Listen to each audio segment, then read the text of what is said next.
might as well be bullshit. This is what I was talking about earlier. Completely made up. I think it's worrying because I think It's worrying that you are falling for this retarded bullshit because I thought you were a smart kid. No American outlets are reporting on this, and I find this very worrying because this is in America. No American outlets are reporting on the same time. Like, American outlets reporting on your mama's. Wow, that makes sense. That's not nice. I don't have age really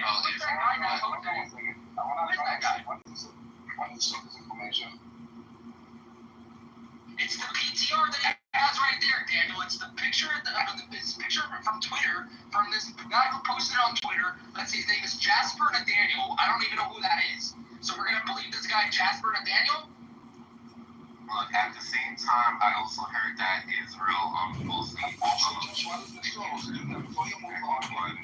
Harry, a man who's known as Harry Balzac just answered your question. Julian is on a trip right now for some reason, but Harry just answered your question.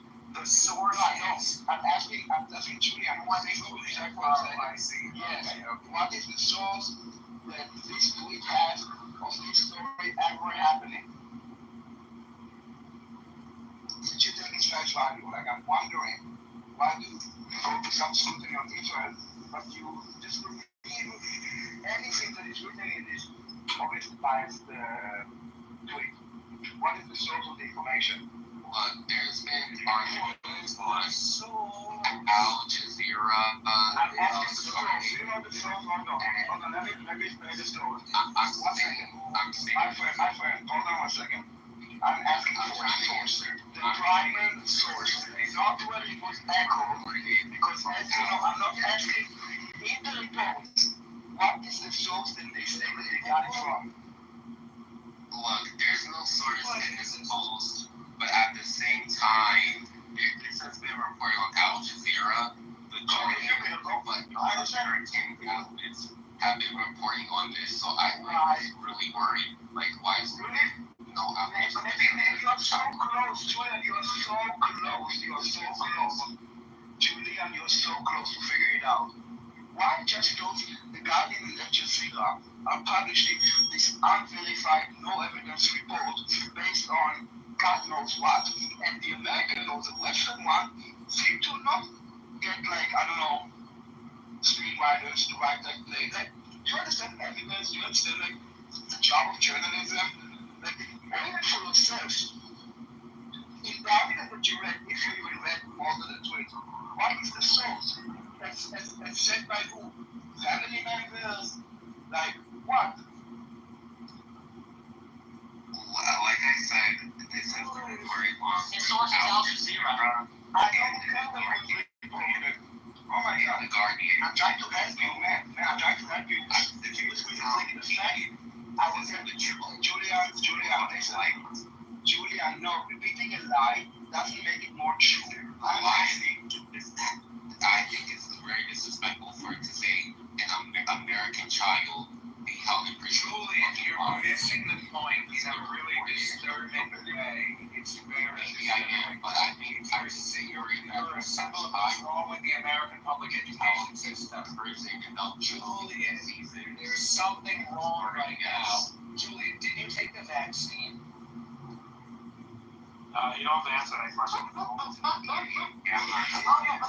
Julian, did you take it? How many vaccines did you take, Julian? That's against HIPAA. You don't answer that question. Julian, you're missing the point in a major disturbing way. It is a meme online, okay? So I don't think it's a meme if it's been reported on the Guardian and Al Jazeera. Put the link in the chat. Can you put the link in the chat? Put the link in the chat. Put the link in the chat. Wow, the link in the chat. Okay, put the link in the chat. Like, this is a joke. A child is being held president in developing businesses. Says who? Based on what? What is the evidence that was presented? Who did they speak to? What did they see? Who was it? Get his teeth knocked out. You understand? Like, the zero story. It's if someone told her, doesn't mean shit. And they believe it, so you believe it. Dude, have some respect for yourself and use the brain that was given to you by God to think for yourself. What was I presented? You ask. The Guardian is reputable, so. Based on what, from your opinion? Truly, Because they repeat the same lie. Forget about the Guardian. Use your own brain. Even the Guardian that is most reputable never says anything unprofessionally. Then you go into the Guardian and see what is their source. Think for yourself, is it a credible source? Did they even mention the source? Or they just report it based on like, how did they go to the Medicare prison? Al Jazeera? The Guardian? No, they didn't. So what, telepathically? For fuck's sake, use your brain. Don't you? You know, reliable sources, so I believe them. Like God. This starts a brainwash. You just believe whatever they told you. Because it's a scam with the Guardian of it. This is like the Ministry of Truth. Well, so this is an article from The Guardian. USMC officials have conducted welfare checks on Mohammed Ibrahim since his detention, but have faced restrictions in recent weeks. According to an email sent by a State Department official to the family, Zahir Mohammed's father said he was informed by the embassy after an early visit that his son appeared to have lost 12 kilograms, 26 pounds in the spring. In mid-July, the State Department informed the family in an email sent by The Guardian that Ibrahim was suffering from scabies and contagious skin infection caused by mites and was receiving medical treatment. Said U.S. officials would visit once he recovered. So scabies, basically. Yeah, it does happen sometimes, especially if that brings up from army or the type of war. But I know it was a 800%. No, scabies could happen. That shit happens. There's no reliable source that he just mentioned that shows that this guy, who we don't even know if that picture is actually his real picture or his name, even exists, or is even in a prison. It's all bullshit propaganda, and I said this earlier in the room, is these fuckers come in here from TikTok and from Twitter, and the first thing they read, they believe. It's brainwashing. That's all it comes down to. That's it. Yeah, if you read the article, Learn how to think for yourself. it was in an email that the Guardian saw. So, yeah, there's a lot of details in the article. There's actually a lot of details, and USMBC officials have verified it, so I don't see how this is a fake person. What is the name of the... I honestly don't give a fuck. What I give a fuck about is the hostages that are still in Gaza, which no one seems to talk about. You come in here talking about this fucking guy who threw rocks or whatever he did, broke the law, who deserves to be in jail. So I don't give a shit about it. I care about the people who were instantly taken from their homes while they were sleeping in the bed at 7 in the morning because terrorists came and fucking walked into their house with AK-47s. That's what I care about. And then they raped the women, children, whatever. They killed the dogs in the fucking kibbutz there. They burned the houses down. But you care about some fucking kid that broke the law because he's a fucking retard, thought that he was going to be a martyr, thought he was going to be a fucking shaheed or whatever the fuck he was thinking he was going to be because he threw rocks at tanks like a fucking retard. When you get pictures from the embassy and see doctors that weigh him and treat him for scabies, this is your problem, not the hostages. You see now I care about the hostages. So who gives a fuck about a criminal that is in jail? I care about Julian, criminals should be in jail. And people that try to murder people should go to a mental institution. Okay? You should not be here defending them and talking about them. As if they're like people that were like oppressed. No, the guy is a fucking child. He's not a child. He's not a child. You have been given many answers to your query here. Hello, moderators. Moderators, this is John. I'd like to make a demonstration and show you a quick diagnostic. Julian, what is 370? John, can I or if I give you the green bean, are you gonna just end the room? No, I won't. Julian, this is a quick diagnostic for the room. What's 373 times 1,000?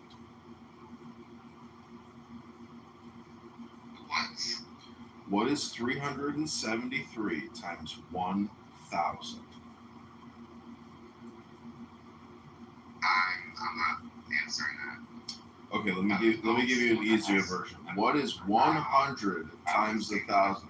What is 100 times 1,000? Go ahead, Julian. This is an important diagnostic here.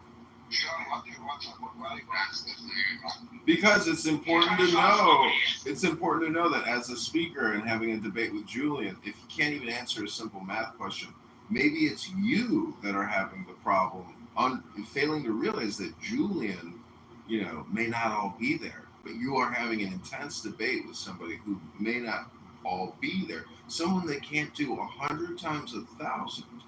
100 times 1,000. I know the answer to that, but I don't see what that has to do with the topic. Okay, prove it. Prove it on the spot, and then we'll know that our diagnostic test has been completed. Oh, you just put it on the calculator right now. We know. Every child that commits a crime, no matter how old he is, should be in fucking jail. And I hope this kid fucking rots in jail. It's the same thing that happens in America. That he dies of scabies. If you commit a murder in America and you're 16 years old, they're going to charge you as an adult. You're very close. You're close to 18 in the trial. It's a child. Go. Don't arrest the murderer. Let him go outside and give no shoes because he's a child. Exactly. Your problem should deal with the indoctrination of children that teaches them from a young age that it's a holy world to go and slaughter Jews. Okay, that should be your problem. You didn't say a word about it. You're blaming the Jews for arresting him before he killed the Jew and put him in fucking jail when he's getting all the rights like visiting from his counselors and doctors. And his species from Florida. Well, he's Jack's friend to America. Julian, you're a fucking governor of Florida is helping him because he's from Florida. Okay. Julian, why was he throwing rocks in the West Bank instead of chilling on the beach in Florida? Mario, no respect. Alright, well, for Julian, I'm just using the words that are appropriate for Julian. I know what the scenario is, and also, why was he throwing rocks and not eating his mother's junk food or whatever it's called? Like I said before, I do feel for the hostages currently in Gaza. Wait, what about my question? I didn't ask you about the hostages. You just said, I feel for them. What about... Feel for them. Stop fucking me. We didn't ask about the hostages right now. I asked why was he throwing rocks? Why was he throwing rocks, Julian? Well, he was accused of fraud. Why was he?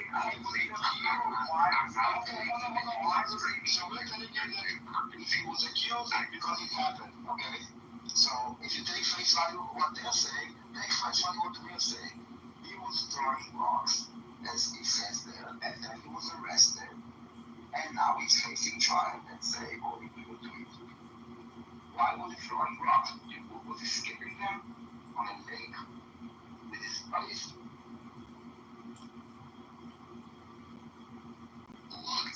Like I said before, I just try to answer. It's important. It's not a gotcha. If you understand this, maybe it will open your eyes. Because Julian is a child falsely accused. Daniel, there is no opening Julian's eyes. He supports murderers. It's just that simple. Julian, what is 373 times 1,000?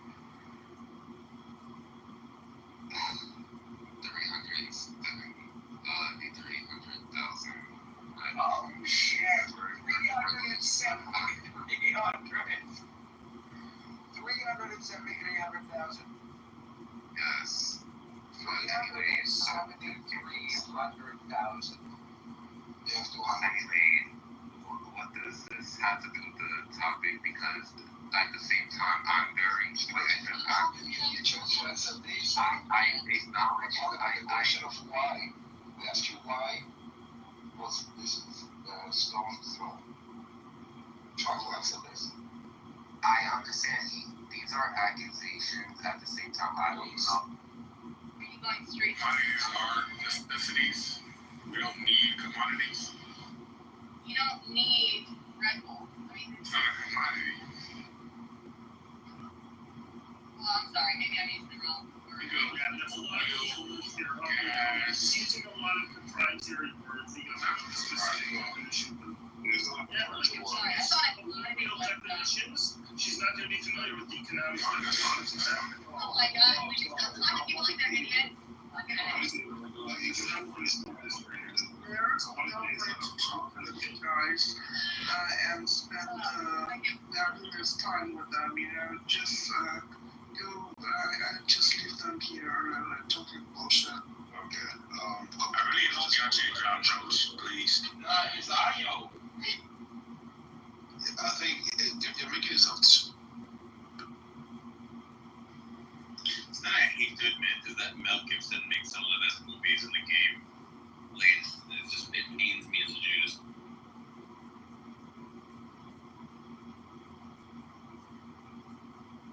Yeah, a couple of good ones.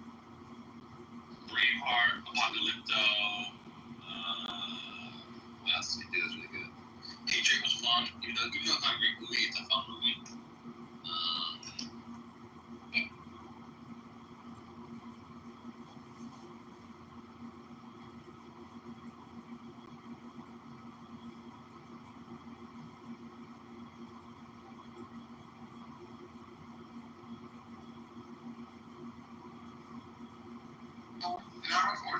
I got text messages, I got pictures.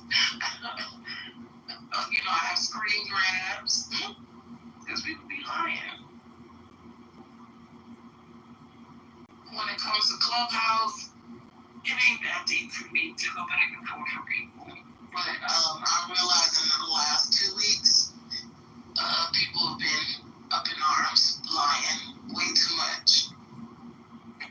This new thing where people do not understand hypothetical situations. I'm working with young people all the time. There are some people, younger people, the future stewards of society, who do not comprehend the concept of a hypothetical situation. And so you'll say to them, hey, if you were going to do that, and they're like, oh, like right now? And you have to say to them, no, like in the future, like in your imagination, like pretend, like let's do you know pretend?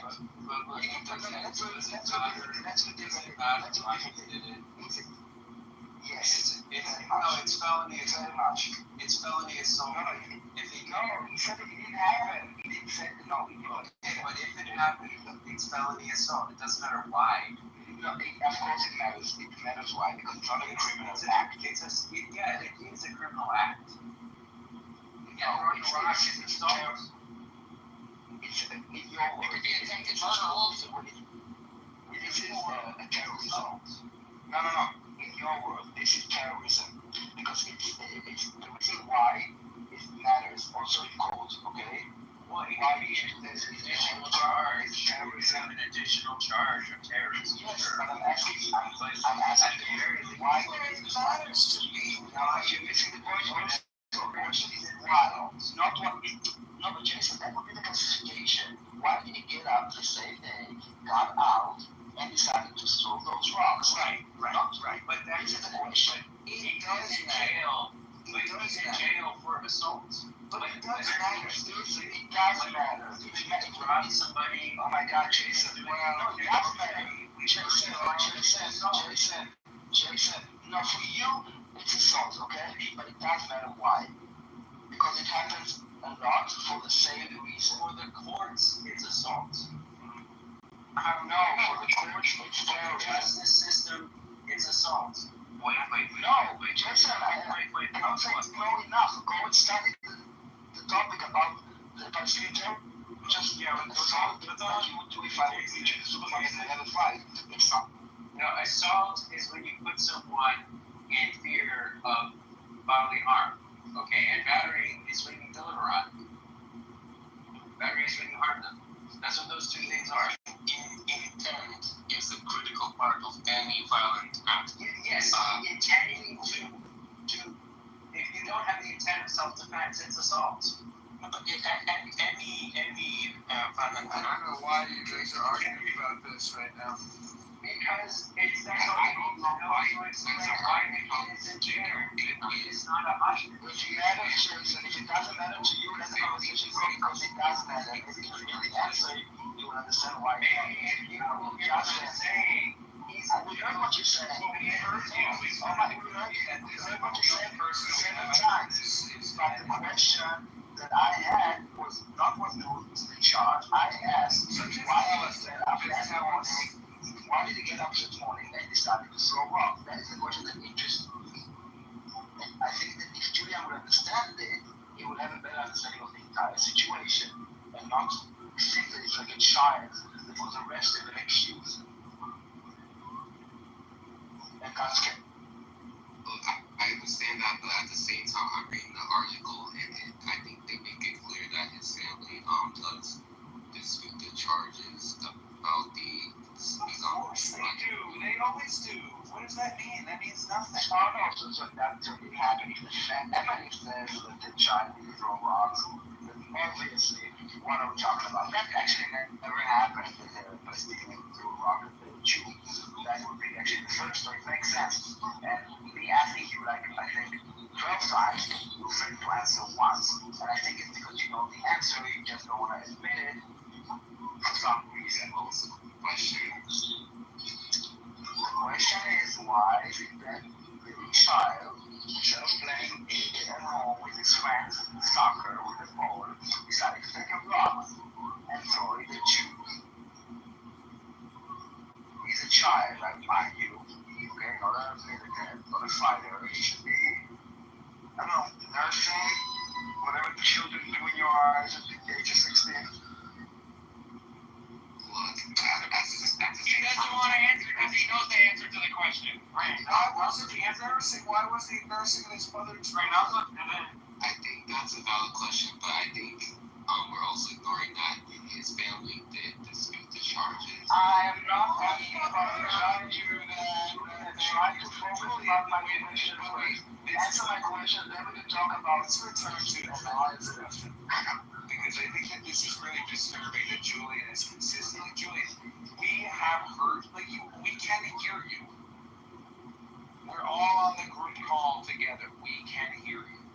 So you already said the family disputed the charges. That was already responded to. Then it was your turn again.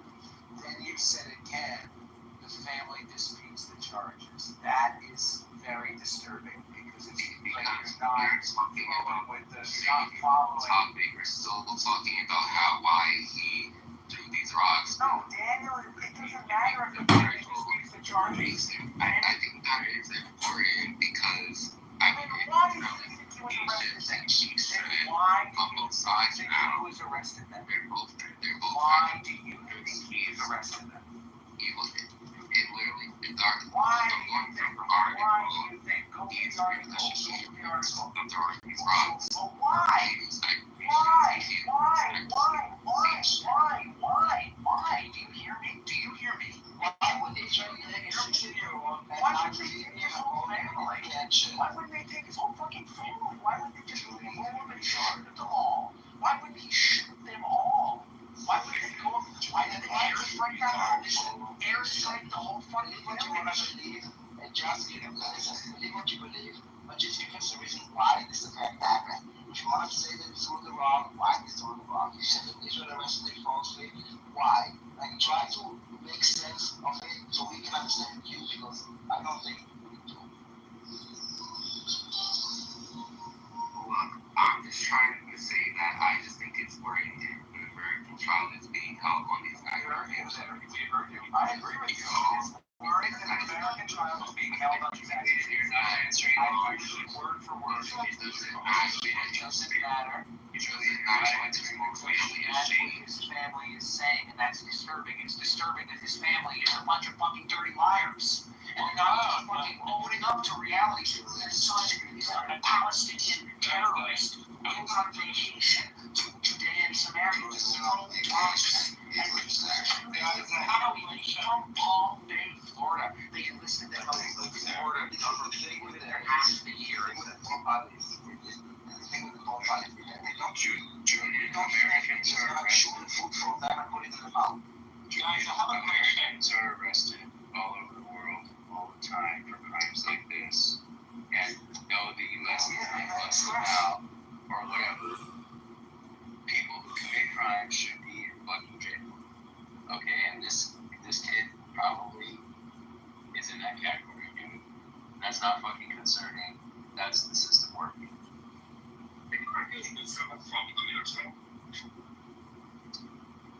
Any person in America that would throw rocks at police officers or put in jail right away, like no questions about it. And it's amazing the way that he says American child. Like, don't like yourself like manipulate the situation. Let's maybe call it a terrorist indoctrinated child. The Julian. Yes. Somebody probably should be child indoctrination and of children. That should be a problem. Julian, my question remains unanswered. It is another hypothetical question, so you might have trouble with this one. But if he wasn't arrested for throwing rocks, Julian, you agree it's possible that he did not throw rocks? You agree? It's possible he did not throw rocks. Is this true? Well, so he threw accused of throwing rocks. He's been accused of throwing rocks. It's like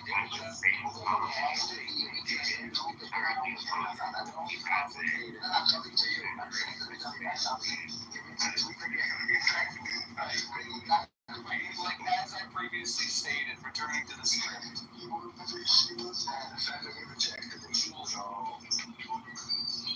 Julian, why do you believe that he was specifically targeted?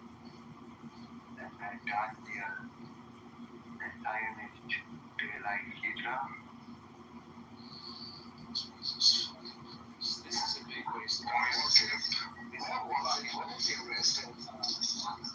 Was he arrested at the pool in the pool on the soccer field? Like, when was he arrested? Wait, let's.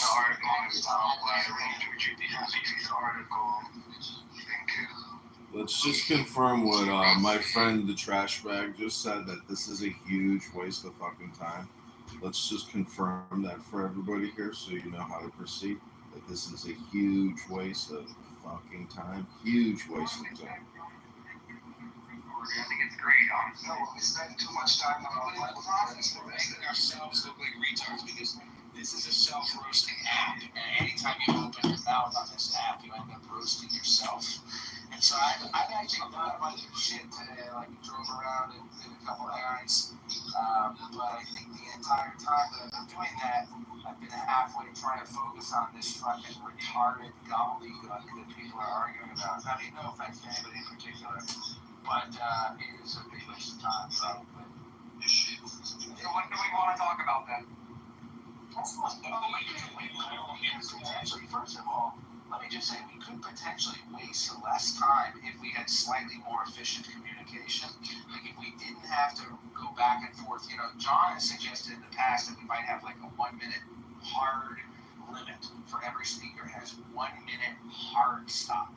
And I think if we implemented that, well, yeah, I don't know, but I think that could make a lot of headway. And I think that people have to listen. I mean, you have to listen if you're being spoken to. You have to really, really, really listen. And that's a big ask, too, because sometimes I'm speaking to somebody, I'm like, hey, are you hearing me? I can't see their face. I'm trusting that they're hearing me, but then when it's their turn to speak, it sounds like they didn't really hear me fully. So because they don't give a shit about what you say. They care only about that genetic propaganda that they want to spread. I 100% agree with you. It's a waste of time. You want to hear what? You want to hear what you have already a million times before. What they say. It's never new. I want to see Giuliano or anybody motherfucker else in private car get hit by a rock and tell me, oh, it's only a rock. Why you want to shoot him?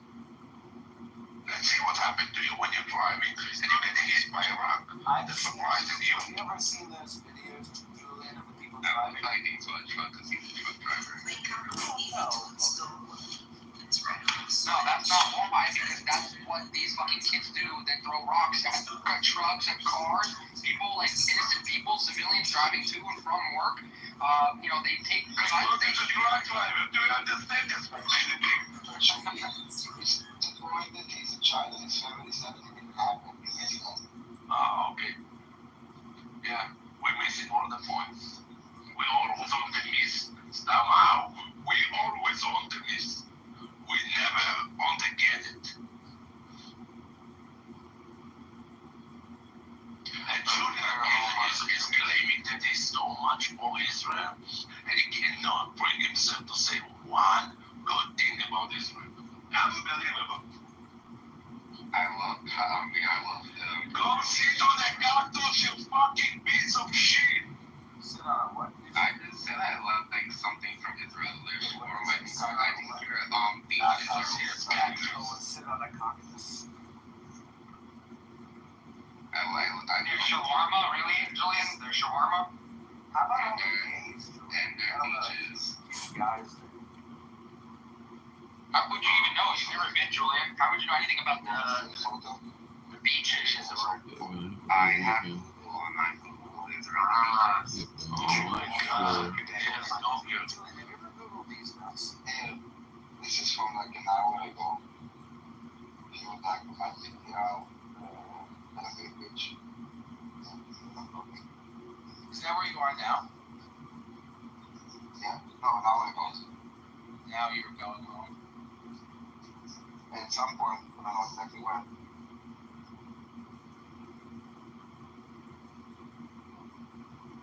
Nobody still answers It's not too crowded. I would expect it to be much more crowded. 104,220.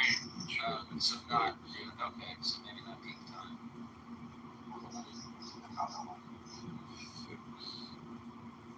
What was the question, baby?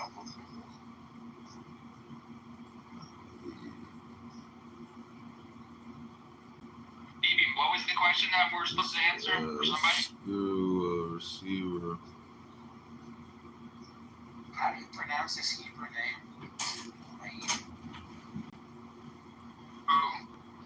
The guy with the Netanyahu photo? Screws. Is it? No, but the full name. Is that what it is? Really?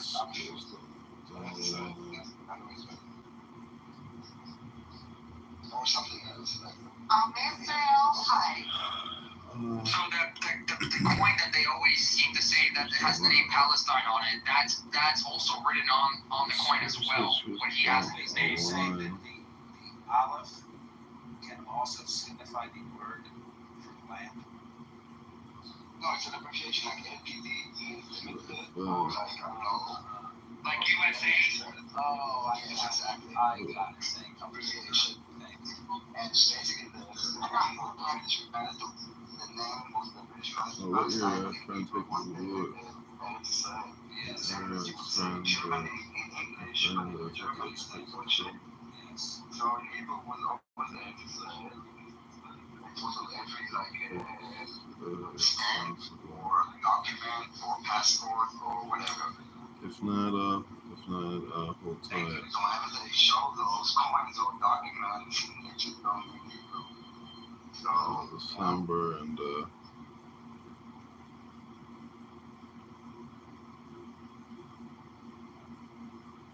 Does that make sense, Julian, about the rock thrower? What about the raptor? Well, we've answered your question here for the past 25 minutes.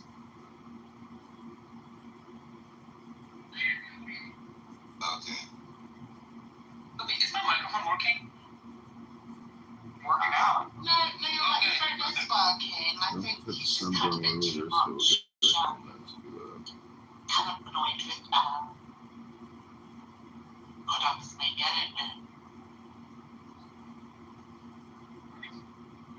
Julian sounds to me like one of the guys from this room, no? That's a beer. we're seeing still The one that you're licking is butthole. Friends take a look at fix. Yeah, this is the intellectual level of his rooms. Who is Amir? The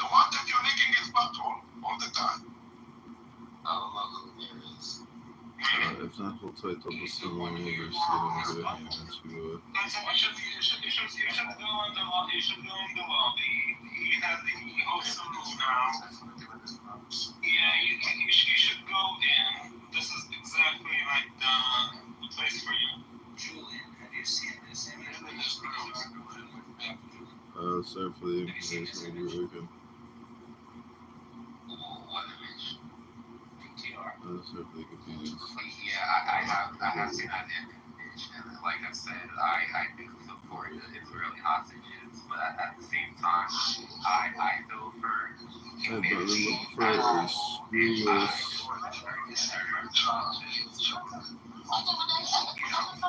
I've been looking for a screwless adhesive face, but I'm not sure I can fix it. The screws don't align. Maybe for take a look and fix it possible. If not, hold tight until the summer when I've already previously said this is how what I really feel. That's what the issue is. So when people say, oh, it's horrible what happened in Oxford with 7, but Hamas has no choice. Why is there a button? Take a look and fix it possible. If not, hold tight till the Feel summer for when him. the The point of this just is to illustrate so for the why. games, What's most significant about this image, in my opinion, is that this is a major accident. That this, first of all, people, do you understand, Julian, what this is an image of? we don't. Yes, it's one of the Israeli hostages. And whose arms and what is being handed to him? I'm assuming that's Hamas. And what are they handing to him? You can see it looks like water, food, It's like a can of beans, basically, to me. yeah.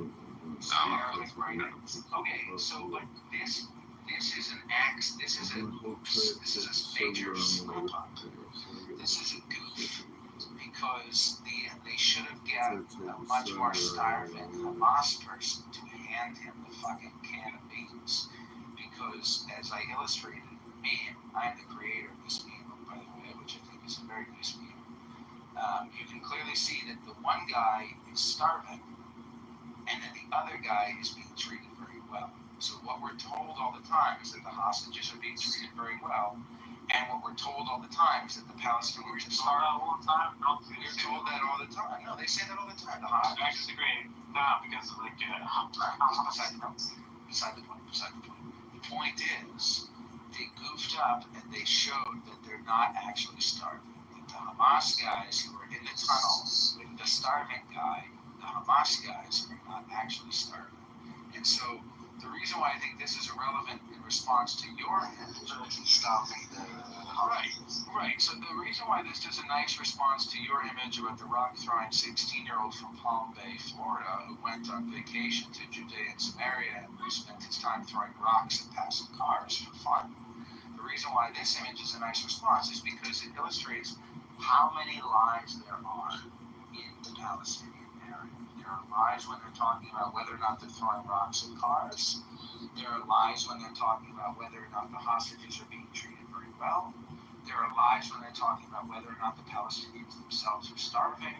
There are lies that you can see being disproven every day when you watch the videos. There are lies about the aid trucks and the aid distribution. And I saw a video the other day about one of the dropped aid packages that landed on a balcony. Did you see that one? Anybody? what is your question? Scaffolding. Not the scaffolding. Yeah, did you see this video? It landed and then they were like swarming it like a fucking... Yeah. I fell down. Oh my goodness. So, Julian, they just lie all the time, and they probably were lying about this 16-year-old rock thrower as well. Oh, he's on the phone. So Amazing. Resistance is calling. No, Julian is a good guy. I mean, Resistance is a hateful piece of garbage. Julian is just young and dumb. Julian is no better than Resistance. Oh, Julian is much better than Resistance in I'm one gonna certain tell way. you why. No, I'll just tell you. as a young guy, defense. As a young guy, I'm sorry. As a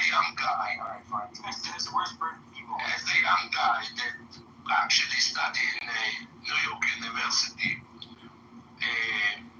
If you don't do your own research, shut the fuck up. Well, if you don't do your own research to find out what is the actual truth, then you are no better than resistance.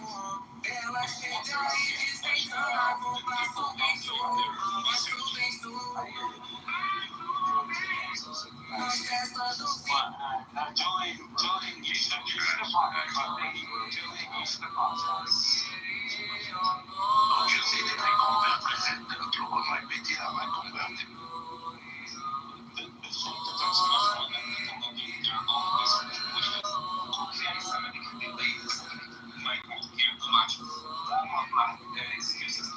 What I fucking hate is people not making any fucking sense in the conversation, but continue to give them the fact, ask them a question, and they cannot fucking answer like a really dumb question that like a 5-year-old should answer.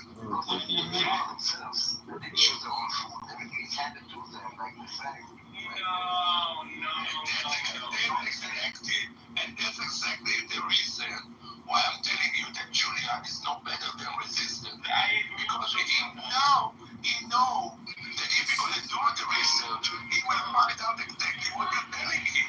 He knows that he's not that dumb. But he wants to win.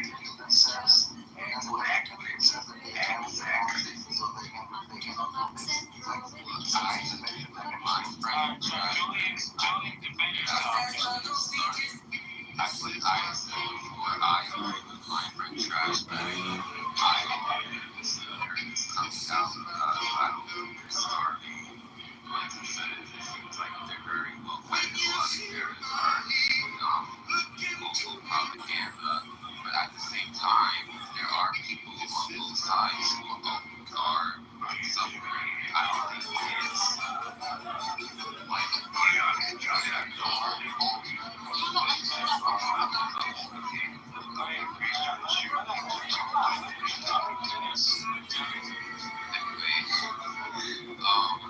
like I said before, there are people on both sides of this conflict who are suffering, and I'm just very concerned with this child and this situation going on now because I wish that you're gonna be that child. I wish that you're gonna be that child. And you're gonna see how good it is. You will lose that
You and I are speaking right now on Clubhouse, or the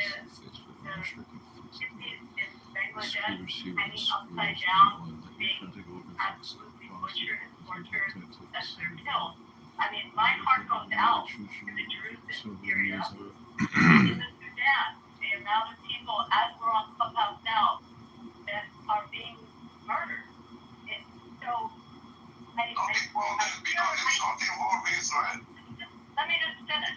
I think that you're a person with a big heart, and I respect that, but do you have the same amount of outrage for right now and what's happening with other people in the Middle East alone? Right?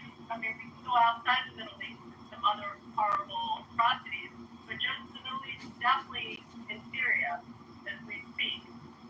So I'm asking Julian that. The answer is no. Thank you, Julian. Let Julian answer it. Anyway, I thank you for your sincere comments. So, about what was within Syria and within Bangladesh, I think you mentioned, like, I mean, absolutely. I mean, we also have the Alawites in Syria. I have, I wanted Sudan in there too. yeah, and Nigeria as well, like the Christians in Syria and Nigeria, the Christians worldwide that are being persecuted. Like, I absolutely feel for them. So, yeah, I know. To go out and hold a sign for them and go in front of What about the Christians? What about the Christians in Nigeria? I didn't even get to all the Christians yet, I think, Lovey. No, I just wanted to say, because when we were talking about persecuted Christians, we were talking about persecuted Christians. What about the Christians in Nigeria who are killing their own children because they're being told by their pastors and pastoresses that they're witches and wizards? I don't think William, would you go with the sign in front of the embassy? Would you do something proactive to stop these other atrocities, or is it only the Gaza that you feel the outraging for the whole city? Yeah, I would agree with Abby and Julian's, not to pile on you, but there's the Christians in southern Nigeria who are being persecuted. There's actually a lot of Christians. David, I'm trying to dialogue with you. I love you, David, you know that, but to just ask Julian the question, would you do a political action to protect those other atrocities? Or is it only the Gaza one that you would feel compelled to take political action? So I never went out and protested the stand for God. I mean, if everybody in the class knows better, it doesn't matter. Only half the students can get those grades. So that would be a kind of treating of grades as a zero-sum game. No, I don't do that. I mean, there are classes like this one where the students are very good and teacher that would show how socialism didn't work by doing grade assignment. Let me see how, if I can remember the story, because I think it's relevant to this too. They said, the teacher said, okay, everyone gets what the top grade earner gets. So the A students got A's and everybody else got A's. Well, then the A students like, why am I busting my ass learning this material if everybody's gonna get the same grade that I get? So then they started slacking off. Well, then they got B's. And the other students said, hey, I didn't have to study at all. Instead of an F or a D, I got a B because of someone else's labor. That's what they did too. And they got to C's. And then it ended up that everybody was failing the class because it didn't mean anything anymore to work and do the job. And that's socialism. All right. lots of people get very high grades. There are classes where people are terrible. In fact, talk about instances of bad cooperation versus good cooperation. We have this program called FIGS, first year interest groups. The advisors refer to the people in them as figlets, by the way. It is kind of cute. Anyway, the figlets, normally within those groups, cooperation is very good, and people in those perform better. But in the time I've been here, I did have one of these where it was bad cooperation. There were several people in there who were just terrible students, and they corrupted the others. They all go up, and so, like, I think one person in that entire FIG group got a C, all the others got D's and F's. And I don't think it's, at the first, they looked like they were all terrible. happens, just spoil the whole bunch and encourage them all to have terrible work habits. So that kind of thing can happen. In any event, normally grading isn't like that, but it could be. So it doesn't have to be economic. Now, lots of games are mutually beneficial in the sense that the players can increase or decrease the total amount of utility. So normally we would think war is like that. Wars can be fought more or less destructively. And in fact, one of the hard questions in looking at 20th century military history is why were 20th century conflicts so unbelievably destructive? The First World War, the Second World War, the loss of life, the destruction of property, and so on. Just dwarfs the mere wars. Partly that's just because people had more technology to do more efficient killing, but it wasn't just that. And so, in reality, why were they such terrible wars? That was a case of people really decreasing utility radically. But also, there are ways of people actually getting together and cooperating and increasing utility. Well, in this case, one player's gain doesn't necessarily come at somebody else's expense. It might be, in fact, that I gain by causing you to gain. And so we actually have useful cooperation. So what are some examples of mutually beneficial games? Good economic competition, right? You might think, well, if we're thinking market share, my getting more market share means you have less. But on the other hand, it might be that actually by introducing new products and competing, we're actually increasing people's interest in all of this, and so we're growing the market at the same time. So maybe the competition is actually improving all of our situations. And similarly, I sell you some product, and you like it, it makes your life better. I'm improving your utility. Meanwhile, you're paying me, so I'm getting a benefit out of that. And so we're both benefiting. In fact, typically, calculating Palestinians, and Hamas, and Israel, and Palestinians, or and Islam, and Hamas, obviously. I mean, God, they're right now. Well, and I would say would also do the trick. My friend, Yeah, but they're all listening. no, like my friend, with all due respect, I don't really like the way you said that question. That's not what I would. Which question? Well, maybe you want to post to the poll. I mean, like, With all due respect. Hey, you can write your own poll and send it to me in the back channel. Well, that sounds like I would make you a moderator, but you're not sober. No, I don't want to be moderator. If you were sober, maybe. But I thought it worked, so. Yes, it is hard to do. I have trouble with it as well. I just have a different substance of choice. But you know that David did graduate and he's very bright. Scout! Yes, well, I am also an underwater basket weaver. I don't know what that means. What does that mean? What does it mean? They were real Wharton on the college. Wharton Business School. So the layer on top of it, notwithstanding. Also, like, not to flex, but, our boy, President of the United States also graduates from Wharton. Let's go. David, you're supposed to sell the tequila, not drink all of the tequila. I actually have a friend that actually has a tequila business. I have a friend that has. I have a friend that has. You have a friend who. No, I was gonna say, my friend has a tequila business. I didn't hear you say that for the third time. No, not me. Not me. He was telling only you really. Wow. David, have you ever had Doxed. Have you ever had a vodka Sprite with a splash of cranberry, David? David, have you ever? David, have you ever had a Miller High Life with a glass of orange juice? No, I don't know what that is. It's called a beer mosa. Fair enough. No, I don't do that. No offense. I drink beer. None taken. But with all due respect, David, what are you doing today? What are your plans and goals and dreams for this beautiful Sunday? Well, it's Sunday because, actually, I was saying no offense. None taken? I'm gonna make some rhubarb jelly. Are you in the Garden State right now?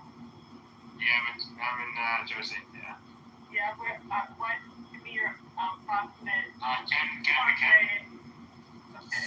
I'm right now talking to Docs. Yeah, I'm the doc. I understand what exit. Jumping exit 4. David, what is your address in Cherry Hill? I'm heading over to my Jewish friends who live in the east side. David, eat some fucking Taylor ham for me. Not there yet. I'm just heading over in a little bit. David, you gonna be anywhere near the UL? No. David, No, I goes to my friends. Sorry, go ahead. I'm hitting you up in the back channel with your closest AA meeting. With all due respect, I'm not gonna answer your back channel. With all due respect. Well, with all due respect, just consider going to your closest AA meeting. I'll answer Abby's back channel because she's nice. I'm going to send another link so my lovely. Thank you, Nirvan. These are great. I just like when I listened to you, the perspective of stuff out of the UK. I love when I get challenged with statistics and back up. Abby, are you supporting Benjamin Netanyahu's declaration of escalating and culminating the war by destroying Hamas? So it's interesting because it's a 2-month period of time that they will almost act like what we know to be in the U.S., the Army Corps of Engineers, building makeshift hospitals and different areas for relocation, for housing and other services. So during that 2-month period, they'll also be assessing that they haven't touched on the city, but that's clearly where Hamas is centrally focused now, and their threats are coming out of. So in order to really win this, they're going to have to take them out there. But they're in a 2-month period of time. I really don't know if you could tell me another battle or a war where there was a warning for 2 months. I mean, there's lots of wars where population shifts and moves and happens because of their in a danger area. But this is a 2-month warning, so they, as well as the food distribution, everything will be arranged during those 2 months. So, I mean, this is it. They're not going in tomorrow. There's a buffer period of time. So I think that's kind of interesting, and I think it'll be interesting how that plays out. But I'm curious if people's thoughts on that they're approaching it that way. I don't think people are talking about that. I think they're going in tomorrow. How do you know it's not just a bluff? Well, you don't. You really don't. And, you have the polling of the Israeli population where it's very funny. I said this in the room the other day. You've got like 45% feeling one way, 45% feeling the opposite, and 10% say they have no opinion, which none of us know Israelis have no opinion. So it's kind of a funny poll. But everybody wants the war over. But you don't know if it's a bluff. But you do know that it's a 2-month period of time to build the hospitals and the areas for the relocation and the social services. So I can find stuff written about it, analysis on it. And you don't know. We don't. But we do know that that's where they're located. That's what's got to be weeded out. And we know what they found in other locations. We know when they were told not to go into Raqqa, and they eventually went in what they found. And so strategically, they're at war, and this is what's needed to annihilate the enemy. I think it's interesting the Arab League's position. And you're not even coming out of the Arab League, and I think you have to know that. They want Hamas gone as well. So, and I don't know why this dude has a problem with Judaism. Like, it's very bizarre. But anyway, that's my I hope that answers your question. Genociding people, the Amalekites, and killing women and children, and I don't know, virginity tests by Moses. I don't know. Maybe you hate a bad piece of pasta once, something like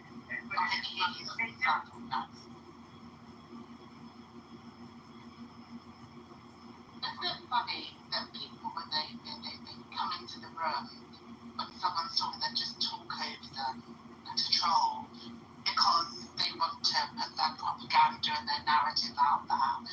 It's quite sad, really, isn't it? Can you not wait your turn? Sorry, I was talking to Mikhail.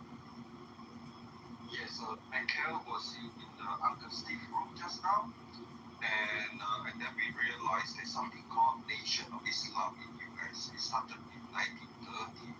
I think what we are seeing now is unfolding in one way. Nation of Islam penetrating US, and so the Nation of Islam organization, their plan is to make the Black African American community emphasize that the white supremacy working on this. And so this group of people are called the Black You said the NOI Nation of Islam Farrakhan, which is different than the BHI. Is that you're talking about Farrakhan? Yeah, they're different thing, but the BHIs are being helped to form through the Nation of Islam in US. I think somewhere Michigan, I think. So I just found it in the ChatGPT, but because he came to Uncle Steve's room, he just non-stop spreading all the information to question the legitimacy of Jewish in Israel. So I think it's good that we pretty much defeated most of the pro-Hamas, pro-Palestine arguments over the last 6 months. Now they have no more arguments, so they are mobilizing the Black Hebrew Israelite to come here. And that showed that in order to have unity for America, we have to help the Black community to purge out this group of people who only trying to cause more division among the American population, using Israelite as a justification.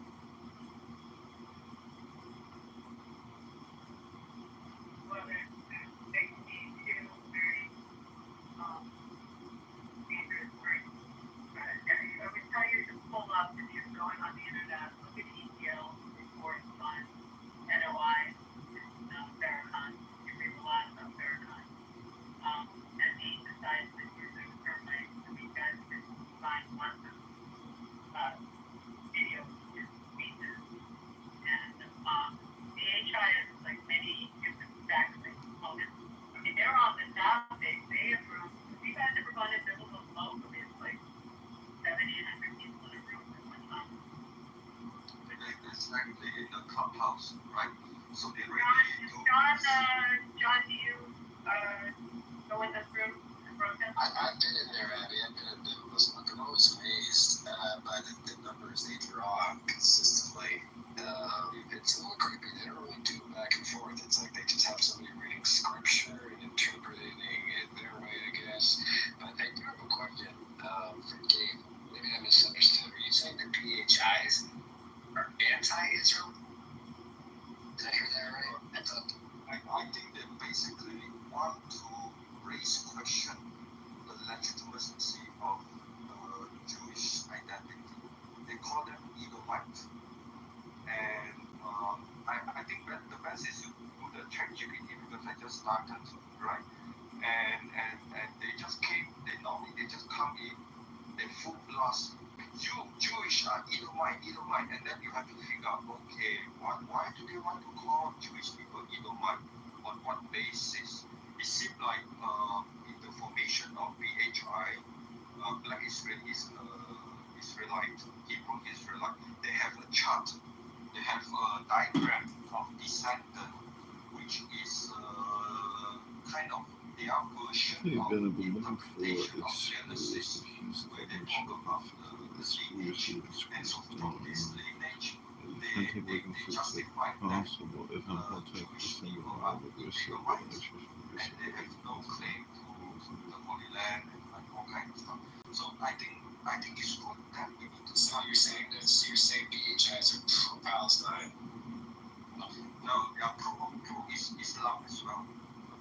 So they are assembling how people think from Christianity, Judaism, all kind of stuff, in order to like jihadists create more hate. They're very stupid people. So why do they don't want Surface? understand what else the enemy Oh, have my in God. mind, right? So we understand they come to U.S. Oh, University and destroy the You wanna future go? of children of many family, right? They are totally indoctrinated, and this is through direct donation. And now I learned in 1930 they already started this thing. Yeah, it's called the Nation of Islam. I think they probably know more, but the question is, what else Nation of Islam are doing in US? If they are doing in US, what else organization is doing in UK? In Europe? We have to understand all this thing. Then we know exactly how to deal with it. Yeah.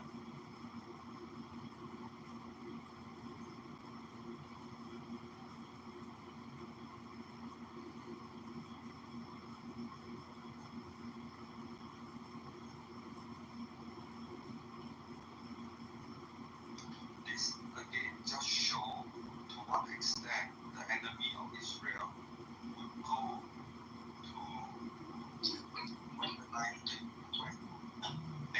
why are you laughing? Sorry, Devin's put in the chat, aren't Edomites roasting soybeans? No, that He was simply Edom. reached his hand into Edom. Is that Edom? Is that Edom? Yeah, just Edom. Delicious. How do you say it then? I thought it was edamame. Well, of course, you like to put your E's on the end like Nike. We call it Nike. No, you just say Nike.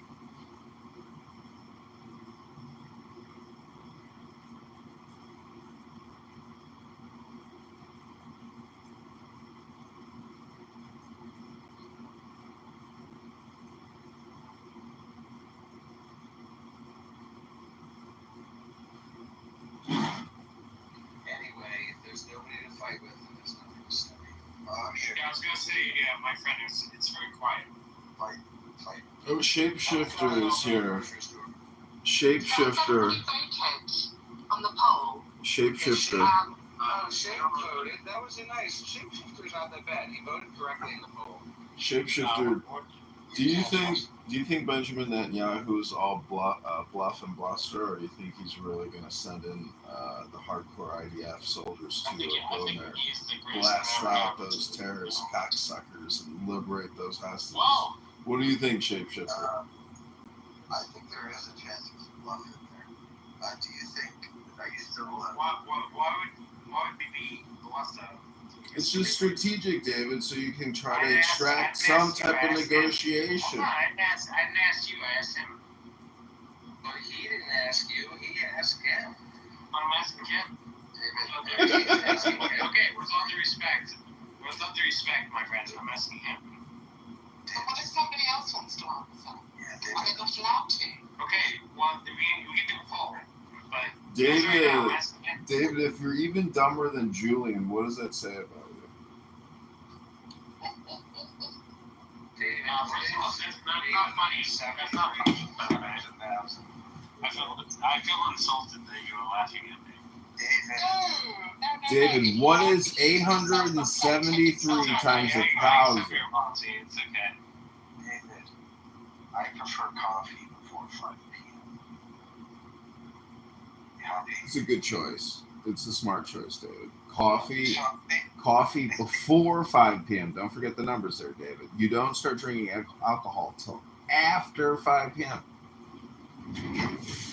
So I think it could be a bluff, and it would actually be really smart if it was a bluff. Really get rid of if he's bluffing. Okay, so like me and her were having a conversation. You guys. Sorry, me and her. Yeah, I know, right? Like we're having a conversation. And all these men, right? She and I. David, are you running? I put him in the audience real quickly. I want David to simmer just a minute, because if you're gonna pre-announce that you're gonna take the whole Gaza Strip, then that means you're going to, engage and defeat, guaranteed. So what I'm trying to say is, by making all or nothing statements or creating clickbait titles, you create that in order to see how, what the feedback is, what the response is. And so I think that, saying you're going to wipe your ass, versus actually wiping your ass are two different things. I think it can be a buffer. It's a little bit like chess, you put a feeler out there to see how they respond. And because, to sacrifice more soldiers to go, liberate Gaza from Hamas versus getting some type of negotiation or settlement, or meeting in the mines through this type of negotiation tactic. But it could literally be him actually doing a neurolinguistic program and saying, "Hey, we're going to prep the world for this. That there's going to be some carnage. So we told you 2 months ago, and now we're actually doing it because that's most likely what's going to happen. Where they're going to hope for the best but plan for the worst." Nice. Moving the plot of the room. How much dropped it forgot that where they move. And you think that maybe now would advise everybody that he's going to do something? Really? Wait, so what are you saying, Chucky? I think that it's completely blown, but that's what we will see.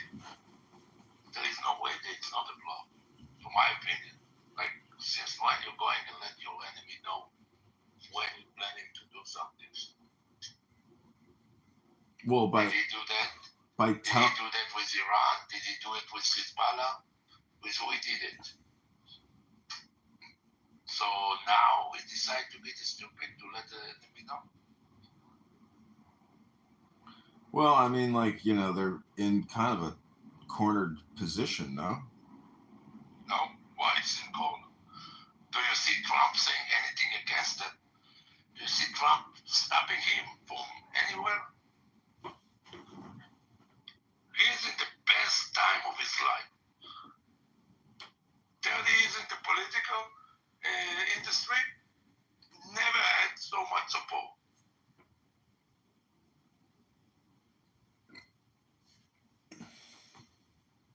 Never happened.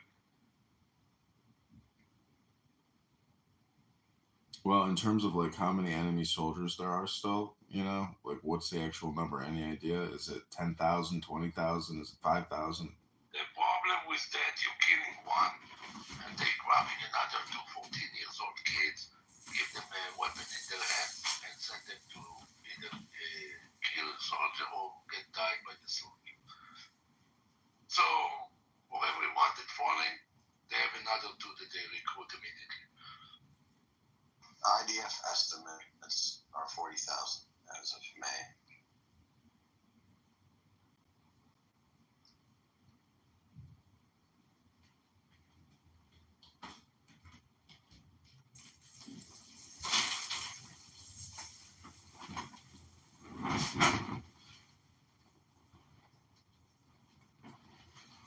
It could be as simple as just getting the Hamas to move out of Gaza City and establish a corridor for aid to flow. Could be a big PR move. That's what I'm saying. It's all a blow. What do you think about the theory that if you actually go in there and take them all out and engage in a very aggressive action, in some ways, like Benjamin Netanyahu's political power,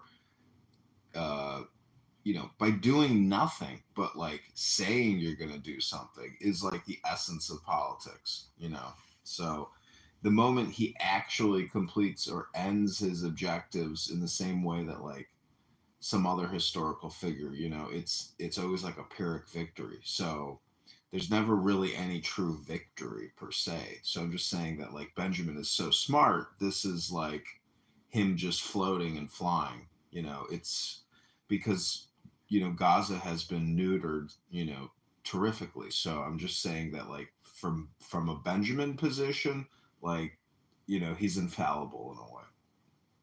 Look, not really. Right now, I think he's trying to balance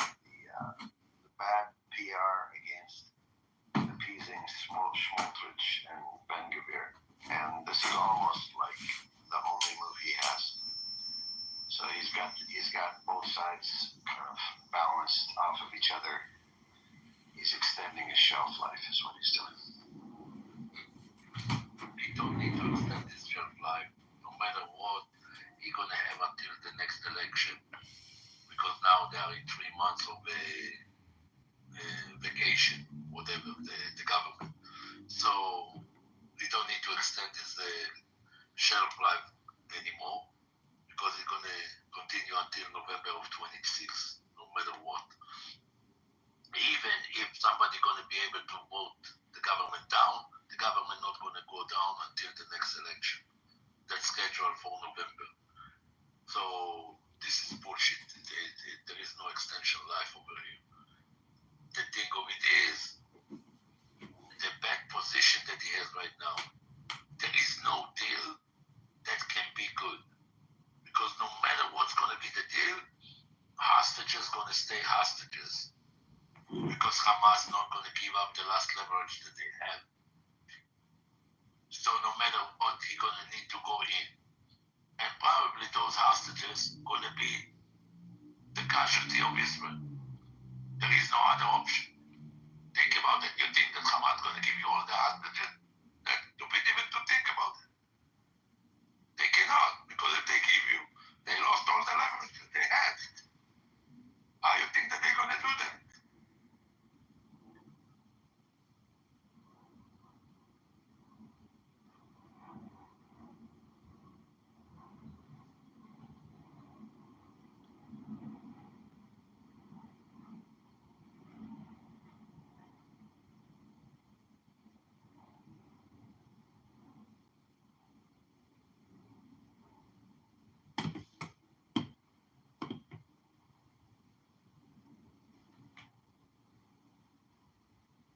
Well, does anyone want me to play a clip of Benjamin Netanyahu discussing the Gaza operation?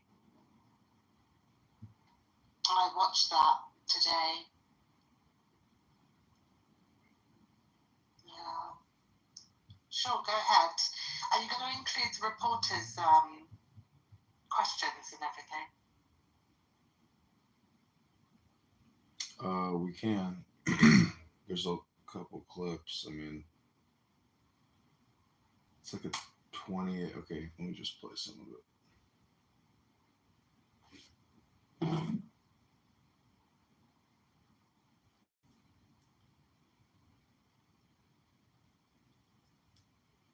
anyone advocating the destruction of Israel.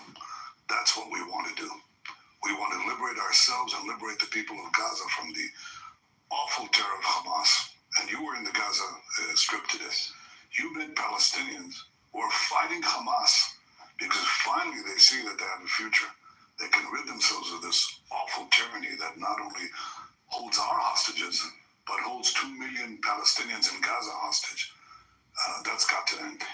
Are you saying today that you will take control of the entire 26-mile Gaza Strip, as it was 20 years ago to this month in 2005? Well, we don't want to keep it. We want to have a security perimeter.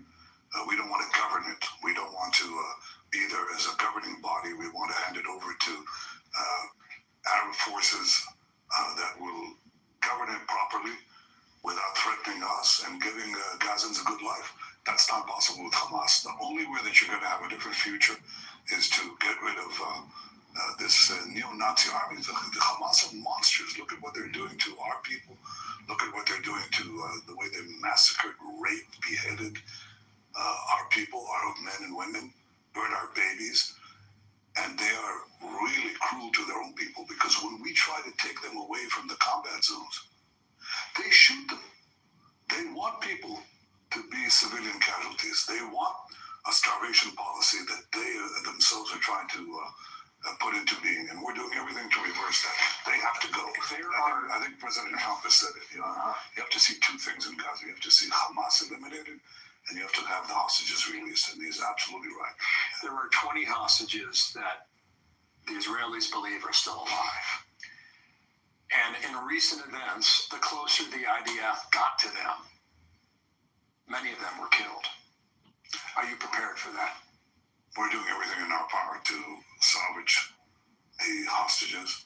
We've, in the beginning, the second day of the war, I think a senior command official in Israel said, you're going to have to get used to the idea that we're not going to see any of them alive. And I said, no, I don't agree with that. I think with a combination of the right military tactics and international pressure, we can get all of them, and certainly most of them, out. So far, we got out of 255, we got 205 released, 148 of them are alive. Nobody believed that. And I believe we can get the others, but we have to combine the right tactics, military tactics. Without military pressure, nothing works. Yesterday, I spoke with Laron Berman. He has two brothers. Yes. His family believes they are still alive. He said the following: my advice to you, speaking to the Prime Minister, by all means necessary, we need to bring them back for stability in the region, for the future of Israel. It's a tough decision, but we will handle everything, meaning Israel. What do you say to the families of the hostages? That's exactly what we're trying to do. People say you can't both release the hostages and eliminate Hamas, and I disagree. I think so far we've shown that we can, and I intend to complete the job. But we have three missions. One, to eliminate the Hamas as a governing and military power in Gaza. Otherwise, there's no future for anyone. And we'll have many more kidnappings and many more hostages. Second, achieve the liberation of all our hostages. And third, make sure that Gaza doesn't pose a threat to Israel again. And we're well on our way to achieve all three. Now, there are difficulties because there's so much vilification and misrepresentation in the press. There's an attempt to put blame on Israel for the interdiction of humanitarian supplies that Hamas is interdicting. And Israel is, the international community is delivering the blame to Israel. They're doing everything to rob these food trucks. They're taking the food for themselves and then jacking up the price for the remaining supplies to their own population. That's monstrous. We have seen some of that, and you're right about that. And you're also right that we went into Gaza while we've been here this week. And we're in the southern town of Rafah, near the Sinai Desert in Egypt. And that town has been flattened. And you have been accused of genocide. How do you respond to that? Well, as Ambassador Huckabee said, if we're practicing genocide, we're surely doing a very bad job of it, because we could have, basically eliminated the entire population of Gaza, but we went the other direction. We did something that no army in history ever did. We're supplying humanitarian food to the enemy's population because we distinguish between combatants and non-combatants. We put in 2 million tons of food. I mean, if we wanted to commit genocide, we wouldn't give 2 million tons of food to the population. And also, the reason you see the flattened buildings is because Hamas booby traps every single building. So when we come in, we first have the population moved, even though Hamas tries to keep them in the combat zone. But after they move, and we start to move into the neighborhoods that are now populated only by terrorists, they ignite these booby traps. So what we do is we put in an APC, an armored personnel carrier, with a lot of explosives, detonate it. It sets off all the booby traps, and the buildings begin to collapse as a result of that. They're empty buildings. They're not populated buildings. Secondly, they built this underground terror tunnel network with billions of dollars that they had. They didn't build Gaza up. They built a Gaza terror city underground. So we now detonate the tunnels.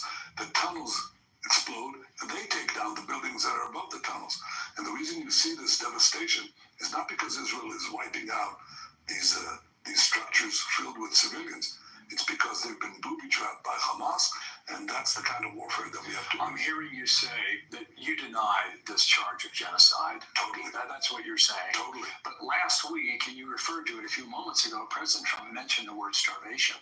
And he pretty much said it is what it is, from his observation, looking at video and pictures. Were you surprised by that? No, look, I think President Trump has been terrific. He's supported us in so many ways. And he understands that we have to get rid of Hamas. He understands that Hamas is also using their own interdiction tactics to prevent humanitarian aid going. So there's been shortages, no question about that. There's been also suffering. And what I intend to do with President Trump, we talked about that and agreed upon that, is to overcome this with a humanitarian surge. So we're opening up safe routes through which aid trucks can go through. We're going to try to quadruple the distribution points that are manned by Americans. And they're doing a hell of a job distributing food to Gazans without Hamas taking over the food. And that's really what we're doing. And airdrops that we intend to do, we're already doing. And we invite other countries to join us.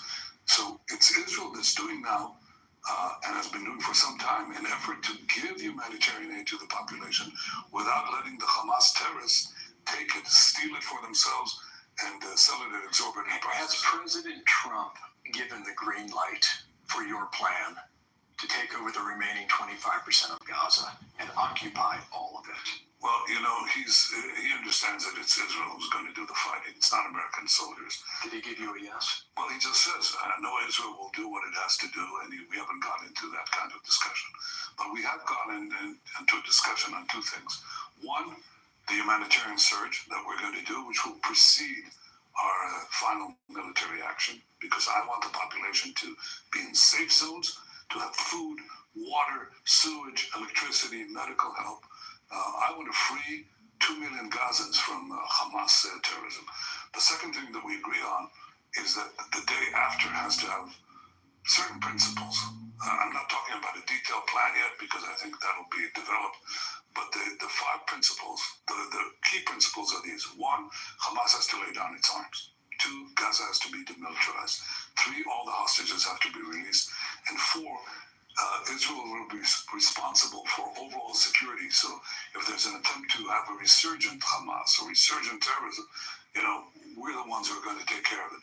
And 5, let Gaza be governed by a civilian authority that is not Israel, because I don't want to occupy Gaza forever. I don't want to govern Gaza. I want to have a different governance there that basically is willing to live in peace with Israel and give Gazans a different future. That's entirely different from these unbelievable lies that are leveled against us, frankly against me too, by the international press that doesn't care to check the facts. It just takes Hamas statistics, Hamas arguments, it just swallows them hook, line, and sinker, and delivers this vilification of the one democracy, the one Jewish state that is fighting people who massacred. It's the equivalent of the massacre of thousands and thousands of Americans, the rocketing of American cities. Nobody would stand for that. Come back to my experience inside Gaza this week. We went to an aid distribution site, food distribution site. Your own soldiers have been accused of killing innocent Gazans who are in line for food. That's the accusation, almost on a daily basis. Can you defend that? Yeah, I can deny it because it's Hamas accusation. They're the ones often who are doing the shooting and waiting for our soldiers to respond. And in fact, very often they don't respond. But all these stories are repeated ad nauseum, and the people don't even bother to check the facts. We're doing everything that we can to avoid civilian casualties. And in fact, if you look at it, the town of Rafah that you saw all that, right? All of it. Right, okay. So I told you why there was devastation, because we moved the population out and then went to and dealt with the booby traps that were there. And we killed a lot of terrorists there. You know how many civilians we killed there? Practically none. Why? Because we told them, please leave. We showered them with leaflets. We called them millions of text messages and many other means to get them out, and they walked out. They walked out 2 miles to the coast. People think it's hard to get to places like this, or this. But you can have all of this if you earn enough points. Well, we can take a break if you want. There's about 10 minutes left. But any thoughts, comments, questions, ideas, opinions?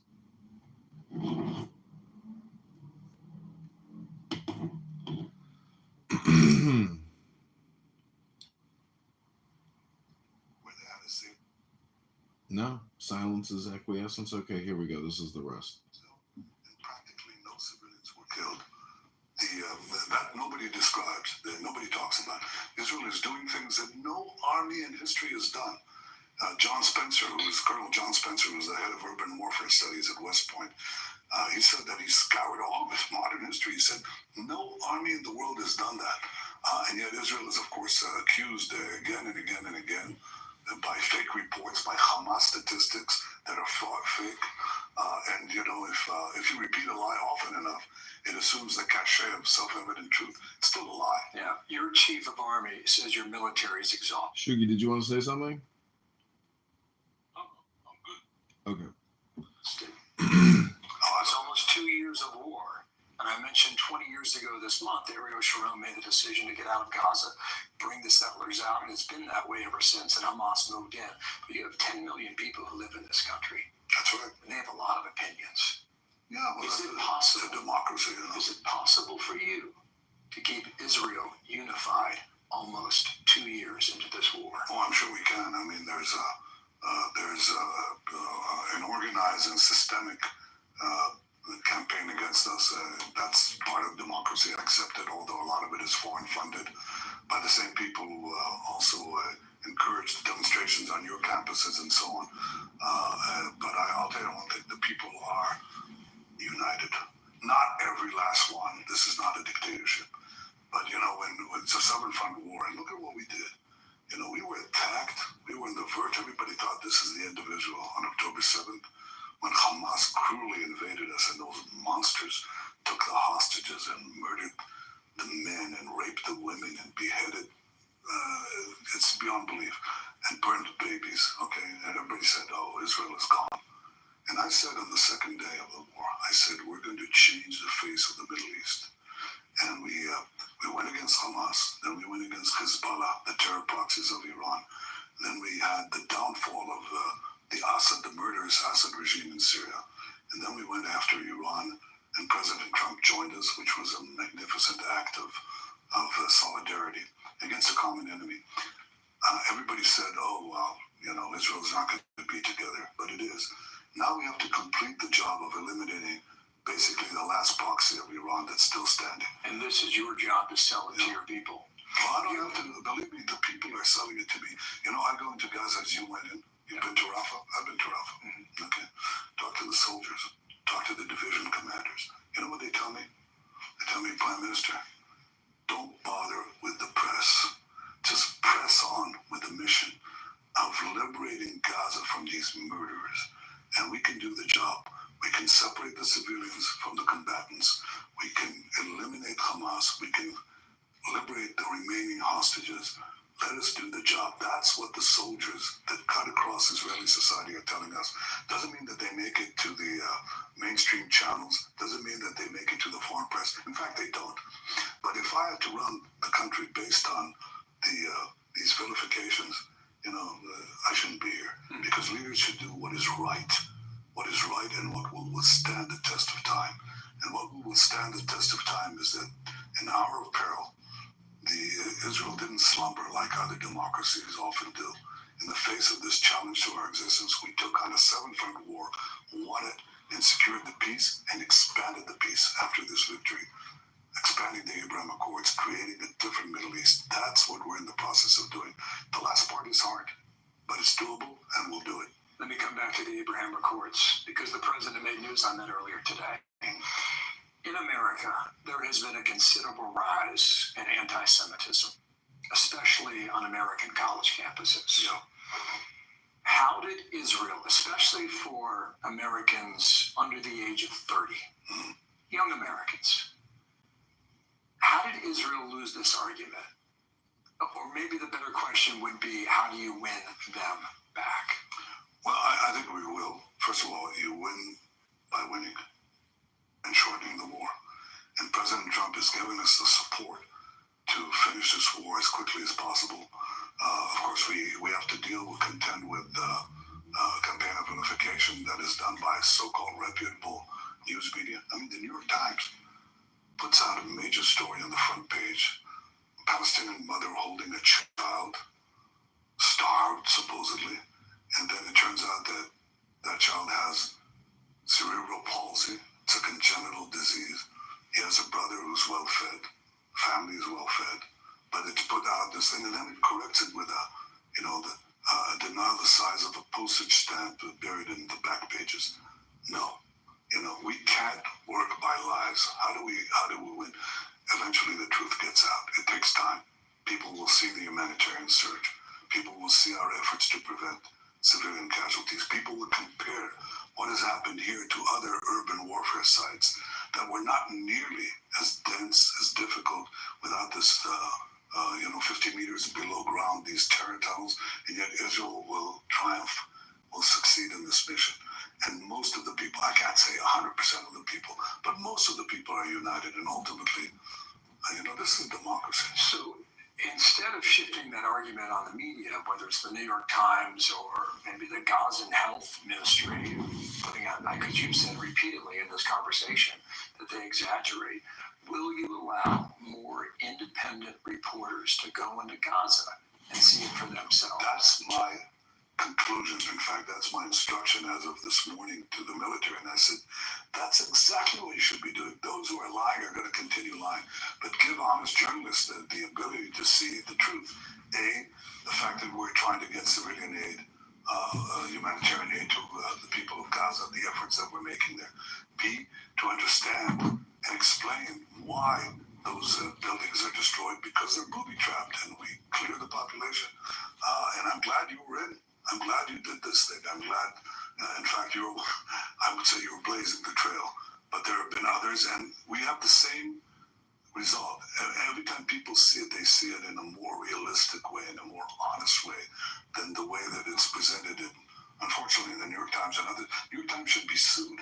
I'm actually looking whether our country can sue the New York Times, and I'm looking into it right now, because I think it's such clear information. I mean, you put a picture of a child that's supposed to then represent all these supposedly starving children, yet they put in this picture of a child who has cerebral palsy, then they took another picture somewhere else in other media, a child who had cystic fibrosis, got nothing to do with starvation, or another child that we actually sent to Italy to be cured.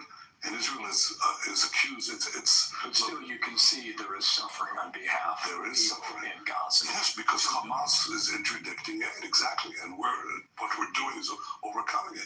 I don't deny that there's suffering. I want to end the suffering. And I want to end it by ending Hamas rule. Would you like to be governed by 20,000 armed monsters who shoot you in the back of the head if you try to leave a war zone? Who shoot you if you say, I want to have my freedom from Hamas? We now have Gazans fighting Hamas. They finally have the courage to do that because they see that Israel is progressing, and they think that we're going to win. So they're not afraid anymore to stand up for their own rights. And they have their separate schools. They have separate programs because they don't want to educate their children for endless fanatic warfare, which is what Hamas is teaching. Hamas is saying, death to Israel, death to America. They hate everything that a free society stands for. And ultimately, the people of Israel understand. And I think ultimately, the free peoples of the world will understand. I have one more question, but I want to clarify something if I could. Sure. You've said a few times now that the buildings in Rafah that we saw have tunnels underneath them. Yeah. Watch what magnesium does to your bowels. If you have to wipe more than 4 times after you poop. There's no way for us to see that when we're there physically with our own eyes, but you're saying all these buildings were booby-trapped and they were not hit by the Israeli Air Force? No, what I'm saying is... Because it is building after building. Well, remember, these houses are empty to population. In the beginning of the war, I remember my visit to Washington, and I was told under the previous administration, they said, there are 1.4 million people in Gaza, in Rafah, because we moved the population away from war zones, and they all concentrated in Rafah. Then we wanted to eliminate Rafah. It's like, we were told, don't go in there. And I said, what do you mean, don't go in there? It's like the Allies are, take over Germany, and finally they're told, don't go into Berlin. Don't go into Berlin and leave the German army, 25% of the German army intact. I said, of course I have to go in. But they said, but there are all these civilians. And I said, okay, we'll make sure that they leave. In fact, they left within 6 days. They all left. Then we had to go in. It's full of terrorists in those buildings. In the streets, they booby-trap the streets, they booby-trap the buildings. So we go in and clear it away. And that's what you would do. That's actually, that's what you did. That's what you did in your war zones, too. The reason why this point is important for me to understand is we only saw one part of Gaza, and we did not see the rest of it. The town of Rafah, as I referred. Last question, sir, if I could, please. The president earlier today put on Truth Social that he wants all the Middle Eastern countries to join the Abraham Accords. Who are the holdouts? Well, you know who we have peace with. So if you look at the other countries, they're the ones that are potential and real potential candidates for this. And I think, look, the president and I joined forces with Arab leaders and had the Abraham Accords, which were historic changes, a real change in the Middle East. We had 4 peace treaties with 4 Arab nations in a very short time. And in fact, I think that the attack on October 7th, among other things, it was meant to destroy Israel, but it was also meant to destroy the possibility of peace between Israel and the leading Arab country, Saudi Arabia. So obviously we like to see, with the elimination of Hamas and the Iran terror axis, which has been our war. Our war the last 2 years has not been with Hamas only, it's been with Iran and all its terror proxies and its attempts to develop nuclear weapons. Other than Iran, who would be a party to this deal? Well, Iran could be too if the people of Iran rise. Is that an invitation? It's been something that I think that many of them want. Many of them want to relieve themselves of that tyranny. And they openly say, I send videos to them, and I'm amazed. Bill, I'm amazed. Millions and millions of respondents from Iran, sometimes with their names and even their faces. You can't believe that they're doing that, but it shows you the thirst for liberation there. So, but if the liberation of Iran will happen because we delivered a very strong blow to Iran's seeming invincibility, and the people will rise from within. But who are the countries that we know we can make peace with? Once we finish the war in Gaza, I think there are at least 5 or 6 countries here in the Middle East. And President Trump and I have talked about it a great deal. And he's been just an unbelievable partner. When did you talk to him last? A few days ago. Okay, so this week. No, I think it was last week. I think, but we talk every week or so. You talked to Vladimir Putin recently. Yes, a couple times. Yes, is that correct? Yes. What did he tell you? Well, I can tell you what I told him. I said that I took note of the fact that he said that Iran should not have nuclear enrichment, which is the American position and our position. I thought that was very good, and I also said that I hope that he'd come to an agreement with President Trump on Ukraine. Right. We'll see if we get that peace. Yeah. Mr. Prime Minister, thank you for your time. Thank you. Appreciate it. Good talk to you. Thank you for having us. Thank you. So far as we can tell, it's the first. Okay, that's the Fox News interview. That came out 3 days ago. It's got 361,000 views. The title is Netanyahu announces Israel will take control of Gaza.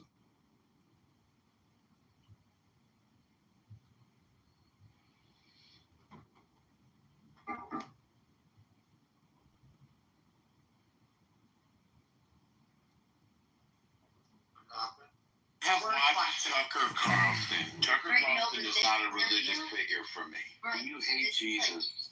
I don't hate him. Why would I hate somebody I've never met? Why do we need his Why would I hate somebody I don't know? Why are you not focused? And why are you being schizophrenic and trying to tell me how I feel? Oh my You God. hate Jesus. Wait a second. I'm just And You then did. So why did you say I hate Jesus? I never said that. I never said you did. I asked you if you did. Why would I hate somebody I know not? Do you hate people? Because many people think that he claims to be the Messiah that they're you're waiting. When did he claim? When did he claim that? When did Jesus claim to Why be did the you just Messiah? let him? Are we listening to one of John's I mean, one at a time, guys. Yeah, but Yeah, that's just a brief sample of El Normo. Is that now? Yeah, that's now. I heard it from a distance. I thought he was in this room. I'm like, what the fuck's going on?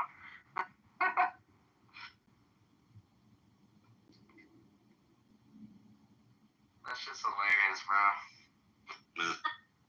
Here's a little Keep more. playing it. I like listening to it. Go. The guys are talking over each other. Norm. And go ahead. So for Norm, this Tucker interview would be good for. This is a good listen because Tucker, like he said, doesn't like is not like a religious thing. The person that he's interviewing, Okay. It's phenomenal. It's an hour and a half, but I promise you won't. Who is he speaking to? Naples. How do I But how would you explain Well, that? what's his name? Start with that. This is a guy who has academic background in just like Christian and like I think specifically Catholic like artifacts and so he's a Catholic. He is, but it's he talks about like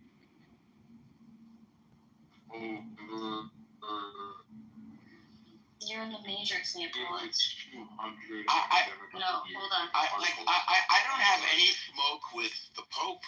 I love Catholics. I think they have a great faith. Can you hear me now? What's that? Naples was in the Matrix. Are you hearing me? Catholics have a great faith.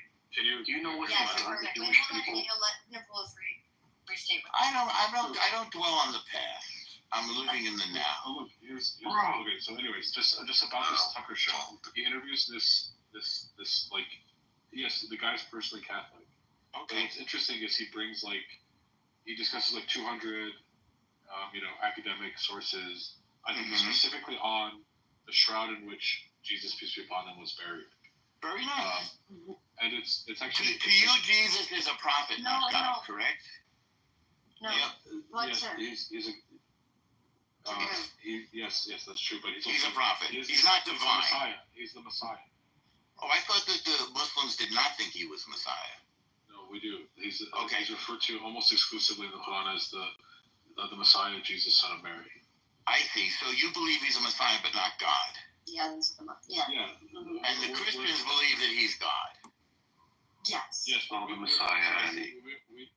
Muslims recognize that he's the Word made flesh, that he is the Logos. Yes. Right. We honor the distinction between divine essence and the manifestation of the Logos. So yeah. So from wait, you honor the distinction between divine essence, which we all have. Yeah. And no. On the ontological level of the divine itself. So what we call God is the divine, like that which is truly like divine on like in its proper place. Whereas Christianity. Wait a second. You don't believe that there's a God? No, they do. No. So you believe? My whole point, everything that I'm leading up to is that I don't believe there's a God. Yes, you're correct. Now ask a follow-up. Stop it, Naples. So the follow-up is that you believe that Jesus is the manifestation of God in Islam? The manifestation. No, in Islam he is. We call him Ruhullah, the Spirit of God. That he is a word. That he is the Word made flesh. Right? He's the Word made flesh. Which word? They see him as a prophet. Well, no, but he's going into more detail than just like he's not like Moshe. He's different than Moshe.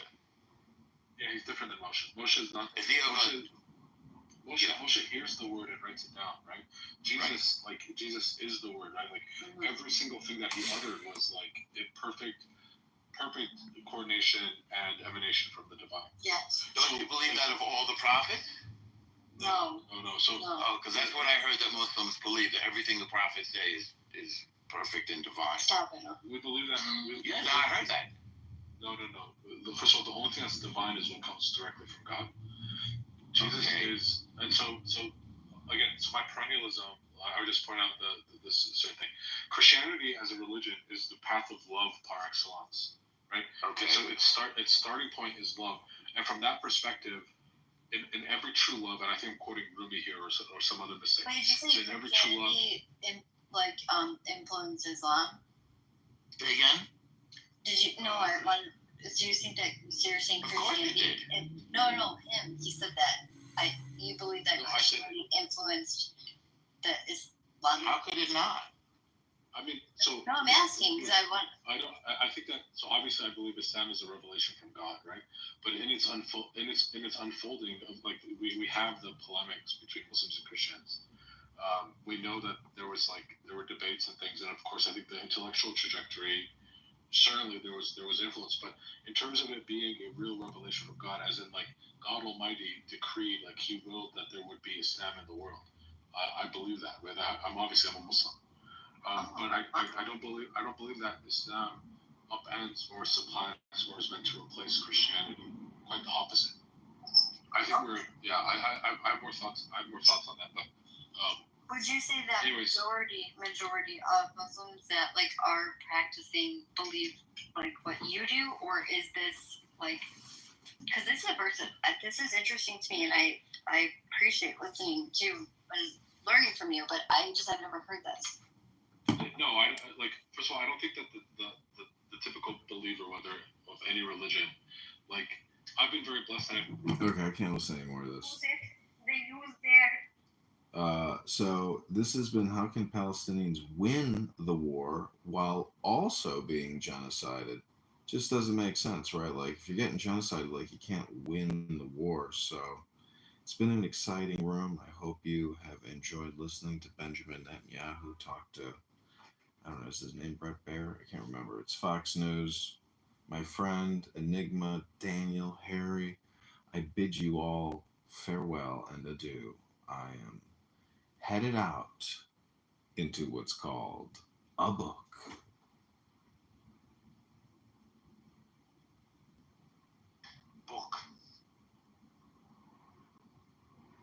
All right, is anybody here? I guess I'm going to end the room here.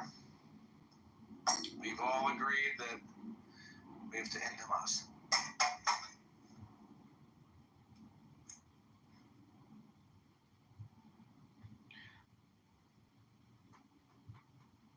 End Hamas, end the room, end your thinking, and end your problems.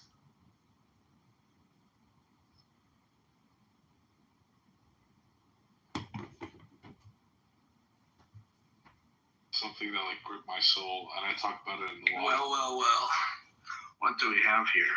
It's three like Sister Lucia. I've read all about her life. Prodigal daughter, but not really repentant. I'm constantly looking up like Catholic YouTube channels. It was so weird. Oh, we can't talk about it now. The room's being recorded. It's not being recorded. Technically it's being recorded by Clubhouse, but it's being streamed, and then after the live stream, then a recording will remain. Slightly different concept, but I hear your point. They're gone now. What are you calling me, a social outcast? What the hell? I think you just proved it. I'm amazing. Everybody wants me in their group. All right. As usual, I'm going to mod the women because it serves two purposes. It makes me look like I'm a bitch magnet, and it's also just more civilized. Women are less likely to move people to the goo, mute them unnecessarily, or kick them from the audience. So I appreciate the ladies. Thank you. You underestimate us. We kick hard. Okay, maybe I'll put an age limit on this. All right. I don't, because I don't like to hurt people's feelings. I do, bring it. I just want to let the room know that netted a skyrocketing 4,000 viewers on the YouTube Live. Wow. Excellent. Congratulations. What was the peak concurrent viewers? What did that get to? I think like 70 maybe. That's pretty good. What do you think opened up that portal? I'm not sure either. Maybe somebody posted it, or because I posted the link in the chat, and then people from Clown House went in there, maybe, and then it triggered the algorithm to show more. You have to have momentum, I think. Yeah, well, something that it used to be true about the Clubhouse algorithm, and it makes sense that it would work for other platforms like a YouTube, is the velocity in which you open a room. Alex New York and I used to talk about it, and this is why, if you remember when he would open rooms, he'd open a room, and then if it didn't have 100 people within the first 5 minutes, he would just shut the room down. He'd reopen it, and he might do that 6 or 7 times, and then eventually you build momentum because you get the people that were in the room when it got closed down, but then when you start a new one, they jump in, but then also new people. That doesn't work anymore. Clubhouse just changed their algorithm, plus there's just not as many people on that, but I think velocity is important. So maybe what we should do is before you start the live stream, maybe we could talk about how do we just get people to go view it over there, and where we could share it, like, elsewhere, whether it's on, for the older people, they could share it on Facebook. I will say, Mojo, like, I do not consent to this being recorded. Just to make it clear. Those words mean nothing. No. Make it clear. Well, I'm not an attorney, but it's... So can I ask two questions?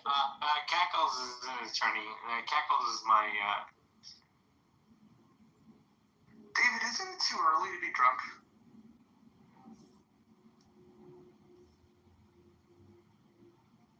What's going on with Alex New York? He used to be holding rooms all the time. I remember Alex in New York. I missed that guy. Not 3 times. You don't say the name 3 times. Beetlejuice! Okay, but whatever happened to him? Well, I'll tell you, if I knew information, I would probably withhold it, because it's not polite to share. I think what we could just say is that there was a place for him on this app, and well, I think some of his rooms were the dumbest rooms on here. I also think that why would you interrupt me, David? Why would you interrupt me? Sorry. What have you been drinking today? No, because. No, I want to know what you've been drinking. Don't even tell me how many, because that would be toxic. So there was a situation with Alex in New York. No, but what are you drinking today? I'm not gonna answer that question. Okay, well then until you want to participate in the room, I'm gonna move you down to the audience. We'll move you back up when you're ready to tell us what you've been drinking. You don't have to say how many. That would be too personal, but go ahead and put it in the chat what you've been drinking. That'd be great. Can I ask Kitover a question? Yeah, go ahead. Do you guys formally know each other? Have you guys met? No. I'm going to Chicago when the next festival is, so I wanted to know what is the next up-and-coming festival. Why don't you meet him at the campaign headquarters? Oh, I can do that and give him a little contribution. You could go to the Aaron Waters show, or you could go to the Polish Fest, and then there's like another big one in Chicago, like downtown by Chicago Theater. It's just. That's what I thought. The Polish Fest. I go to all Polish things. I'm not a full out though. Thank you. Hello? This is Cackles calling in.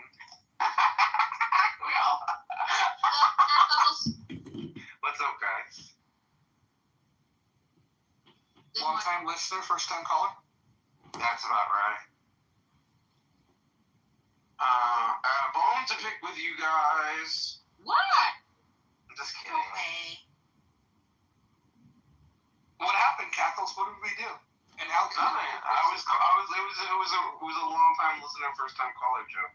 No, keep on going. I'm feeling froggy. Let's go. The next part of that sentence needs to be Cackles. The next part of that sentence needs to be, am I the asshole with? Am I the asshole with? Yeah, that could be it. Ooh. Alright, new poll. Thought it was relevant and timely. Haley is. That's a great It's poll. definitely WWE women. You know what I really like about the Positive Mojo Vibration Experience is the changing titles, the changing polls, the dynamic nature of the room. Your dynamic nature. Hello, Monica. Or Christopher. Who's Christopher? It's quite literally in his name. Christopher is an Antifa radical anarchist who flicks off cops and says, F you, cop! Oh, no, John. Wait, hold on. My understanding of Christopher is that he's a small town boy, military family, Republican lineage, that just wants to help make his neighborhood better. Oh, wait, that wasn't Monica? That was just serendipity? Hello, I'm sorry. Hello. You're right, Mojo. But John's just, we have an understanding. So you're vouching for Christopher, so I should add him? Dude, Christopher was one of the most epic voices on this app. When everybody else was chasing, the big names that were off the app, he made a name for himself on this app. He literally made a house called Chris Sweat, a rant, and he would get on the stage by himself, rant for 15 to 20 minutes, and there'd be 100 people listening with no ability to interact with him whatsoever. They would just listen to him rant. It was probably the most interesting experience. I don't think it was necessarily the most engaging rooms. He would then bring people up after the rant, but it was fascinating to watch how he could captivate people. It was like a one-man Broadway show. Nice. Congratulations, Christopher. I guess no replays because this looks like a new-ish account, huh? Oh, this was years ago. That's funny. Thought it was Christian Lamar. I don't think Christian Lamar ever got 100 people in his rooms. True, Monica. Christopher, if there was one thing that you wish Clownhouse users knew or read in a book, what is it? I don't know. Honestly, only come up here to fucking catch up with you guys once in a while. I don't think I've been on here for like 10 months or something, but this app sucks. Isn't that projection though? Because doesn't the app actually suck if you suck? But what if other people on the app don't suck? No, still people don't suck. The app sucks. Does the app bite? It's a conference call. It's just people. The app is, basically a non-existent thing. It's a fucking conference call. No, they've ruined the app, and it sucks. Well, what is the app other than speakers having a conversation? It sucks now. So, my interpretation of the app is it's your own choose your own adventure game. So, if you're unhappy with the content, you have the freedom to create your own. Exactly. Hi, everyone. As is always the case. To answer the conversation, I just wanted to come up to the stage so I could be included. Thank you. Dylan, welcome to the Self Adventure Club. Dylan, congratulations on making your first step in your new self adventure.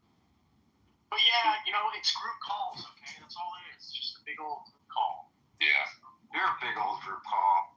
With a picture. Whoa, what the violence, Gaggles? I'm sorry, I'm feeling violent now. I don't think any of you are real. I think you're all just dots on a screen. Making noises. Hold on. Do we move him down for outing us, or what? Well, hold on. Maybe what we need to do is read the rules of the house to Dylan. Let me. Yes. Dylan, we have rules. We're a real inclusive bunch too. I just read the rules for the first time in my life. Do you agree to abide by them? I have so far. Go on. Would you like me to read them to you? Just for us to hear more of your voice, we will answer yes. In the bus. Okay. In the bus. Violence, no problem. No doxing, no problem. Stay on topic. I'm gonna try. Keep your shares brief, okay? Don't interrupt speakers. I'm pretty good at that. Okay, so we didn't say read them out loud. We said Monica's going to read them out loud. Yeah, but don't forget the last few. Okay. In the Muff now has 1,029 members. This house, the rooms, and the chat are for entertainment purposes. So where did he stop? Number 5. Do not interrupt. Just start from the beginning. We want to hear as much Monica as we can. Okay. I'm so lost. Where are we starting? The rules? This is Number 1. No. Bye. No threats of violence. No doxing. Stay on topic. Keep your shares brief. Do not interrupt speakers, especially mods. Mods may interject when appropriate. The N-word is forbidden on stage and in chat. Don't spam the chat. Do not bring drama here from other rooms, and English only. PSA. Assume that all rooms are being streamed. Paul and the Clubhouse team have taken away the mods' ability to remove people that do this when they introduce the anon features.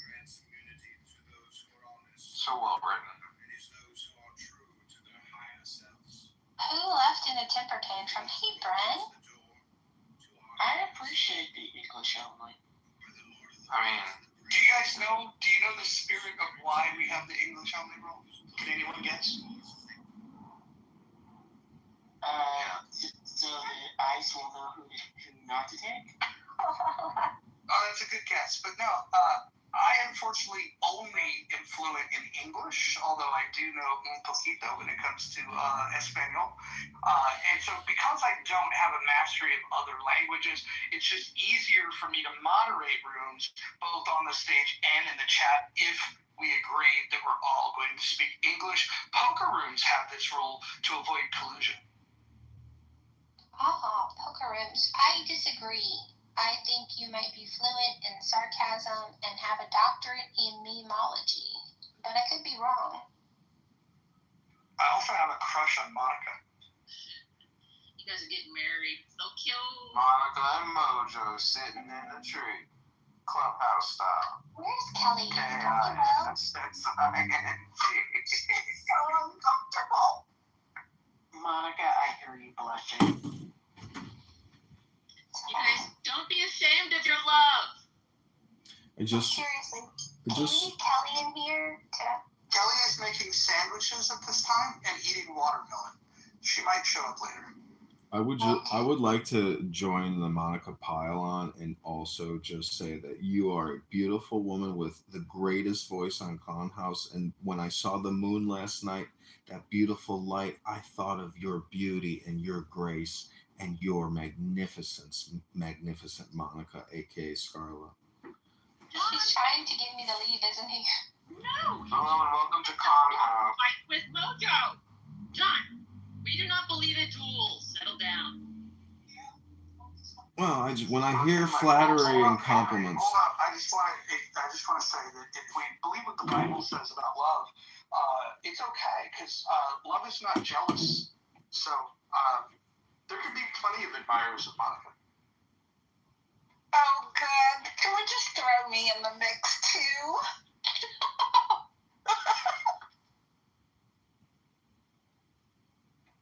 Everybody, serendipity is now in these last. I'm used to dog piles, but not this kind. So, Isn't enough of the love bombing already? I think you can only get great compliments if you truly anonymize yourself and remain, anonymous.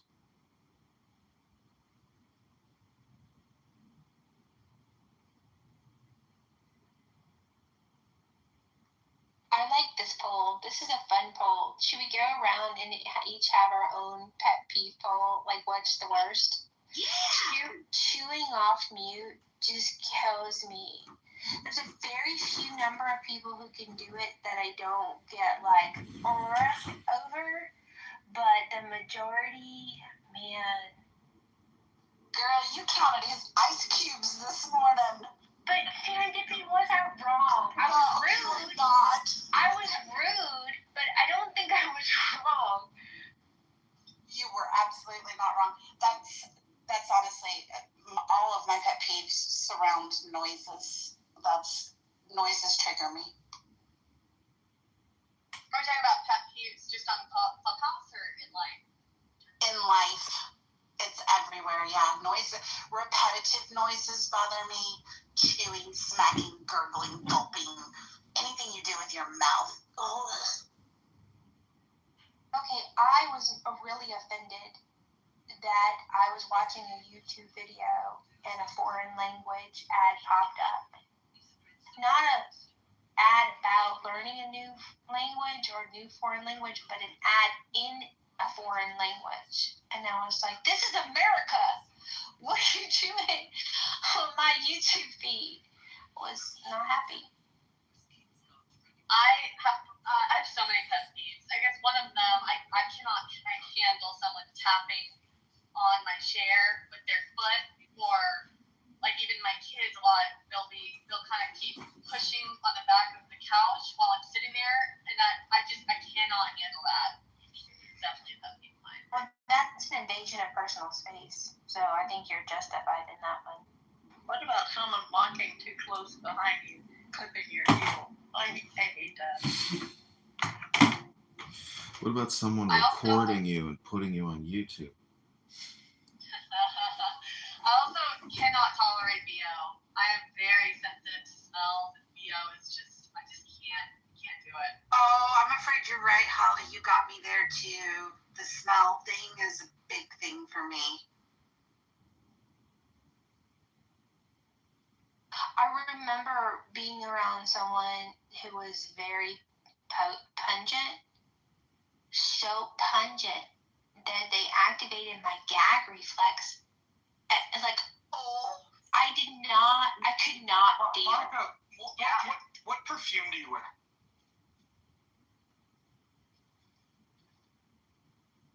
Can you answer that? Is that too personal? No, it's not that it's personal. It's that there's the Michael Kors original was my favorite, and then it just continued. So. Well, the reason I ask is that I'm thinking of getting your favorite scent and spraying it on my pillow. Oh my! What? The world's turning. It could be a carcinogen, so sleeping in it might not be the best idea. Yeah. I wanted to sing dooby-dooby-doo. Yeah, I've definitely been in really awkward situations. I was on a plane. It was an international, long plane ride. But before we disembarked, whatever, I was sandwiched between these two very, very large men, and they were really nice, very talkative, but very bad smelling. I mean, it was pungent, and I was like sweating because I was like, what am I gonna do? What am I gonna do? Like, I can't. I was literally sitting there thinking, like, I think I have to get off this plane. And it was a really full, like, the plane was full. It was filling up. Like, I honestly think I have to get off. Then please, is there any spot I can move to? I honestly don't think I can do this. I think I might have to get off the plane. I can't sit where I'm sitting. And she was like, let me see, and she's like, just go back, let me see what I can do. I was like, okay, I'm praying. So thank God she came and grabbed me, and when I got up, those guys said, they made a comment like, it's okay, we're used to it. And I was like, damn, it was so awkward. But so is it a natural scent? Is it a food scent? Is it bad hygiene?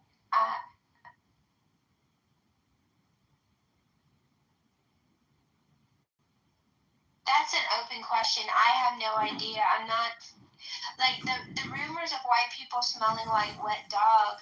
It's not something that I was used to before Clubhouse, and I realized that the people that accuse white people of smelling like wet dog are around poor white people and not white people, and so they're actually outing themselves on their income level every time they insult white people. So I don't know. Holly, is it? Wait, there's It's definitely the BO that bothers me the most, but I know there are other smells. I mean, so it's hygiene. Is it poor hygiene, or they're not using deodorant because they're? Well, let's be real. Yeah. So Indians, obviously, deodorant is not, I guess, a thing. But for the other people, I guess it's hygiene. Yeah, I mean, there's different smells. Like if you're really fat, there's definitely that like sweaty, kind of sweet, gross smell. So you do, Scarlett, you do believe that there is a direct correlation therefore between income and personal hygiene and odor, correct? Because you said that income is a correlate, right, Scarlett? Oh, I don't think it's an absolute, but if you have to pick between eating and soap, many people will pick food. Well, let me ask you something, Scarlett, since you're talking about personal hygiene. Let me ask you, do you use a water pick to brush your teeth with? And do you also use baby wipes to wipe your ass? Too personal. I'm just asking about your personal hygiene because the correlation would be your income.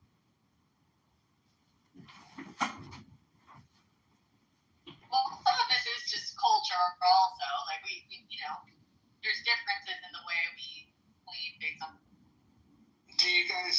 mouth out with coconut oil and oregano? That's a thing? I use safflower oil. Is that what do you mean? Why do we want to do that? Oil pulling? Because if you use the over-the-counter mouthwashes, they actually kill the bacteria in your mouth that's actually good for you. It actually makes you less healthy. So I highly recommend a combination of oregano with coconut oil. I have oregano oil and coconut oil. Do I mix those together? And what do you do? You just put it in your mouth and then rinse it out? Listen, you gotta. You gargle it the same way you would semen. You got it backwards, Mojo. You're supposed. Hold on. I need to know about Mojo's gargling techniques. Oh no! What did I just walk into? We are talking about how you can use balsamic vinaigrette as a mouth detergent, essentially. Balsamic vinaigrette? No. Was that one of the options? I heard it was coconut oil. You gargle with balsamic vinaigrette as opposed to mouthwash, because mouthwash is an alcohol and a carcinogen, and it kills the bad bacteria, the good bacteria in your oral hygiene. And for oil pulling to really be effective, you should swish for about 20 minutes. 20 minutes? Who's got time for Yes. You should swish for 20 minutes. I'm out. Anybody in California get that Amber Alert? Well, I met an Amber last night at the bar, or 2 nights ago, and she's marrying her second cousin. Do you think it's weird, that she would say, "Hey, my fiance's here"? You shouldn't be going to the bar while you're running for Congress. Why? I've got to listen to what the young people are talking about, not what the old farts are talking about on Clown House. So you're going to the bar to do political outreach? 100%. I'm constantly live streaming my experience at the bar. I don't know if you follow me on X, but I call it the Emerald Island Chicago ASMR Experience by candidate Congressman John Kitover. Yeah, that's a horrible strategy, bro. Well, I mean, if you wanted to post up outside the bar, you see what I'm saying, and actually have conversations in a way that's more genuine to having that conversation, as opposed to listening to a bunch of, pulsing music and, I mean, I don't know. Like, I just feel like it would I get enough political conversation here. If you were to have those conversations with people entering and exiting that bar. Sometimes I don't want to talk, and I just want to listen. And when I go out, sometimes I don't want to talk. But coming on Clown House, you can get all the political conversation anyone could ever get enough of. It's overload. So when you go into the bar, do you make like an announcement in between, like DJ sets, like, "Hey, I'm John Kitover. I'm, running for Congress. This is like my platform." I mean, are you doing any of those things? No, these are professionally run bars. They don't want some bald asshole Who's your interrupting. I'm the Clown House as a decentralized network of associates. You want to be the campaign manager, Scarlett? John, I would highly recommend that you talk to Stephen Bader or Marshall Rankin and ask them if they either would volunteer to be your campaign manager, or if they could recommend somebody that could. I will ask them if I happen to see them. Thanks for that suggestion, Mojo. Thanks for that positive vibration. Pay them. That part. They could do it on a voluntary basis. Smaller campaigns don't have the money to. You want the money going into actual marketing of the campaign, not to pay for volunteers that could have done it for free. You want to find people that are aligned with your mission, that want to help you get elected as much as you want to be elected.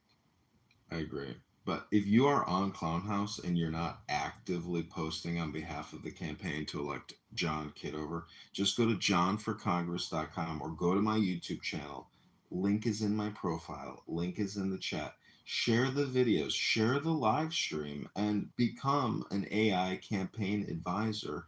And if we get to Washington, D.C., I swear we're going to throw the biggest Clown House party. All your expenses will be paid. The campaign will fly you out, put you in a boat, put you in a hotel, put you at the bar. John, if I were in your campaign, I would tell you that those are the kind of promises that you should not be making. Well, maybe I'm having grandiosity, but I'm just John, saying. have you spoken to Augustus?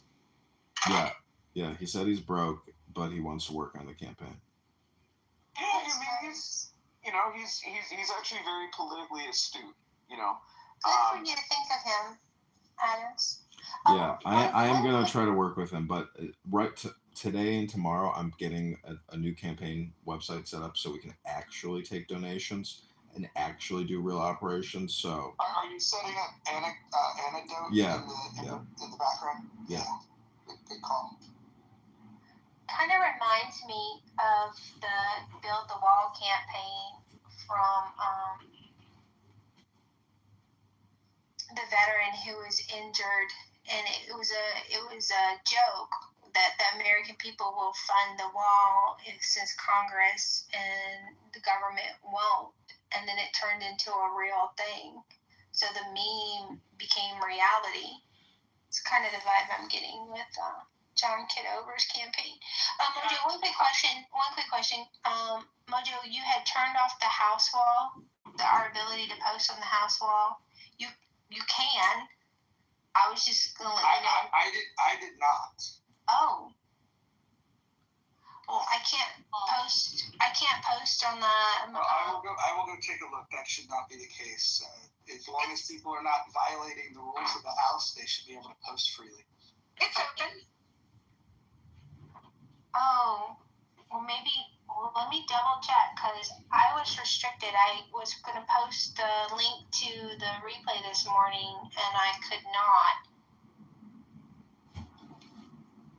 John, can I recommend you embrace an education choice strategy, and I can connect you with funders. Yeah, absolutely. Chicago and the CTU here is run by a bunch of cackling communist witches.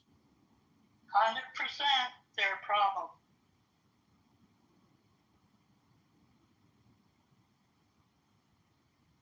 So the guy's name is Paul DiPerna, DiPerna. Goggle him and tell him I sent you if you embrace the net choice agenda. Well, we have a gentleman, maybe I can get him to come out Clown House. His name is Governor candidate Joe Severino, and he is getting attacked by the Illinois GOP in a way that you can't believe, but he's getting a lot of views, and he is the only Republican who has any visibility running for governor. The Illinois GOP doesn't field anyone. They have no candidates in any election cycle for judges, for committee people, for Congress people, for senators. They field nobody. None of the other positions in Illinois state government do they ever field, not for commissioners, not for Secretary of State. They field no candidates at all, and they have only $5,000 in their bank account. That's it. That's all the entire Republican political party has in their bank account. $5,000. That's it. Have you guys seen KB on the app? Serendipity? No, I haven't seen him in a couple days. No, I'm talking about the female KB. Oh, no. Oh, no. She goes on X Spaces with Andrew Meyer a lot. I haven't, Adams.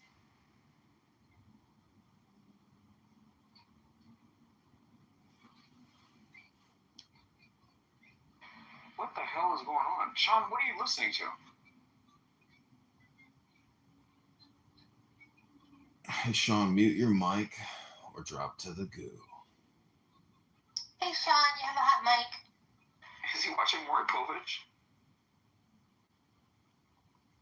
So the one thing about launching a campaign and using a platform like Clown House is because there really kind of is this force multiplier effect of having like what you could call a networked brain or a positive group think to a certain extent, or utilizing Clown House as your rocket pad. There's just a lot of benefits to launching a political campaign and doing communication with individuals in this type of social audio dynamic. And, because almost all organizations constantly have meetings, to me, Clown House is the perfect place to conduct business and use it as a conference call, a teleplatform like Zoom. So, to me, Clown House, can be revolutionary and create real change. It's just a question of the users and whether or not they're able to successfully work together to actually do anything other than just like have casual entertainment conversations. Yeah, you have to show up prepared. I ran 3 successful state, local, and national school board campaigns, and won. It's work, but you have to be very targeted. You also have to define success on your own terms. If winning an election is not the only strategy. Sometimes it's an awareness thing. Sometimes it's a learning thing. There's a lot of things that you can do. Libertarians love talking about Joseph Overton and the Overton window, but you got to be intentional about that. What is your goal? And if you have exit criteria of like, man, if I do this, that will be, I can hang my head, very well. Those are the things you should think about, because winning is for the people that are going to throw a lot of money into it, right? But you can also define success in your campaign without winning in the election. If you were to cause doubt or at least introduce into the conversation an issue that you care about, like if you think about Ron Paul's biggest contribution, he certainly didn't win the presidency. And when he was in Congress, most people didn't even know who the fuck he was. But once he ran for president and it was on the debate stage, he started talking about things that said, I wonder why the rest of them don't care about these things. And so what you need is more people like Ron Paul. And I think that when you do it on a local level, you can have a lot more impact. Yeah, I mean, even putting out videos about property taxes in the top towns in the district, income taxes in the top town, like the current congressman, probably if I were to do a quick Grok search about how many times and give me the content where he has talked about lowering your property taxes, income taxes, gas, plastic garbage bag taxes at the grocery store, everything. I mean, there's ways to create content which cause doubt and bring up relevant topics that are priorities. I would like to have more people like Ross Perot. I can't remember the lady from Texas, but just more people who had a different political and economic viewpoint.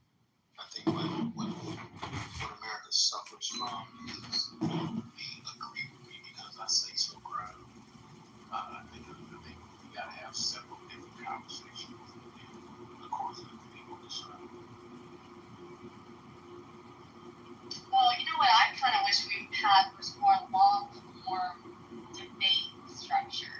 I don't like the way that the debates are structured now. They're like too short. That's because the parties themselves had formed a committee to choose the rules, and those rules, the first big rule that they make is how to exclude third parties from those debates. And so the good news is the debate commission is fallen apart. So there's at least an opportunity for something new to emerge. But John, I wanted to throw a name at you. You should look up the Free to Choose Network and look up the chairman, Chris Rufer. He's the guy that he founded the Morning Star Company. He's the wealthiest pure liberty donor that you're going to find.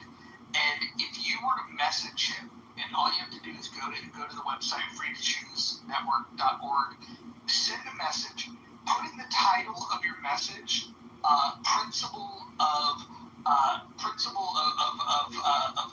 human. Oh God, how does he word it? Hold on, I want to make sure I don't bastardize what he says. Hold on, I want to make sure I get this exact. Hold on, bear with me. I apologize. I just don't want to fuck it up because this is important.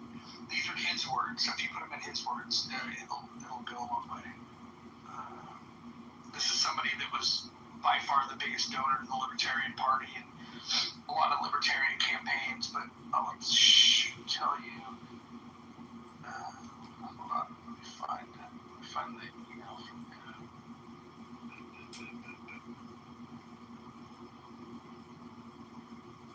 Principle of human respect. If you can send him an email telling him that your campaign is all built around the principle of human respect, you'll get his attention and you might get a donation. So when people say that, parties need to have a different structure. Mojo is correct. A lot of us ones that we see are structured a certain way, but you do have the opportunity as regular Americans to bond with some people who may be having a similar conversation with people who are not part of the structure. I think the sad thing is that when people would not align with how the Democrats want to go do their thing, Green Party, Common Party, Forward Party, the people who want a different structure are not paying those things attention as you should. Give those things your eyeballs so that over the next 4 to 8 years they become at least number 16 or number 10 on the debate tour. And you can have those conversations and force those moderators to ask the questions that you want. With all due respect, that doesn't work. The third largest political party in the country has been at this for over 50 years, and the system is designed to keep independents and third parties out of the system. And the idea that you're going to lend your support and give them their eyeballs, I don't think it works that way. I think a better idea is you take your ideas, you organize, and then you look at the way that the game is set up. You have to play within the rules. If you break the rules, they'll kick you out. So what you do is you have to bow down to the fact that there are two parties, and then you have to push your idea into one of the two major parties. I think that's a different premise. I don't disagree with that premise. But I think that what they were talking about was hearing different conversation structure. What you're talking about tonight. Well, what I'm saying is I want to see that on the national stage. I get what you're saying, but I'm just saying, if I can paint a perfect cycle, election cycle, I would change the style of each city debate. That's fine. Yeah, but you gotta understand, they don't want that because they want to frame the conversation for the American people the way that they want to frame it. And if you have an outsider that's on the stage that might change the conversation, what if the American people got excited about that new idea? They did not want that. Yeah, that's why I know it's probably a pipe dream. That's just, I wish that. When Ron Paul, would scream out, "The government is broke. America is broke. We are kicking the can down the road and borrowing and spending ourselves into an inflationary state." That perks people's ears up. But unfortunately, he just didn't have that bravado and strength. But the whole point is Ron Paul's Liberty Institute, and even though his co-host may not be that great, the point is it's his messaging, it's his communication outreach, which will have the lasting effect on Americans and people who are part of that communication network, and how essentially they know that they're getting not a square deal and it's not a fair bargain. So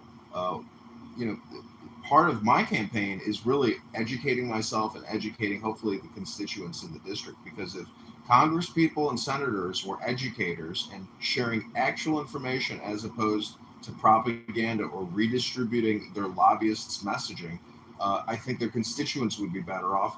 And because education is hundreds of billions of dollars a year federally and locally, with all your property taxes going to education, I don't think we're getting the education that we're paying for.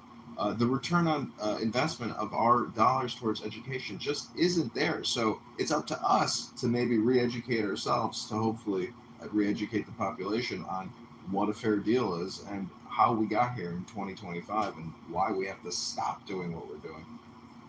So, hold on, agree real quick. So, the problem that Ron Paul ran into is that the party itself does not allow these ideas to be able to see the light of day. So when people started liking what Ron Paul was saying, there were states in which he had delegates in 2012, Maine, Minnesota, Iowa, Louisiana. Bryce, sorry, I'm taken. I'm married. Getting engaged. They actually challenged the credentials of Ron Paul delegates. They unseated them and they replaced them with other delegates. These were people that met all the qualifications, but they changed the rules in order to unseat his delegates. And then when they did that, they voted when they were voting for the speaker slots for the convention. They didn't select Ron Paul to even speak at the convention. When that happened, all of the Ron Paul people just left, and so they forced that voice out of the party by saying, no, we don't care if you qualify or not. We're going to change our own rules to exclude you. Go ahead. I mean, doesn't the Constitution almost doesn't say you can do that in the party, but I mean, doesn't the Constitution give them the right to even do that? So, Roger, I wanted to ask you, what are your thoughts on Donald Trump pulling over $500 million from UCLA? I think federal funding should never go to education, period. I think the people that are asking for it are asking for trouble. And now some people might like the idea of why he pulled it. Some people might think that it was the reason that he pulled it was a bad idea. I don't even care what the reason was. I want federal funds pulled from K through 12 as well as the universities. I would agree with you, but I also want to introduce the context that the student population at UCLA is 2/3 foreign students. So, I mean, the fact that we're even funding on a federal basis, campus that doesn't actually have attendance from, United States citizens, like that to me is my main point of contention with UCLA. It's disgusting. Like back in the 70s, like UCLA used to be free. Like, Roger, what people have to go through, to get their kids into schools in Southern California is disgusting. Like, I'm all for Becky from Full House. Like, I think that every parent that does have those means and their kids are able to academically qualify, I definitely think that they should be utilizing that pathway. So this kind of happened when, in my view, it kind of happened when people try to make a degree as the benchmark for a job, and so we took it away from the GED people. We took it away from the people who may have 8th grade education, but they did way better than the college degree person. And we kind of put ourselves in this little conundrum of, well, we're just going to, out of the blue, glorify this thing. Well, in doing that, now you start to weaponize against many of the Americans. So it may not seem that way, but from my point of view and my culture structure, the way we see it, the minute you start saying, okay, this is okay, but now we're going to create something, policy right to work. Now it's not okay. And then 20, 30 years later, you see the ramifications. If you had just left it alone, let it live and die organically, it would have been okay. But we tend to, here in America, weaponize for one group or another and not realize that you're basically getting the outcome that you just spoke of a moment ago. So, do you believe that in certain concentrations of studying in college, it's to have you recite information, or does it's a whole concept to teach you how to think? I'm an honor roll student, and it's to recite information.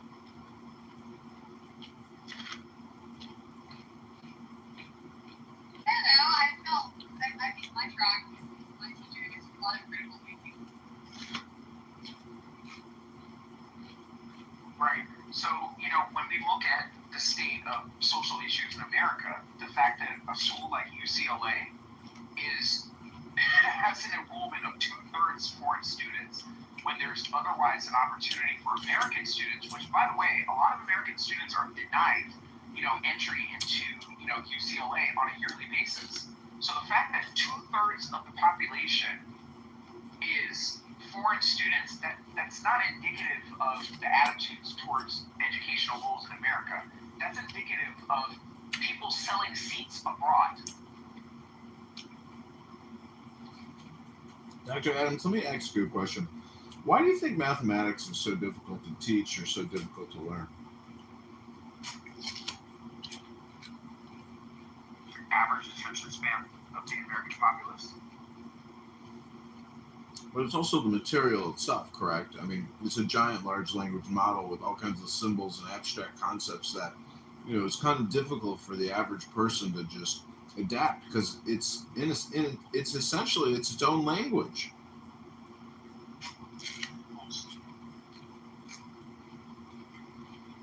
There's a reason why they don't allow you to have programmable scientific calculators when you take your SATs.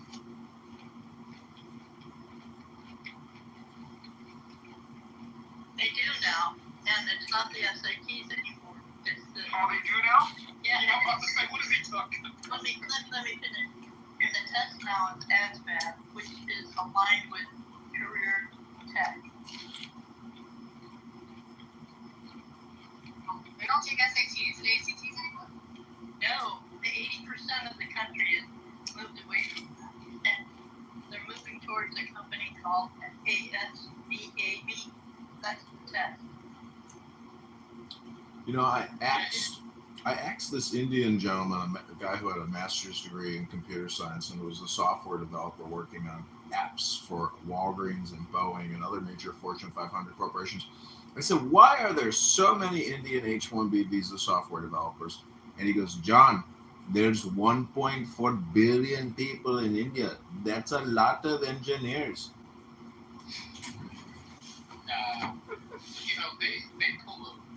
They pulled the nice scam during the automobile situation where they weaponized that.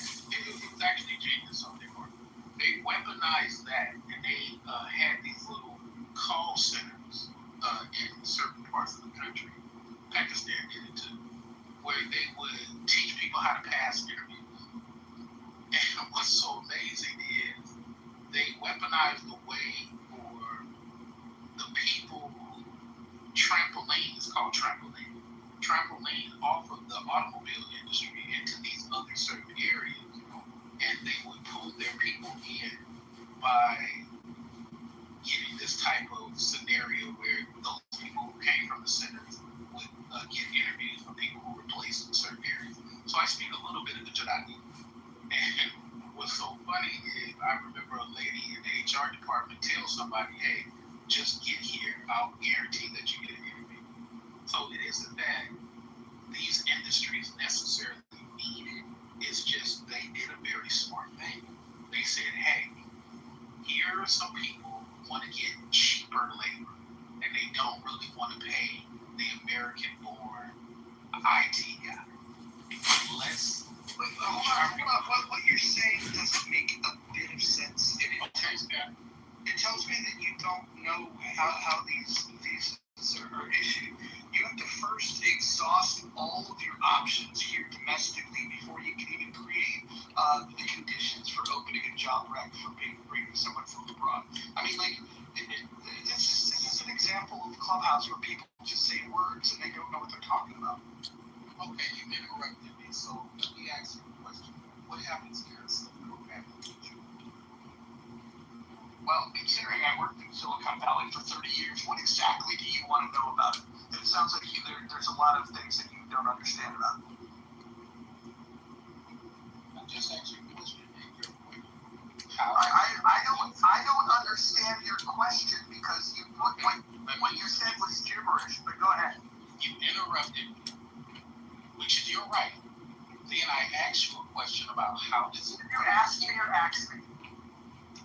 Oh, well, let's use the Oxford Dictionary. OSC is the correct pronunciation, but we all got different dialects here in America.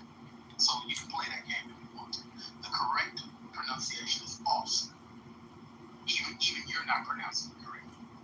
So I would pronounce it axe. Again, you have an American. I'm going to start asking questions. I'm not going to get you upset. And now here comes somebody trying to help you. Wait, Sile, are you sure that the Oxford Dictionary says os? Trying to help you. I'm talking to the one guy who interrupted me. So can you answer my question for a third time? How does the process work here in Silicon Valley? Which process are you referring to? You're talking about when you interrupted on. So you want to explain how pieces work? It's perfect, thank you. So if you're hiring, let's say for an engineer, for example, the first thing that you must do is you must open the job rec for domestic applicants. You cannot open the applicant pool to foreign workers. You're forbidden from doing that until you've exhausted all options. And once the job rec's been open for a reasonable amount of time and you don't find qualified applicants, then what you do is you have to get approval from HR to be able to create a job application that would allow you to take on people that come from elsewhere. Now, do you want to disagree with what I just said? Yes, and allow me 60 seconds and you can have my word. You can have 90 seconds because I prefer to get more time to interrupt. I know you're going to interrupt me. No, I won't. I'm going to give you 90 uninterrupted. So I have been in software since the days of this American Megatrends, Earthlink, or Mindstream, or Earthlink. I've been around for quite a while. People have jumped past the process that you just claimed is in existence, which it is, but they've jumped past it with these contracts through temp agencies. So you're saying they have truth, and that's why when you interrupted to try to be obtuse, you actually failed. They've been doing this for over 2 decades, jumping all that entire process that you're talking about, getting people in through the temp agency. But you got the last word, sir. It was a great conversation. You got the last word. Yeah, let me ask you this: Are you a hiring manager? In the field that I'm in now, yes. Great. And so you have hired people. You have hired foreign workers. No, I personally refuse to. Gotcha. Okay. You haven't seen the protest through then. That's kind of what I'm saying. No more questions. Yeah, and I think the restriction, Roger, is they have to have that applicant pool open to domestic employees for a year. And a 1 year period is seen as a reasonable amount of time to try to find an applicant. And only then can you say, hey, I want to hire somebody who's a non-citizen. Let me try to get some paperwork here. And then you have to establish that, okay, you're bringing in that foreign worker. Are they just a migrant worker, or is this a long-term thing? If it's a long-term thing, then you have to demonstrate like a 10-year period or a 4-year period. There's all sorts of restrictions like that, at least in biotech for trying to find talent.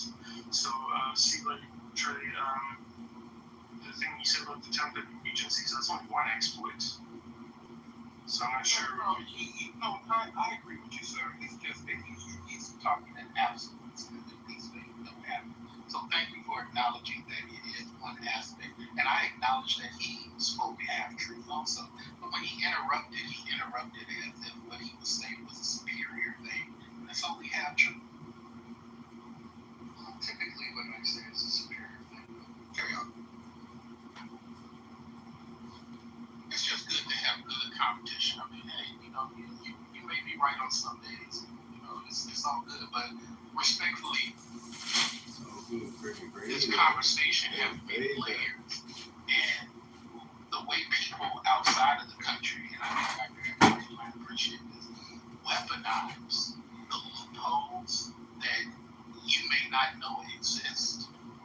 That's where the problem really lies. And that's why people like Dr. Adams get frustrated, because there's a lot of loopholes that Americans have not closed because they're unaware that it even exists.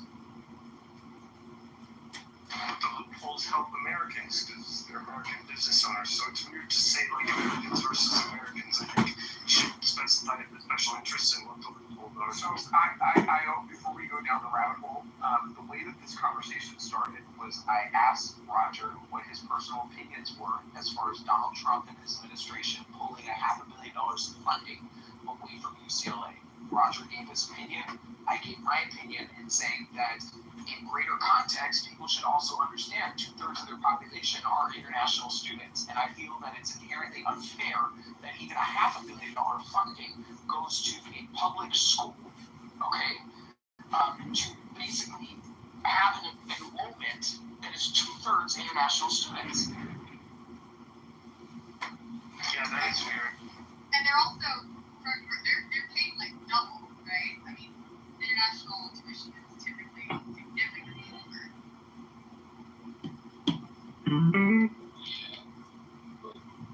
What I think Dr. Adam is talking about that money for some way, somehow, the Americans are not at the forefront of the benefit. And even kind of that's my whole point. And I also mentioned the fact that in the 70s, UCLA used to be damn near free. Okay, so the fact that, you know, as a state citizen of the state of California, born and raised, I'm not an implant, okay, I find it very troubling at the fact that, you know, my nieces and nephews applying for college now have to pay, you know, $40,000 to $50,000 a year.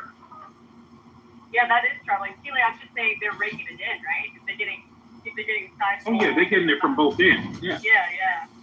Yeah. I think colleges, their number one thing, and maybe you, Holly, and Doctor may appreciate this, if they would just stop changing the book structure every year or two, they can cut at least 1/3 of the money off. That's not the issue. That's not the issue. UCLA's issue is that they're selling seats abroad. Okay, and this is also why I brought up Operation Varsity Blues. People in Orange County found a loophole that went across the whole entire country into buying their kids into college, which in my personal opinion has always been historically consistent. And I don't think that it should have ended in the federal government coming down and throwing Becky from Full House into jail. So when you have the context of people at UCLA selling seats abroad, 2/3 of the population in a public school that does not benefit its state citizens, I can understand why the parents found the back door. Respectfully, the curriculum changes every 7 years per state, and I can validate that if need be, but I don't think you guys really want to read it. So, Joe B., that's one part of it, but the main linchpin of where this becomes an issue is the enrollment outreach. They're not showing up to college or high school campuses in America. They're not showing up and engaging in that type of outreach by having, you know, conversations with Department of Education heads in foreign governments the same way that they're having conversations with state governments here in America. They're not. It's the enrollment outreach that's the issue. They're selling seats abroad. And you're not even...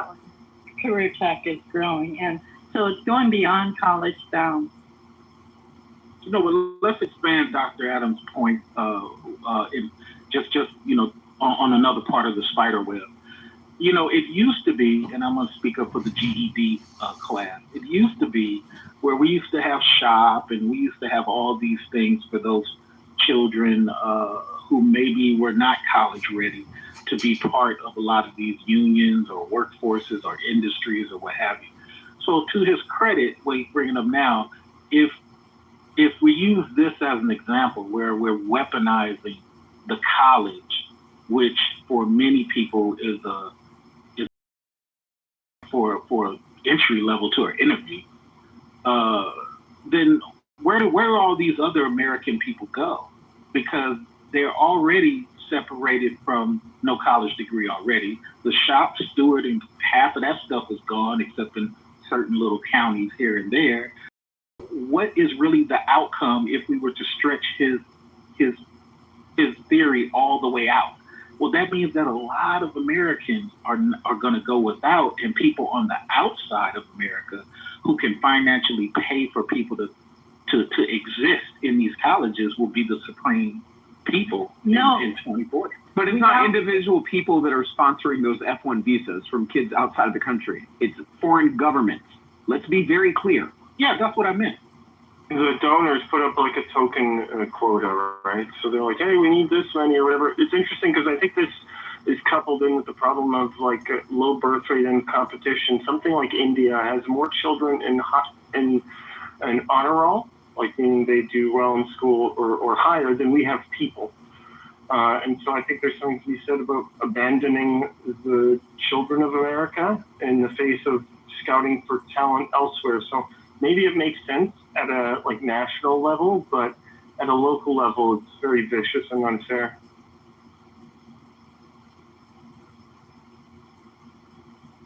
That's why when he asked me, was it about critical thinking or just reciting? A lot of it's just reciting at this point.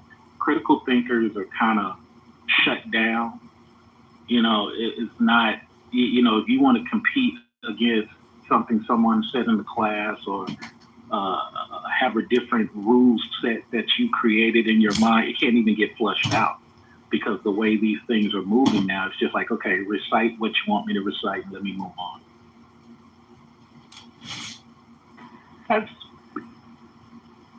That's split in half nationally now. Literally, career tech taking 50% and college bound the other 50%. And what's happening is it's choking colleges, some need to be choked, and building career focus.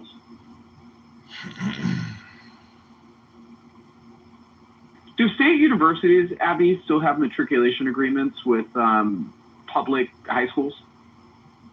I don't know. I mean, I have a lot to say with respect to this.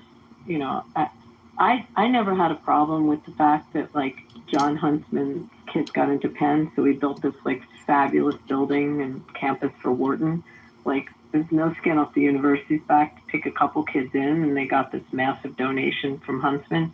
Like, I don't know. That's how universities got built and buildings got built. Like, traditionally, go walk on these campuses and see the names on the buildings and, you know, the families and the legacy families that contributed. I know everyone's going to say this is horrible what I'm saying or completely unpopular, but it's really, at least on the East Coast with so many of the universities, it was, you know, the heart of the buildings and the endowments on the chairs of the departments and families that donated them.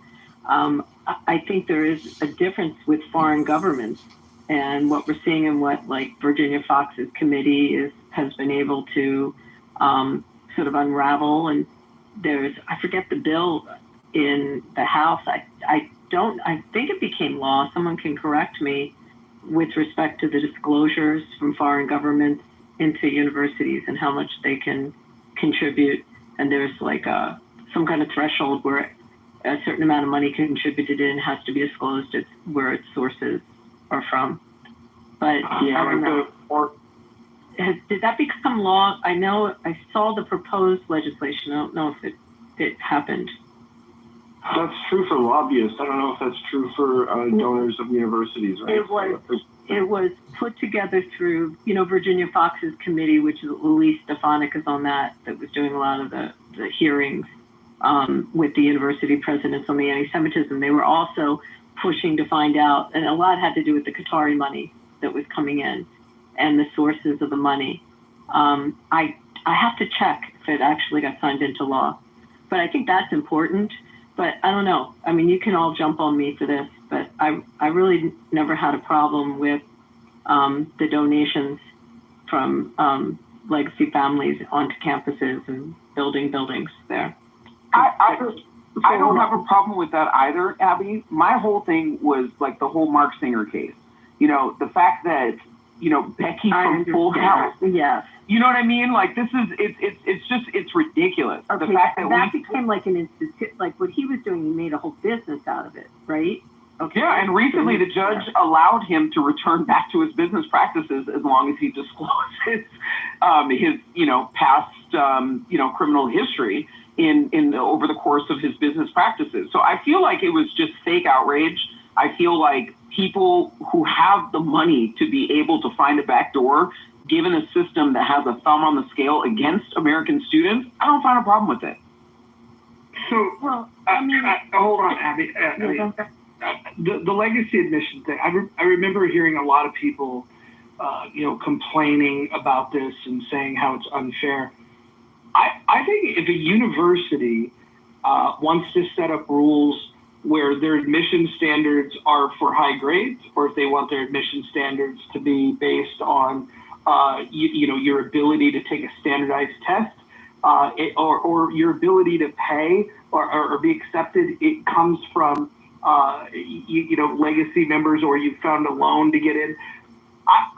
The only thing that I would like to see applied is that if they can't pass whatever standardized application process you have, for example, if you're going to let the legacy student in and they couldn't pass the exam, I think that's a fucking big problem. I think that level of nepotism is a problem, but you have to balance that with the fact that if you made a hard and fast rule, where are you going to get the funding? Because first and foremost, my goal would be to make sure that the government doesn't fund these universities at all. And if the government, and if I get my way and the government doesn't fund it, the universities are going to have to fund it somehow, some way. And I don't think that if the government's not backing these loans, then you're probably going to have to rely more on legacy. And so I wouldn't want to send my kid to a school that practices nepotism to that level. If they would allow students in that couldn't get in on their own, I think that that's a huge fucking problem.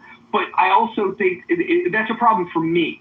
But I don't think that they should be disallowed from setting their own rules. 100% agree with it. So I know with legacy, they still have, definitely with the Ivies, they still have to reach a very high minimum on their SAT scores and their cumulative averages. There is a very high bar. There's, by the way, a high bar for athletes at the Ivy level.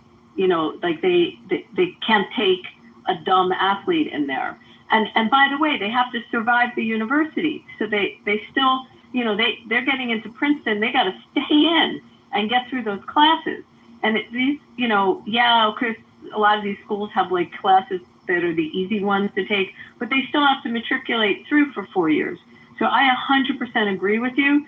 But, these sports centers and, the what do you call it? The aquatic centers, the swimming pools and these different facilities on campuses, especially on the sports, get built by alumni. It gets built by alumni money. It's not, except maybe if you're at, I don't know, maybe a really rich school has it, but most of these campuses, especially stuff like sports.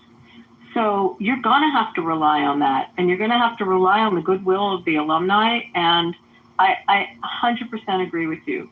But if there's got to be a minimum, and I think there is. At least I know with, the one Ivy where my kid was, and the kid was, had family legacy, but also, and by the way, got in because of, her own merits in sports also, but had to have a very high, it had to be extremely high.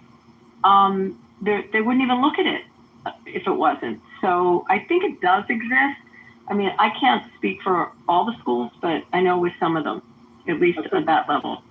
I think it's unfair to introduce what happens after they get in. I think it's unfair to introduce a particular building that's, a quarter of a mile away that somebody built for lacrosse.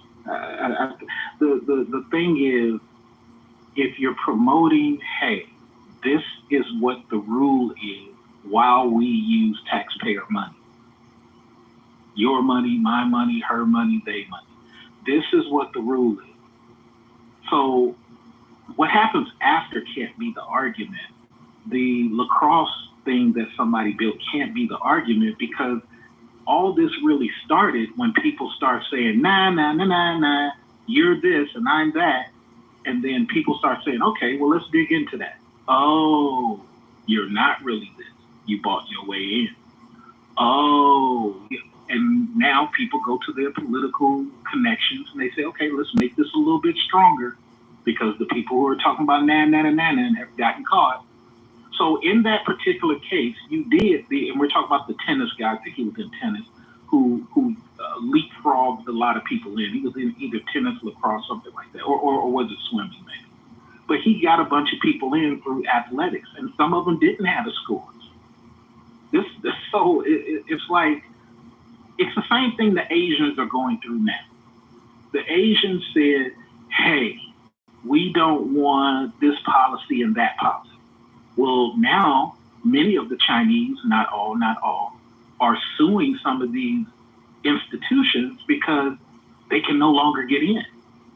They can get into MIT. Let me just finish the MIT point.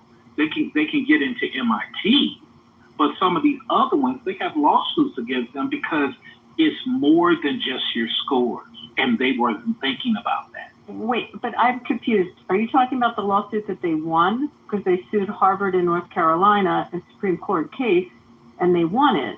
So it is now the law in the country that exactly what you're talking about, that the Asians have to be considered on their merit, because it was exactly what was happening to them at all universities now. It counts. They have to be viewed that way. Is that what you're talking about? Because they won that case.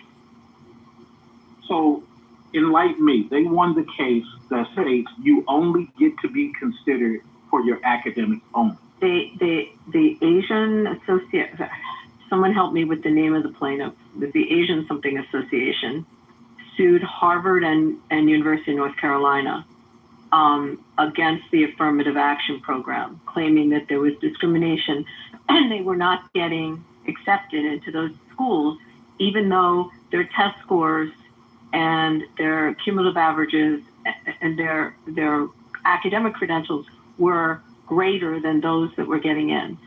And the schools were relying on affirmative action, which was a case, decided by the Supreme Court 25 years ago, or someone helped me also on the dates, that set out affirmative action, and it only was supposed to have a shelf life of about 25 years. That was Justice O'Connor's opinion when they passed when they ruled on affirmative action way back. So the Asians sued, and they were successful. And now the law across the country is you cannot discriminate in admissions, that the admissions have to look at merit. That affirmative action is not going to be the guideline for admissions. So let me try to I'll put the case in the I'm going to look at it also, but I think we're talking about two different things. So what happened with a lot of the Asian students, they have to get judged for other things like volunteering. They have to get judged for things they did during the summer. They didn't calculate all that. They were only going off of scores. Only. I'm not even talking about the affirmative action thing, because that's up and down. They were benefiting off of affirmative action. You're wrong. No, Let me just finish. It's hard to finish. Let me just finish. You'll get the microphone. But they were complaining about, because they were benefiting from it. So most of their complaint with Harvard was that, hey, we have these scores. And their rebuttal was, well, you don't have all these other things that regular students get vetted on. And so what you're saying is, and I'm going to look it up while I mute myself, but what you're saying is now we're not talking about affirmative action. What you're saying is now they only get to have merit-only conversations. And I find that interesting, but I'll go research it. Yeah. Hold on. So the Supreme Court decision, they ruled 6-3 in the Harvard case and 6-2 in the UMC case. And it was a violation of the Equal Protection Clause of the 14th Amendment. And so, according to Chief Justice Roberts, he said that the programs cannot use race as a direct factor in deciding who gets in, but they do allow that applicants can discuss their race in the essays that they have. But the schools can't use that as a backdoor way for racial quotas or preferences. And so I think, first of all, you have to applaud the Supreme Court for their decision here. because regardless of what people might think, we are a nation of laws. And if the Constitution is the supreme law of the land, then we should look to the 14th Amendment for this guidance. It's a sad thing that it took this long for the Supreme Court to step in and overturn those wacky rules that were ignoring equal protection under the law.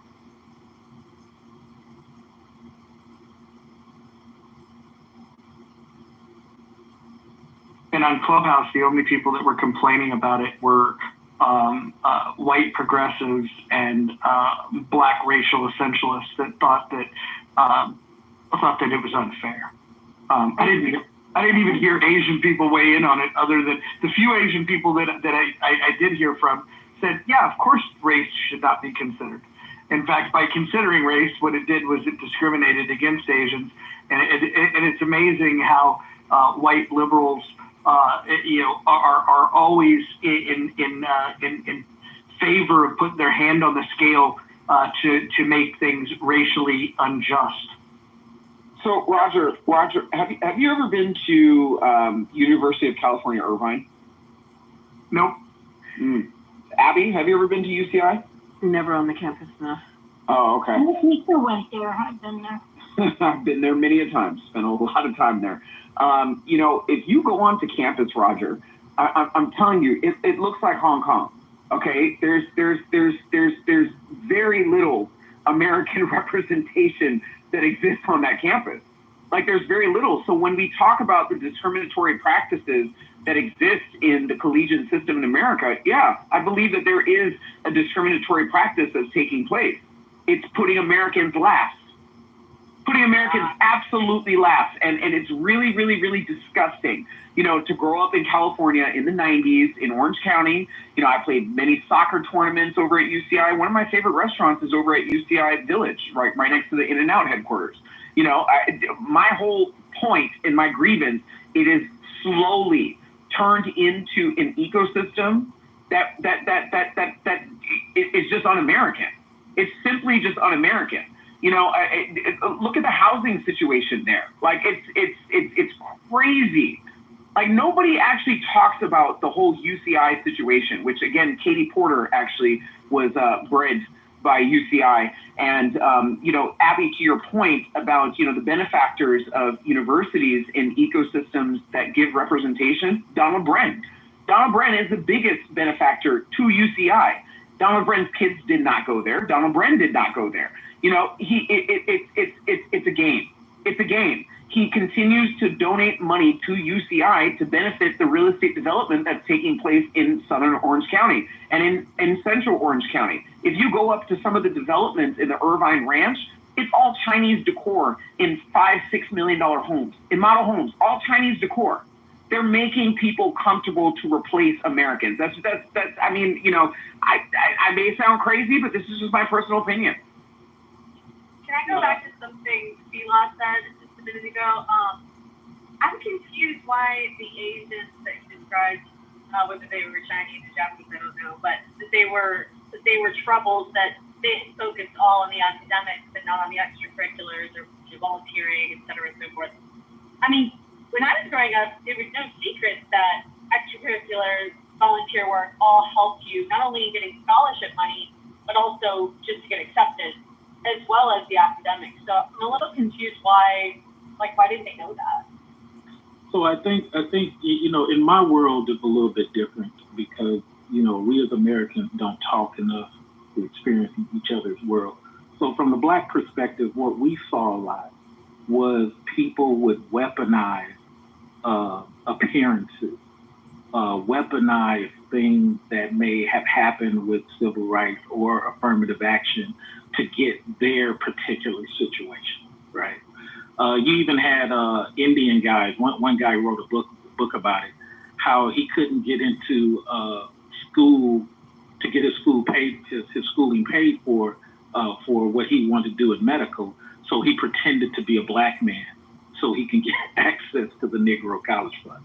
That's a real thing. So I'm answering your question in a linear way. I think what happened is many of our Asian population, whether they're Japanese, Laos, whatever, Vietnamese. I think they were getting benefits from a lot of these things and were unknowingly thinking, oh, well, we're only really getting it off of these scores. Well, no, many of the people in administration, not all, have been letting you in because your predecessor or previous predecessors fought to bring up the point that there's not a lot of Laotian representation at this particular college, or not a lot of Vietnamese representation, and then you cattail that off of some affirmative action thing. Well, they're like oblivious to it. So when a lot of this went away, and I just looked up the thing that Abby was talking about, there's still no change in the policy, which is my point. You're still getting vetted off these extracurriculars. So I don't even know what you won, because it states in the opinion that they would have to prove individual damages, which they opted not to do any money thing. They just wanted a symbolic win. Okay, you got a symbolic win, but you still got to go through the vetting process the way everybody else does. So that's what we see it in my culture. Sheila, one of the arguments in the Harvard case, because I think we were actually in clubhouse rooms listening to the oral argument. I think, Roger, I don't know if you remember that, but one of the arguments was that they were painting the Asians as the character of the Asian applicant as having no personality and no extracurricular. So it's interesting what Holly was asking. They were being lumped in as just academic, and there was a negative view towards the personality of the Asian. And that came up in the oral arguments, believe it or not, in this case, in the Harvard. You mean Indian or Asian? Asian. Oh, Asian. And some Indian people do weaponize the category of Asian. But this was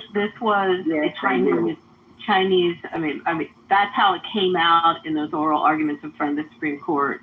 That when they started to investigate Harvard's admission process, that they were openly discriminating against the Asian students for not having, and it was. I'll have to read the opinion again and see if it's in there, but it had something to do with characterizing their personality in such a way that but let's be honest, they don't participate in a lot of education. Yeah, they don't participate, Abby. They're really boring.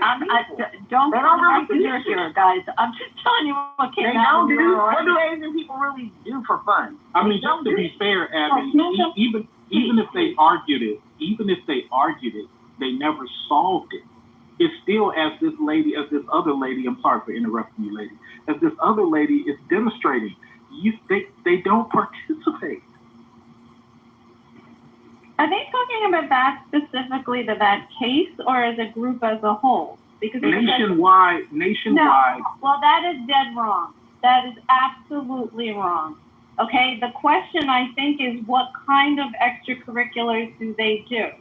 Because we have this issue in New York City with our specialized high schools. They dominate, and it's not just scores and grades, even though they test weigh heavily.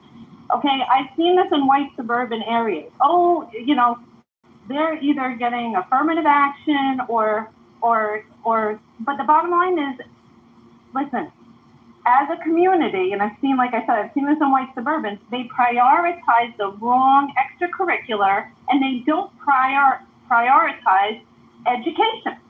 There are communities and cultures in America that don't. White people? I'm talking about white people, but I'm saying, I don't think I'm black, but I know white people play baseball like our kids, football, shit. What if they're in the chess club, and what if they're in the chemistry club, and they're not playing football? Is that what you're saying, Christine? Music is huge. Music, orchestras, music. Academic clubs are extracurricular. There's models, UN, debate team. They're just not sports. No, we're not saying they're sports. I think you misunderstood. Even if it's chess club, let's use chess club. Let's use spelling bee, even easier. A large percentage of our Asian friends are not participating. But when they apply, you're looking at, hey, were you doing this? Yeah, you got a 3-point whatever, or 4 whatever. But what else were you doing? Were you on somebody's ping pong club? Were you on somebody's a Go championship, a Pokemon, something? And a lot of them don't.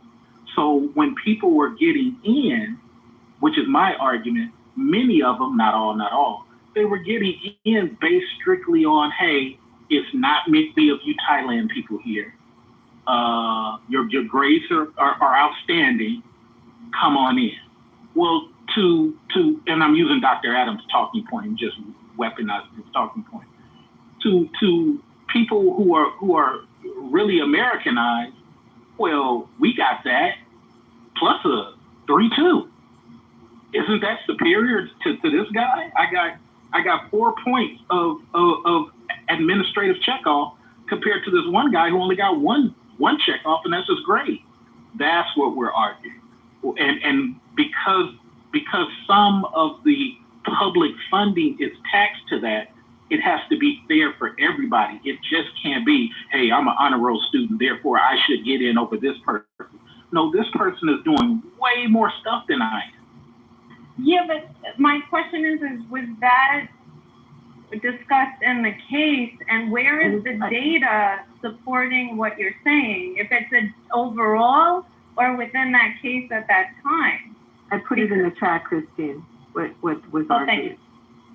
I don't know if it's really data, but I mean, just even preparing my kids for college, like, I'm not going to say my kids were straight A students, but because they weren't, you're just an average student like everybody else. You're average within the average median ranges, even what you're scoring on the ACT. Okay. You need to have some other shit to kind of buff up and hook up your application. You need to send in a professional headshot.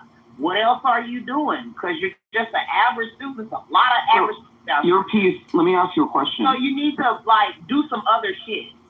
Your piece, let me ask you a question. If you were in a position as, Massimo Giuliani and, Becky from Full House, right? You had $100 million in the bank. Can you not understand why those parents did what they did? No, I really can't. I also wanted to just delineate between community engagement and extracurriculars, although I guess that's a form of extracurricular, but like clubs and stuff is kind of different than community engagement. And I do think some of these admissions counselors do look at the community engagement as well, sometimes to help beef up the applicants, compare them. So that may play a part too, if indeed it's true that the Asian student population, I'm not saying they don't have a good excuse to not be community engaged, but maybe they aren't. Maybe they're, maybe that's not as much a thing. Perhaps that was kind of hurting them too. I don't know. Why would they not be in the community? Whoa. Guys, what school? So let's say you're MIT, right? Can't use MIT.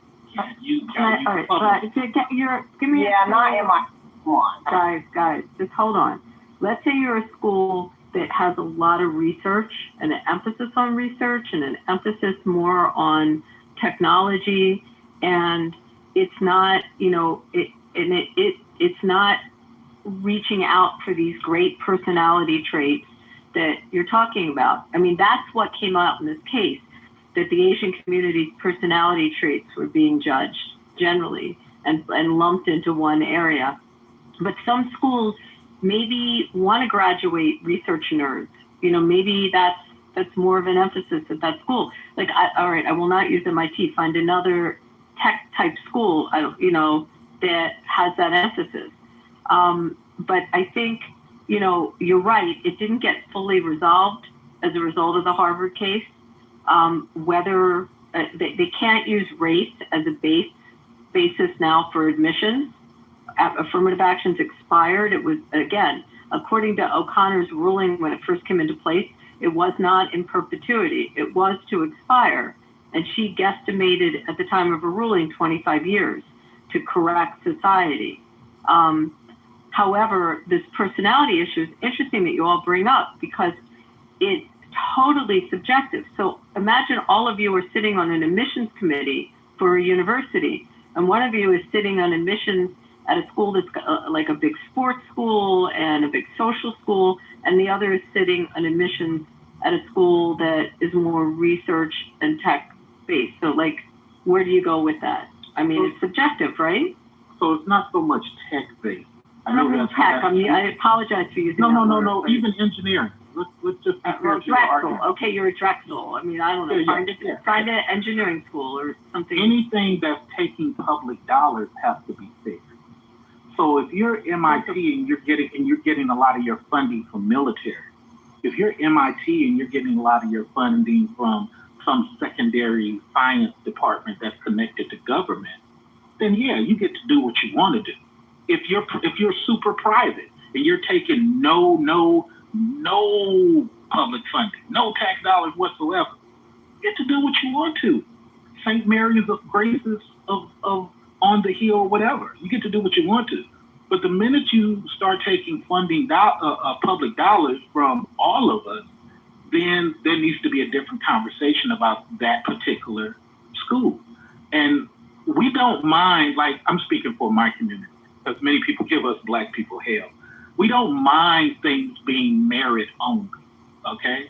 But when merit-based. Yeah, I'm about to say. But when it's like that, and C-Lay shows up with a 3.8, don't all of a sudden change the rules and say your favorite friend from Russia, who has way less than me, gets to do X, Y, Z based on his optics or based on his daddy or uncle's money. Hold on. Let me make a point before you get angry. Hold on. I'm going to interject. Never mind. That's fine. Listen, read the House rules. If you don't like them, you can piss off. Moderators will interject when appropriate, and it's appropriate here. The idea that you think that a grade point average entitles you to a spot over someone else, to me, that's the funniest thing that I've ever heard. Because what is a grade point average actually telling you about innate talent? Absolutely fucking nothing. And so while I do agree that we should be on a search for finding people with innate talent, and we should look high and low for it, the idea that people think that a grade point average is a good measure of it are just, you're fucking insane. That's what they just finished saying. This merit thing, hold on, we're going back to merit-based. The whole D&I thing, that was a crock of shit. Some Black people did benefit, but a lot of us, we've always had to jump higher, run faster, harder, and everything. Any job I've ever had has not been because someone knew me and I was Black, they let me in. No, it's because of what the fuck I can produce. My merit, my performance. Never ever got anything from fucking D&I. Never. And hold on. What is D&I? I think. I'm asking your piece. What is D&I? DE&I. You know what I meant. DE&I. Okay, got it. Okay. So the other people introduced merit. I think you didn't realize the other people were suggesting let's not use all these other measurements. Let's only use merit. So you're disagreeing with them. I'm not. I want it to be judged on innate talent, and we need to find systems to be able to measure that. We could have been doing that, but many people. But if we did that, somebody like yourself with the 3.8 might not get in. Exactly, because of optics. No, you're absolutely right. Because of optics. So I got the 3.8. Go ahead. Sorry, you keep bringing up merit and using it interchangeably. I feel like with academic. No, he brought it up. I did. Okay, I just want to throw out that merit is only academic unless I'm wrong. He's the one that brought it up. Maybe he can answer. Actually, you're the one that brought up the 3.8 grade point average should qualify you over some person that is connected to a wealthy family that lives in Russia. Your point was just weird. You're all over the map, but this is typical for you. I don't think you were paying attention to what Abby and I were talking about. I think I listened more carefully than anybody. I was responding to Abby, and you jumped in to solidify my point as if you were against my point. Well, you mentioned the grade point average, and if anybody on this stage thinks that the grade point average is a good measurement of who would be a good student, I would just say that you're wrong. There you go, Abby. He proves my point. That's why we can't do just merit only. He proves my point. Well, hold on. But now you're saying that you're using the word merit. I'm talking about grade point averages. I want to measure innate talent. And I would say that merit based on innate talent is what we should be looking for. And we need to develop the best tools possible to uncover that. And when I talk about innate talent, we're talking about a potential to learn, a hunger to learn, and people that just have a capacity to do bigger things. If we're going to let people into a university, we should be thinking, who are the people on the other end of this? If we look at this group of students that are applying, which ones are we going to bet are going to have the biggest impact when they get out of this institution? And I think that means we need to throw away the traditional models. I think test scores are a good measure, to be honest, because test scores are testing at least the ability to take a test. But I think what a grade point average does is it really just measures who is present for the class, which is not nothing, but it also says who is conforming the best to the way that a teacher is teaching. That's not innate talent, and it's not the ability to actually learn. It's simply grading those that conform the best, which I don't think are the people that are going to change the world for the. How do you measure academic skills and academic success? The ability. Great question. How do you measure that? I was just saying. What do you mean by your question? Are you saying like merit scholarship, being able to scores on your tests? What are you asking? I have a background in vocational evaluation, and I'm asking you because all of you all are so smart. How do you measure? I just put in the chat. If you look at some of the ways they were measuring them, they were looking at scores at National Merit Scholarship programs. They were looking at Intel Science Talent Search, various national awards that they give for high school students. I mean, in my profession, you'd be looking at people that won mock trial, debate, awards. I mean, you're going to look at people that have assumed high levels nationally, and definitely in scoring. I also put in the chat something that came out of the Harvard case. Look at the differentials on what Asians had to score based on the old SAT out of 1600, how much they had to make up of a difference in their SAT scores in order to get admitted at these schools. And the you can say the scores, but Roger said he didn't want to do the scores. No, you're not listening. See, look, you're not listening. I don't want grade point averages factored in because I think that that's a measure of conformity. I think test scores are definitely something that we should look at. I don't think that we should weigh it completely on that, but we should absolutely be looking of who has the most innate talent, who has the most grit. Those are the things that we should be rewarding. Grade point average, I would actually say the 4.0 grade point average student is probably not going to be the best person to contribute to the world, once they get out of university. Because what they've already proven is that they conform to the systems that already exist. They're not going to be challenging the systems that exist. Well, grade equivalency is taken into consideration when they're determining if a person has a learning disability, like where they stand. I think we, especially in these days, need to go back to career interest. What do the kids really like to fucking do? Like, no one's asking them that, career interest, personality things. Because you have people that are high functioning on the spectrum. They might have the grade equivalency. However, they don't have the ability.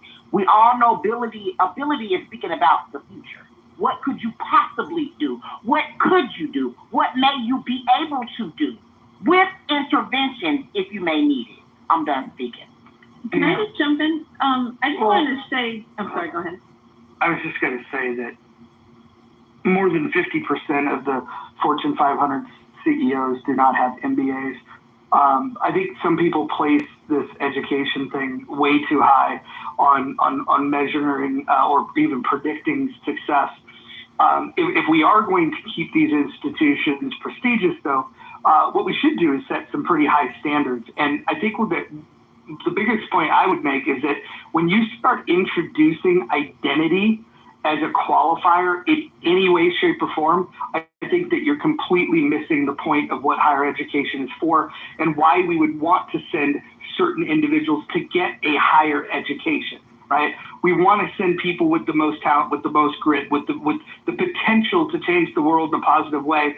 We want to send the best of the best. And I would say that if we were searching for innate talent, if that ended up meaning that an entire race of people, whether it's white people, black people, Asian people, Hispanic people, even if an entire identity group found themselves that they didn't have a single student in a university, as long as they were indexing for innate talent, I would be totally okay with that. I think that identity is 100% irrelevant when you start thinking about who should we deem worthy to get into these prestigious universities. So I totally agree. That's all my community was asking for. I totally agree. Can I just jump in?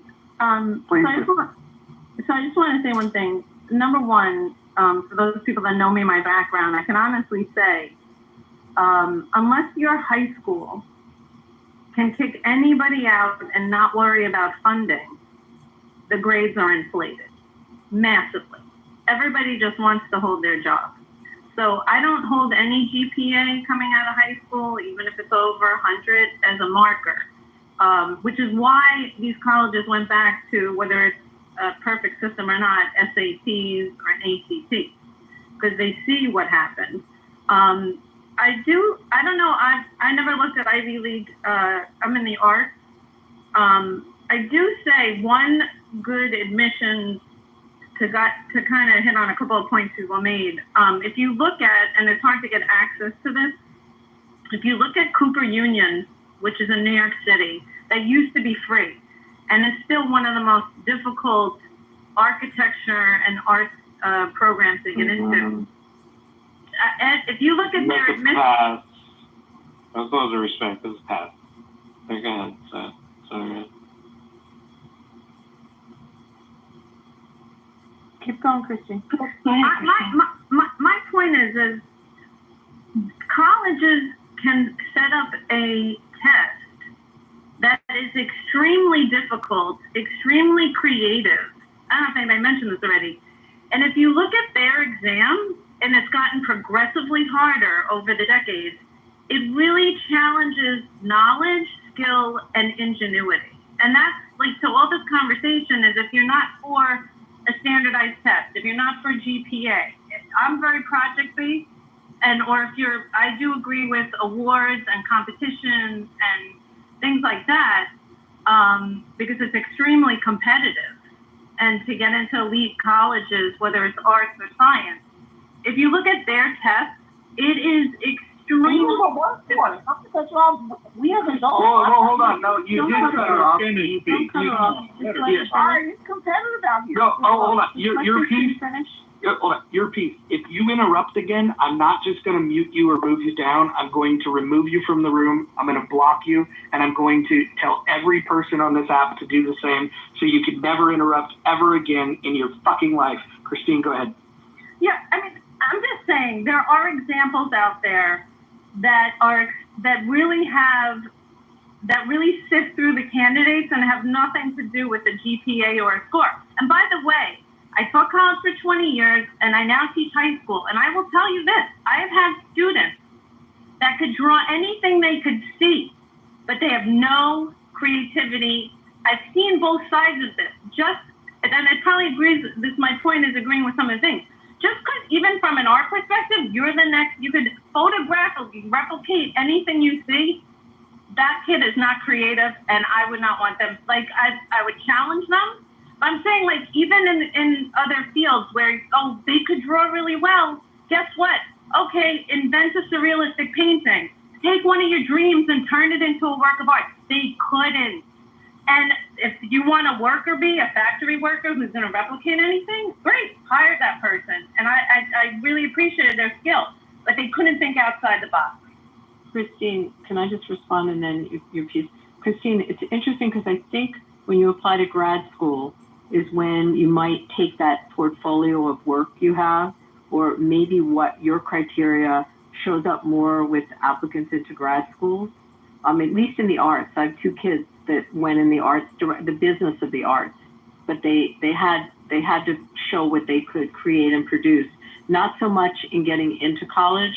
So I don't disagree with you, but I think that gets demonstrated a little more, unless you're applying to maybe like, I know people that went to Carnegie Mellon in the arts and they had to show their portfolio at a high school. There's some schools, or even in the drama programs, where they have to show those skills prior to acceptance.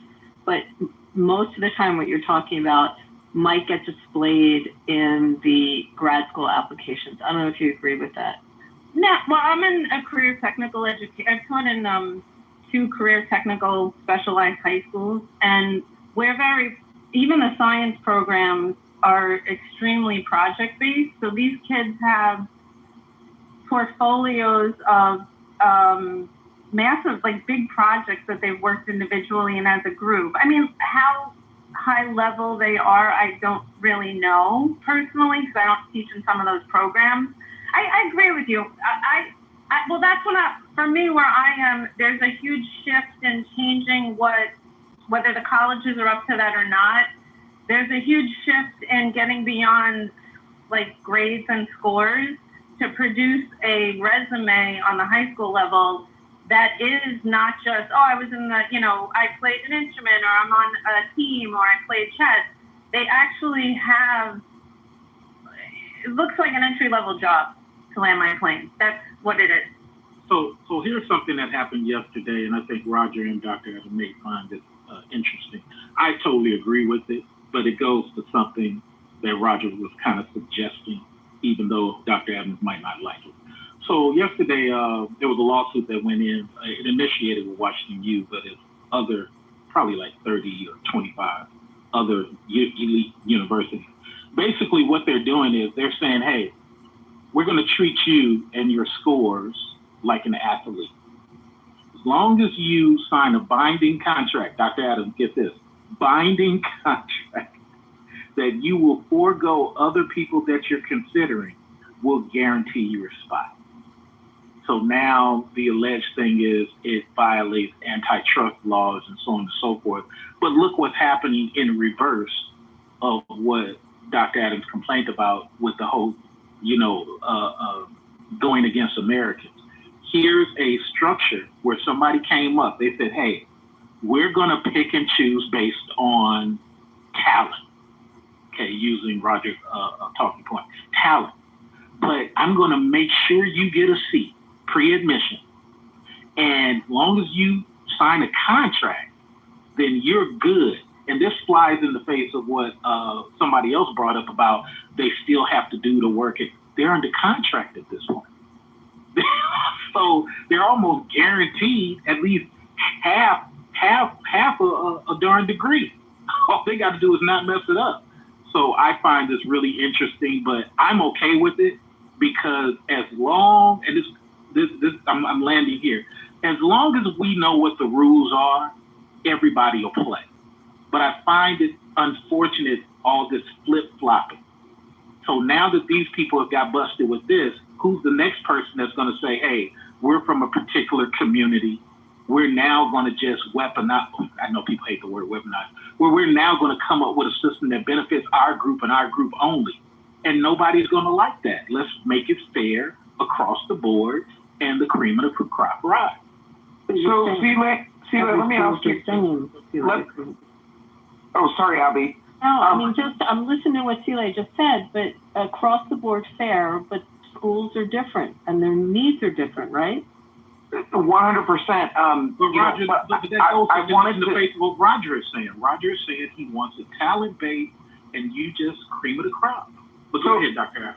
So Celia, let me ask you a question. As far as fairness and consistency is concerned, and there are many parents on stage that struggle through the woes of having to conduct distance education during COVID, don't you think that foreign students can still benefit from that said education, pay international, premiums, for logging in and learning abroad when we could otherwise repurpose their seats to American students in the physical classroom. Yes, I totally agree. Give me 30 seconds. I totally agree. The sad part about it is we've been picking and choosing who gets what since the Reagan days and probably even before then. And it's unfortunate now that we got these camera phones and internet, we're just exposing the fact that we've been doing this for a long time. I would love for it to be the way you want it, Doc Adam, but the problem is Americans have been working against Americans for so long that foreigners are like, they hate each other so much.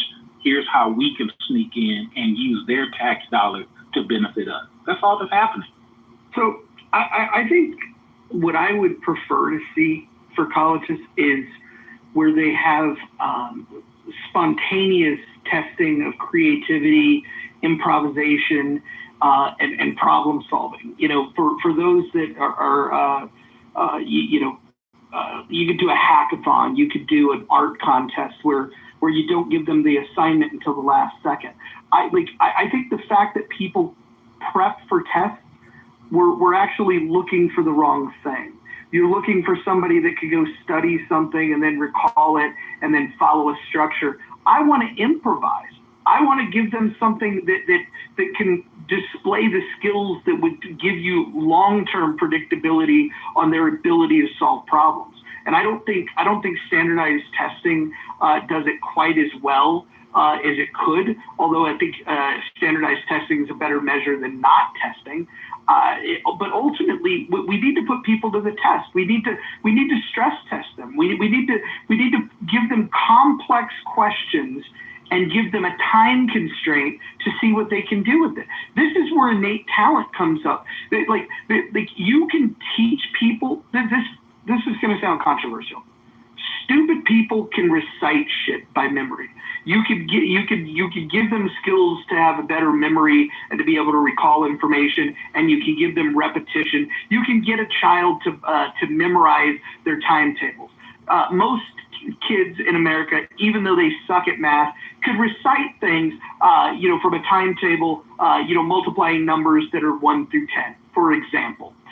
But if you start asking them questions for math multiplication table that they stared at in the 3rd grade every day, all of a sudden you realize that they don't know how to answer a math question. They don't know how to solve for it. They don't know.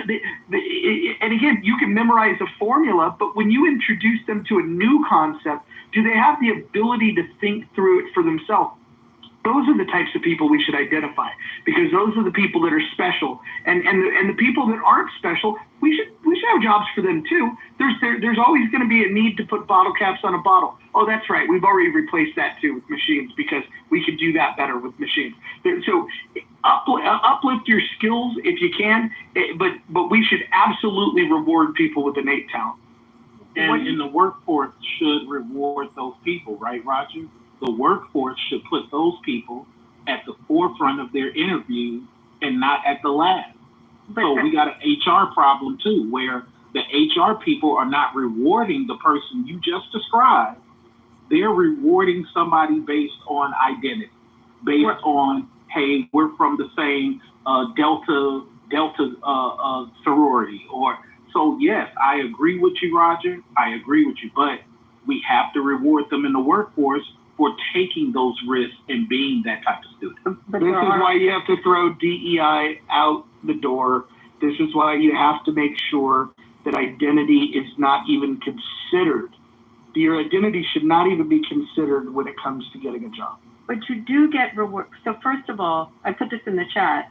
What Roger's describing, there are schools and you see it more with the engineering schools, like Drexel. You do work study when you go there. So you go to school and then you work and you do an internship at an engineering firm, and then you go back to school and then you work again. And it's work study. I think it's like 5 years when you finally get the engineering degree, but you've had all kinds of work experience, and you've had to perform, and you've had to do exactly what Roger's describing. And that's at some universities. But I will tell you, Sile, that when you go to law school, the people that excel, that make law review, that are the great writers, or the great orators that win all the moot court competitions, they do get the better jobs, and they do get they do make more money when they get out of school because they've excelled and they've showed that they can excel in school. I mean, there's a reason you try really hard to make law review, because you're going to make more money when you get out. You will get rewarded for that. You know, so I don't think that it goes without notice. When you achieve, if you graduate summa cum laude and you've gotten great grades and you've been in National Honor Societies, when you're in college, you will get a better chance to either get a job at a better firm in the field that you're going into, or your grad school. You'll get into a better grad school with those achievements. So I don't see where that's not happening. Here's my final word to Roger and to what Abby just said. I'm going to go hit the gym. But here's the final word. A lot of us did not really want DEI, but here's what was happening to us based on optics. Hey, your appearance is more important than all these great accolades that you have on your CV. Wow, really? Or the optics of you is more important than the fact that you have a certification that none of us have in this whole department. Cool.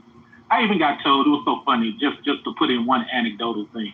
I got told one time, because I've had a lot of discrimination because I'm dark skinned. And no matter what I had, because I had certifications that a lot of people didn't have, right? And what was so funny is one person told me, and this was an HR person, right? You're too dark skinned to be in front. Literally. Okay. And I didn't respond to it because I'm so used to hearing it at that point in time, from 18 up until that period, that I think DEI came around because there was a subset of people going through stuff that many other people had no clue that they were going through. There was a lady, great lady. She happened to be a Caucasian lady, great lady. She wanted me to be in her department. We interviewed, everything was great. Well, the HR representative falsely told her that I didn't want the job. And I'm up here waiting and everything like that. And finally go to the lady and I'm like, what happened? Well, she told me you didn't want it. So see, stuff like that happened prior to DEI. And I just want you to understand, Roger, that it would have been great for us to be a little bit like England, to where it's not so much about optics, a little bit like France, not so much. But here, it's been about optics for quite a long time. So DEI only came about because so many of us was experiencing this nonsense, and all we really wanted was a fair shake. So if we want to go back to just, hey, things are merit only, C-Lay got 5 certifications, great. He should be at the top of the interview list. Doesn't mean he get it, but at least be at the top of the interview list. And that's all we want many a times as Black Americans. But go ahead, I'm gonna fall back and listen as I go to the gym.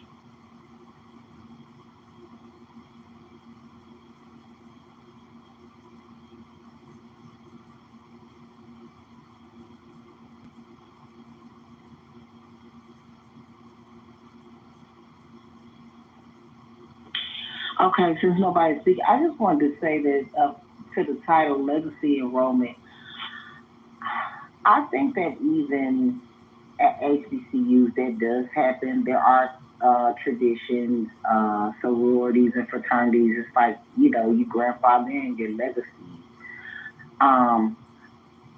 But that is still just kind of very, very small to other colleges, like the last speaker was just talking about, what's his name, C-Lay, Trey.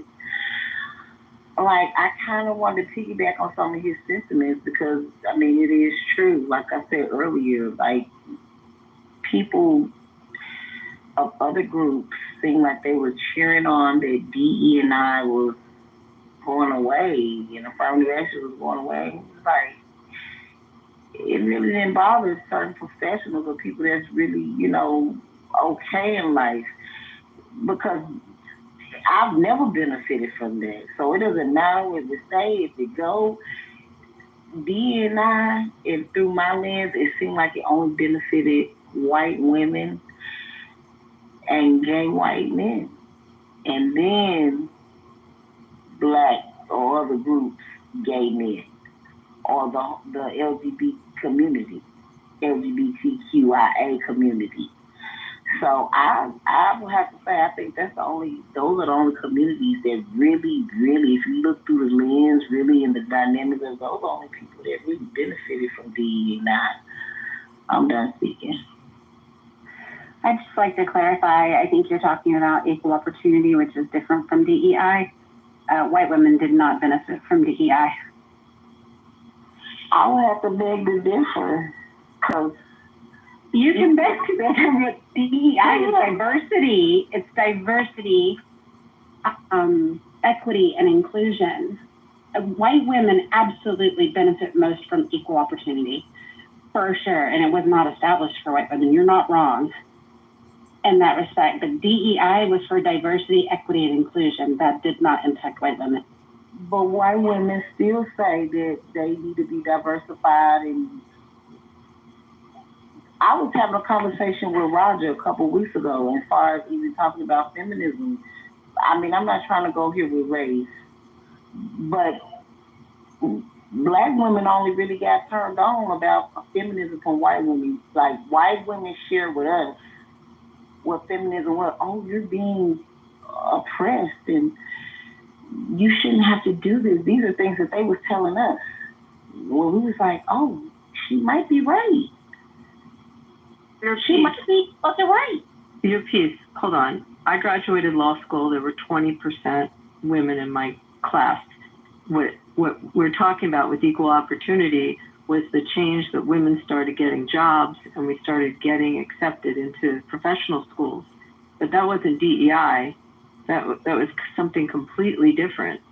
And it was bringing women into the workplace generally.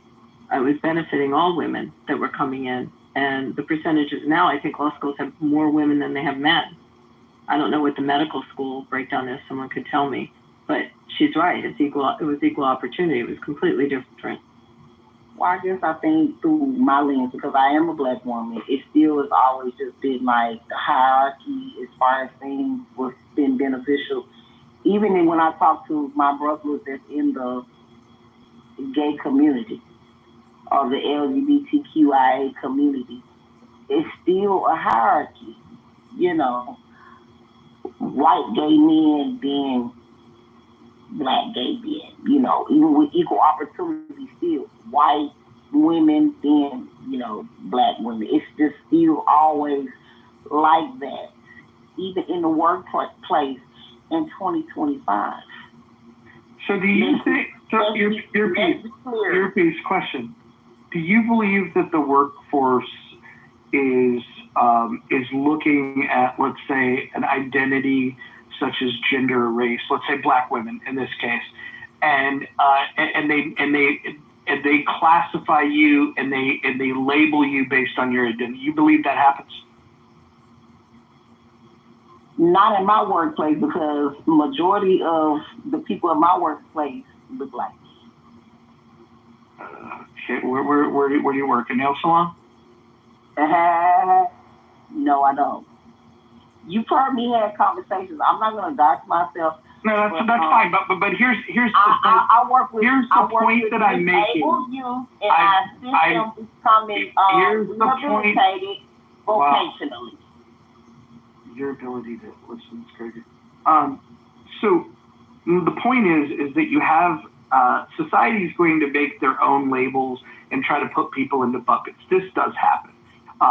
Typically, it happens for simplification of things and to just better understand, okay, these are men, these are women. We divide up sports that way, or at least we traditionally did, till the wacky white progressives decided that men can be women and vice versa. But the point is that I would make to you is if society has made a mistake in over-indexing the importance of race and gender, why do we then repeat that same mistake and self-identify and over-index the importance of these things? For example, if it was wrong in the creation of the United States to emphasize special rights for white male Protestants and minimize the rights of people that don't fall into those groups, and if we could recognize now, 250 years later, that that was a bad idea, why would we fall into this trap of now saying that, perhaps if we set up rules that gave favor to people based on gender and race. Why do we now think that's a good idea if we've spent 250 years unpacking the idea that it's not a good way to organize?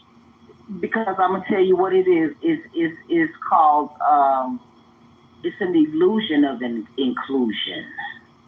That's exactly what it is. It's kind of like, oh, it sells. The illusion of inclusion, that shit sells, Roger. Yeah, just because. But that don't mean that it's really just because what you said rhyme doesn't make it make sense. My question for you is why do you want to? Because the ideology of placing a huge importance and decision-making criteria based on race and gender is precisely how we got things like war, genocide, and slavery. And I'm just curious why you want to continue down this path. No, I do not want to continue down that path. I'm not sure why are you even making that assumption. Is that something that I'm displaying? Do you think that race and gender should be prioritized? It depends on the situation. Well, that's exactly what the founders of the U.S. said, and we after like the all-white town in Arkansas. I'm not mad at that. I've always been for delineation. If that's not a problem, if they want to do that, I don't feel no type of fucking way. That don't mean all white people are gonna do that. My mind is so much broader than that. I think your mind is so broad that you have an inability to respond to anything that I've said. No, that's not true. Okay, then respond to what I have said. You said, should we prioritize gender and race? No, I'm asking why you think we should do that. But you can't make that call. You can't make that assertion and say that that's how I am because you don't know that. I never claimed to be it. All right, I'm done. Okay. So, sometimes you have to know that if somebody is incapable of having a conversation, that the mistake would be on my end to continue the conversation. I just tend to get frustrated when I hear people use DEI synonymously with equal opportunity because they are not the same. And I hear a lot of tropes about DEI is taking away handicap access. No, it's not. That's covered under the ADA. And you hear people that get upset about the DEI initiatives being canceled, thinking that they've lost equal opportunity, which is they're not the same. DEI was essentially about employers that wanted to make it fair and give men and women the exact same pay for the exact same position. So instead of increasing women's pay, they lowered men's pay. DEI was about, you can't get your little merit-based raise every year because you haven't attended our diversity, inclusion, and equity programs. It was a bogus program to begin with. It never should have been there, but it is not equal opportunity. And that's a big misconception. Think this? Hold on, no, your piece, hold on. Okay, I had a question. Well, you can save it for a second. I think that was a great point, a great distinction. But I do want to call attention to Wizard Wicked, who says, Mojo Jojo thinks he is the main character. Smiley face, you're a fool, Mojo. I've invited this person up to the stage. They declined the invite. So basically what this person wants to do is make personal attacks without coming up and having a dialogue. Probably a friend of your piece, but that's just a guess. Go ahead, your piece. Not a friend of mine, because one thing I do know is when I'm really passionate about something I'm talking about, I don't look at the chat because it's only distracting and it's usually trolls in there. I mean, you just take that advice, if you will. But what I was going to say was that, I was going to ask a question. Do you think that disabled people have the right to be included in the workplace? I mean, from what... Of course I do, and the ADA guarantees that for them. DEI But what you was just saying was that that's not, I mean, it's like, there's a very, very thin DEI does not give them that, though. That's the problem. And equal opportunity is not DEI. Equal opportunity is not DEI. Diversity, equity, and inclusion is a very fine area. No, diversity, equity, and inclusion is essentially trying to preach morality in the workplace. We don't need to have coaching to be decent human beings. We don't need the government interfering. To be allowed in the workplace. No, ADA requires that, your piece. DEI does not. ADA does. The Americans with Disabilities Act. Let me tell you something else. Do you think disabled people should be included? Of course. Okay. Okay, well, that I on inclusion on DEI, no. That's what I said. That I on inclusion is let's have a gay pride parade at work today and everybody comes to participate. That's so far right perception. That I on inclusion is let me govern your morality and make sure that you're treating everybody inclusively. But one of my clients called me and said, your piece. Can you writing them up every day? Your piece, before you talk about because you don't have a wheelchair around outside of your business. Hold on. I'm on your ass. Your piece. Can you define the word equity to us? No, I can't. But you're using it. You're talking about diversity. Can you define inclusion for me? I can define equity. You coming off mic because you've been over there Googling and got your paper and pen out, and then you're going to try to put me on the spot. No, I'm not. You're using the term equity. I'm asking you to define the term equity. Can you look it up for me? Because I know you over there writing down everything we're talking about. Why don't you define the word equity? No, I want you to read it and tell us. Because I can sit down and Google some shit just like you did. I didn't ask you to Google it. You're using it in a conversation. Exactly. Define it. I didn't ask you to Google it. I asked you to I'm define the word asking you to define it. Because you've been on mute all this time. So I don't have a moment to give you the exact, precise fucking definition. Well, but you're using it, right? So give me what are the maximums? What are the maximums? Give me a moment. I'll look it up, the definition for you, because these are the type of fucking games y'all play. What are the maximums? Wait, hold on, everyone mute for a second. Everyone mute for a second. It's that time again. I have to do this. I apologize. But for the sake of the 1,089 members of the House, I'm going to read the rules, and we'll emphasize a couple of them.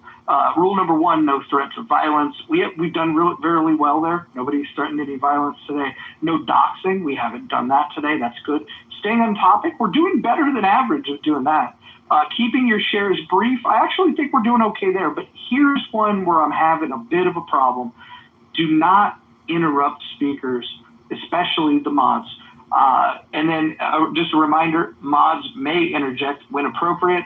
Number 7 is the N-word is forbidden on stage and in the chat. Actually, I'm going to update this right now. The N and K-word, K-words are forbidden. I'm updating it as we speak, as we discuss this another time. Bear with me. Boom, boom, boom, are forbidden in the stage in the chat. Okay, rule number 8, don't spam the chat. Rule number 9, do not bring drama here from other rooms. And number 10, English only. Those are the rules. So the interrupting thing needs to stop. Thank you very much. Hey, I'm driving and I want to get educated. Serendipity, what do you believe DEI was supposed to achieve? Because I hear you talking around it, but I just want to get a direct, what do you believe it was supposed to achieve?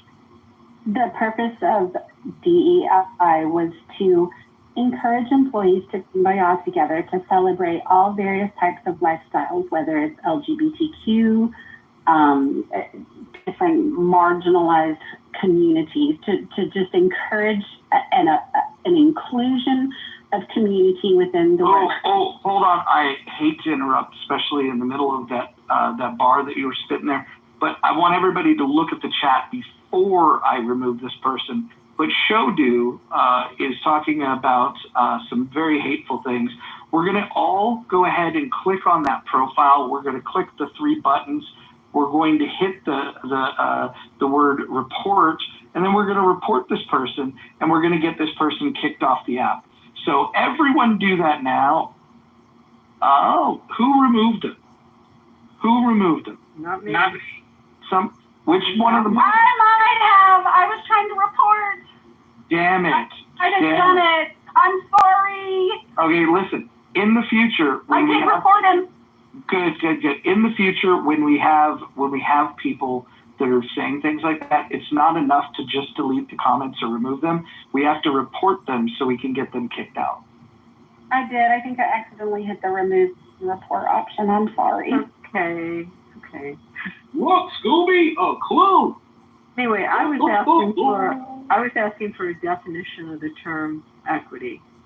And I wasn't. She was trying to talk about. You mean when you? Yeah, and when people use terms, I was asking them to define the words and what they think those words mean. That's all I was asking. I know what the word means, but I have a different meaning for it. So I'm curious when people talk about it, what they think it means. That was my question. So I guess serendipity, you can answer mine after they finish doing their thing. So your piece, once again, how do you define the term equity? Demanding something from me? I don't demand anything. Because I already told you I'm not answering that question. Yeah, and I have had time to look it up. And I have had time to look it up, so that should let you know I don't give a fuck about what you asking me. Good. I don't owe you shit, Abby. We come into equity with clean hands.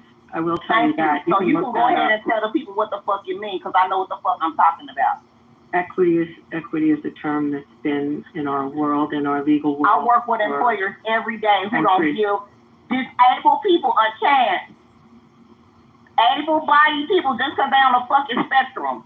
Leave me alone. Okay, it was all that enough interruption? You're saying way too many F words. I mean, for my just saying. Thank you, David. That might have been the best contribution you've ever done on Clubhouse. Yeah, but Mojo, like she's saying a lot of F words. Like, come on. No, you're right. Well, that's why I'm thinking. What is the positive? That's why I don't know why Abby even asked her or even went back to her. Equity. No, it has nothing to do with Abby. I was talking about the other person that Abby was talking to. Why do we have multiple people speaking at the same time? I apologize. I was just saying one of the maxims of equity is it regards substance over form. I'm just stating equity as maxims.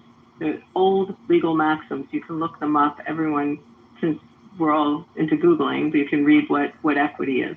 But when people use it, I'm curious because it's taken on a whole new meaning under DEI than what the term equity is or how we've treated equity in our system for centuries and also prior to us being a nation based on old common law. So that's what I was curious how she was using it. But we have a refusal to answer. Go ahead, someone else. Sorry. Yeah, I would say Abby is correct, and also somebody who deals in mathematics. If anybody wants to ask you. Hold on, real quick. John Kitover, do you have a question for David? David said that he's good at math equations. Do you have a question for David B., Mr. Kitover? What's 565 times 1,000? I'm not. Let's just do. No offense. I shouldn't say the S word. It's not a question that should be. Go ahead. Sorry. Got it. Well, that's what we like to call a test of IQ. David, you failed. Yeah, but Mango, when I was at my college, like they said that you should never say the S word. So I try very hard on Clubhouse to never say the S word. David, please, what are you doing? Oh my gosh. Dude, I always wonder. No, but my professor said don't whatever happens, don't ever. Can somebody please, anyone that knows David, give him a list of local AA meetups so he can get the help that he needs? Thank you.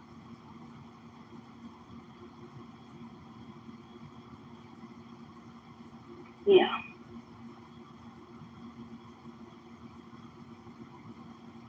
Earpiece, do you think employers should be forced to hire people that are neurodivergent?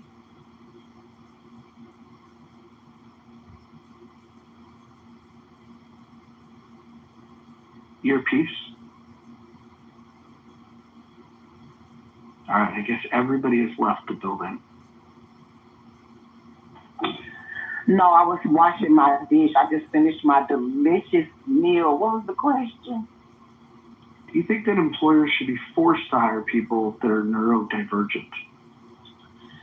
I don't think they should be forced to, because in real life, they are not forced to. But one thing I do notice about some of these big wigs, these big employees that I come in contact with, these business relationship representatives that they send before me, you know.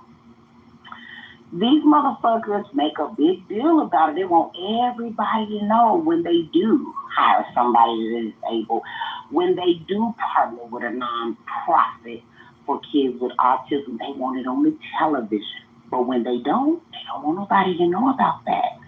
What do you think about that? I have no idea what your point was.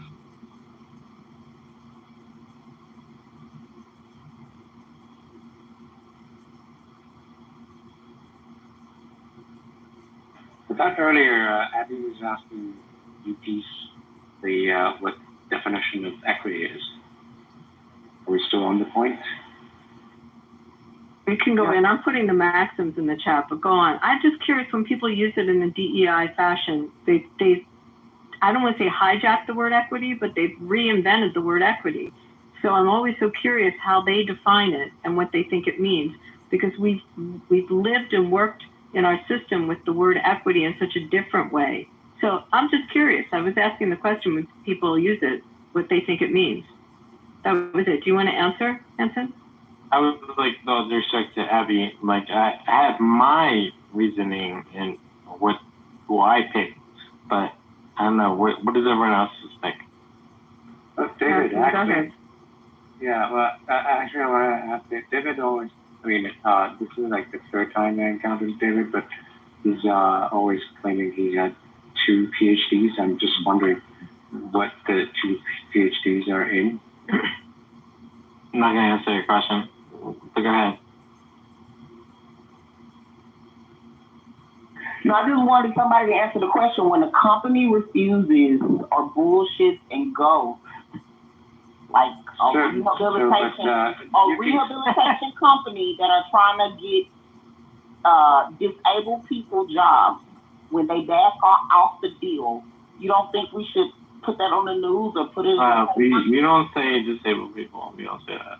Well, people with impairment. Yes. Exceptional people. Thank you. I have a long list of fucking words I can use. This is what I do. Special people. I have a question, Earpiece.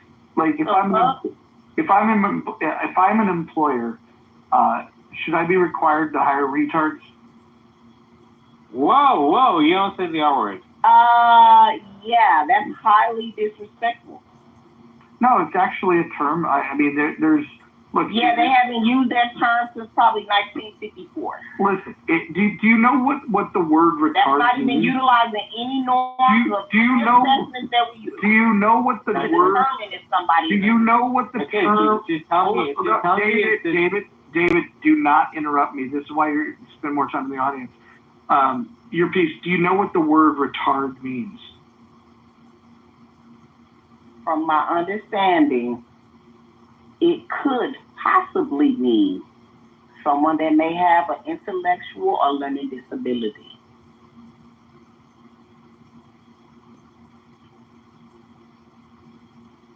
But it's subjective. I can't say because that word is not a word that I use. Yeah, so this is why I think the language police are so dangerous. So the word retard means to slow down or to delay.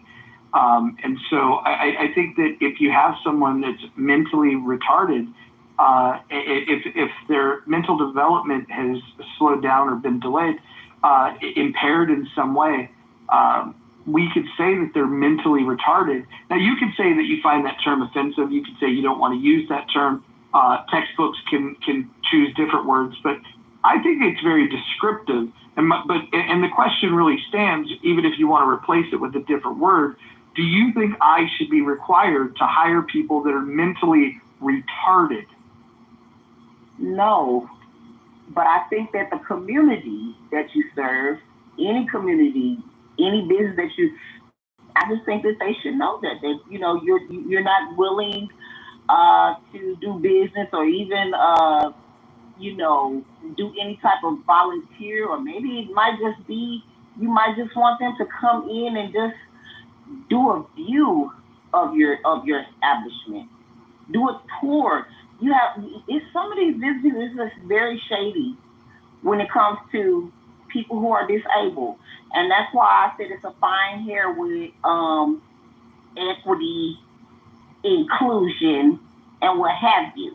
So hold on, your piece. You want disabled people there or not? Your piece. Can the guy in the wheelchair get in the picture or not? Hold on. And a lot of times the answer is no. Hey, shut your fucking mouth while I'm speaking. How about that? Did you understand those words? Sometimes when I talk about mentally retarded people, I'm referring to people like you. I shouldn't have to hire somebody that doesn't know when to shut their fucking mouth.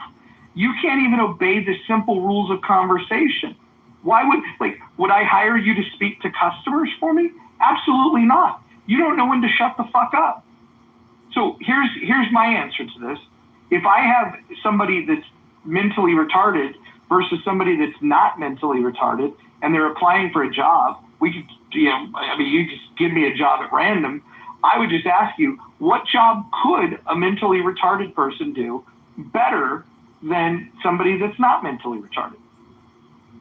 And I think you're uniquely qualified to answer this, considering you're on one side of that spectrum. Go ahead. Well, their abilities. That's the biggest thing. I think a lot of people automatically assume that if a person is deemed mentally retarded, that they don't know anything and that they don't have the ability. Remember, ability is futuristic, not futuristic like what you're thinking, but the ability. What could you possibly do? And a lot of times we can possibly do a lot of shit with a job coach, with training, someone taking out the time to show us how to do the fucking shit. The ability is very high.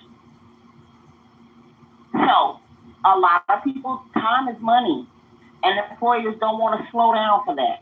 Maybe one or two people so they can take a few pictures and be on the internet that they fuck with disabled people too, but not really. You don't gotta do it, but when you don't do it, why can't that be on the front page too? That's all I'm saying.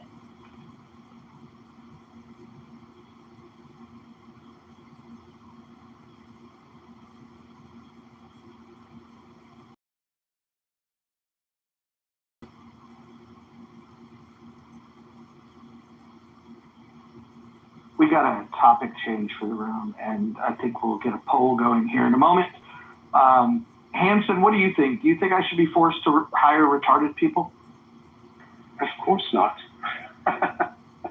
You should be able to, should be allowed to hire whoever you want, whether retarded or genius or whoever, the midgets, the cripples or deaf, and whatever pleases you. Yeah, I would agree. Vintage, you said you wanted to say something real quick. Go ahead. Yeah, I'm enjoying the room, by the way. I've been cutting my lawn here and just kind of laughing and enjoying you guys' conversations on nuclear space. But this is an interesting topic because I guess you guys are, I'm assuming you guys are probably in 30s, 40s. I'm guessing, I'm just acting here a while, I guess. But I'm probably on the older side than most people here. I'm 51. I would stock myself on that part of it. But I came about when DEI was kind of in its infancy in a sense being rolled out to corporate America. Because I remember one of the earlier DEI initiatives. So I used to be an engineer, a chemical engineer. And I will say in the beginning, it wasn't how it's been politically positioned in today's time. Like I listened to this one young lady, I don't know if she's the attorney, she was talking about the classes and the mandatory. That wasn't what it was about in the beginning. And I agree with you. I think forcing a culture shift in a company is something that I totally don't agree with. I think that's what your mom and dad is for. That's what our parental structure is for, our grandmothers and, our whole community. But in the beginning, and I'll say this and I can land my plane. So I was a case where I'm African American. I was an engineer, like I mentioned before. Now I'm in the medical side. But at that time, I worked for a company, or I was recruited by a company, I should say, that was a global Fortune 500 company that had a VP who looked and said, "Gosh, we have all these engineers, but we have no representation of our customer base." And he said we should really do a better job of having at least representation on the inside for what our customer base was on the outside. So imagine you're going to your customers, your customer base is different ethnicities, groups, et cetera, Hispanic, Black, Latin America, et cetera. But your engineer base is all white American, from the Midwest. And so they went out and based on that VP's discussion, they went out looking for engineers that were of different ethnic groups. And they came back and they said, we can't find any. We can't find any engineers that are non-Caucasian based, blah, blah, blah. So the next question was asked, well, where are you guys looking? And they went to, and this kind of goes back to something I said earlier, people tend to go to what they know, right? So if I went to Purdue, if I went to UW, if I went to Notre Dame, you're going to go to your alumni. Because, I naturally do it myself. I know my program, I know my school, I'm going to go and get where I know where people are, I know the professors, et cetera. And that's what was happening. So they challenged that group to say, hey, you got to go outside of your norm. And they did that. So that's how I was recruited with that Fortune 500 company in 98. And I literally was one of the first 80 Black engineers they brought in, with the purpose of diversifying. It was a successful program. Some people say, some people left, but what it did do, and this is the part we don't talk about a lot, is it gave people opportunity. It gave me an opportunity because I wouldn't have been recruited by that organization. No telling what would have happened. But at that time in 98, it was about opportunity. And the thing that people leave out is equal opportunity. I was just as qualified, and I ended up going, just so you know, I got my master's from PWI. Now, I'm not a doctor, but I got from a PWI in the northeastern part of the country. And again, with the undergrad engineering, chemical master's, it still took something like that just to give me a chance to get my stuff looked at. And from there, my efforts and all my merit kind of spoke for itself. So I just will say that in the beginning, just coming up, it wasn't about what it became. And unfortunately, I agree with what the one lady said. But in the beginning, it really was trying to take people who were truly qualified, but who just didn't get a chance because they were not at those institutions where normal people were going back to recruit. Was I in the matrix the whole time, or? No, you got the. No, we heard you. Oh, I'm sorry. Sometimes the silence after you speak is a good thing. I'm like, was I in the matrix? I'm like, damn, I'm wasting my whole conversation. No. That's all I wanted to say. I'm mute up. I just wanted to share that story. That's all. So, Marcus, what do you think is the biggest myth surrounding DEI on either side? I think it's the same thing that would happen to affirmative action. They started calling it quotas. And unfortunately, that in itself, I'm not for quotas, but that in itself, from what and again, I have a one end of one, case study. I think that's the unfortunate part is that we started labeling it and we started putting general categories on it where you lost the true effort of people who were qualified. And that's true even for affirmative action. My dad, good friend, he was an attorney from Duke University, and his wife was a doctor from Duke University. They both lived in Scarsdale at the time, and they were benefactors of affirmative action, and they were proponents of affirmative action in the late 70s, early 80s. And literally what happened to them, unfortunately, was a shame because they were benefactors, but a program like that wasn't about quotas. So I think to answer your question, I think quotas, that whole nomenclature, maybe some people did do it for quotas. I think the other thing too, and I meet up, the federal government mandate, I think that kind of hurt as well because now it became a numbers game. And I actually saw for myself on a managerial level where they were trying to meet numbers. We have KPIs. You guys know what KPIs in the corporate America. The KPIs are measuring the number of women in colored bodies. And I think that's unfortunate because you diluted the benefit for something that was designed to just give people a fair shake. So I think that's where my sense of that means, where it went astray. One of the myths that I hear is that not explaining. Well, actually, I use DEI and I use critical race theory together, and I really shouldn't, because they are different. No, they're totally different. Yeah. But one of the biggest things I hear about critical race theory, I hear it's not taught in schools, and that we are denying people access to history by not teaching it in schools. Like either they're denying it or that we're not doing enough of it. Right. You know, that's a great point. I'm from the South. And for me, in the school system, I never taught my history in schools. That was part of it. But I think, how can I say? I do understand some people's argument with it. You know, we just put certain things in the programs because we are taught Christopher Columbus, we are taught Abraham Lincoln, etc. But for me, in my standpoint, I was always taught at my home. My father had a whole encyclopedia of things from our culture, so he made sure that we understood. And I have no different from friends of mine who are Indian. You know, they know their culture, and my other friends who are Hispanic, they know their culture, and that's taught at a family home level. But the unfortunate part is everybody doesn't have that benefit of having a stable home where that can be taught. So I see both sides of that argument. I mean, honestly, but I don't know. I'm not too stuck on it. So Mojo, I would answer the poll, but I'm a little conflicted. I almost need a fourth choice to say I don't like that word when used to discuss intellectual disabilities. I have no problem calling stupid people hear that word. Just pick the choice that best suits your response to this. All right. Well, let me.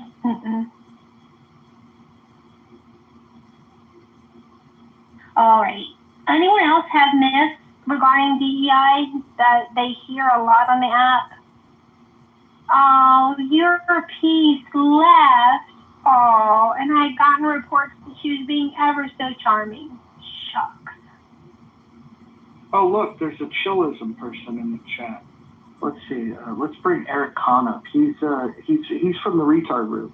He might have some thoughts about the poll question. Hey, thanks everyone for your time. I'll go back to the audience so I can finish my grass. If you guys have any questions, thank you so much. Good luck with the lawn care vintage. And great contribution. Thank you. Thank you. Yeah, it was nice to hear from you.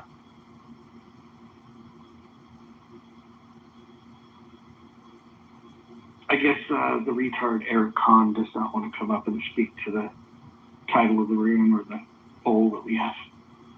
What did you think of Roland Fryer talking about DEI with Patrick Bet-David? I thought his points were sound, and some I never contemplated before. Do you need me to remind you what he said? No, I'm very familiar with the arguments. His thought is that if you're going to use DEI as a way to gift jobs to unqualified people based on their identity, that it's a terrible idea. And I think most rational human beings agree with that, but he does support the idea of looking in the highways and the byways to find people that have innate talent and giving them opportunities should their talent justify it. And so it's like a national or maybe even global talent search. And if that's what you mean by DEI, then great. The idea of equity, though, I would throw that out. I don't think equality is a thing. I don't think it's real. And if equality is not real, then why are we worried about giving equity? No, equity of outcome, equality of outcome is horrible. It's just. I think equality of opportunity is horrible too. Equal protection under the law is what we should be striving for. That's the only thing that we should be looking at. So can we dig into that a little bit? Because if there's limited resources in a community, there's little chance that the people in that community will rise above. there's generational wealth, but it is far outpaced by generational poverty. And if we don't provide extra resources or access to resources or even information regarding resources, it's like road to Wigan Pier. Monica, but I think the problem is the flip side of it, people taking advantage. When you do provide resources, people will game the system on those resources. I also think, with respect, and this is going to be really unpopular comment, but I'm just going to say it, as much as I think, as we talk about, as equal opportunity laws came in, and I definitely was a recipient of being able to get jobs as a woman, I also watched a generation after mine take advantage of it and litigate and overly litigate on, so you go back to on the basis of sex, and we can talk about, as Ginsburg, if you ever saw the film or you saw the fight to get equality for women, and then we put the laws in place, and we see a lot of people over litigious when they lose their jobs. And that's a big issue. And Dolly made a funny comment in the chat, but I was laughing at it because the problem isn't hiring of the women, it's the firing when someone doesn't perform their job.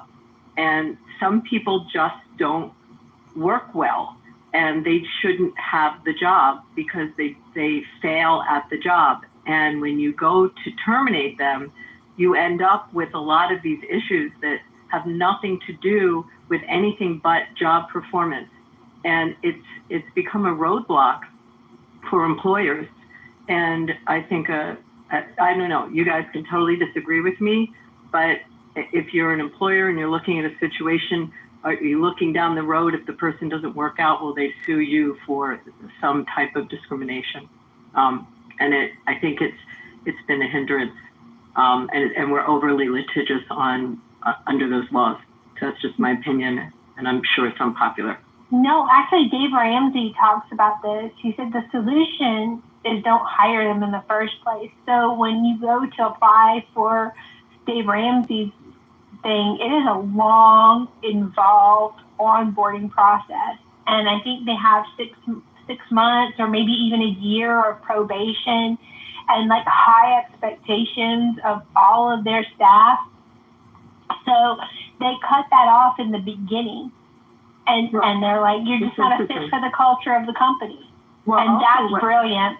What's different now is the advent of the internet and what you can do with respect to researching a prospective employee. And if you see a hostile work environment in their last 6 jobs, you're going to take pause as to whether, that would be a good fit for you if the person doesn't work out what your risk factor is with litigation. And you wouldn't have known that necessarily before, but now it's a pretty easy search. And that knowledge, that's an interesting factor of how that knowledge plays in the hiring process, kind of what you're saying.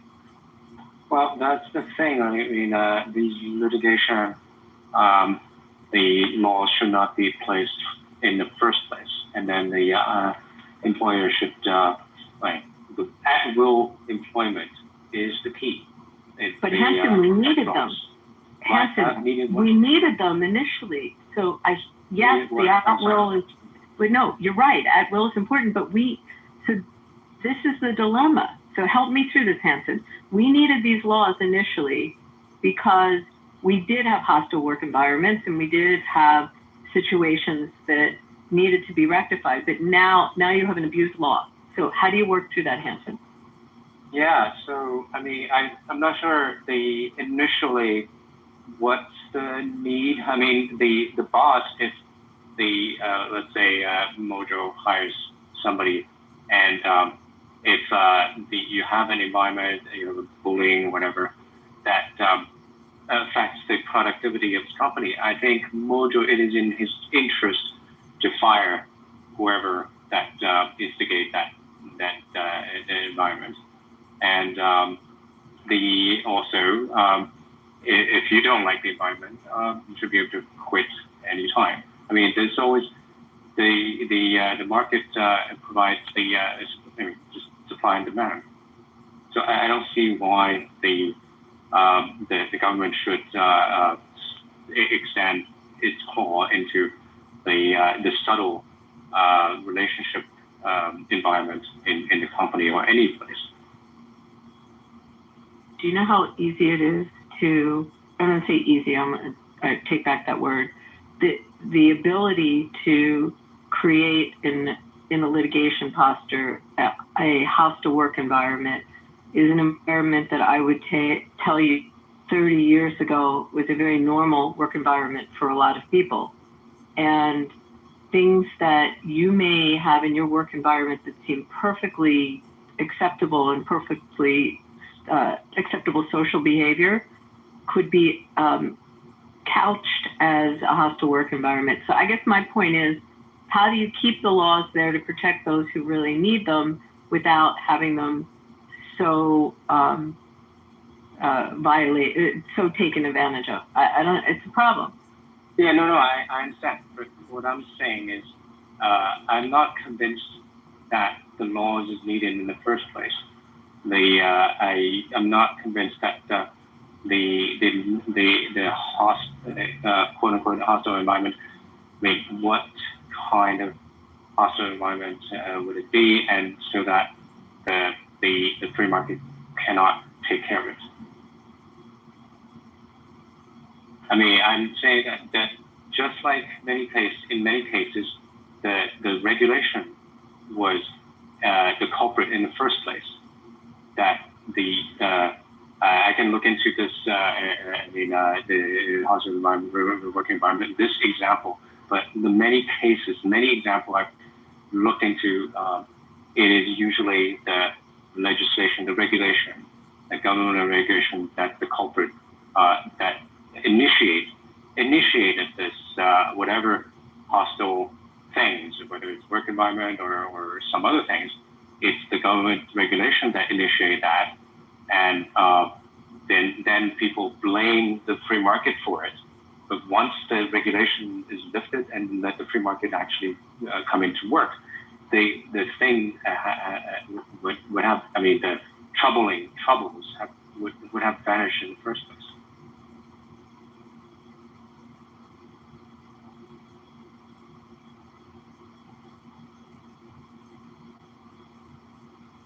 I don't know. There was definitely stuff happening in the workplace that in today's norms we wouldn't allow. We wouldn't allow some of the conversations, some of the, emails that were sent. I mean, you lose your job for them today. Well, yeah, I understand. I mean, many of the things are kind of draconian. I mean, I can say when I was working in the first joined Wall Street, the traders said, "Oh, we used to have these fun parties, and now we cannot do it because some women were first a very few. They will just make a fuss, and then the people who organize it will get fired, and so just killjoy and all that. So I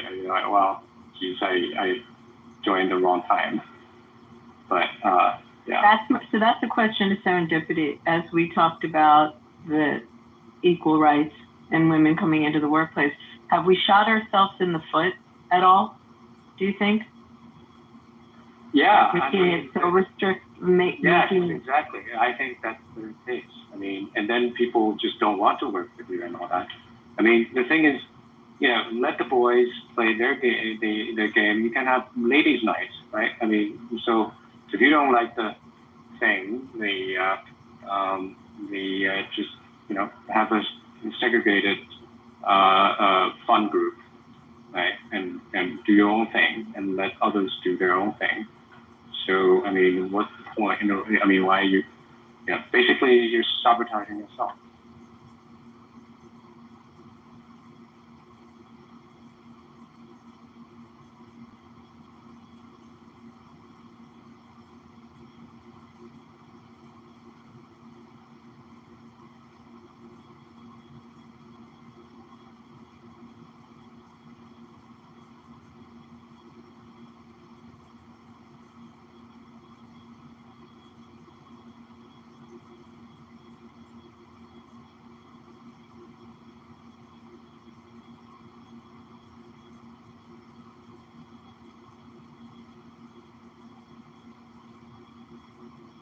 I mean, that's the whole point of free market, right? I mean, you find people who want to trade with you, who want to be associated with you, and then you exclude other people who you don't want, and others don't want you, and you go on your separate merry ways.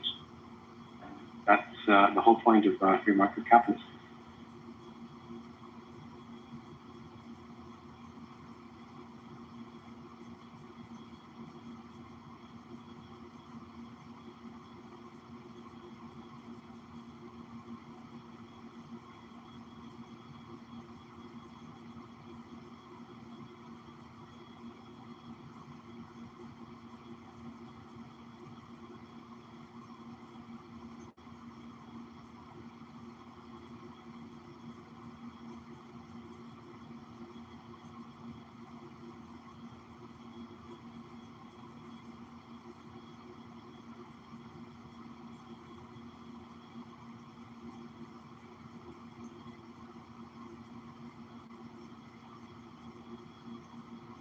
Necro, what did you mean by that comment?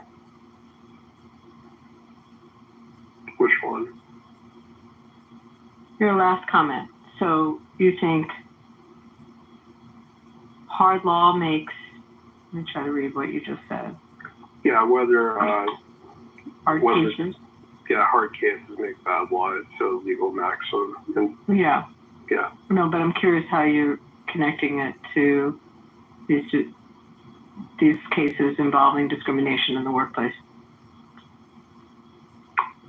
Yeah, it was just a random comment I threw out there. So.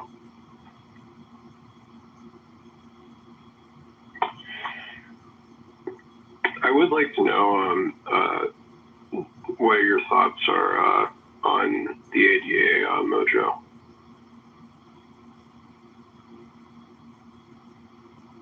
What was the question? Yeah, I just would like to know what are your thoughts on the ADA, the Americans with Disabilities Act? I don't want the government to impede the market at all. If I have a job where somebody with a disability can do it well, I should be free to hire them. And they should be free to make their case of why they would be a valuable contributor. But the idea that I need to bow down and accommodate people, I think that's just fucking weird. I should be looking for the best and the brightest and the most capable, not giving jobs out of pity for people that are physically or mentally handicapped.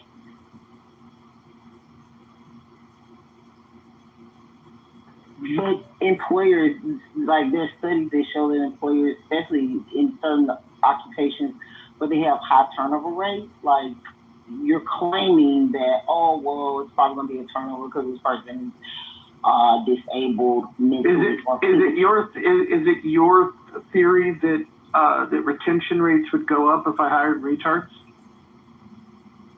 I don't know. What's the definition of a retard, first of all? Because I don't even know. I don't go by that. Okay. Well, just say incompetent. Christ.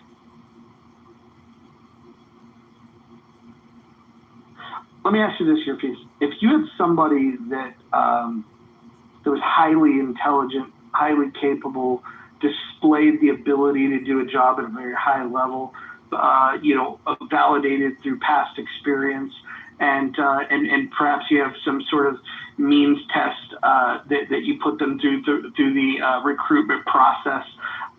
Giving them, hey, display what you can do for me, so then I can have an indication.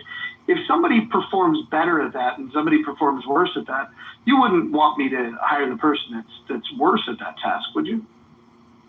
No, but you should all. I will put that, and speaking to employers, consider this person because this person can definitely do the job with some support.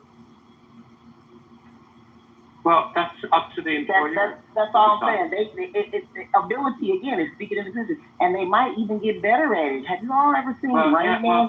Rain Man, some artistic people are way more high functioning. Just give them a fucking chance. So, they got the time. So let me get this straight. So your argument of why I should consider hiring a retard is because you enjoyed a film with Dustin Hoffman and Tom Cruise. Is that correct? Absolutely. Absolutely. Okay. Well, look, when it comes to retard movies, The Other Sister is my favorite.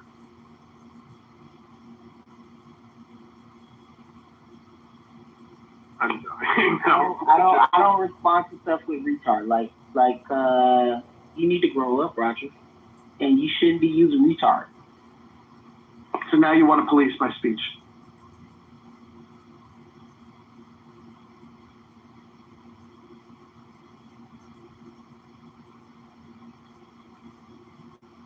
Why does the word retard offend you?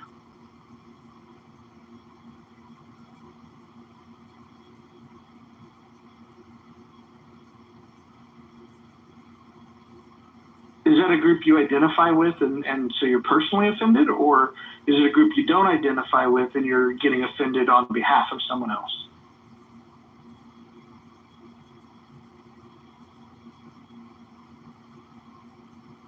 All right, back to Necro. Necro, you were saying. I just was wanting thoughts about I feel like you pretty much answered on.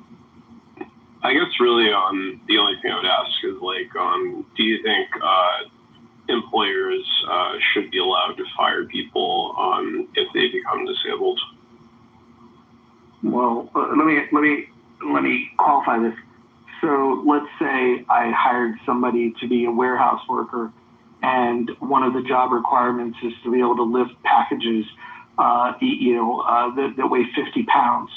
If that was a job requirement to lift 50 pounds, and let's say the disability that they now suffer from doesn't allow them to lift 50 pounds, how would you? How are they going to do the job if they can't meet the requirements? You keep them employed by accommodating them. You bring in a vocational engineer or an evaluator and accommodate. Sounds expensive. It probably may be, but do you want to keep the person or not? They might have to go to light work. No. That job might have been heavy work. Now they're on light duty. Okay, what if I don't have light duty work? What if I have one? Create one. What if it's losing money to create one? Yeah, so I think the Americans with Disabilities Act, the only thing it requires is to give accommodations to any person with a disability, and so be willing to accommodate for their disability. Yeah, but what if it loses money? Well, that's the thing with anti-discrimination is that, essentially, you can't discriminate against people for who they are. Well, of course. Wait, hold on. Yes, I can. Let's say the job requires you to put books on a shelf that's let's say 6 foot tall, and let's say the person that applies is 4'10" and they can't reach. Why would I not hire tall people? You get a mobile ladder. You can accommodate people in a lot of ways. But I have to pay for that ladder. It don't matter. But hiring a taller person just makes more sense.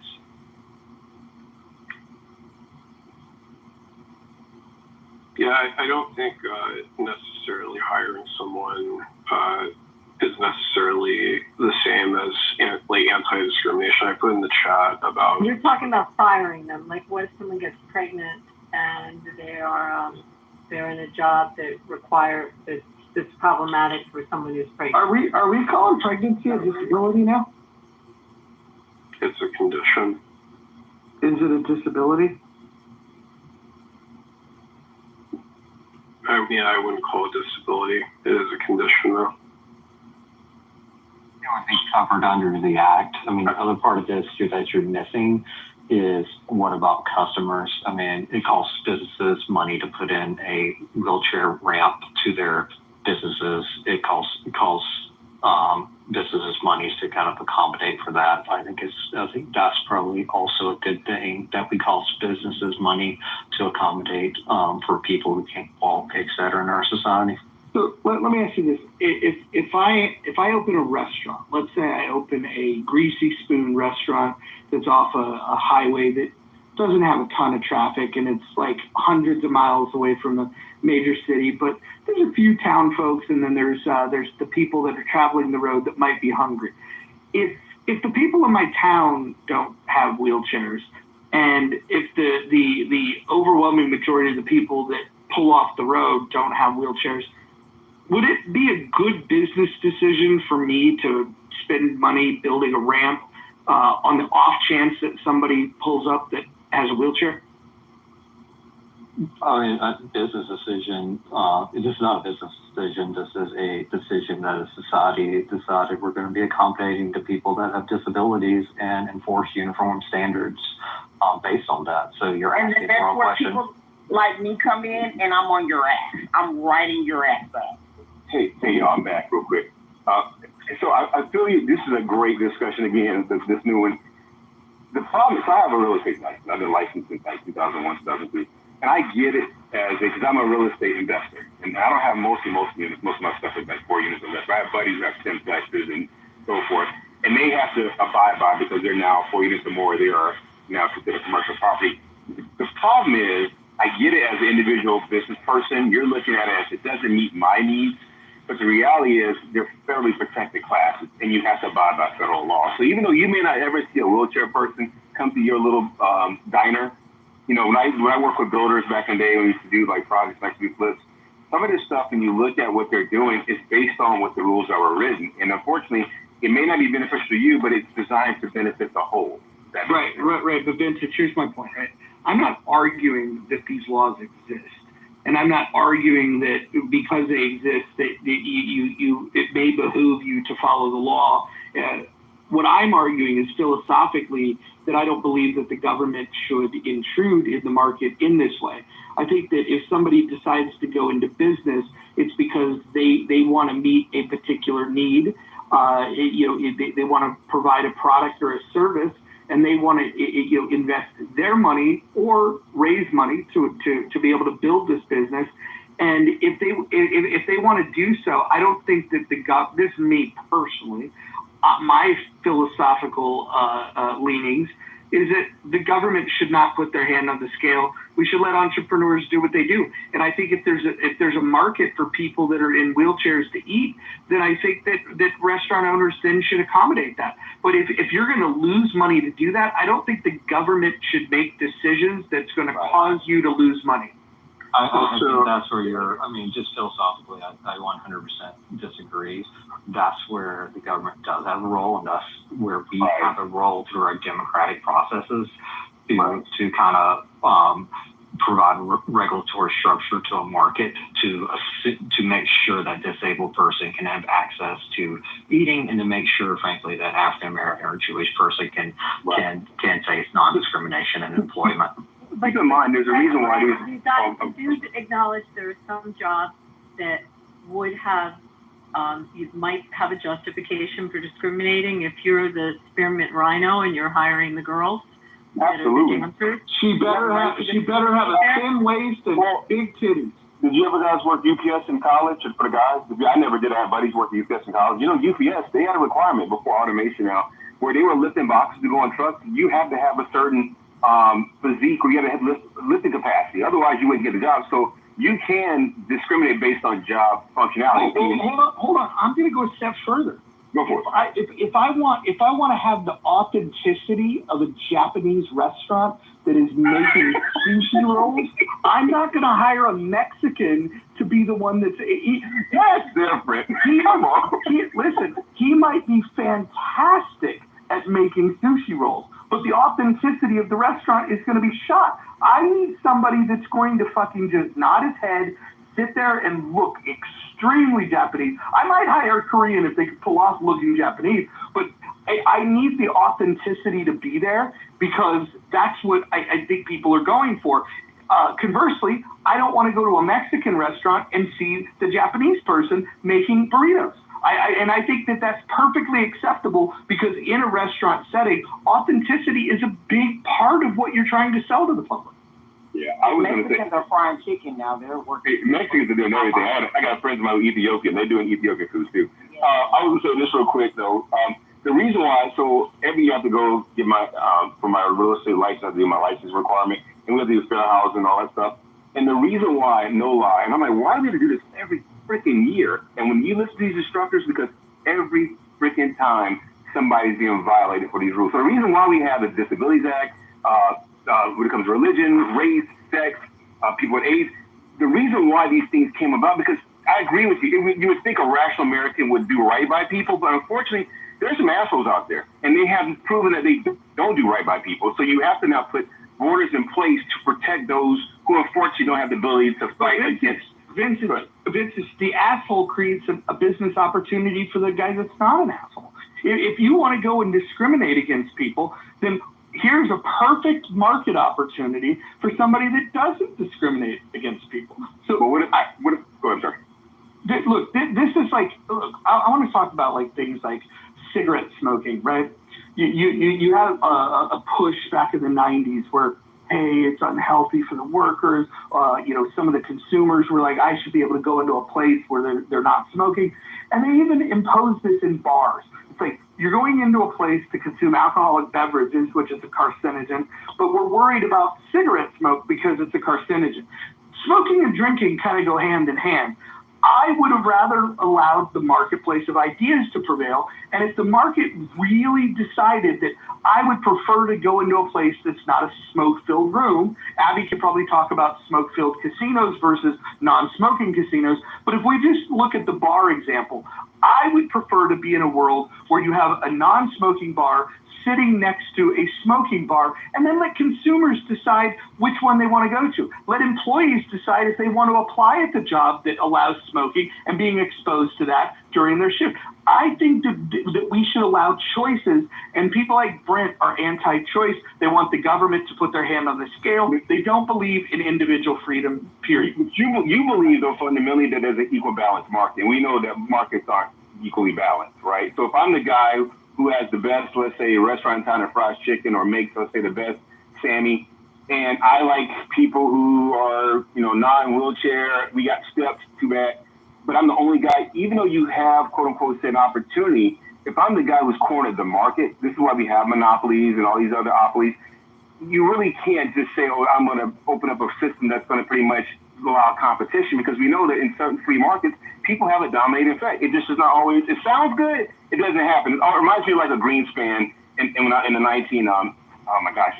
early 2000s, where Greenspan had this philosophy of equal markets and fair markets, and we saw that worked out, right? It didn't work out. So it sounds good every time. That's like almost like trickle-down economics, but it doesn't always play out in terms of reality, I guess, in a sense. So Vintage, here's the issue, right?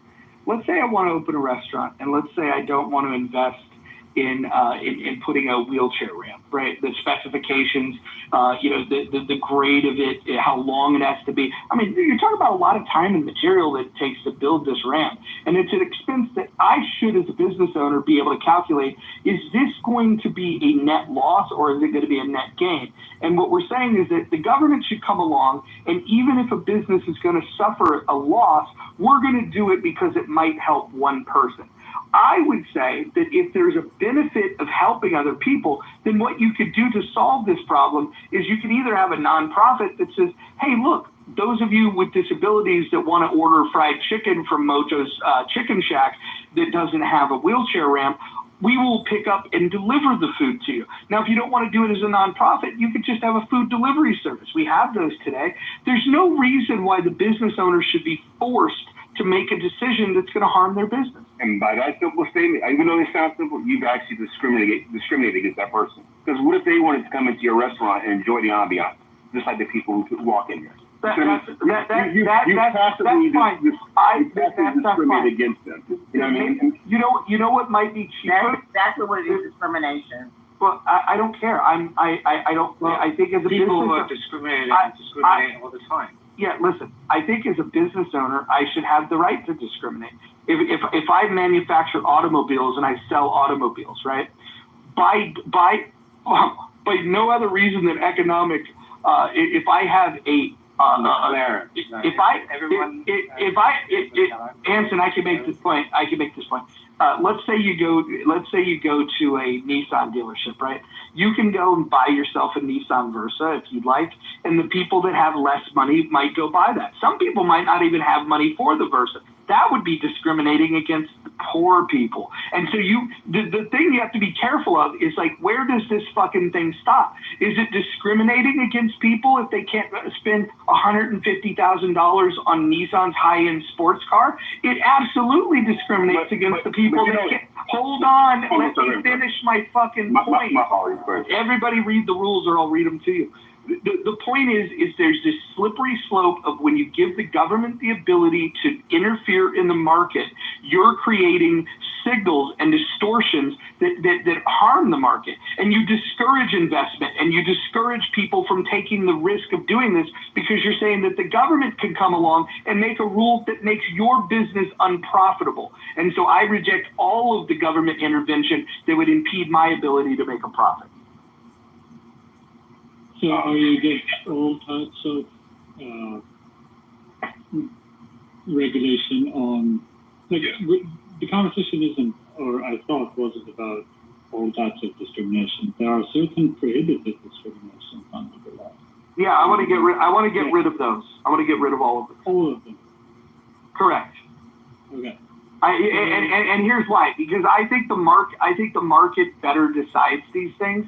I think that when you start saying that you can't discriminate against this group or that group, you're now forcing a company of what they should do. And here's the reality. The reality is that there is a logical reason why companies would want to accommodate certain groups because it's profitable to them, and it can be a good image thing. By the way, if you have a large disabled population that has a bunch of wheelchairs in town and they're pissed off at that restaurant, you know what they could do? They could go boycott. This is something that they could do. They could try to get public sentiment to turn away from that restaurant. In which case, now it's a good business decision for the business owner to say, well, shit, maybe I should build that fucking ramp.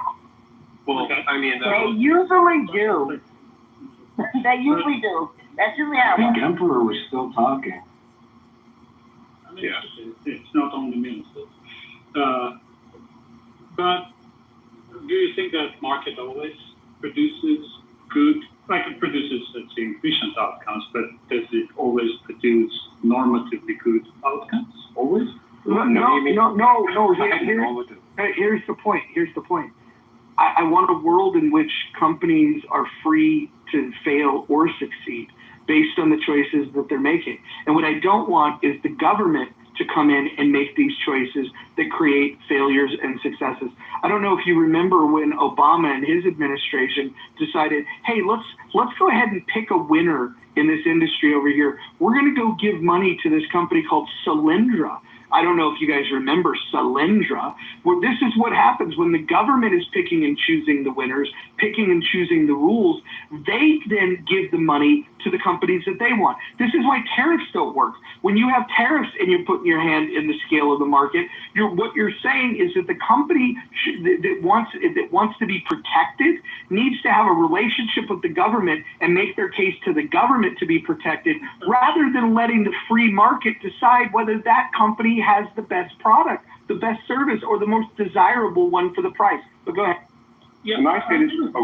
Some parts I dislike excessive regulations. I thought there is some agreement there. But companies left to their own devices, right, may employ child labor or other types of repugnant activities. Can I respond to that then? So let's take it one by one. Let's take it one by one. Let's take it one by one. You mentioned child labor. Let's talk about child labor. Let's talk about child labor. Here's the issue. If society finds child labor to be abhorrent, then what happens is the consumers can say, I'm not going to buy their product or service. They employ child labor. And then that's a much more efficient way to correct this market than to rely on the government to do it. And also, depends on the, what do you mean by child labor? Some actually it's great to have child start working. It's a great opportunity for a child to build up characters and then business actually make money. Let's let Emperor finish. Shut up, Anthony. Hold on. Everyone's gonna shut up. All right. Okay, hold on. Here's what we're gonna do. Here's what we're gonna do. Emperor's gonna be next, but before we do, I have to read the rules of the room. The rules are: number 1, no threats of violence. Number 2, no doxing. Number 3, stay on topic. Number 4, keep your shares brief. Number 5, do not interrupt speakers, especially mods. Hopefully you guys get that one. Number 6, mods may interject when appropriate. Number 7, the N and K words are forbidden on stage and in chat. Number 8, do not spam the chat. Number 9, do not bring drama here from other rooms. And number 10, English only. If we could abide by that, this room is going to be a smashing success. So we're going to go to Emperor. He's going to finish his point. I'm going to remain on mute. Everyone else will remain on mute, and we'll have what's called a conversation. Go ahead, Emperor. Thank you. Yeah, I'm going to make a standard Carl Polanyi argument that people are not only market participants, but they're also social beings. And social beings have also morality, right? And certain things are beyond morality. And those things are much more efficiently regulated through systems like representative democracy rather than consumer choices, right? And in their own countries, they should be free to make those changes through those vehicles. The market is not really good at eliminating things like child labor, forced labor, and other repugnant activities that are not even sometimes accounted in the market. We call those things externalities sometimes, right? And yeah, that's why we need government. And I'm not arguing for like very big, enormous regulatory framework. That's not necessary, right? But again, Carl Polanyi argument, representative democracy exists to fix the market. Okay, let me respond briefly to that, and I'll go to Hanson, who I know wants to weigh in. It's just a quick question, Emperor. If I am a Japanese American and I want to open a sushi restaurant, should I be required to hire a Mexican sushi chef if I don't want to? Is it a protected category? No, I have no idea. Is it protected category? So here would be the reason why.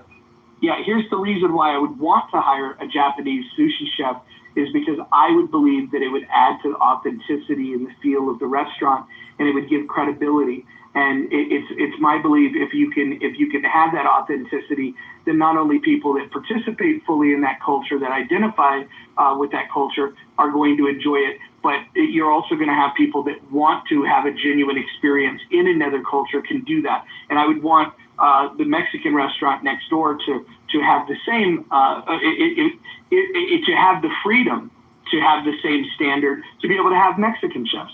Okay, let me rephrase my answer. Are they legal though? Are they even legal? I'll be quick.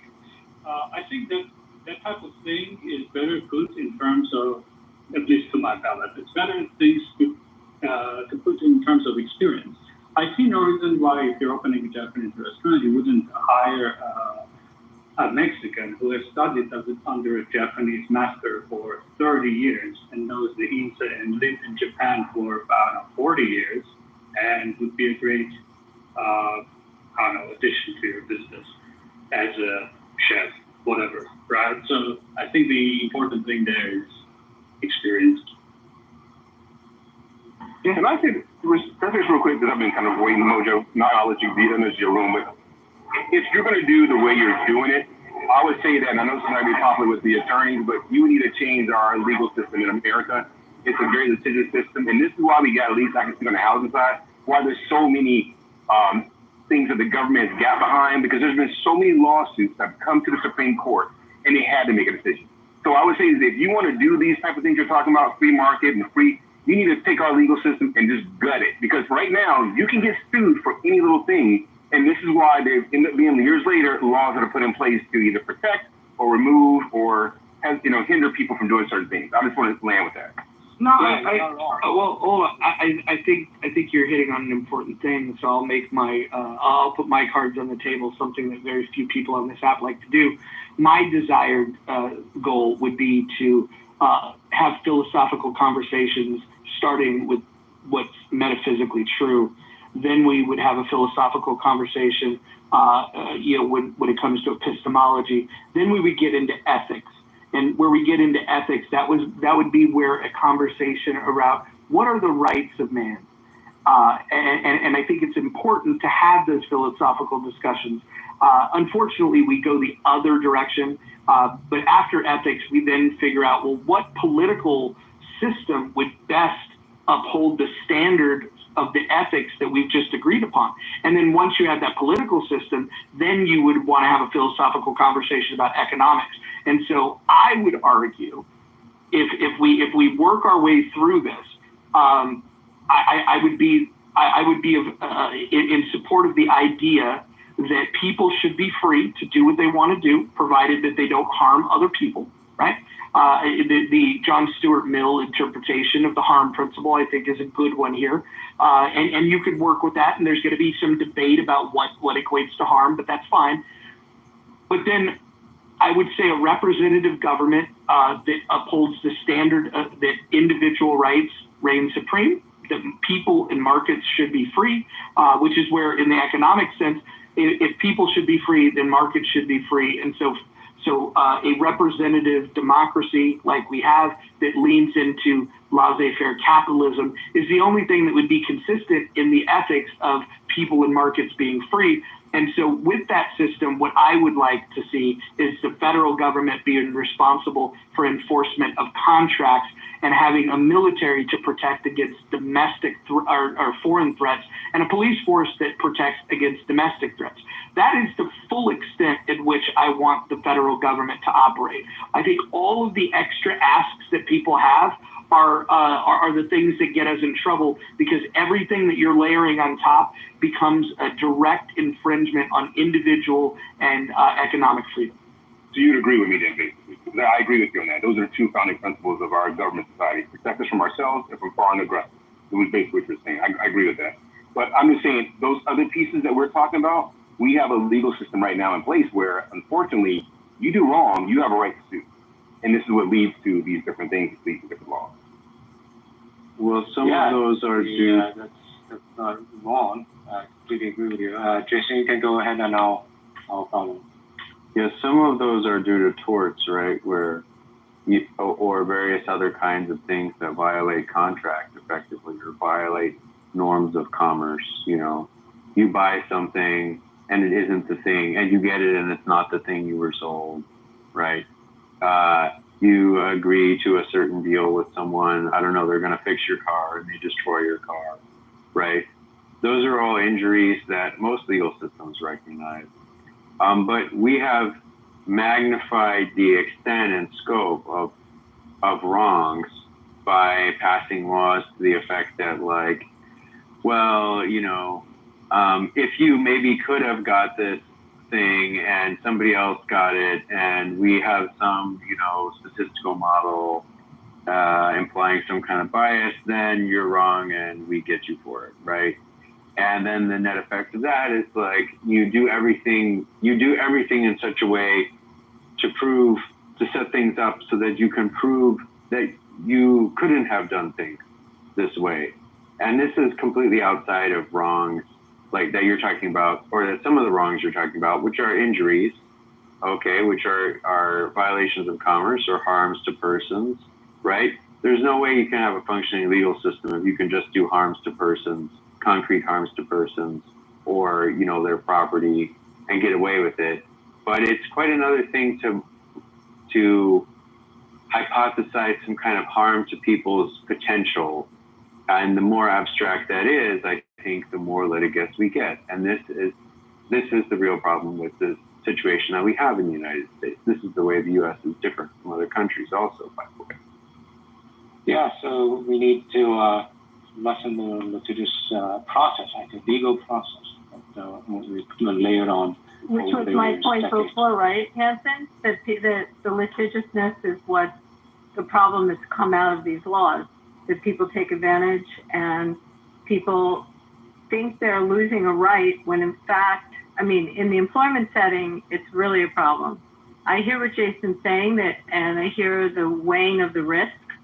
But there are circumstances, just like the Japanese chef, as I brought up the strip club or the cocktail waitresses, or, you know, the same with whether you have smoking or you don't have smoking, and whether that will affect revenue. Yeah, I have a question for your piece on this topic.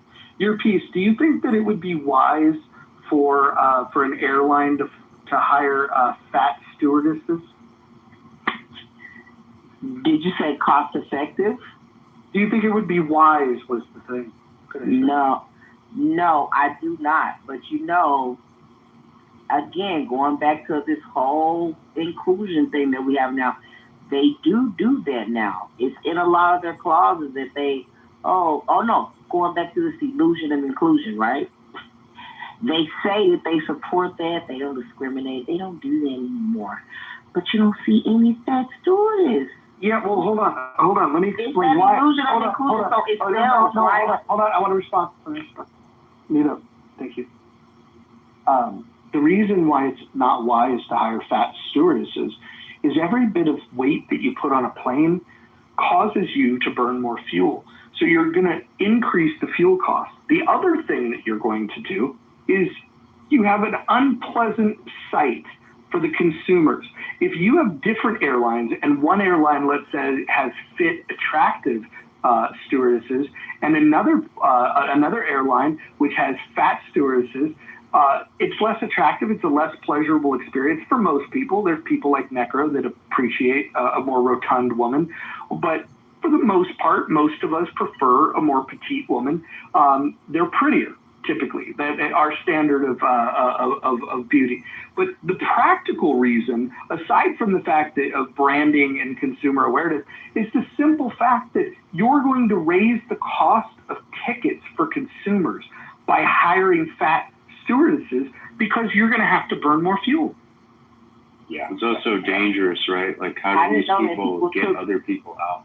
I didn't know that people took flights, solely just to have a good view of a stewardess. I thought people were really trying to... It was a thing from the 60s or piece, and I will say that he's right. Trying to get to where the fuck they're going. So historically, stewardesses and airlines, if you go back to the Kitover era, they looked at beauty. You had to be that Twiggy-based model, and it's changed a little bit. But that was a thing that was born out of, because remember, airlines were for the wealthy. It was for the privileged. It wasn't for the everyday consumer. People took Greyhounds and Trailways, but that's where they had to get weighed in. Right, that part has changed for the weight. It's still like that. You get in it's relaxed a little bit. It's not as bad as Yeah, but you get an emergency on an airplane, that person better be fit to help. Yeah, that's another factor, right? Yeah, and also, exactly. I mean, the thing is that it's because of the regulation that you have to hire fat, ugly, old stewardesses.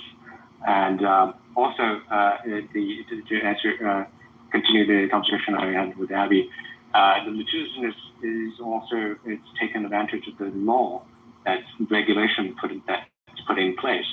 I mean, not just because if you have no laws there to hang your hat on, there's nothing to hang on, and then there will be no lawsuits. And so it's too bad that Emperor has disappeared. And so, but anyway, I can answer his question. He was talking about the morality, and morality is a subtle thing. there's no better tools to adjust and then tune the morality than the market, because you have your skin in the game, you have your dollar that cents and dollars and cents to execute your morality, and you speak with your dollars. There's no better weapons to speak for your morality than dollars, rather than the legislative or so-called democratic process, which is a very blunt tool, and usually it's at best is the 51% imposing their morality on the 49%, and worse, usually it is the 30% that's most interested that the vote laws into place to serve their interests and their so-called morality, and at the expense of all others, rather than and then using worse is using your dollar to impose their morality. That is the worst thing that you can extend your morality or express your morality rather. And then we can talk about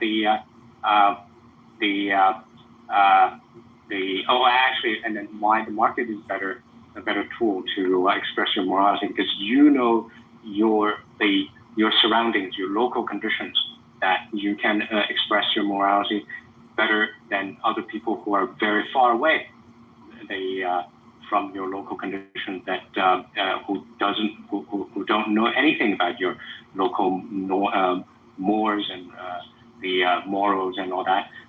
But when you have put the legislation, then it will the worst case is a federal legislation that the legislature will control the whole of the United States, and irrespective of the local conditions. So this is a very, very blunt tool. And then with respect to the people always say that so long as it's a democratic process, everything is honky-dory. And precisely for that reason, we need to curtail the democracy as well as the state power. They should all be put into the cage. And so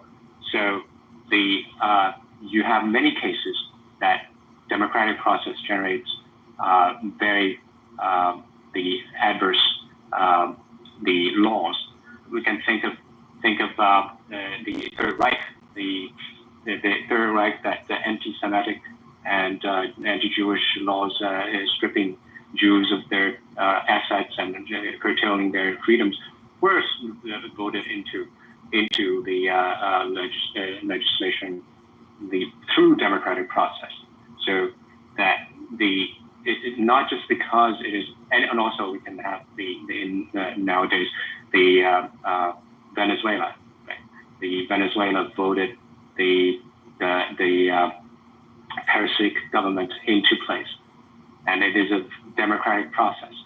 Not just because it's a democratic process, everything would be fine. And also, with regard to the child labor, the Mojo already said that if you don't like child labor, you can boycott it. And then also, if we're talking about the historical, and also I said earlier, not all child labors are harmful. There are jobs that child can do. Actually, I have always been advocating that children can start working, should start working at an early age, rather than go to just with public schools. And a lot of the jobs nowadays with AIs and computer technologies, a lot of childs are doing better jobs actually than the adults who are illiterate of computers and AIs, and they can earn money, great money. We can see that actually a lot of Doge employees are just teenagers, and they're computer geniuses. And also in the historical context, the child labor is a better outcome for the parents and the children than working in the factory is a better work environment than in their farm, on their farms and toiling away at the farms. So it's just saying that it's child labor. I mean, it's a misconception. Okay, I'm done speaking. Can I just point to the poll here that not everybody's responded to yet, but the poll is, should companies be forced to hire mentally retarded people? And option one is must hire retards. Number two is no requirement to hire retards. And number three is I don't like that word. I want to point out that 37%, over a third of the people that responded were led by their feelings on this rather than taking a stand on the question about whether you should be required to hire a retard or not. And so the virtue signalers that chose the purple option, the I don't like that word, I see you. You know, the only people that have a problem with that could arguably be said to be retards for that reason. I will say this. Good point. Hold on 1 second. I want to just emphasize that I think we should look to define the terms. Like, what is a retard? Some people would say that those that are neurodivergent are retarded. I would say that depending on what they do with their neurodivergency, it could retard them and it could be a superpower for them. There are some people that take neurodivergence and they weaponize it in such a positive way that they have unfair advantages over other people because they see the world and they navigate in the world in a much different way. And so you need to be able to optimize the skill set that you have. And I would say that the people that I know that are on the spectrum, they either they start with, oh, poor me, I'm a victim, or they say, oh, wow, I'm unique. Let me see how I can take advantage of that. And I think that's the key difference. Can I go quickly, Mojo? Yes, I prefer quick shares. Go ahead. Okay, cool. So my thought about the original question of should companies be forced to hire certain people and the poll and everything. I mean, if you look at, like, I don't know, for example, one sort of thing like meritocracy, like, you know, you want meritocracy to a certain point, right? If you get rid of meritocracy, all of it gets thrown out. But if you kind of balance meritocracy, maybe a bit of representation of, like, the people that live in the country. Because, I mean, imagine a country where it's hardcore meritocracy, it's extreme meritocracy. So, like, everybody has to do, like, blind CVs and, you know, I mean, it's not the worst idea, but I feel like it could go bad at some point. And then Ewan, can I just share my observation that the people that tend to have objections to meritocracy tend to be the people that don't get quite as much pussy as the rest. So, like, let's say if you're charming, let's say if you're handsome, let's say if you're fit, you really appreciate the idea of meritocracy because women are awarding the fact that, you know, that you're blessed with these certain attributes by throwing you the cookie, right? And then the people that are not blessed in those areas and don't have those attributes, they're always looking for a distortion of the marketplace of sexual, proclivity. And the reason they want to do that is because they know that if there wasn't some other story to tell, if we didn't have the social norm of monogamy, you would have like 1% of the people fucking all the women. Like, that's the way it used to work. And I think the whole creation and the enforcement of monogamy, which, by the way, I'm a monogamist, and because it's self-discipline for me, I believe in monogamy, but usually the arguments that I hear around this anti-meritocracy is because there's an inferiority complex somewhere baked into it. And so I'm just curious, where does your inferiority complex come from with your criticism of meritocracy?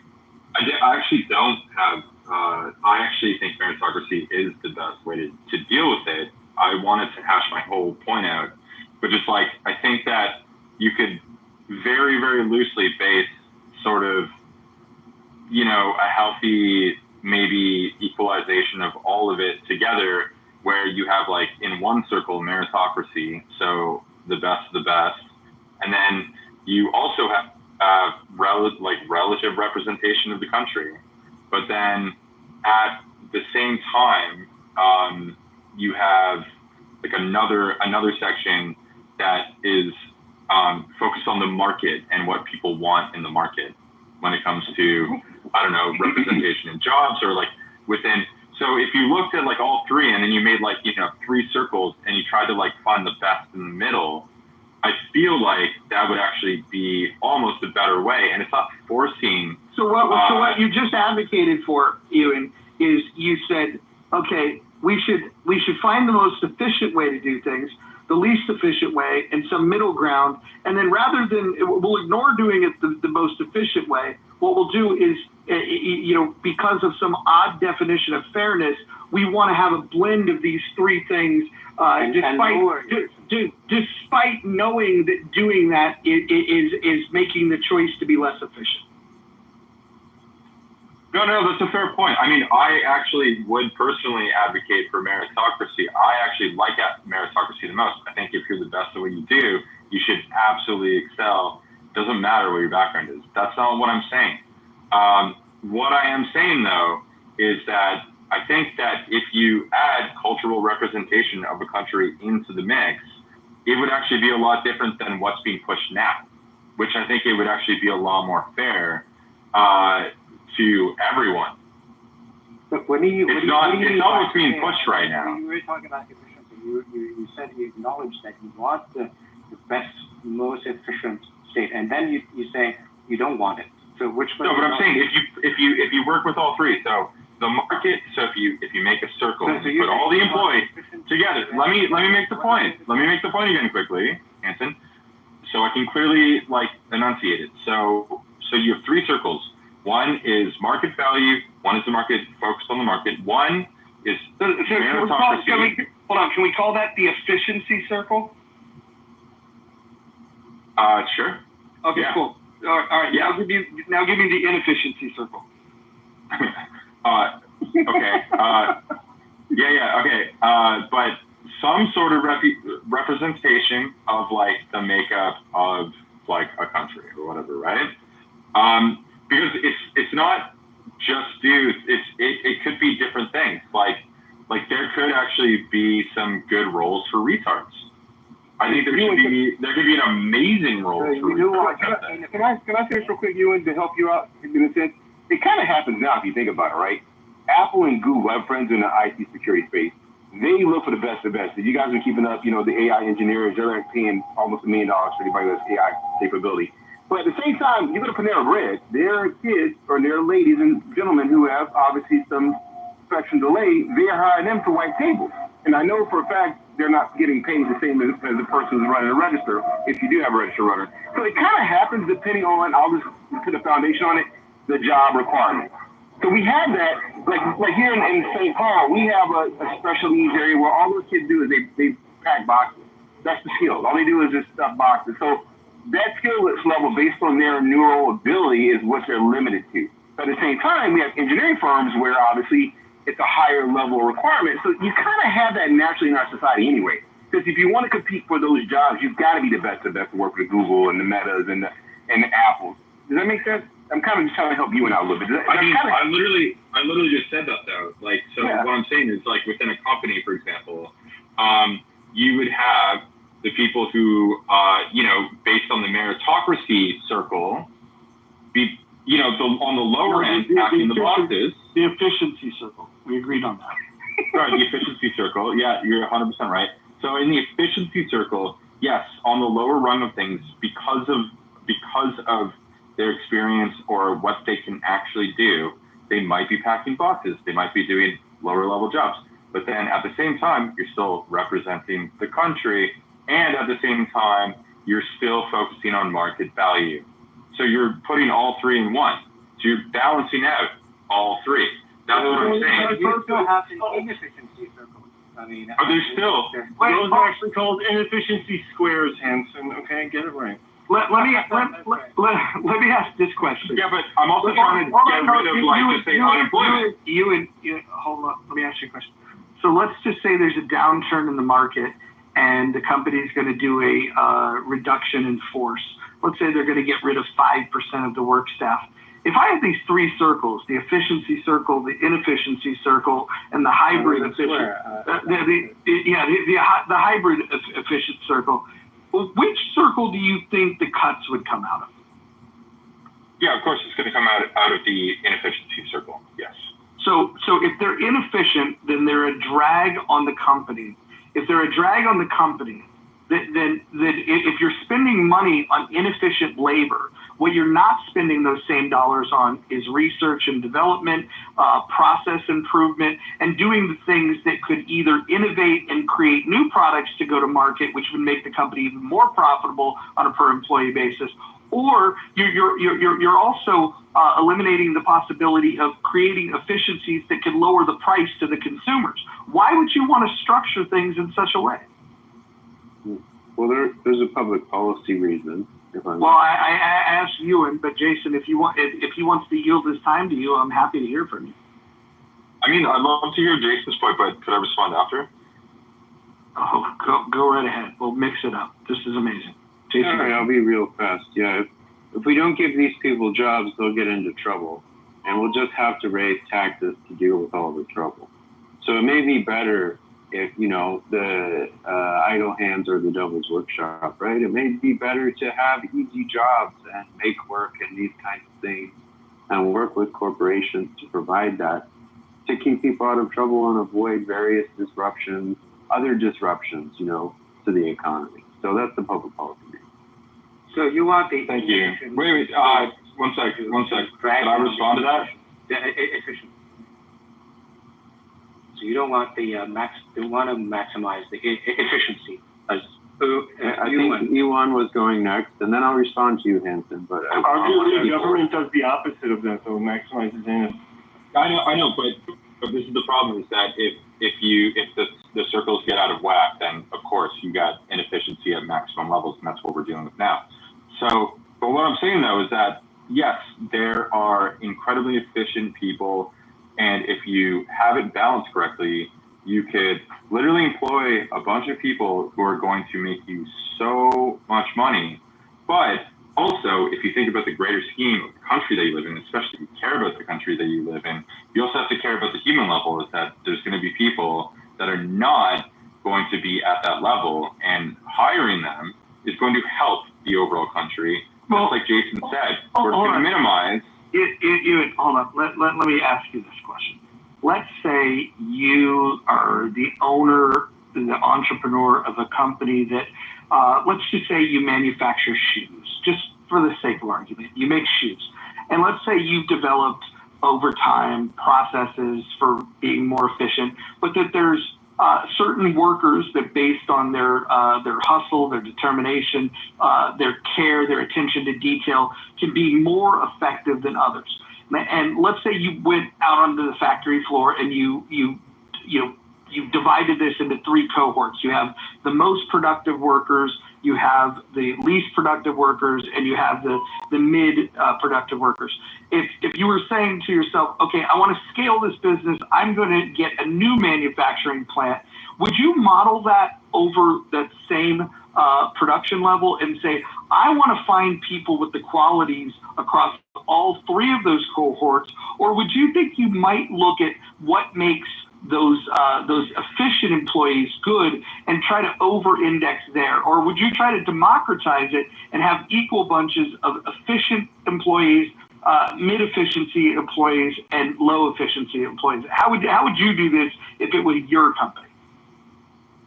Okay, well, I mean, if I wanted peak efficiency, I'd probably outsource most of the jobs to other countries, which is what we don't want, right? You guys don't want people, not getting jobs in the United States. I don't know who you guys are.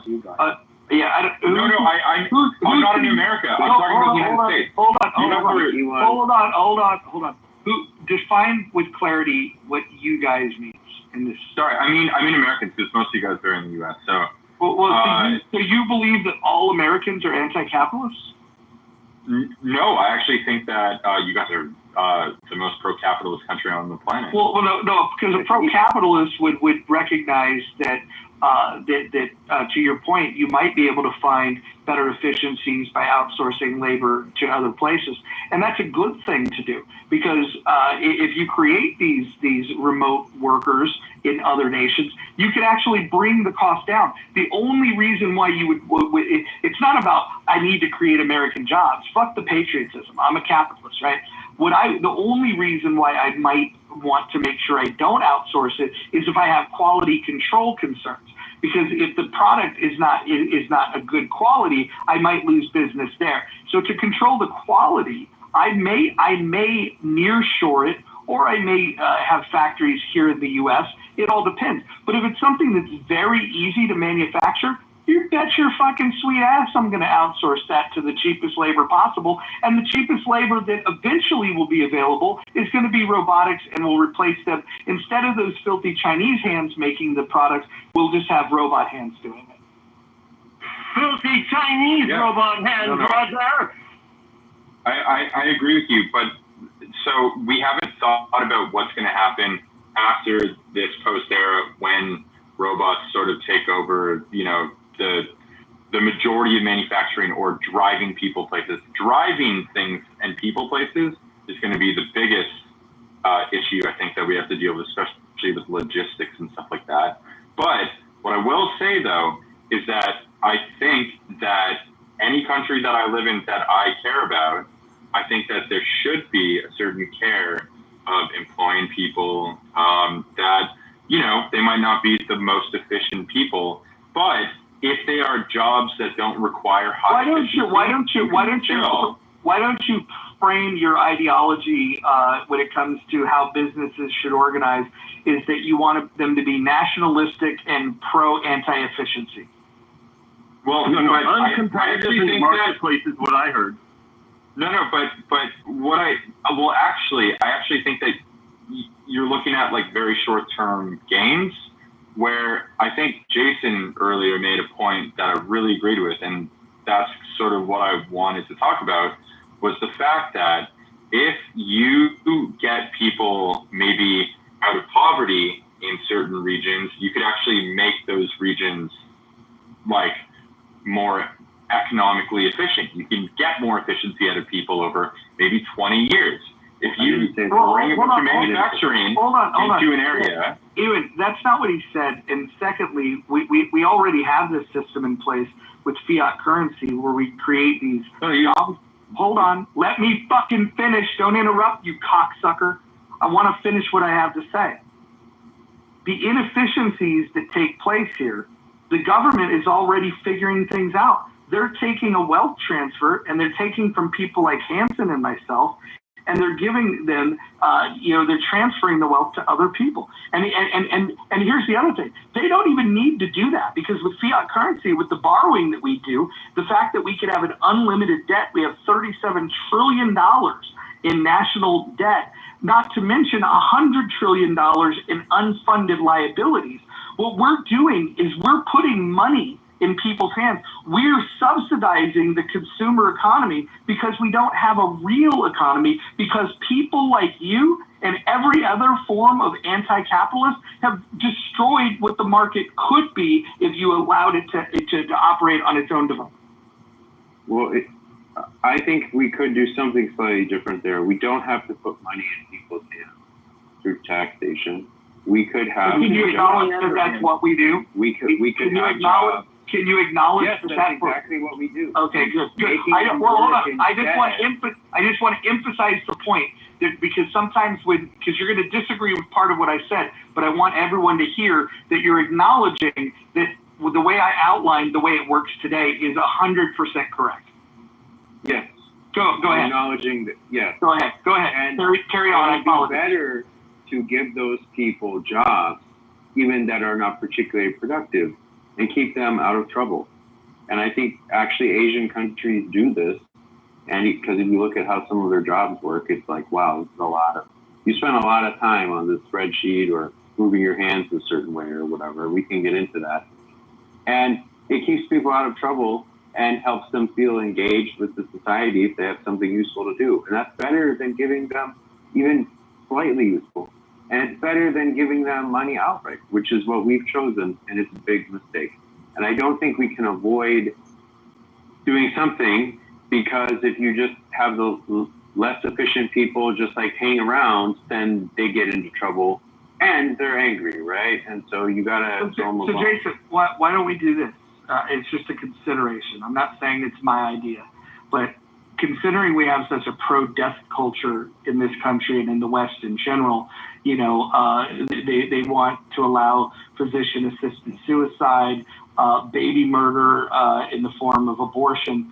Like, why don't we just take people that can't contribute at a certain level, and why don't we just kill them? Not how statistics work. We just get them back in the next generation. What if we were diligent about continuing to eliminate them?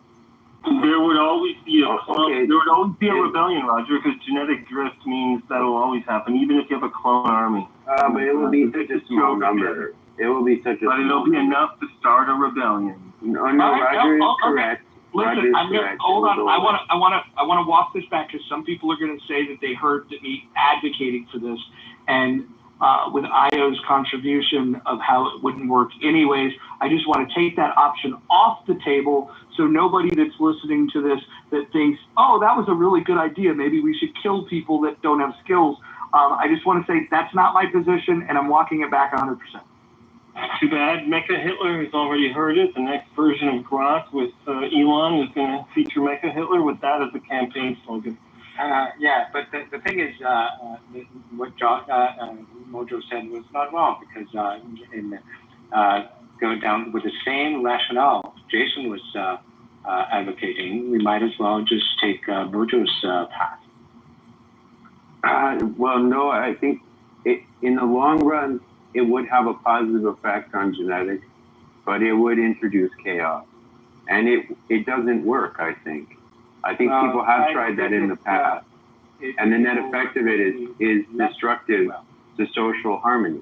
So that's why I think as a practical matter, it's actually easier and cheaper to allocate these people to relatively do-nothing jobs. I mean, killing people is also expensive and hard. Well, not necessarily. Really? China killed thousands with one rope. I don't know. How much do you think it took to gather those people? That's their brain. It took a lot of effort on the part. $12 rope killed 1,000 people. That's not the total cost. That's not the total cost. That's just a stupid comment. That's not the all-in cost. That's not the all-in cost of killing. No, if you're talking about appeals court and all that, primarily, no, I'm not talking about appeals court. I'm talking about all the admin costs of running this operation. It's going to be a big operation. They're not just going to come to you. No, but they're retarded. They're not going to be that good at hiding. What do you mean? It's like shooting retarded fish in a barrel. Unproductive people are not necessarily retarded. I got a question, though. Wow. Oh, that's a different metric. Hold on, sir. How dare you? I was talking about unproductive people. I was talking about unproductive people. Yeah, so we were talking about retarded people. Exactly. Look, so all I wanted to be smart, and then we should get them into work. You just defeated your argument. Look, Hanson, and look, Jason and Mojo, all I thought was that it would make sense to put a characteristic like that together, because, I mean, the U.S. is sort of culturally a Christian nation, so including those people into it would probably also help, push that culture forward. These retards are already among you. Yeah, let me deal with you. In fact, you could be one. Look, hold on. Let me finish. Ewan, that you at the very first advocated for the maximal efficiency, right? And then you proceeded to say that you have an efficiency circle and an inefficiency square. And then you want to put them together and then to make the less than maximal efficiency. So which way you want to go? I mean, you first started with maximal efficiency, I can and then you ended up with inefficiency. So I mean, how do you square yourself? Yeah. Okay. Well, it's 3 circles, so there's no squares involved. So one square. You're talking about. I'm gonna be nice and play by the rules. So one circle is an efficiency circle. The other one is an inefficiency circle, and the third one is market value and focusing on markets.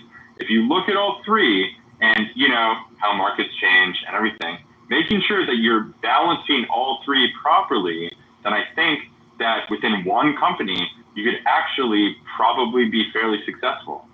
But the thing is that you want the maximal. I mean, did you, or I mean, I don't know if people can attest to that. Did you actually start with saying that you want maximal efficiency? I would say that meritocracy is like the most important to me. I completely believe in meritocracy. I'm bringing these ideas on board not as someone who's like, this isn't my religion. I don't give a fuck about it. Okay, hold on, guys. Everyone's talking. Everyone's hold on. Everyone's talking at the same time. Okay, you said you believe in meritocracy, but you wanted 3 circles, which include the efficiency circle and the inefficiency circle. Can you tell me, how do you determine meritocracy within the circle of inefficiency? No, I mean, of course, you want to I would say it would probably be the biggest piece of the pie. I think that meritocracy is probably the most important part. Market value and looking at the market second, and then the inefficiency circle is the way that you want to say it. How are you ranking the losers? How are you ranking the losers? Well, that was my question. How do you know who's winning? Can I just submit that everything like any program like this would require a slogan, and I just want to offer up the idea of sponsor a retard. Because you're essentially saying that you want the efficiency circle to sponsor the inefficiency circle. So I think what you want to do is sloganize it with sponsor a retard.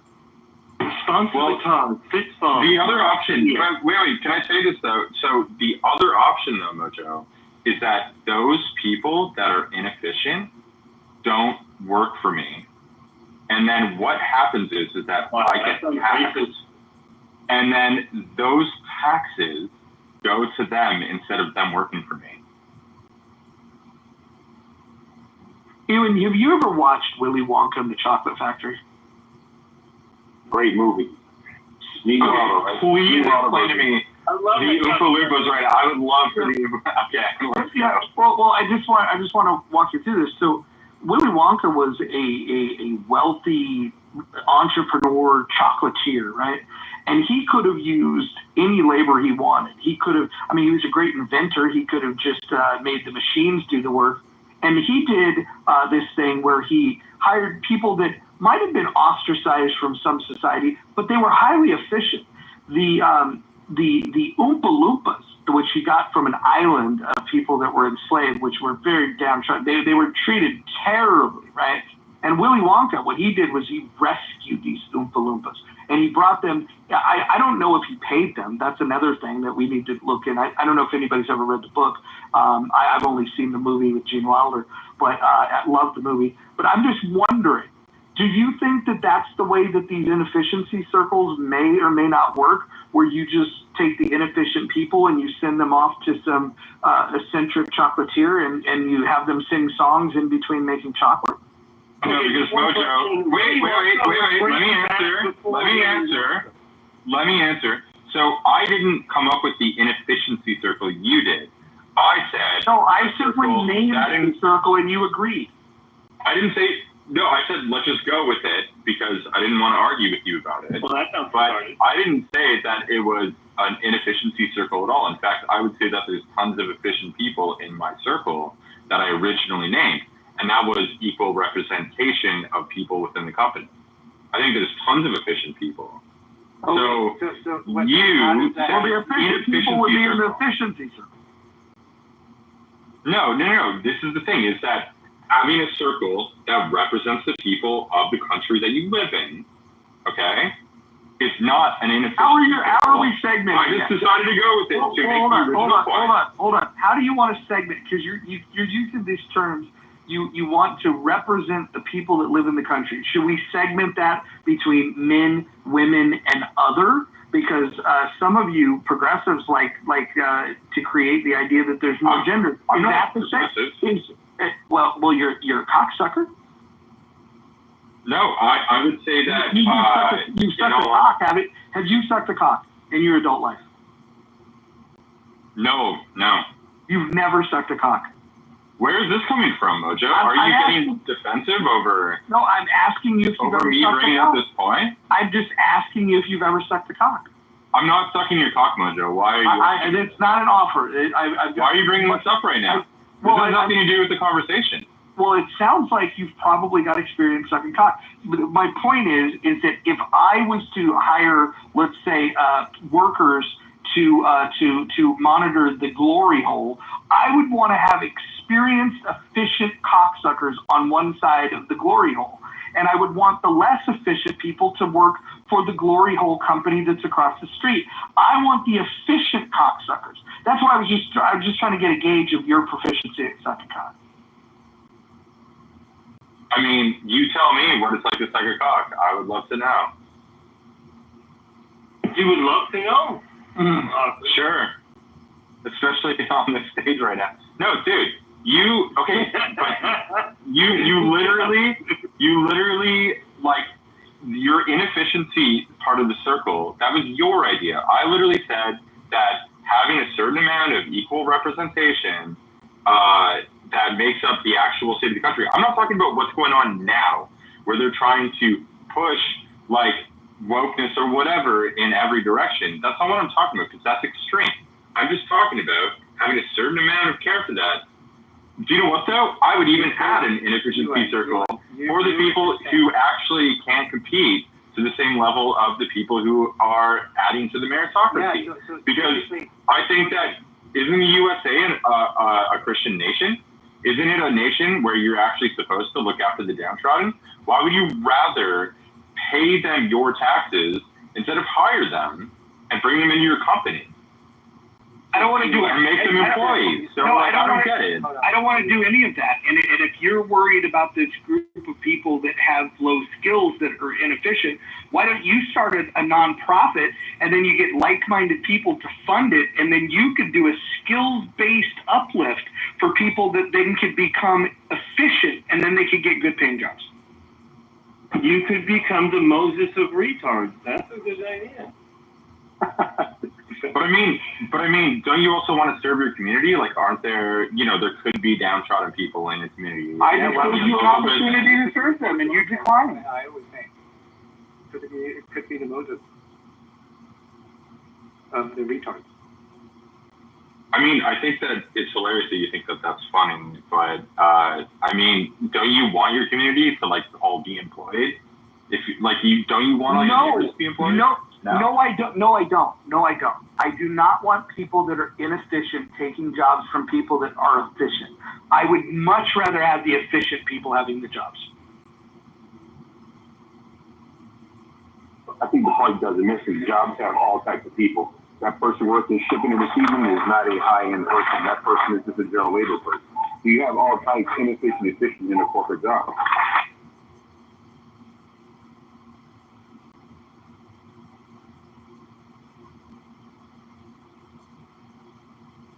And by the way, there's a logical problem, right? When you said it was an efficient circle, then outside, and then the other two circles are outside the efficiency circle. Is that right? Well, I said meritocracy, and then I said like roughly representation. So meritocracy has efficiency and inefficiency. Is that what you're saying? Enhance it. I think I see what. No, you didn't even listen to what I said. No, meritocracy. Okay. Representation of the actual country, and then market value. Focusing on the market. Those were the three circles. Let's do a logic. You said that efficiency circle, right? and the other two circles. I never said that there was an efficiency circle. That's what Roger wanted to call it. Oh, really? Did everyone else hear him saying efficiency circle? I said meritocracy. He agreed to it because Mojo wanted it. He kind of yielded to it, but he did not call it. No. There was meritocracy, not representation, and market value. No. I said, yeah. There's the three circles. Those are the three circles. Yeah. Did you say efficiency circle? One of them. No, I just agreed with it for the conversation. That's fine. Yeah. I'm asking you. You have three circles, right? Did you have three circles or not? Yes. Meritocracy. Okay. So one of them is efficiency circle. No. Correct. Meritocracy. Okay. So you didn't say the efficiency. second one. All this time. Representation. All this time. We're talking about efficiency circles, and then your representation. Well, I just went along with it because Roger wanted to change the names of it, so it's fine. So I went with originally 3 different circles, and I think if you balance them out well, I think you actually have a good company. 1 is meritocracy, okay? 2 is representation, and 3 is the market. Those are the 3 that I thought would be a good 3 circles to talk about when it comes to the modern market and how it works in the United States. And so those were the 3 that I wanted to focus on at the beginning of this conversation. Okay, fine. The meritocracy circle. So all the 2 other circles are outside the meritocracy circle. Is that correct? I mean, yeah, they're literally all different circles. So these 2 other circles are dis-meritocracy circles. But they all intertwine. You realize that, right? No, outside of it. Of course. Outside. No, wait, no, they're not outside. No. No, they intertwine with each other. How does the market and meritocracy not interact? What's the 2 circles you said? Okay, meritocracy, and then representation of the country, and then the market. They all intertwine. Why is the market outside the meritocracy circle? They're not outside. They all intertwine. So it's the subset of the meritocracy circle. What are you doing, Hanson? This makes no sense. You're insane. It's a simple question, right? Can you look at 3 circles and have them intertwine in your head? You do algebra, and your diagram is not Venn appropriate. You have been dismissed. Yeah, I mean, let's do a simple logic question. Just like I was saying. Go for it. Venn diagram, right? You have meritocracy circle, and then I just want to now we don't have a whiteboard or a blackboard. So where does the market circle situate? Is it a subset of the meritocracy? No, I would say put them equally and then figure out what matters the most within all 3. No. I'm asking you. Adjust all 3. Okay, so fine. You have 3 circles, and then they have the meritocracy circle and the representation circle. You said have a non-empty intersection, right? Right? So all 3 interact equally. No, I'm There's a asking middle ground. one thing at a time. They all interact. One thing at a time. Yeah. So the meritocracy circle and the representation circle, you said they had a non-empty intersection, right? They all intersect equally. Yes. Okay. Fine. I just yes, right? They all intersect equally. Yeah, there's 3 circles that intersect equally. Wait a second. The meritocracy circle and the representation circle have a non-empty intersection. Yes or no? Yeah. Cool. And then, so the representation circle minus the meritocracy circle is also non-empty, right? Do you realize that Hinton, it's not just when it comes to, for example, I could bring up a great point that you might agree with me with, I don't know, but maybe the meritocracy circle and the representation circle could be someone who is incredibly intelligent coming from an incredibly working class background, right?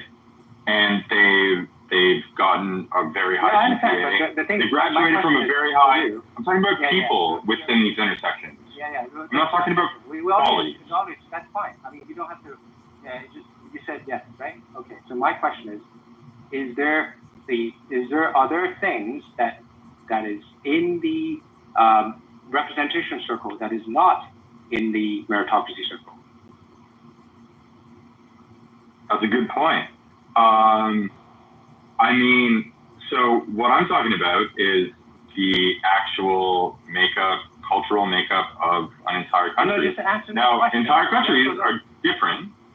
I'm asking you. No. Are there things in the representation circle that is not in the meritocracy circle? Like what? I'm asking you. Well, the market, because that is another circle. No, I understand. I'm asking you just the two things. The meritocracy circle. You're asking me what's not in the circle, though. So if I can name a million things that would be in that circle. It'd probably be a good idea to grab a piece of paper and a pen and just make sure these circles make sense, is what I think Hanson is suggesting. I know. Do you not see that that's like, this isn't that difficult, what's going on? Exactly. 3 circles that interact. Why aren't you asking? Because you're asking me what doesn't interact with those 2 circles. What do you mean interact? I'm saying that are there things that in the representation circle inefficiency. that is not there you go. In the, inefficiency. Huh? That's what you want the answer to be. Is that okay? You're bringing in inefficiency and efficiency now? No, because I could say inefficiency is actually one that doesn't interact with those 2 circles. 100%. What do you mean inefficiency? I thought you excluded the efficiency. And hold on, can I interrupt? I want to give people a visual. So, you and I were talking earlier about how many Dixie it sucked, and so if I had opened up a facility with a peep show, I would be hiring people that could efficiently get people off, because the more dicks that you can suck per hour, the more profitable the business would be. So if you had people that were inefficient at sucking dick, in mid-level efficiency or high efficiency, I would say for a thriving business, for a peep show, for a glory hole, you would definitely want to hire the most efficient cocksuckers you could find. Well, so I would respond to that, Roger, with what I would say is that I'm actually much more highly efficient with marrying. I don't know if you want to make an argument about efficiency here. You can't take that long pause. I'm just saying that, my man. What I would say is that my baby daughter and my wife, who I met on this app, who's still on this app, would probably say that I'm much more efficient at making babies than doing anything like that. And on top of it, what I would say is that I've also been successful like business-wise. Like, I've done well with my business. So I think that, taking people in who don't necessarily, come across as the most, perfect person on the planet, and also being successful in business is maybe not the worst thing in the world. And not only that, but I think it's really funny that you're bringing this stuff up when I think that you're just like realizing that I'm correct about this. And also, you're living in a country that is culturally Christian, where you're supposed to actually look after your downtrodden and bring people into the fray. And I know that you're a pure capitalist. That's fine. That's fair if you want to do that. But I think giving back to your communities is also an important part of running a business. Well, hold on. I think that you're making a mistake by doing this, dude. Hold on. The way that I give back to the community is by running efficient businesses that could provide the best quality product at the lowest possible price. This is how the consumers benefit. And so I don't want to hire retards. Now, if you have a business model where you can take inefficient people that are mentally retarded and create a jobs program for them, go ahead and do it. I know that the government has already done it for you, so you could just join them. Go work for the post office. But okay, so that's fair. But have you hired any of those people? I would never hire a retard. No. No, I'm talking about the people in the community, like what you were saying earlier. Like you for the people in your community have a business that you give them a service, but like that's your community. Would you bring them in?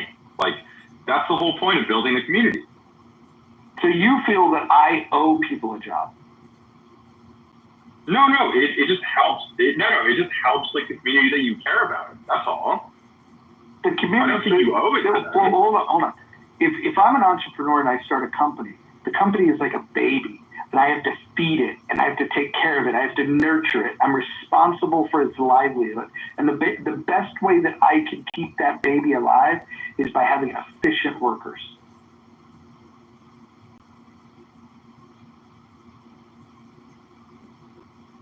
But you realize that you could like run an incredibly efficient company and also hire less efficient people, right? I would not have any incentive of doing so. But why not? Like, why wouldn't you do that? Like, just say you open up. Okay, I'm not stupid. That's why. Because then you're going to fire them, and when you fire them for inefficiency, you're going to get sued, which is the whole point we were talking about. Ewan, hold on. It was what we were talking about before you came in the room. That's the problem. That you end up being forced to hire a workforce and people that do not necessarily meet the standards of what you want, and then when you let them go because you have a bottom line problem, you end up with a very litigious society because you enacted a lot of laws that they're able to hold on to. We even have people on the staff, they make a living out of suing based on those laws. And sometimes they're important to have, but often they're abused with just people that are just not good at their job. Litigious behavior from people that were fired is not even in the spectrum of the cost of running a government or a company. Like that. Really? So, and I worked in collections where lawsuits. Have you ever ran a company, Sarah? Did you ever run a company, Sarah? Actually, Roger, I was about to have your back on that. That yes, you want better employees to be more efficient in work. And I was going to ask what business practices increase productivity to make sure that your employees are the most efficient they can be. First of all, making sure they show up to work and that they're not calling in sick all the time or finding excuses not to show up or investigating when they go off on a disability that in fact it's a legitimate disability and it's being treated. And have you ever litigated a case or been involved in that? I'm not done. Have you ever been involved in litigation with an employee that is an inefficient employee that is fired based on their ineffectiveness on performing their job and they sue you for discrimination? Have you been involved or embroiled in that type of litigation? I have not personally, but I know people that have attempted to do that and they were disproven by multiple emails and documentation, which is why your employer or your employer makes you email them or send some sort of documentation whenever you ask off of work. So if they try to bring litigation against you, there's evidence that you are not showing up. I know several people that have taken off 3 months disability for mental health issues. If you're taking FMLA, you have to have a psychiatrist, doctor. They did not need a psychiatrist. They took off for, especially during COVID, I know several that have done this, took off 3 months, went back, never once treated with a psychologist, and took off and received disability. So there are a lot of people that game the system. There are a lot of people that game the system. That's the point. Have you ever been embroiled in litigation where someone has sued you because they claim discrimination and you claim they sucked at their job? Hey, Sarah, I don't think we've ever talked in a room together before, but I wanted to question like why you would make a statement that litigious concerns aren't even factored into hiring decisions. HR departments are shaped around that whole very thing. Like their job is to ensure compliance with, anti-discrimination laws. Like, why do you think that employers do background checks and drug tests? All of these things are due to litigious concern. No, I agree with that, and it's all predisposed. Like it's all preventative action through HR to make sure those kind of situations don't happen. Correct. It's not a major concern, I don't think, of the legal department. Working in collections, like one of the most predominant, to be sued and shit. It was the major concern of our company, but it wasn't about the people they were hiring. It was more so about compliance with federal law and how you discuss debt and different things like that. So it's all very preventative to keep from having that cost of legislation. But you have the Consumer Act that controls that. I mean, that's controlled by a specific federal law, in the Truth to Lending Act, as well as Consumer Act that would control that. But what we're talking about is something completely different. Sorry for the noise, guys, behind me. Completely different. It's when you hire someone that is ineffective in their job and you fire them and they sue you because they fit one of these molds, either somewhere within either disability, minority, but in fact, they were just a lousy employee. How do you protect for that? It's like you're I think that you guys problem that should doesn't have. actually exist. The biggest fucking financial struggle of hiring employees and growing a local business or entrepreneurship is the cost of training. The cost of training this person to accomplish a job, and then they leave you and go and use that fucking investment to work for another company. And then you have to hire someone else and you have to train them. That is the biggest cost of hiring employees, not the threat of legislation. Like, if the threat of being sued is your main concern, you're doing something wrong. Do you know what the average cost to hire an employee is for an employer? Like 10 years ago, it was like 4,000 or 5,000. It's probably more than that now, obviously.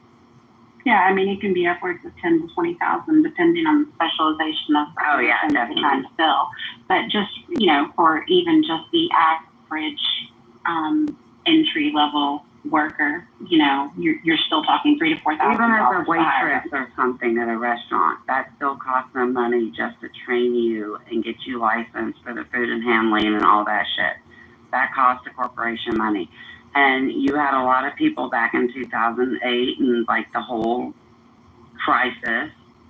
And I watched it in the restaurant industry. People were showing up, working their 2 weeks to get a paycheck, and then leaving because they just wanted a paycheck.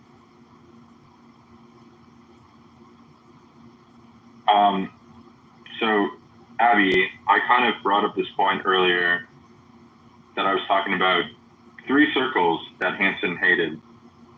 And one was meritocracy, and one was, again, representation of the people that live in the country. And then the third one was the market. And making the 3 balance correctly is, to me, sort of like a really good framework to look at this. And I think that investing in, I actually think that, for example, representing everybody, that might not work all the time, but you also have to make money. You have to work with the market. You have to work with meritocracy. You have to get the best people into your roles, like throughout your entire company, right? But with that being said, I think that I like actually paying attention to hiring and not hiring people on Indeed is probably the best bet. Like, No, I agree with you, Ewan, but my industry is unique. But hold on, guys. Hanson, hold on. Hanson, hold on. Hanson, hold on. I have a unique industry. So in my industry, we hire dealers. There are people that don't want Asian dealers. There are people that only want Asian dealers. There are people that want sexy cocktail waitresses. There are people that don't want to get drinks from big, pregnant cocktail waitresses. I mean, we have a very specific industry, and we cater to our players. And what is efficient and what makes us money, and you can have a good player walk away and not stay at your property or not be at your property because you decided to hire, in your hiring practices, a bunch of dealers that are not what they're comfortable with. So, I mean, my industry is very, very specific, and it's customer driven, if that makes any sense. So, you know, I'm coming from, maybe it's a bit unique. I don't know if it's unique, but it is, we can lose really large amounts of business by making bad judgments on hiring. I hope that makes sense what I'm saying. Yeah, optics are hugely important in a casino environment, specifically against those that are spending the most. The high rollers have high demands when it comes to what their gaming experience is going to be like. And then for the people that are not high rollers, there's a lot of science that points to things that they could do that will make people have a better experience. The hospitality that you receive in a casino is really second to none. And they have to. You have to think about what the business is. They have to make you feel... May we cup your balls, sir?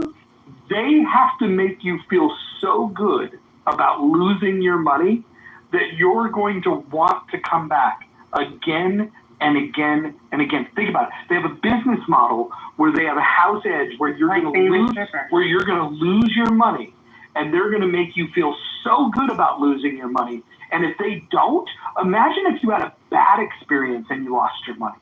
That would be a terrible, terrible experience. The hospitality industry is very, very specific with this. But if you get into the casino industry, you have to make people feel great.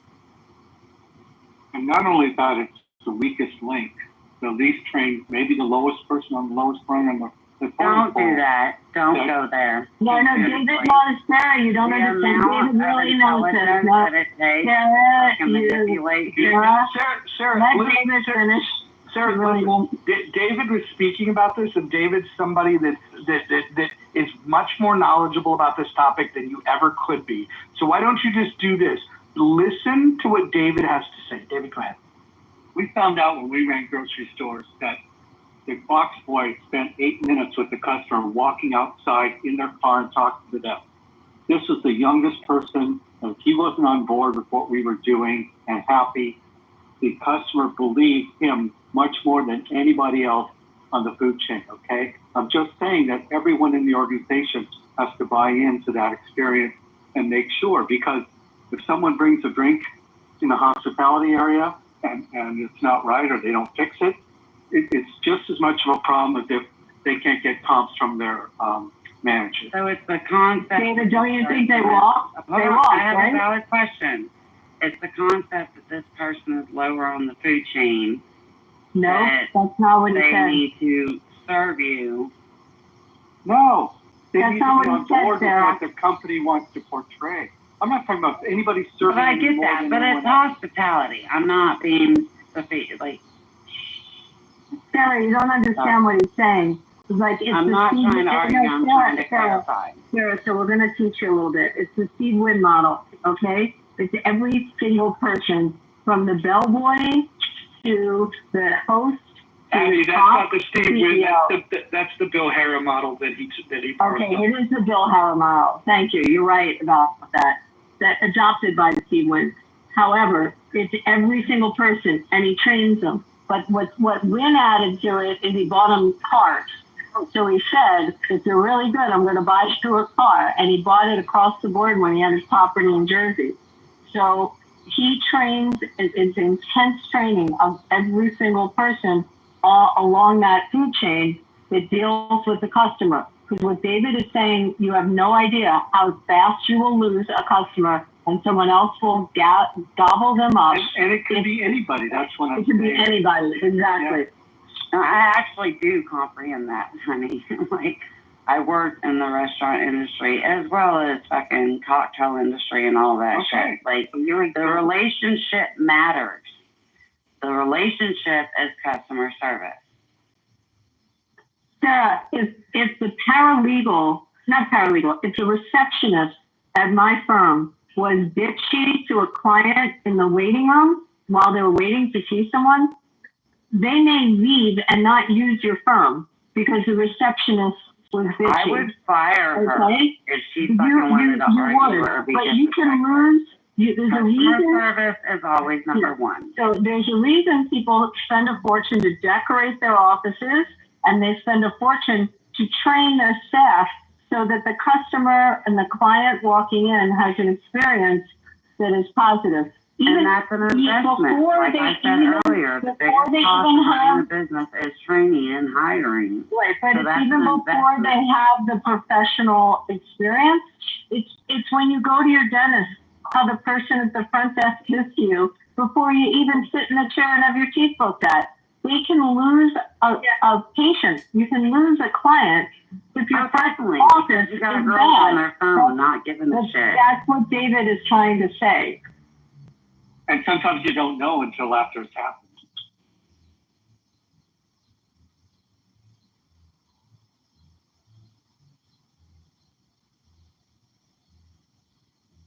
It sounds like we're all kind of agreeing with each other. I think so. But then go to fire them and watch what happens. I need a link to statistics to prove that that's actually like a major issue. Because I've never seen that in 30 years in the workforce plus. If you have a union, it's different. Unions are fucking different. That's a whole other story. Part of Vegas issues tonight, I unionize, I believe. We're right. It's culinary. It's the culinary. I just came up to tell Abby, listen, I could tell by the way you're talking, you had a bad experience, so sorry for that. No bad experience. I'm in the industry. No bad experience. I love the industry. I think it's great. But I have had bad support staff. So yes, I definitely had bad support staff that have not dealt properly with clients and have turned clients off. And I've watched people walk away from professionals that are good professionals because the front office has screwed up. I've also seen major customers leave casinos and go to the competitor down the street because the valet guy screwed up their car. I mean, for silly reasons. And yet you could spend millions of dollars, literally millions of dollars, on the hotel room that they stay in, on the restaurant that they eat at, on their whole customer experience. And you have someone that screws up their car, and they're like, see you later, I'm going to the next property. Vegas. That's a completely different not just than the rest of the world. No, it is not just Vegas. It's Atlantic City. No. It's not just a high-end fucking market. That's not the same across the globe. It is across the United States. Yes, it is. You can have an Indian property, you're going to have the same experience. Roger, do you have the same in Seattle? Absolutely. I'm going to say this, Roger. All of our largest casinos are native owned. Correct. The only thing that's not native owned are small poker rooms that are highly inefficient. And you see that. Someone can screw up on a simple thing and they're going to walk the customer. Yeah, especially because the native, sometimes they go under different rules. They take care of their own. They keep an employee for, family reasons rather than professional reasons. So we see it more in native casinos. It's in hospitality. I mean, I'm using my example, but just look at generally in hospitality. It happens. It happened to my dentist. It happened to me as a lawyer. So that's not even hospitality. It happens. It happens when you have someone at the front desk that screws up. You can lose business.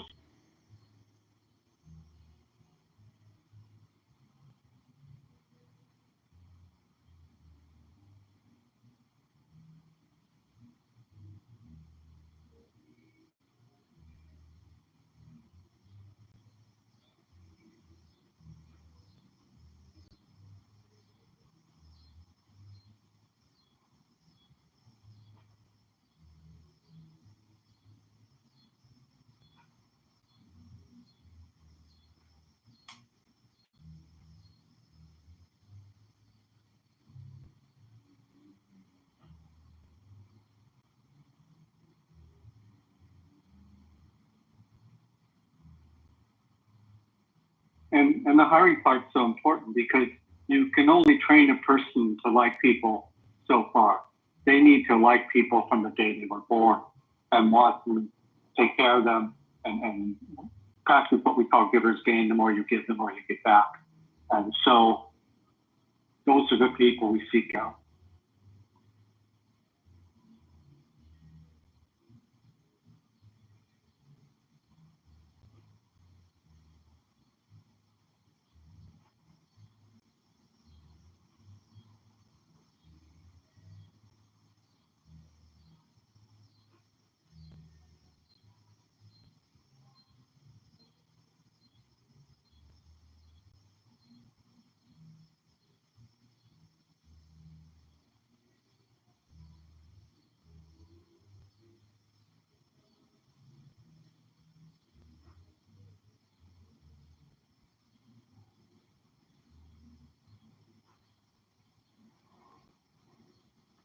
I like the results of the poll.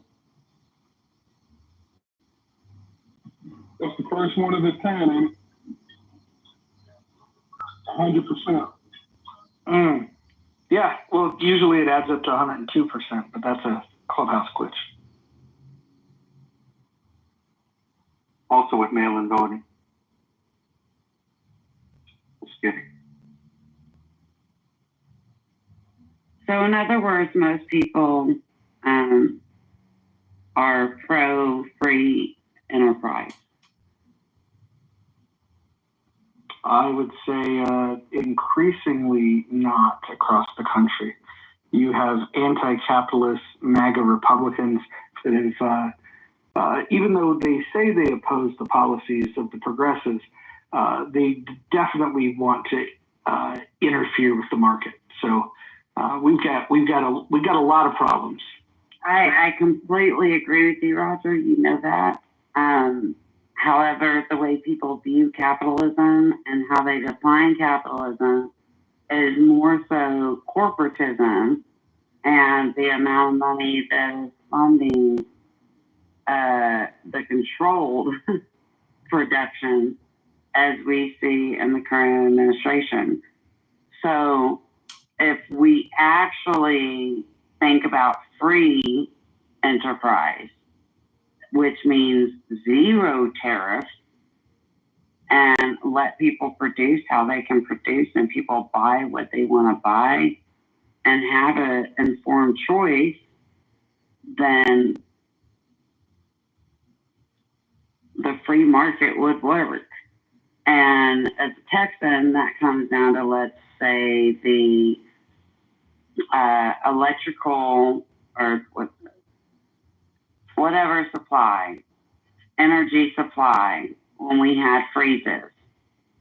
And instead of allowing us to know what companies chose not to weather their products so that they couldn't actually provide that electricity or energy, they chose to use legislation to further control them when they weren't even following the regulations that were I wish we could place. speed this up. You know, when you listen to an audiobook, you can put it at like 1.5 speed. When you're asking, that's asking for legislation. It's thinking that legislation is going to speed anything up or make it work.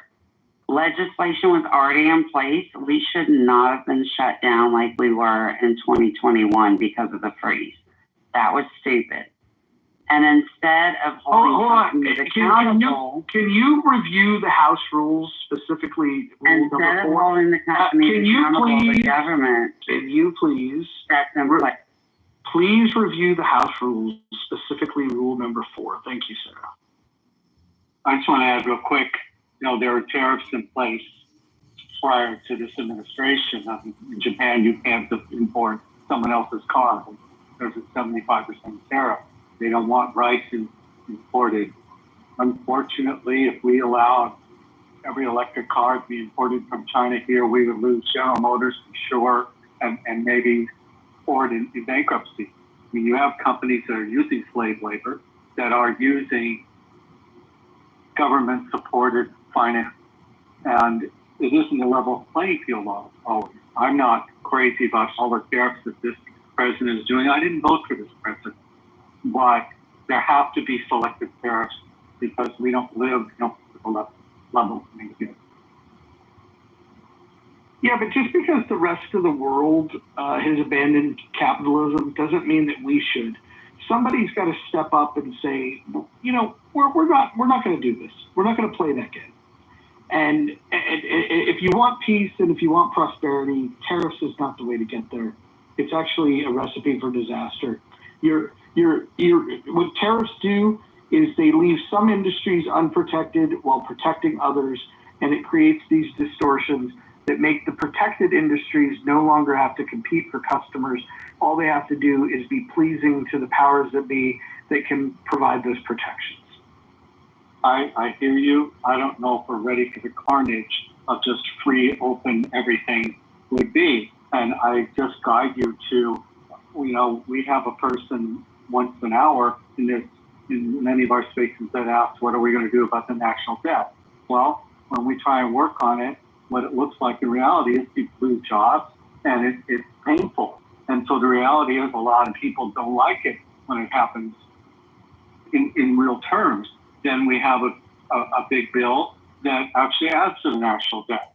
So I think that we talk about it, but I don't think we really are ready for what it looks like. Yeah, I mean, when we live in a free market, we prosper. Mute yourself. I need to reply to David. So we have $37 trillion worth of debt, $100 trillion of unfunded liabilities. At some point, the system's going to break. At what point is that going to be? Should we wait until the national debt is 150 trillion and the unfunded liabilities are $1 quadrillion? Like, at what point are we supposed to say, hey, this doesn't make any fucking sense? I hear you. When the U.S. was actually living in a somewhat free market, capitalist society, that was the Hold on, pause this here. Are you under the impression that the term free market and capitalism are the same thing?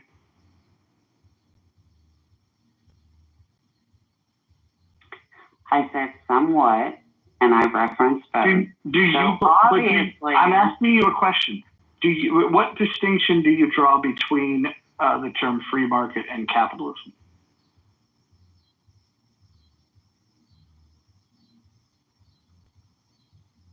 Capitalism is more perceptive. Sorry, I'm trying to find the right words.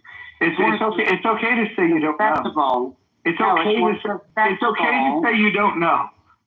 More susceptible, and let me speak, to manipulation. It's okay to say you don't know. It's more susceptible to manipulation, which is what we've ended up with. I asked you if you know the difference.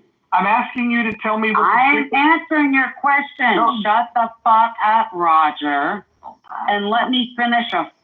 That's not going to work. I don't know why you thought that was going to work. Jesus. She had enough of your shit, Roger. Hey, she really did. She really told me. Oh, man. So, does anybody know the difference between free market and the term free market and capitalism? Because I think those terms get used interchangeably, and there is a difference, and it's an important distinction. Does anybody know? free market is prices are determined by supply and demand and minimal government. And capitalism, you go ahead. Thank you. I'm boosting myself. So capitalism is the means of wealth production, right? And free market is the means of wealth transfer. So capitalism is where you make the distinction that the means of production will be owned privately, which is an important distinction from the alternatives where it can be owned publicly. And if you understand those distinctions, then I probably don't need to elaborate. But a free market allows you to take that means of production that's owned privately, and then you can exchange it on a free market. You can control the means of production with the public, or you could have a hybrid of both, which would not be capitalism. And you could still say that you could have trade that is free with other nations. So you could have you could have a system that's not capitalist that still utilizes a free market. You can also have a system where the means of production is owned privately, and then you create these trade barriers, such as what we're doing. It's very important to understand these distinctions because the newfangled Republicans are really bad at guiding people to good economic principle. Once upon a time, they listened to wise men like Milton Friedman. Today, they listen to I don't even know what they're listening to, because maybe Benito Mussolini, because that's about the economic system that most parallels their desires. Mussolini was mad that Italians ate pasta, and he tried to get Italians. He didn't want to import flour. He tried to get Italians to stop eating pasta. I love that. Seriously, I never heard that. Wow, that's wild. Could you give an example of a free market that existed in a non-capitalist system, either a hypothetical or a real example? Yeah, it would be like if you have a country, let's say you have a country that's really authoritarian, like North Korea, right? And then you have slightly less authoritarian regime. It's amazing to say this, like Russia or China, because North Korea is like the most authoritarian that you could find, and their economic systems are based on central planning. But they could have a free trade agreement between those nations, and so you can have non-capitalist societies that are choosing to have free trade. Okay.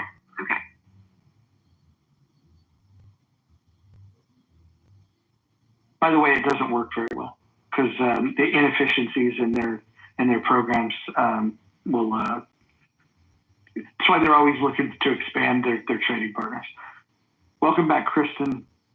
If anybody else wants to go, we could continue down this route. We could change the subject. I'm open for anything.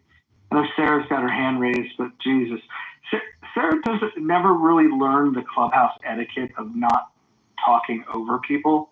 And if a moderator is trying to provide an interjection, she just completely blows through that. And then she wants to curse out the mod as if that's going to help her case in some way. I'll bring her back up, but she's going to have to learn how to do better. It's good you bring back up. I was getting a little scared.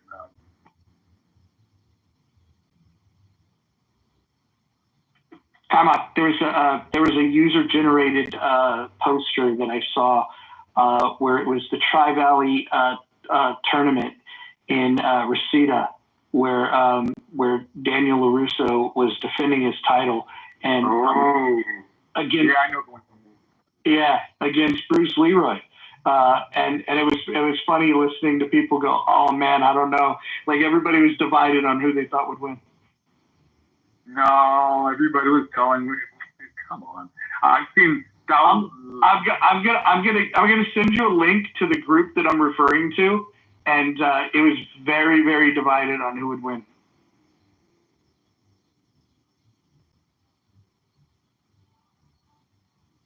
Oh, someone thinks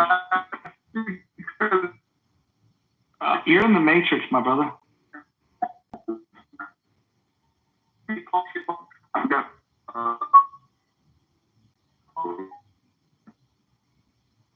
He's in the Matrix, seriously. My daughter's taking econ this year, and guess what book I just got, Mojo? Henry Hazlitt? Economics and Winning the Lessons. Yeah, it's very good. It's very good. There's a lot of things that you could point her to.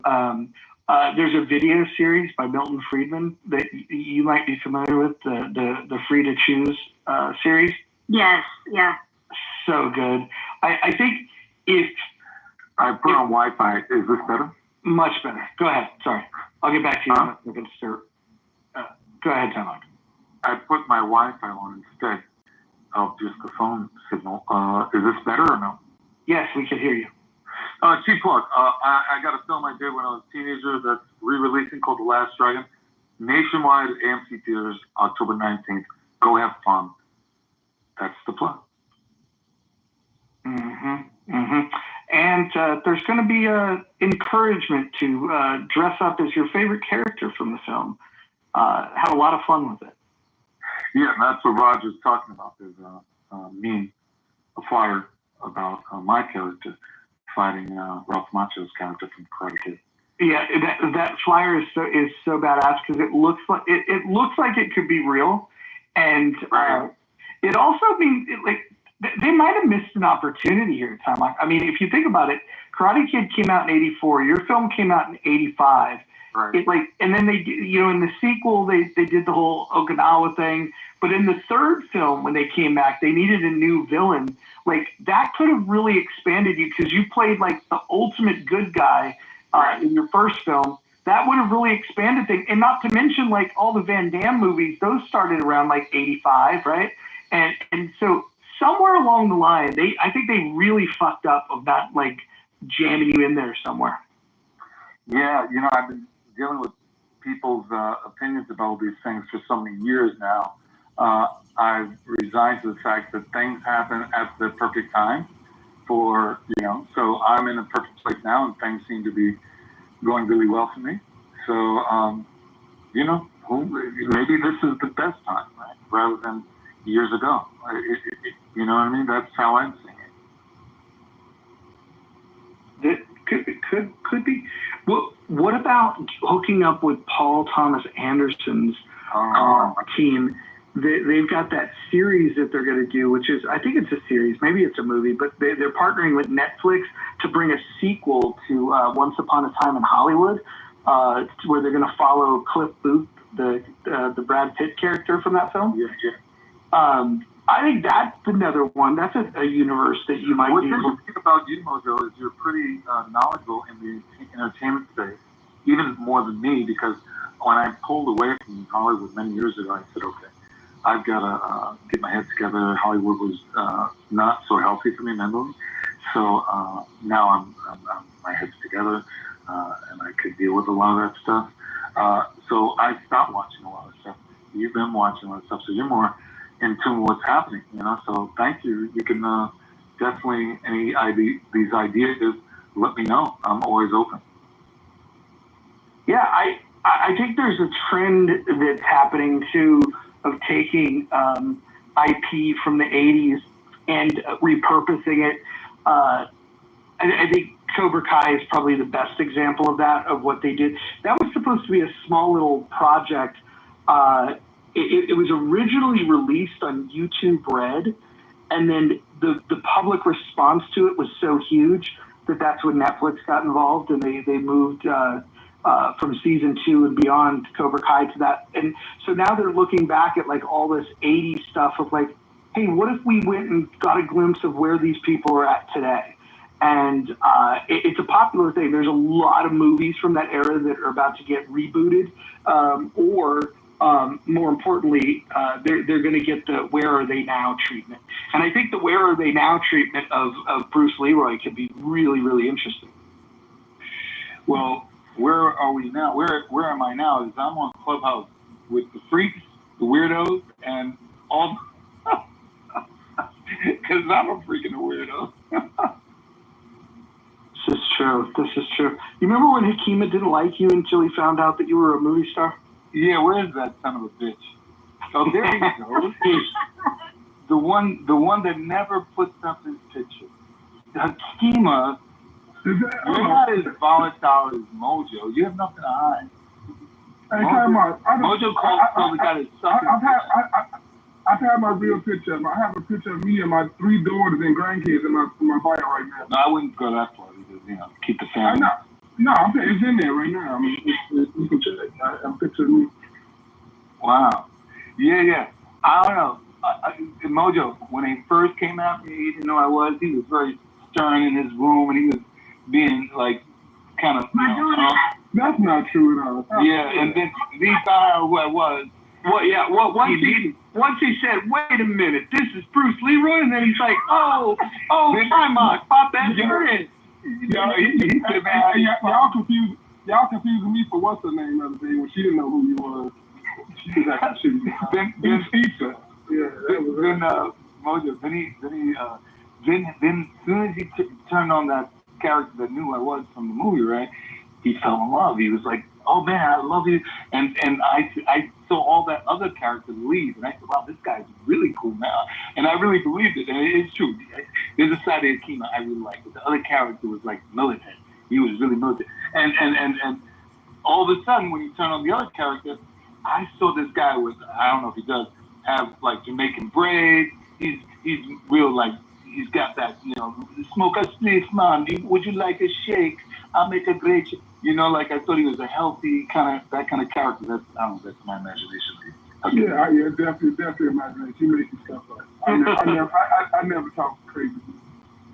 He said you're a villain from a Steven Seagal movie called Marked for Death. Talking about Two-Face. Two-Face have 2 heads and 4 eyes. Hey, so question time.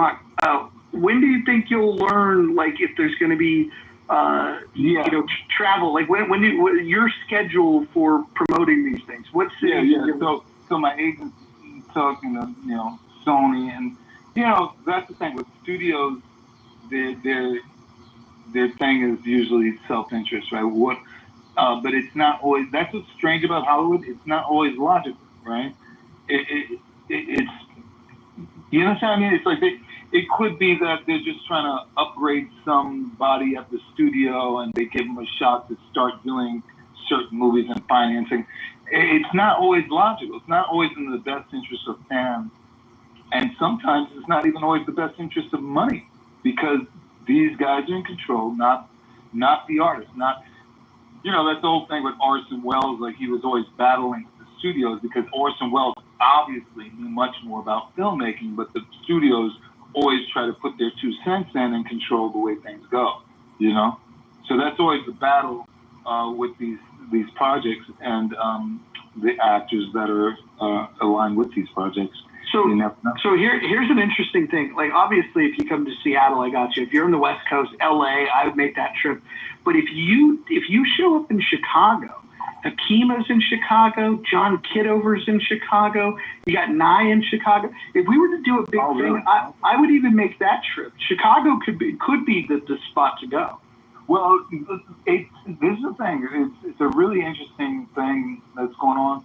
I can't talk about too much now, but it's around the release of the re-release, October 19th, for a week. I'm definitely going to be making some stops. I'll let you know, Roger. It's interesting. I can't really say exactly what's going to go down, but I'll know very, very soon. And I definitely would like to come to quite a few cities. I like to come to LA, I like to come to Seattle, up there where you. Definitely Chicago, Atlanta, New York, But the thing is also, it's not limited to just the re-release. I can organize some screenings that they're always they always sell out, So I can get with a booking agent and just start having some screenings in the future. But I'm working on what I told you in private, Mojo. So that's taking a lot of my energy. I'm getting better and better, physically from the injuries.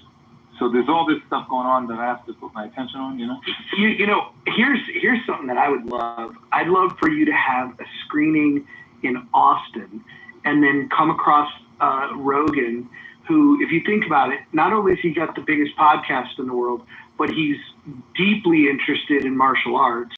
I would think that like his love for pop culture, I'd have to imagine at the age that he is, that he would be a fan of the film. You're you're 100% right. I was coaching some kids that was fighting at UFC, right? Not for like from the beginning. He wanted me to work with him for a little bit while his coach was his main coach. And Joe Rogan was staring at me, but I was busy. I couldn't connect with him. I missed him, but somebody said, "Oh man, he said he loved that movie." Someone from the grapevine told me that's what he said to him. So he definitely saw it and loved it. He said.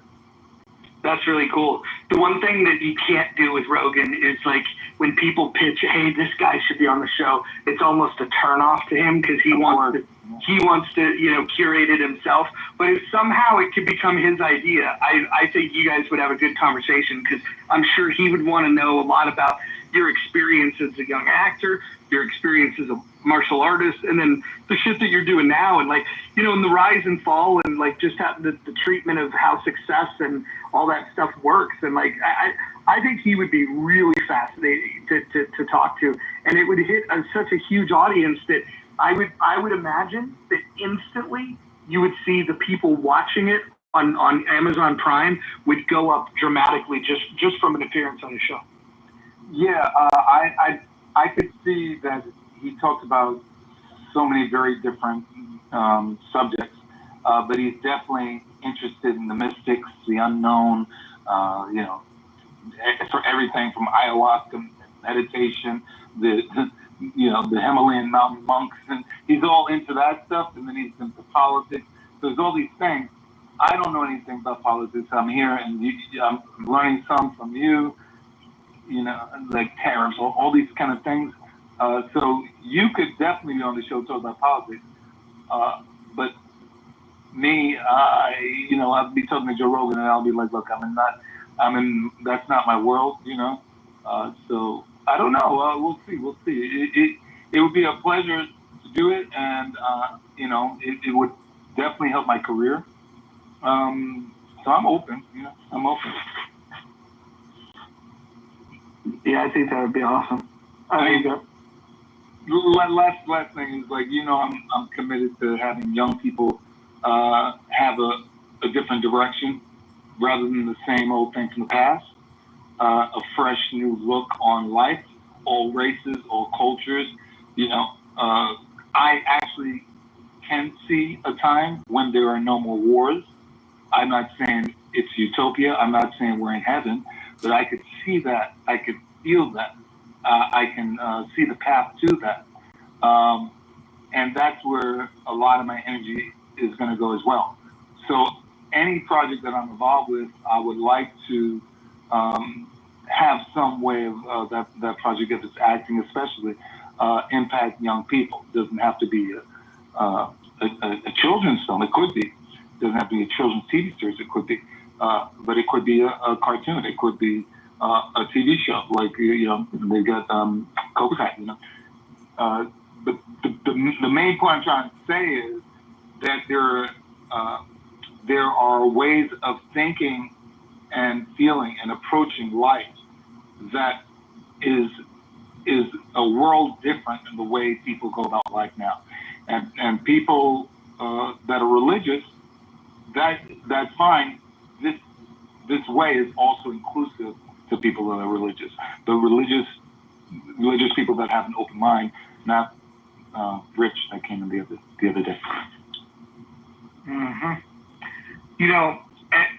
The more I think about the endless nature of the possibilities, I mean, Last Dragon, if you could get that the rights to that name, imagine Last Dragon dojos that were dedicated to teaching young kids martial arts.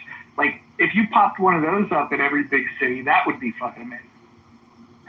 Yeah. I mean, I wouldn't physically be teaching, I have to think about what I also like to do, Right. Well, I'm more thinking of the namesake of it. Right.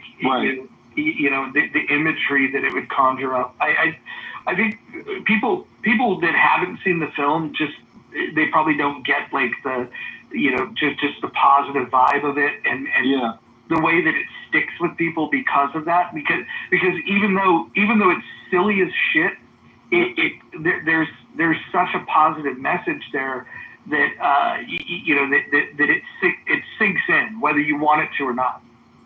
Yeah, there could be a format that is universal to martial arts schools around the country. It's just that, let's say John has a school right now, and everything's going well, and he's turned on by this format, the way of dealing with the approach, this specific approach of dealing with the mind, the subconscious mind, the conscious mind, past thoughts, how to be present, all these kind of things, right? These are the things that, in fact, the CIA knows these things, right? However, it's not something that's like everybody knows how to lose weight. That's the fitness phase. The fitness phase change happened in the '80s with Jane Fonda and aerobics, and then you had aerobic studios opening up all over the place, and fitness. It became a big thing in the '80s. Now, what I'm talking about is a certain way to think and how to deal with the brain, and it's also incorporates science and data. I think it's good to go by data. Some young people that are doing really bad in school, with as far as whether it be math and science, or also behavior and all these things, and then you implement a different way of approach that has data to show young people's improvement. Then they incorporate that. They see that these young people are thinking better, healthier, more harmonious with each other, more excited about what they're doing in their lives. This is the kind of approach that I'd like to have in school systems around the country. Where parents still have the freedom to have their religion or whatever else they're practicing, but this is data and science that shows success.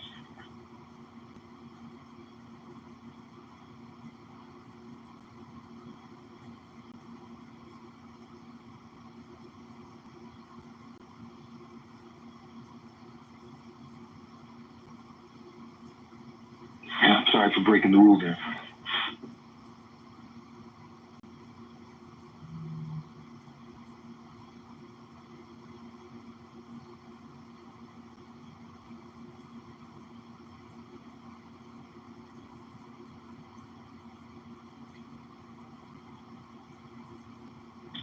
Hakima, I like a ginger and pineapple and throw in some Kool-Aid, What do you think, Hakima?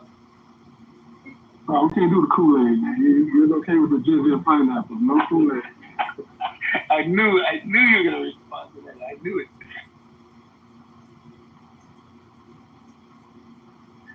That's what they mean when it's defensive. You easily see it's predictable. You got to just roll it. No, that wasn't. That's not stupid. You kind of touched on what something I'm passionate about, which is nutrition, health, and eating. I was okay with this. I just pointed out the Kool-Aid. I threw in a little bullshit just to see if you would respond. You did exactly right. I know. I was gonna respond regardless. You mentioned my name. I was gonna respond regardless. Oh, okay. Yeah, it's all good. Chicago. Yeah.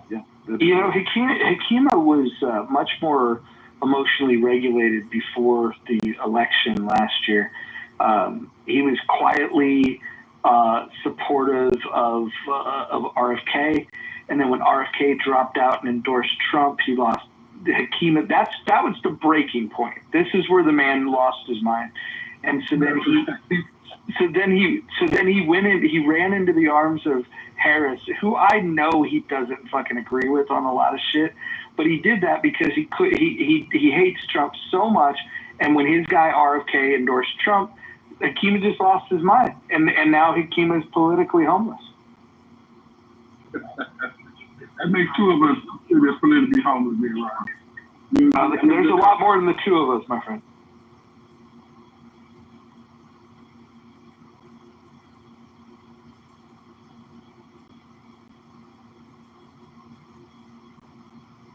Hanson was doing battle today.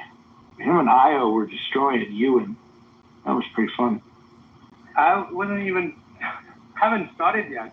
I mean, I just gave up because he didn't know logic. I mean, he didn't even know the Venn diagram. And I lost interest in the end because he's so incompetent, and I don't know how he can run a business.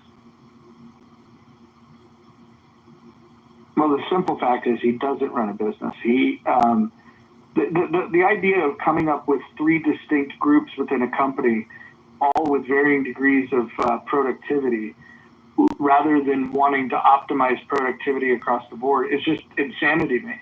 And he was saying that you do that because you need to hire the inefficient people because he basically said that you got to help them out. You got to throw them a bone. Ignore the fact that they're inefficient.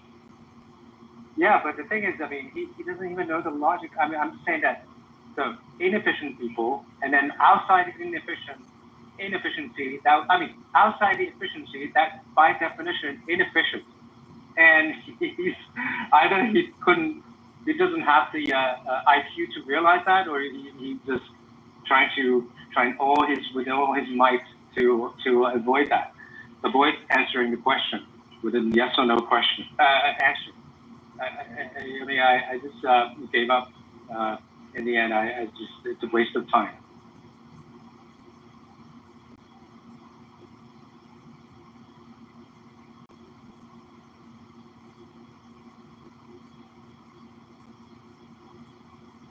I mean, I couldn't understand. I mean, how can anyone with, any kind of IQ 100 could have or even lower, could have not realized that by definition, if it is not inefficient or meritocratic, that would be inefficient and by definition, meritocratic. So Hanson, what should we do with the people that are not skilled, not motivated, do not produce value? What should we do with those people? Well, we have church organizations. Right? I mean, one thing is earlier, the reason why Jason was saying because we have to take care of them because what they're doing, they're gonna be to do damage. Well, then and then eventually I will call on him into saying that they're not all stupid. Okay, I said, well, you just defeated your argument because they're not stupid, they're smart because they're gaming the system, they're exploiting the system. Then as a society, we give them the incentive to work, and then if we don't, then these smart people are going to exploit and game the system, and then that's what we want to avoid. And then he's basically saying that we're going to give the bones to those smart and gamers, the exploiters, the bones, and instead of giving the bones, we have given them the incentive. The carrot now should come the sticks. We should put them either in jail or let them rot. That's the way, because they are the smart people and gaming the system. Yeah. So I mean, I didn't pursue Jason on that point. I just said, well, that you just proved my point. There are many different types of people with mental health issues. They're not all in one big category, right? There's some people with mental issues that are highly efficient in certain things, and that are not dangerous to society, that should be doing those, those things. So to Jason's point, hold on one second. Jason's point is they are a danger to the society. That because they're a danger to the society, then we should just back down and throw them a bone. right? I mean, that's his point. I don't think that's what he was saying. If he's saying that, am I wrong? No, he said that because they're going to be, the bell. Well, the argument that Jason made was that idle hands, are going to create problems, and so if you find people in society that are not productive, he was saying that some sort of subsidy for them, or at least something that keeps them busy, which those can be two different things. You can keep them busy without subsidizing them, I suppose.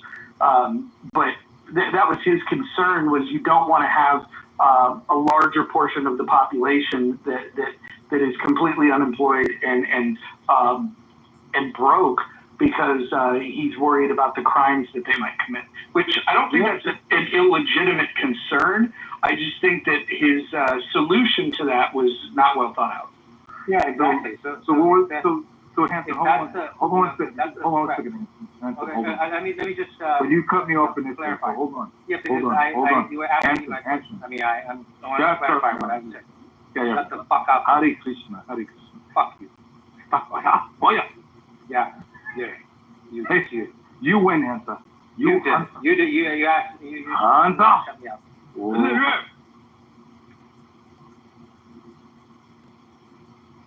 Okay, it worked. Yeah. You think you're. Y'all are both pretty. Oh God, thank you very much. Okay, so you apologize. I'll let you go. Okay, good. This guy lives in a bubble. You shut the fuck up. Okay, take it easy. So all right, yeah. I'm talking about parrot. Good. Yeah. Okay, so Jason was saying that they are the violent people, and so because they could be violent people, then we need to back down and surrender. And that's not the way to go. Right? I mean, because they're smart and they want to gain and then use threats to blackmail law-abiding and diligent, hardworking people. Well, that's what the police are for, and then Second Amendment is here for, and you have the incentive for them to work, and so you have carrots and sticks. So we need to use both of them. Okay, so I've clarified my point. Good. So I got some really good ideas, and I think that should be some of those.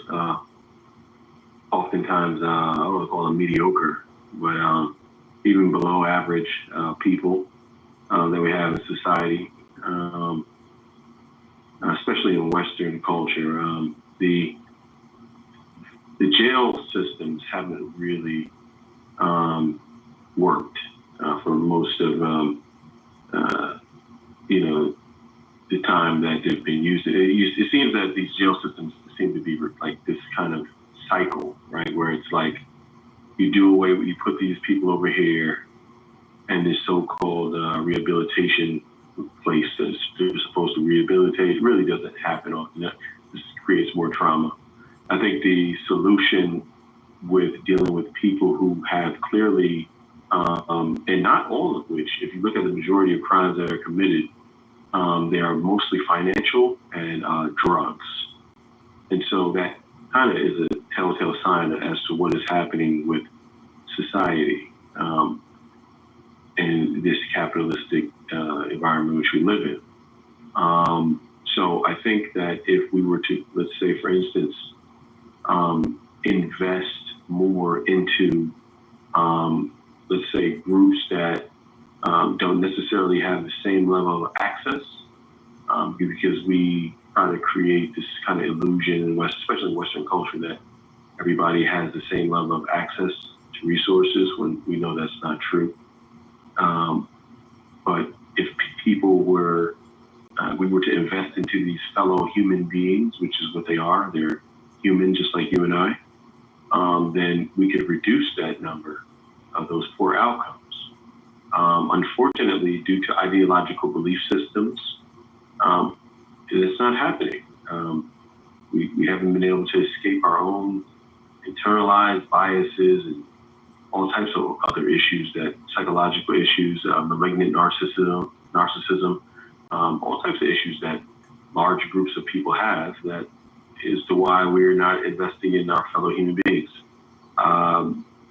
This is quite strange, and to have this conversation seems to happen over and over and over again. Strange. It seems like a very simple solution, but it just doesn't. It never happens, because some people seem to just feel better with this ideology of, I'm up on the top of the hill and you're down there, and that sense of feeling of importance that they get from that is more important than having a productive society. So you were mentioning about drugs. I, for one, would advocate to legalize drugs. So that would take a huge chunk of your reasoning out. I don't think that's, no, I don't think legal. You said legalize? Just to be clear, yeah, legalize drugs? Yes, legalize drugs. Yeah, no. Why not? Yeah, no. Why not? So, okay, so drugs are highly addictive. I think can be highly disruptive to society. The solution would be, we tend to not pay much attention to early childhood development. I don't know, the DARE I haven't touched a drug in my life. The DARE program was really effective on me. I think that if we create scenarios in which there's a great deal of shame and you're ostracized and we got to create the same kind of propaganda that's anti-drug in children. Early childhood developmental stages are truly influential to human beings, and it's very impactful, very helpful. The earlier, the better. We can indoctrinate children to see drug use as this sort of weak kind of behavior, this sort of very bad behavior. There's something that is just, whatever you want to call it, discouraging. Propaganda can be used for many things. People are easily influenced by propaganda, as you can see. All you got to do is sit back and listen to people for a while and insert this and insert that, and you kind of tell what their scroll, what their feed looks like. But that's something that you can't really escape, man. If you really look at looking at early childhood development, you can really impact the life of a human being the more that you put into them early on. I don't know if you have kids. But why? He said legalizing drugs. You're not really making a case for. In other words, can you debate with him a little bit about why you think it shouldn't be legalized? I mean, that's how you feel. I just went around it. I'm just curious if you're willing. I'm not. I mean, I could bring up, what, past historical events. I mean, look what opiates did to China. There's drugs can, and I'm talking about certain types of recreational drugs. I'm not saying all drugs.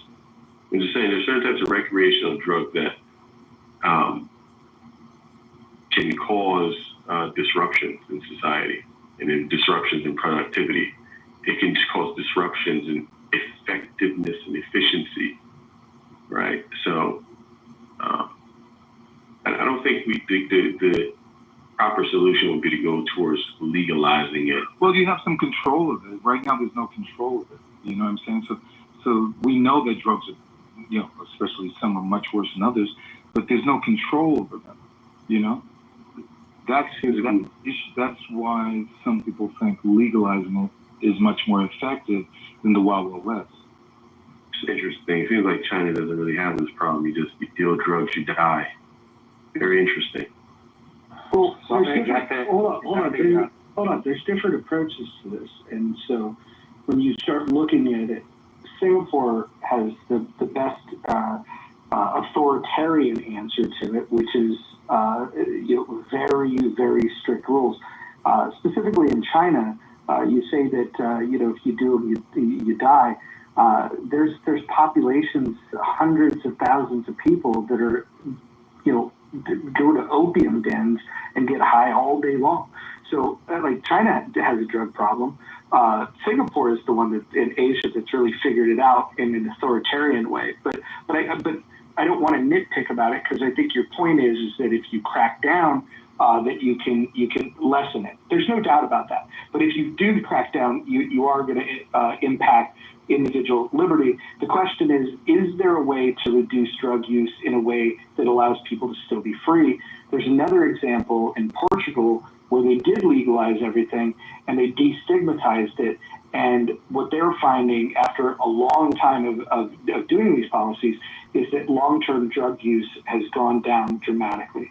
And I just said that earlier. I don't know if anyone was listening, but I said that early childhood development. I think people don't hear me when I say that. When you stigmatize, I didn't use the word stigmatize, but I said I said the DARE program worked on me. I said that. I said that literally, if you impact early childhood development, you make it something that's looked down upon, which is essentially stigmatizing.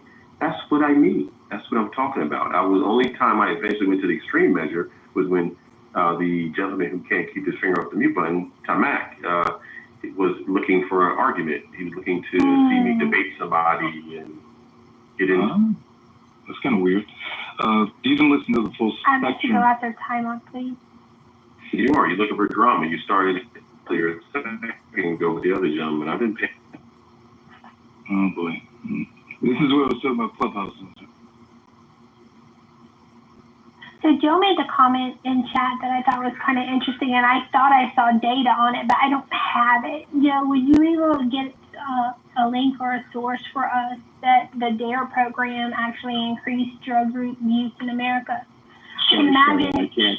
I don't have the data, and I didn't look it up. I just remember reading the data, and that was I heard that somewhere too. Yeah. Let me go ahead Actually, Monica. It's not Yes. just stories, yeah. So the expectation was that people that are exposed to just the idea of it was actually one of the impetus is kind of that curiosity thing.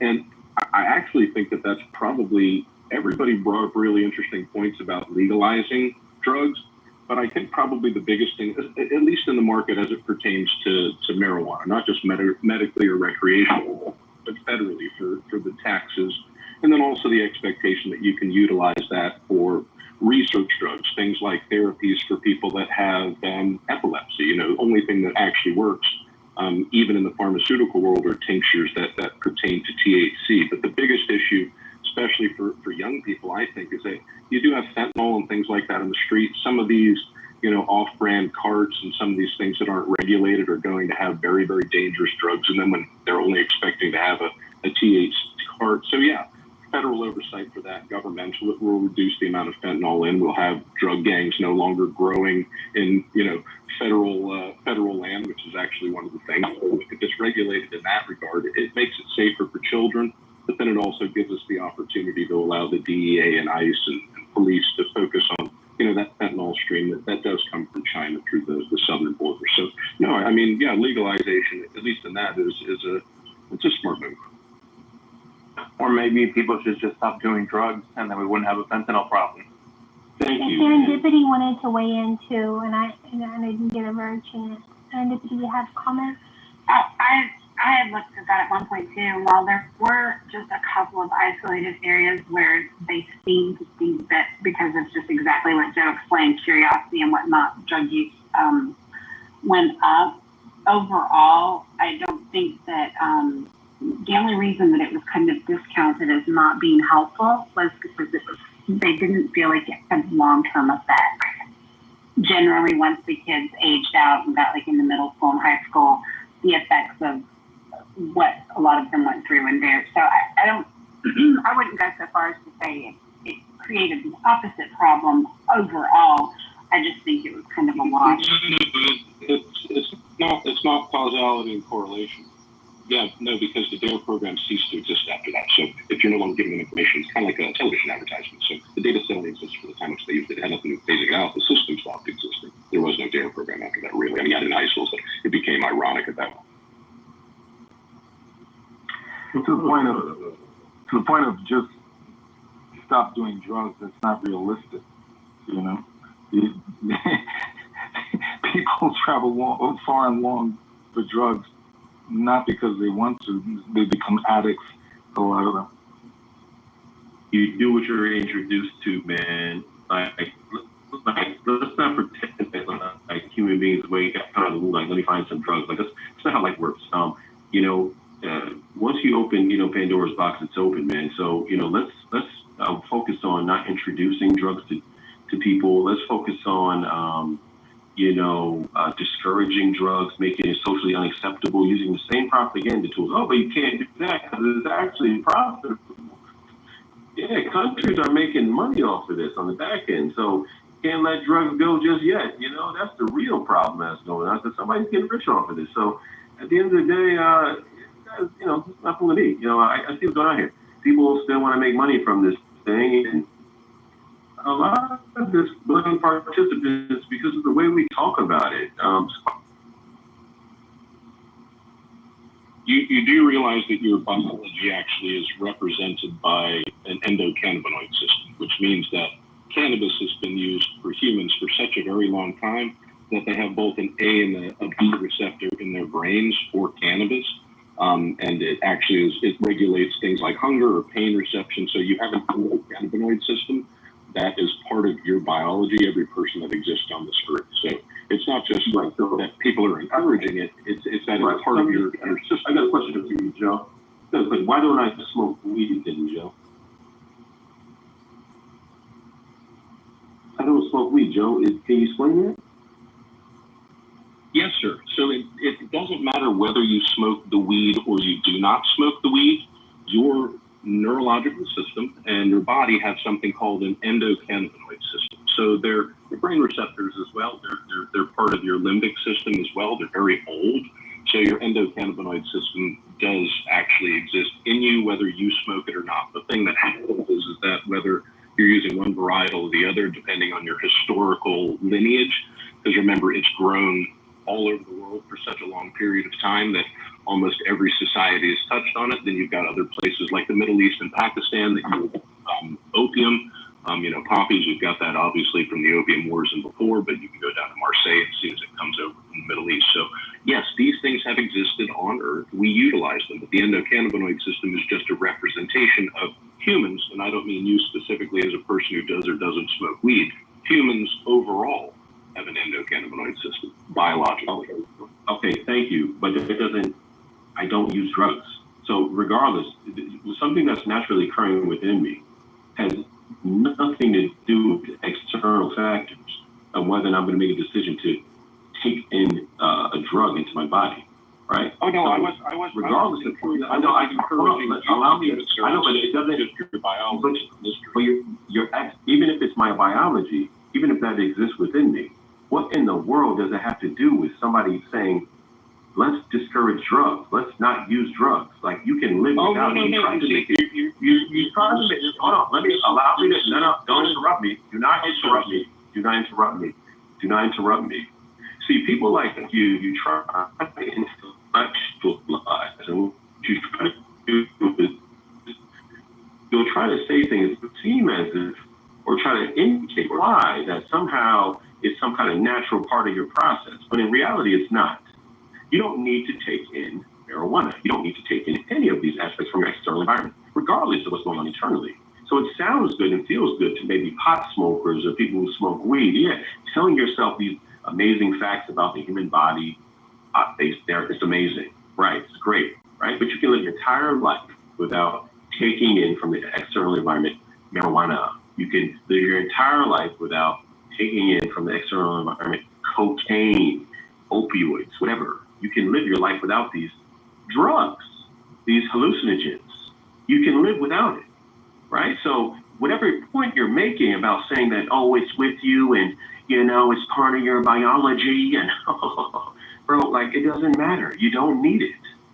stop justifying drug use. C-profile, why do you give broad strokes like people like you and say things like that? As if you're the... Do you smoke weed? Do you smoke weed? No, I'm just asking you a question. Yes or no? Do you smoke weed? I mean, didn't you just complain about the other guy cutting you off? Let him finish. I got a question, dipshit. I mean, you're being a hypocrite. Fuck you. I mean, you know I'm right, so just own it. Yeah, you are right, but I'm asking him a question. Brother, I asked you a question. I asked you. Yeah, well, you're Curtis. I'll fuck you up in real life, Curtis. Shut the fuck up. Okay, I don't know why there's a stick up this man's ass, but can I go after you, brother? Okay. I asked you a question. You're a weed smoker, right? All right. Wait, hold on. Everyone's gonna hold on. Everyone's gonna hold on. Bojo, go on you, Bojo.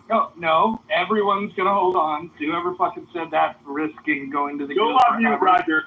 Okay, all right. Let's get you moved down there. No problem. Let's see. Let me just find the button. Okay, mothers in the audience.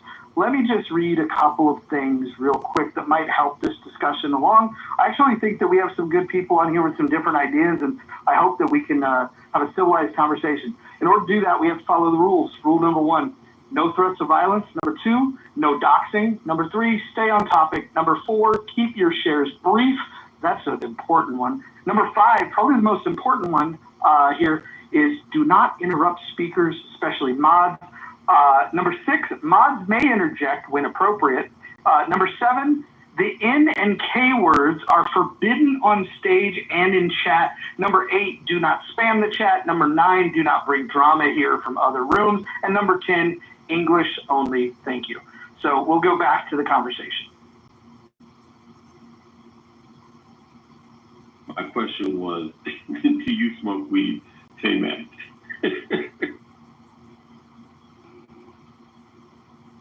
Tama, do you smoke weed? No, I asked him a question. I'm not going to answer his question until he answers my question. I'll insert myself in this. I am completely drug-free unless you want to count caffeine. I'm a huge caffeine enthusiast, but everything else I am drug-free. Thank you, sir. What about sugar? The caffeine and sugar are both drugs. Sugar's not a drug, dude.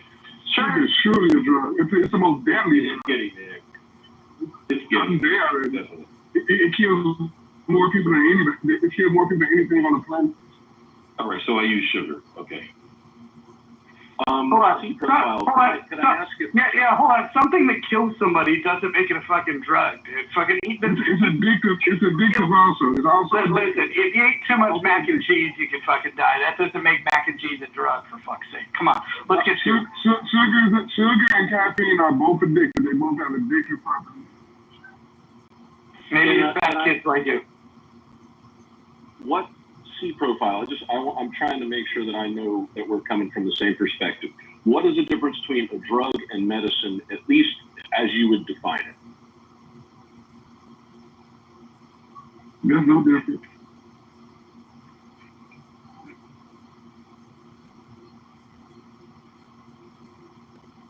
Because I guess that's going to be the question. While you yourself wouldn't maybe chew on a willow tree because you had a headache, you might take an aspirin. That's a drug when you call it medicine.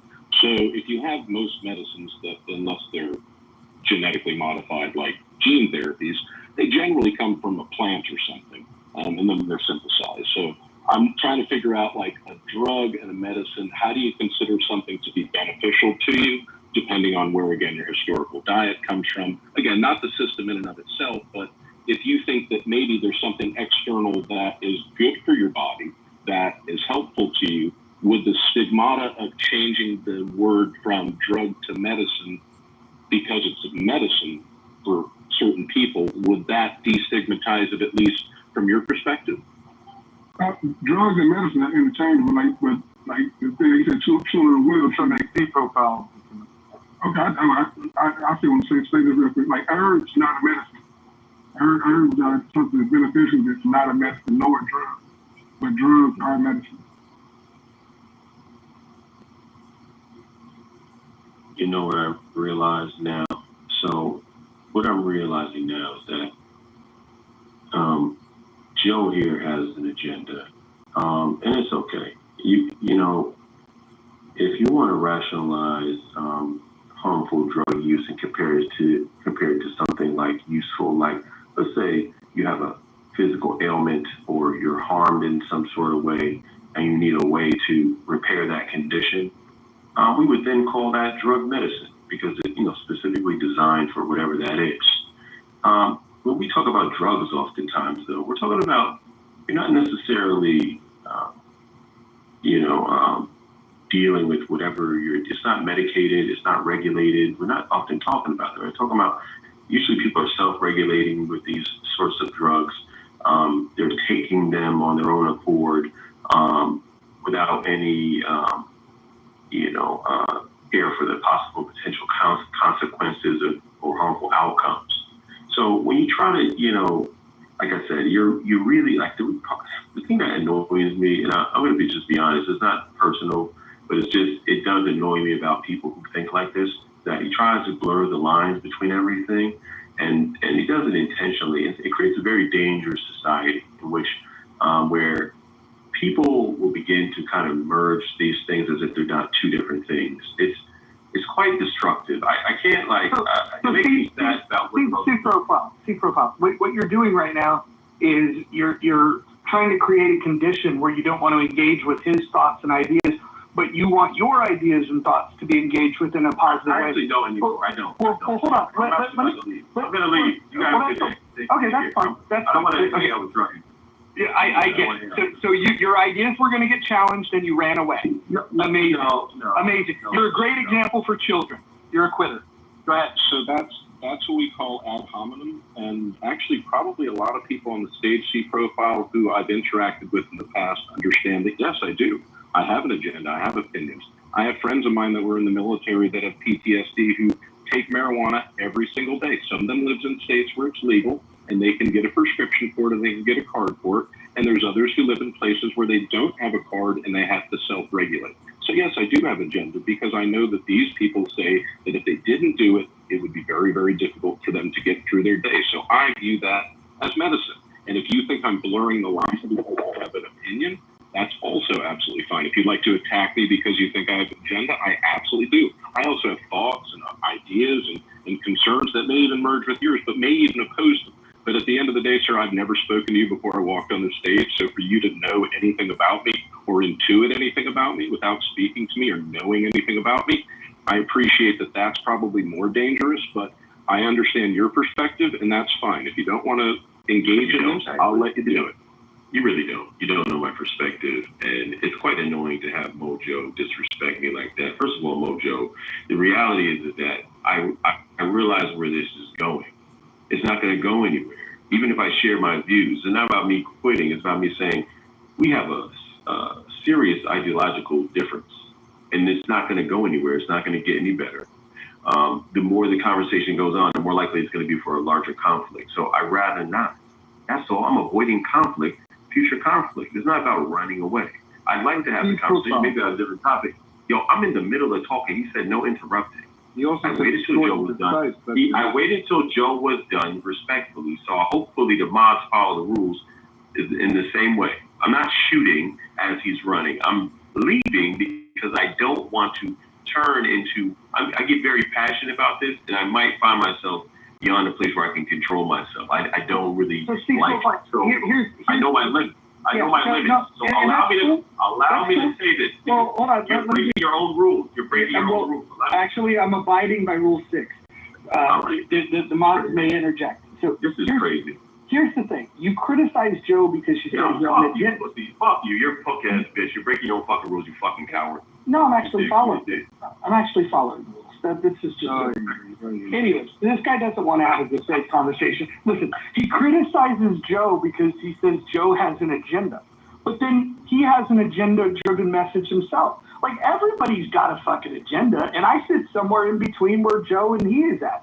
The fact that he doesn't want to hear differing opinions, like there's something about people challenging his wisdom that makes him very, very uncomfortable. And I don't understand why. We gave him plenty of time to share his thoughts. And the idea that we don't understand where he's coming from, he made it very simple. He said that we should socially make it unacceptable for people to do drugs. I actually agree with that. That's the part that I think is what the weirdest thing is, that I agree that we should make it socially less acceptable. But I also hear the fact that there are certain substances that make people deal with certain issues better than than without those substances. So the question is, why can't we have a nuanced conversation to figure out, well, what are the problems that we're really trying to solve? The problem I would like to solve is the death and the other violence that happens that's associated with an illegal drug trade. If you think about the creation of the cartels, the creation of street gangs that sell these illegal drugs because it's illegal and they can't use the police or courts to defend themselves because what they're doing is illegal, we have to address those things. I mean, I think the guy could have, if he would have been able to emotionally regulate, and maybe pot would have helped him in this situation, I think he would have been able to participate in this conversation in a meaningful way, but he's just got emotional irregulation issues.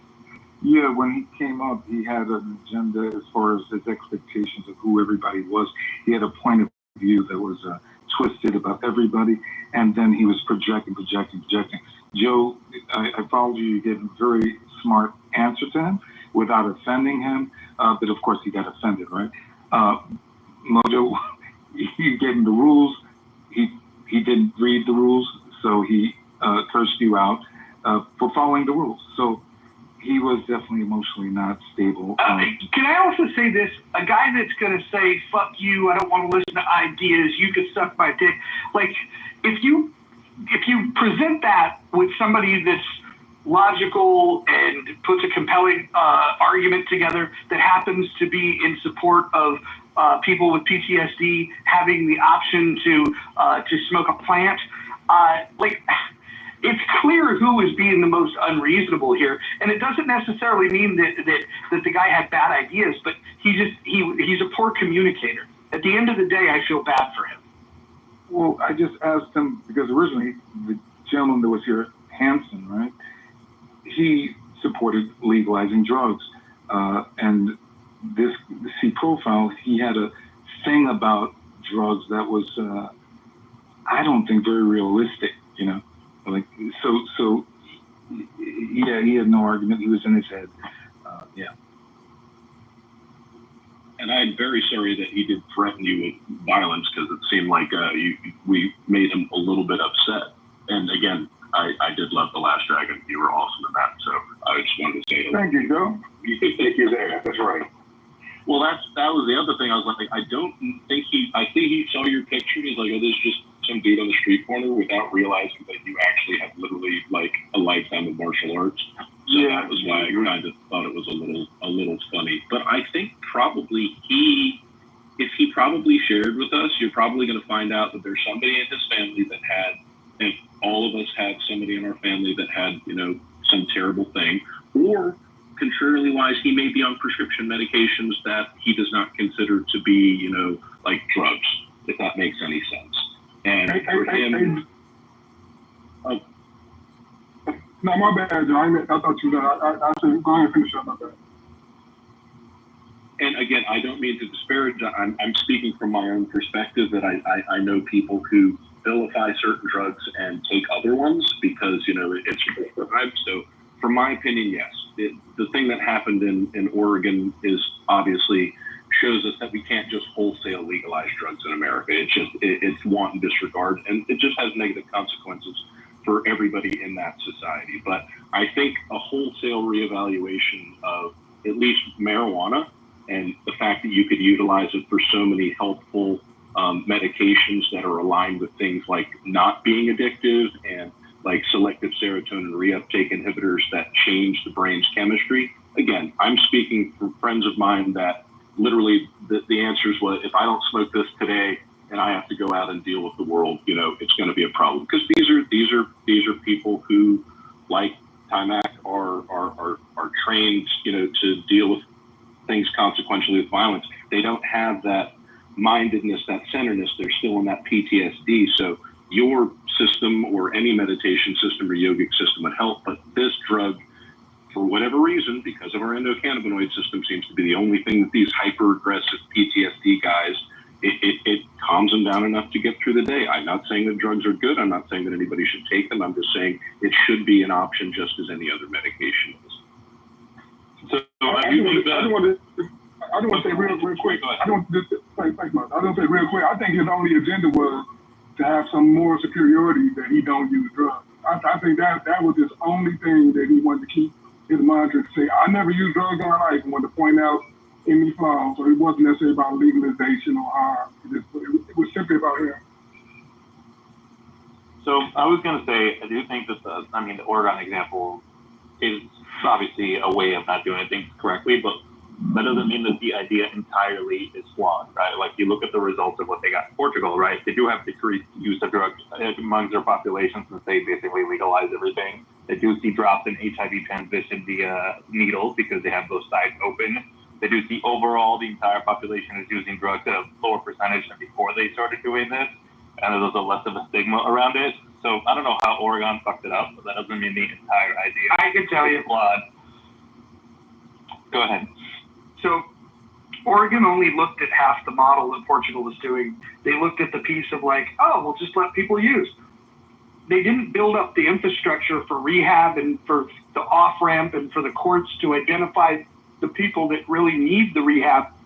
And because they took these half measures, that's why it failed.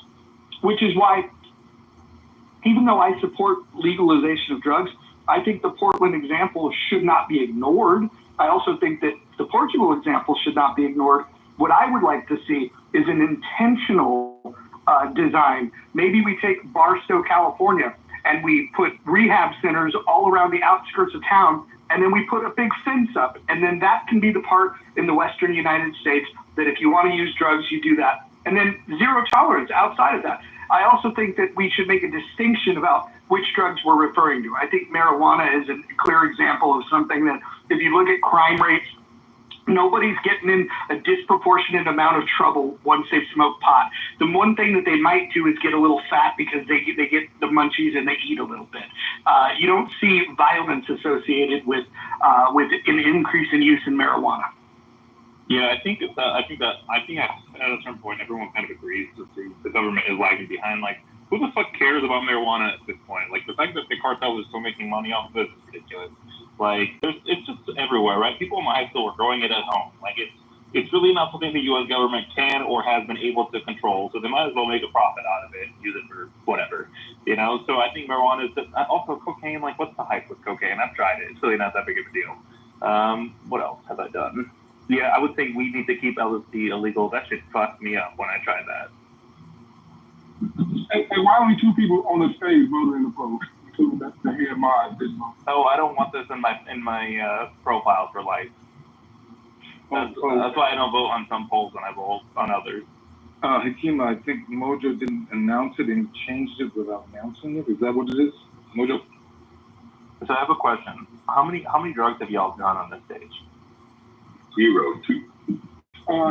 3. All of them. Sugar, marijuana, alcohol. I'm a crackhead, but I've done every fucking drug known to man. I've done cocaine, LSD, shrooms, ketamine, marijuana, and now I don't do any, but that was like when I was dumb and young. But I haven't done any drugs in like 5 years. Well, I tried shrooms, but it had zero effect, so I didn't count. Oh my, dude, shrooms I didn't really like because I kind of like I just don't like how I felt. And then LSD got me fucked up. LSD had me like raving the night away. I was like, I mean, it wasn't good, but it was kind of scary. I felt like I had taken like 17 shots of espresso. Cocaine, I think, is highly overrated.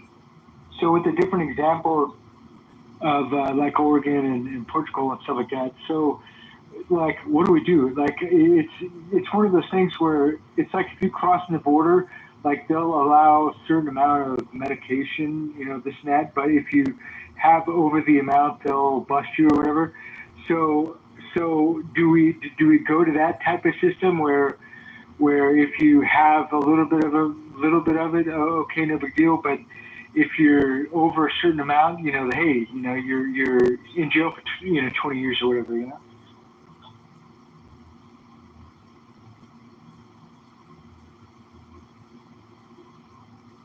Yeah, so here's how I would break it down, right? So if I was gonna write the U.S. drug laws, of course marijuana would be illegal, but I think ketamine should be done in like how in the Netherlands they do marijuana bars where you go and they bring you marijuana and you sit down and you smoke it and then you have to leave it there before you leave, right? Like I think ketamine should be in that similar model because it's really not that crazy of a drug, but in large doses you can get fucked up very quickly.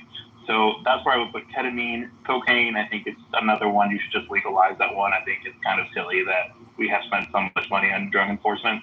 And then the other ones like heroin, LSD, I would probably leave those illegal, is what I would do.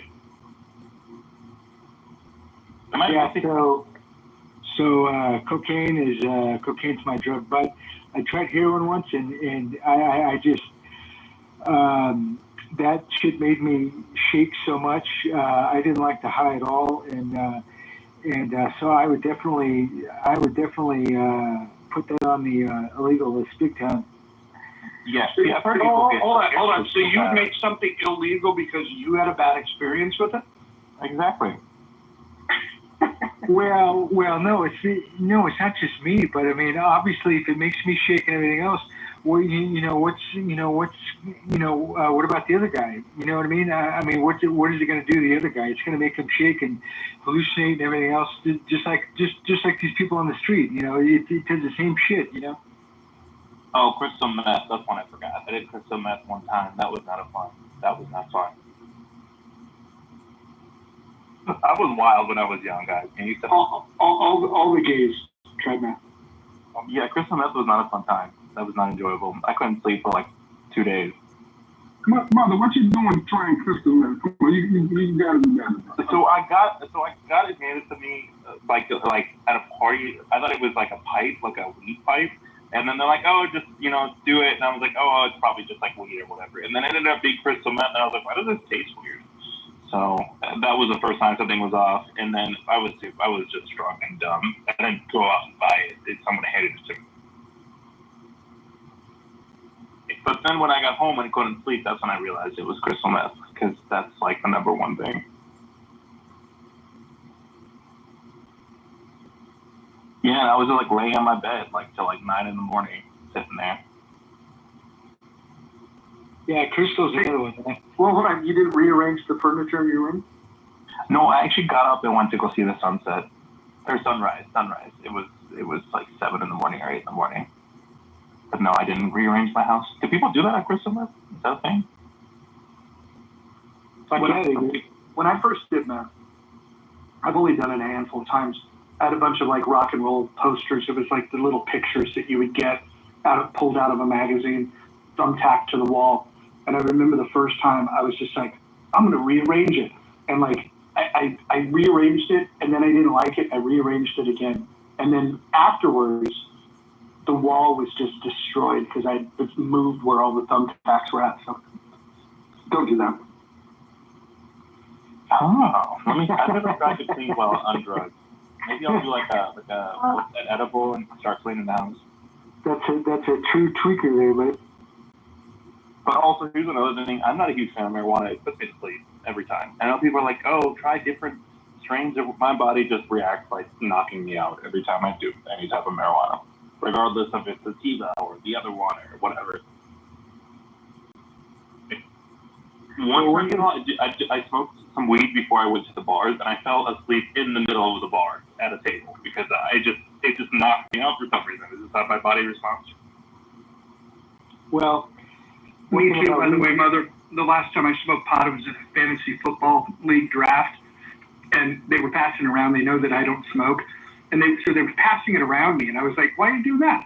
They're like, well, you don't smoke. So then I just like ignorantly grabbed it and took a hit off of it. When it got passed around, I did it again. So I took 2 hits. I fell asleep before the draft started. I woke up as the draft was ending. They picked me a decent team, though. Okay, so I'm not the only one. Okay, so this is a common response. People just knock out.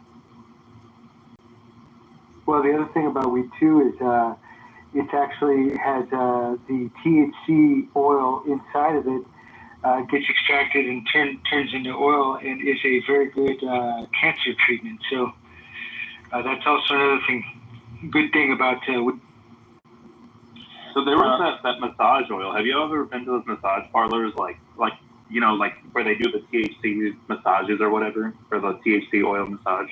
It actually feels pretty decent on your body. Is that the CBD or the? Oh, the CBD. Yes, yeah. Okay, the CBD massage or whatever.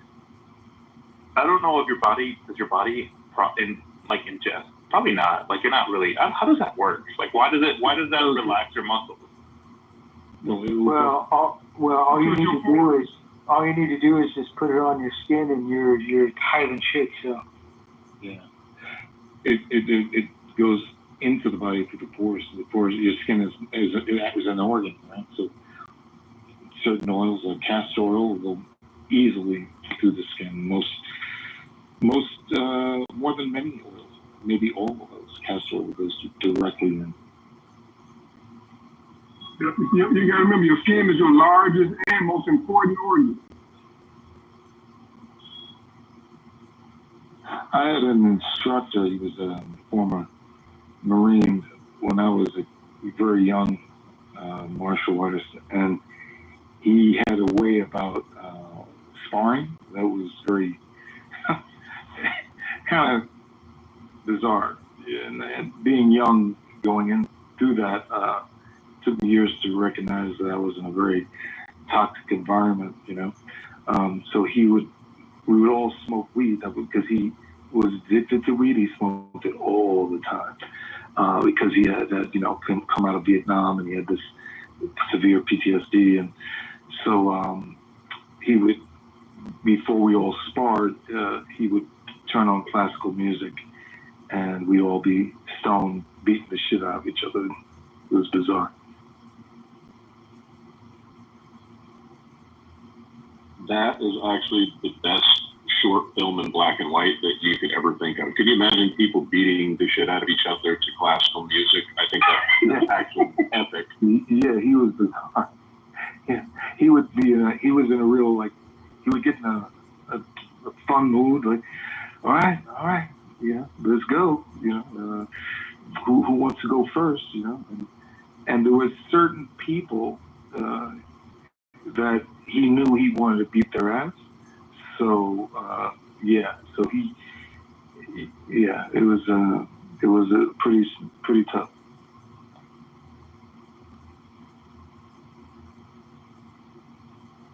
Now my question is this: was he any good as a teacher? It sounds like he's had some anger issues, but was he a proficient martial arts teacher? Yeah, he was a champion. The thing is, as a teacher, he was very good in teaching technique. He had a lot of experience, right? He also, from the Marines, combat there, and also growing up and coming out of Vietnam into the streets. He was a cop. He was a club bouncer, as head of security, blah, blah, blah, blah. So he had a lot of on the street kind of experience. So there you did learn effective stuff. But as far as the teacher, spiritually, he was the worst possible teacher because violence was his way of dealing with a lot of things, So I had to get away from him when I saw him strangle his wife. Yeah. Hey, what did you study, by the way? Were you more of the Filipino arts? Different styles throughout the years. I don't want to out who this gentleman is. So, I told him that he shouldn't be doing these things, that he wouldn't listen to me. So I stopped doing it.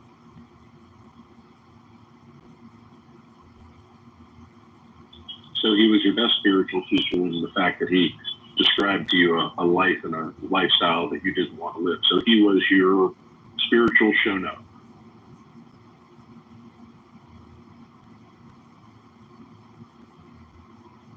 I had a hard time with this, but he was very good at the time because as a teenager walking through the streets of New York and dealing with certain characters, you needed to protect yourself, that kind of thing.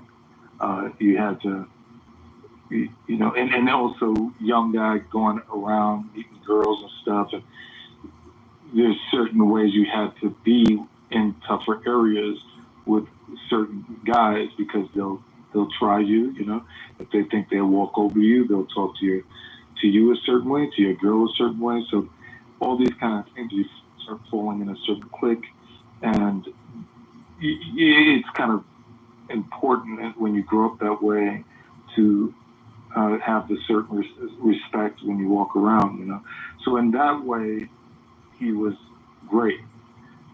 But as far as growing as an individual, he was the worst, because when you grow as an individual, you have to be ready to learn new ways of being, different ways of approach that aren't violent.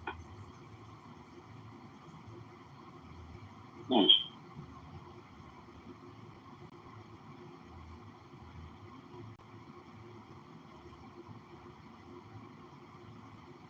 So do you think that, at least from a philosophical point of view, and this is one of the things that I was a teacher for a lot of years and always liked to have sports and stuff in school, and always noticed, even if somebody wasn't good in a particular sport, at least it gave them an opportunity to maybe find something that they would like, that they would carry on, kind of keep them healthy or kind of, enjoy it for the rest of their life. I'm trying to think of mutually assured destruction type of idea, at least from a perspective of self-defense. Do you think if every kid that went to a public school was taught hand-to-hand combat and meditation, and if everybody knew that everybody knew it, would that be a beneficial program for schools in America? Do you think that would actually reduce violence, or do you think it would increase violence? Yeah, I think there should be martial arts training in school, and even more meditation, but well, how can I say this? Meditation is a great way for an individual to become aware of themselves and aware of their, and also how to elevate themselves beyond their reptilian self, the self that is, like the gentleman that came in the room, reptilian? The gentleman that came in the room, he didn't know, maybe he does, I don't know, but it didn't appear like he knew his behavior, right? And part of the training and meditation is to become aware of your thoughts, right? So if you know how you're thinking, you know the things that are in your mind, you know that it affects your behavior. So you start shifting those thoughts to something much more healthy. So that's why that is, to me, the most important, because if you just give them martial arts training, right, and they've got this kind of bad day, and somebody just taps them on the shoulder, say, hey, don't, you stepped on my shoe. The guy might beat the hell out of the other guy because he has a training, right? But if the person does the meditation and understands this kind of thing, they'll become aware of themselves and make themselves, and they'll be self-sufficient to better themselves and their surroundings.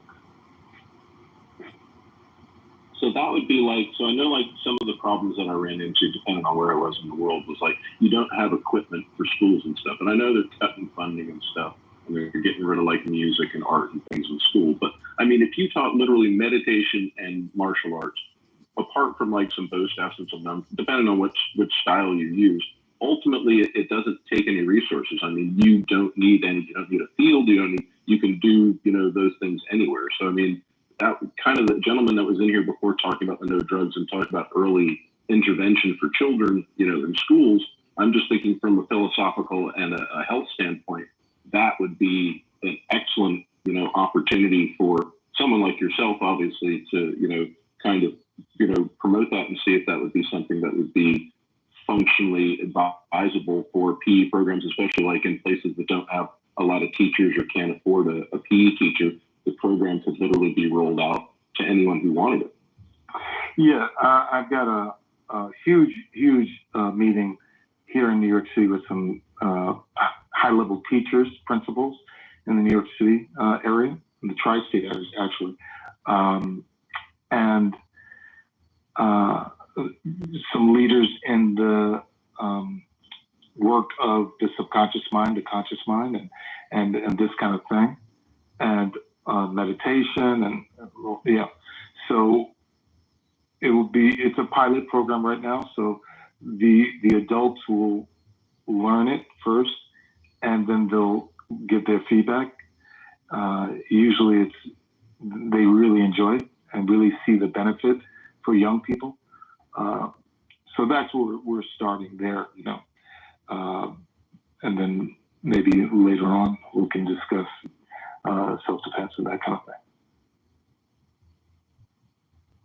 That's actually brilliant. Well, I haven't lived in New York in a couple of years, so I understand some of the problems that you have with the school system. But I mean, New York has really, really, really good resources. So this really could be a cool opportunity if the pilot program works to roll it out elsewhere. That's great.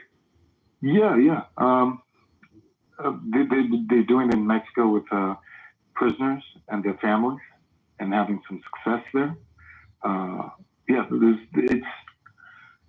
And anytime you're dealing with the mind from the conscious and the subconscious, it will change your life. It will change your life. Joe, what have you been up to, man? You've been off the app for a while, or at least I haven't seen you. What's been going on? Oh, yeah, I've been writing fairly intensively for the past 2 months, so sorry if I've taken a break. I haven't seen you change your moniker, your picture, but not your opinions. How you doing, sir? I'm doing good. One of my all-time favorite takedowns on this app was the night that you ripped Pepe to shreds. It was a very memorable night for everyone. Oh man, I wish is that on record? Was that when he called me the N-word? Yes. Yeah, I was here for it. Oh, so you don't record anything, Mojo, so you don't have, it's not recorded. Oh, and it doesn't even matter. I remember it distinctly. He was going to, he did basically what your friend did. He threatened to beat the absolute tar out of me and explained to me what a wonderful boxer he was. And I explained to him that I was going to put my hands behind my back and use my feet. So yes, thank you for reminding me of that. That's fun. Yeah, I would say that's one of the top 3 all-time takedowns on Clubhouse. It was, it was very unexpected because you're normally, you don't turn into that gear, and it was interesting to see that you had that gear. And when you did that, he was literally speechless. It was amazing.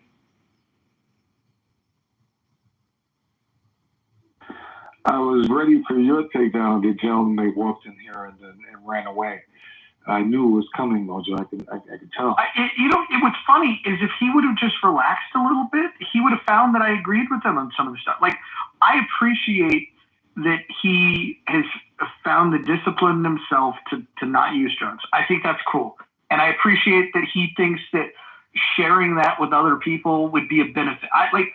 I don't think his heart was in the wrong place. I think that his ability to have an adult conversation with people that see the world differently, it's just unfortunate because that could have been a fun conversation, especially with the people that are in the room right now.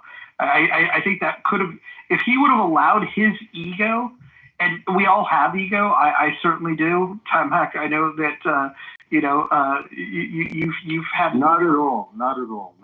Yeah.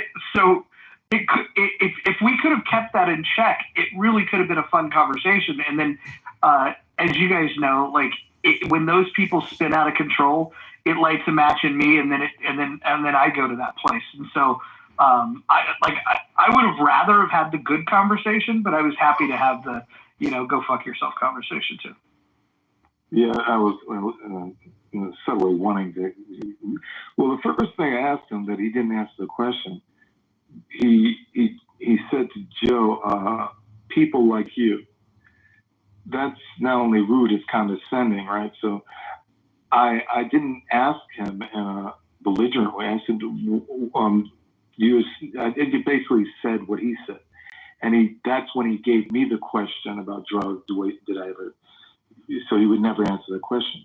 He just didn't have the courage to debate and have a little, back and forth with decorum. He didn't have that ability. But I also missed the fact. Oh, sorry. No, I was gonna say, like, this is the argument that has been tried, right? Like, oh, we can just get state population through, all these preventative programs to stop doing drugs, and it hasn't really moved the needle in the country. So I find it to be, I see his position, but the goal is to improve where we're at, not to just continue to what we're doing. And that was my perspective. But the other issue is this. You're never going in, the experiment that is our free society, which again is unique and different to everybody. There was a time in America that you could walk into a pharmacy, you could buy cocaine, you could buy laudanum, which was heroin, you could buy a tincture of massively concentrated THC, and then for some political reason or some socioeconomic reason, it is vilified. But you can go get Ozempic, which is going to destroy your internal organs. You can go get all sorts of things that are prescribed that are going to absolutely just mutilate your system. So it's not that we in a free society are stopping anybody from doing anything. I think like what TIMAC is trying to do in schools is that when you're talking about intervention, it has to be about personal responsibility. And you have to, like Mojo was saying, like what you're looking at with Portugal, you have to have support systems for people, and you have to meet people at those levels. So no, you're not going to expect people in America to not do drugs. But if you are going to legalize anything, then you have to have a support network for those people, and you also have to have personal responsibility where kids know they can regulate themselves without taking a pill like what is it? Adderall is methylated amphetamine. When I was a teacher and a counselor, any single time that any of my students, and I only worked with boys, it was a girl and boys school, but I only worked with boys, if they were going to be prescribed, because I'd meet with the counselor to get Ritalin or anything like that, I would always try to use a regulation method beforehand, not because I'm a doctor, but because I know that for the most part, once that drug is taken for the rest of their life, the question is can I regulate my life without having to say, here is a pill for you? That's my only question. So yes, legalization is a good idea for certain things, but if you don't have the support system behind it, it's just never going to be successful.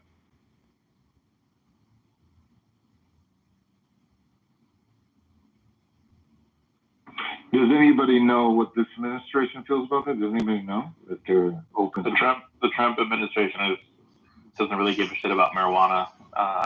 Is what I think. Well, marijuana is legal, Mother. Yeah, but not at the federal level. They could crack down on these states that have legalized it, but they're not wasting their time with that. But what about anything else? Nobody.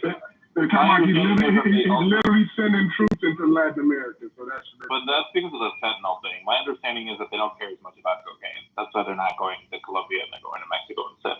What he's concerned about is the fentanyl.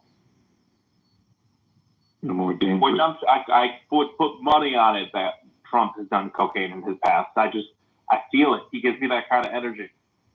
Hey, Mother, if he really cared about the fentanyl, he would be going into China.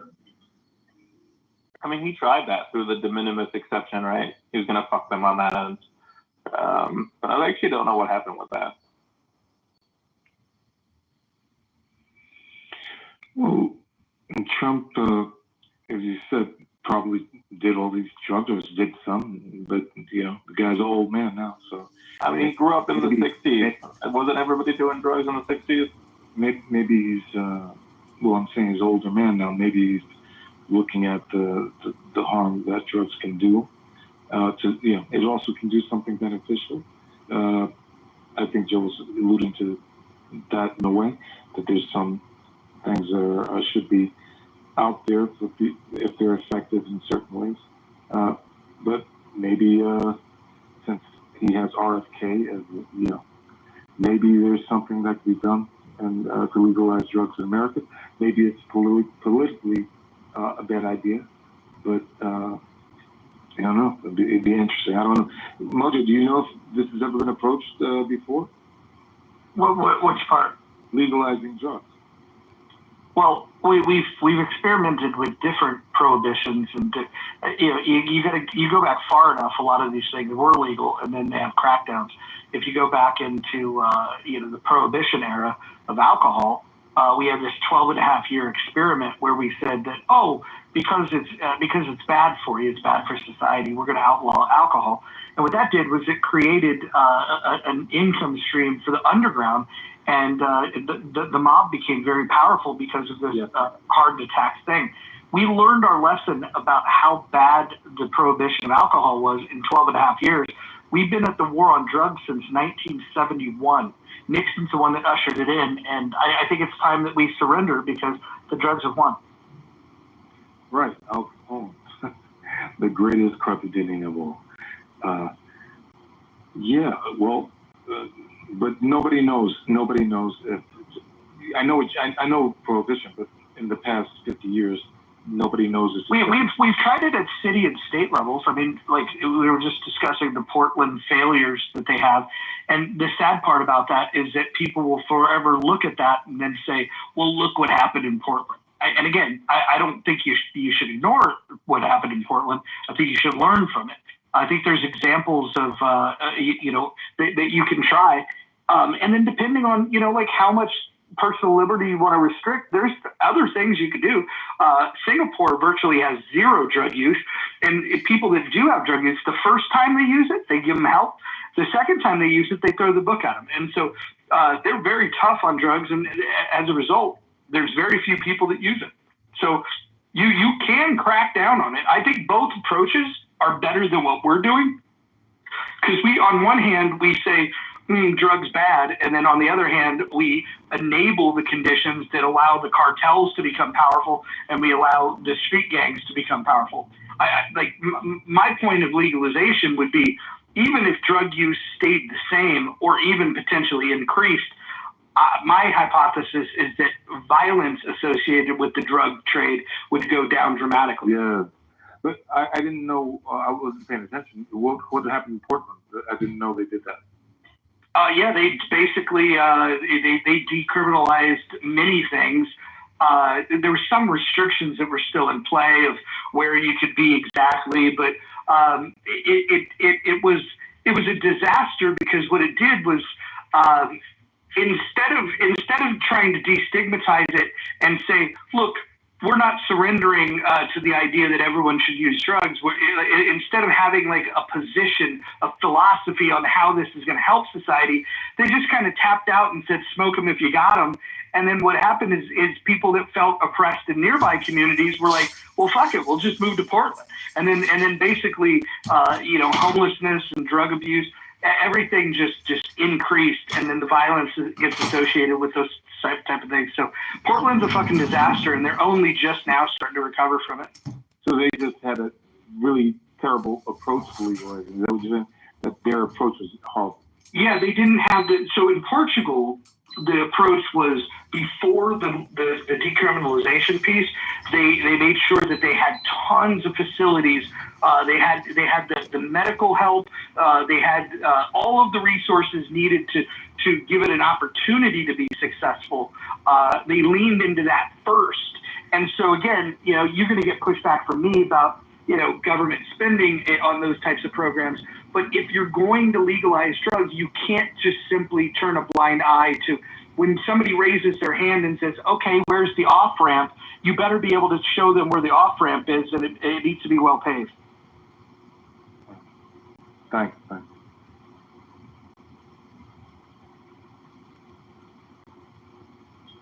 So the issue that I see from the federal level is twofold. One is they're giving up basically, 10 to $11 billion in taxes every year for not being federally legal. So they're giving up money for one reason or another. And my suspicion is that drug companies are very, very aware that they have never federally, you have small organizations who've studied it, but things like seizures, that this little girl who had to move to Colorado because of state laws, for marijuana. If you make it federally legal, don't worry, Marlboro and Benson and Hedges and all those, BAT, they've already bought their land. They're gonna grow. They're gonna package. They're gonna distribute. The corporate world's already in it. But I think the biggest hang up right now, it's not conceptually, because I think in America, even I think it's over 70%, they don't really care.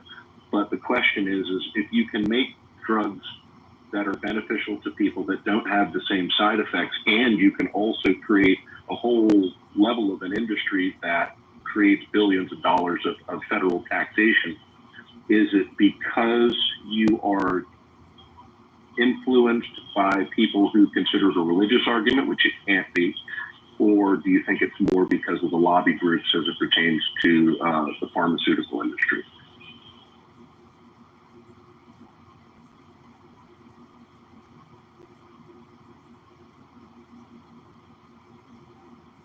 Well, let me understand that. Do you think the pharmaceutical industry is the thing that stands in the way of us having sensible drug laws? No, I think it's a religious. Yeah, well, that was what I was wondering, Mother. So you think it's more religion than you do think it's the pharmaceutical lobbyists? Yeah, I think I have extremely religious family members, and they are ardent supporters of the bans on drug use. I think it's a criminal justice system. What was the question, Joe?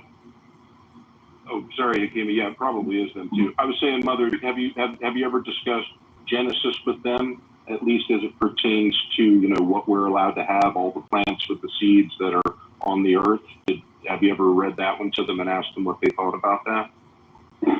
I mean, I could have that conversation. My family is mostly Jehovah's Witnesses, but they are fundamentally just people who don't believe in that kind of excess in life.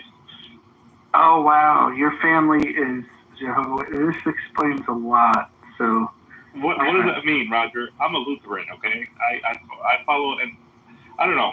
So I bounced around different churches, right? So I went to Lutheran church for a while, then I went to Methodist church, then I went to an Episcopalian church, then I went to a Southern Baptist church. That lasted a whole 2 weeks, and then I was done with that. The Southern Baptist, I don't like that. Mother, you should check out the Mormon church. A lot of those boys, when they come back from the mission, if they can't find a wife within 6 months, they go the gay way.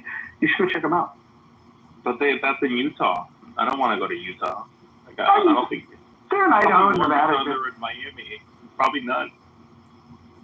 That's true. Well, actually, how fun would it be to be on a Mormon mission in Miami? That would be crazy. They'll probably be losing their minds with the girls walking around in bikinis. Jehovah's Witnesses are interesting. They have this literal interpretation of the Bible where, you have the Bible talks about 12,000 people from each of the 12 tribes of Israel will make it to heaven. They legitimately believe that only 144,000 people are going to make it to heaven. And there's I think it's in the tens of millions of people globally that follow the religion. So they got a bunch of people following a religion, and everyone thinks that they're going to be part of that 144. It's fucking very interesting. I actually asked the Jehovah's Witness when they came to the door that if they were successful in their mission, were they prepared to lose their spot in heaven? What was the answer you got? He just smiled. Obviously, he knew he wasn't getting anywhere that day. But it's an interesting interpretation. And understand, Mother, that obviously any interpretation of the Bible is going to be from their side. But you do believe it's a religious right thing. Okay, cool. Jarl, when you came up, what's going on? Do you like the Canadian approach? Yeah, well, it's complicated actually. First of all, I really appreciated how you framed what you said, Mojo, and I actually totally agree. It's not going to happen often, but I think I support legalization, I support decriminalization. But it went badly in Canada. We decriminalized marijuana, or we decriminalized drugs in Vancouver, and the total number of overdoses went up, which obviously is not good. There was also cases of people reselling the drugs to teenagers and children that they got from the government, let's say. So yeah, it went badly. They ended up repealing some of the laws, so it's no longer legal to smoke in public. So I support legalization. I think it was a test that we needed to do, but it really like didn't go very well. So I mean, I don't know where we go from here in terms of like how we decriminalize or legalize. I still think there's probably good ways to do it, but clearly how it was done in Vancouver is like a good case study of what we shouldn't do.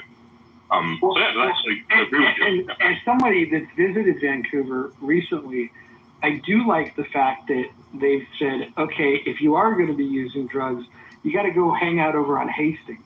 And they've pretty much pushed homelessness and drug use into one corner. Now, I'm not naive enough to think that there aren't people using in other parts of town, but visibly to a tourist, you don't see it. If you're going to shops and stores and restaurants and things like that, they hide it very well. I literally had to go out of my way because I asked the question, like, you guys don't even have like homeless people or drug addicts here. And they just laughed and they told me where to find it. And then I drove through it and I was like, oh, okay, this is where you got it.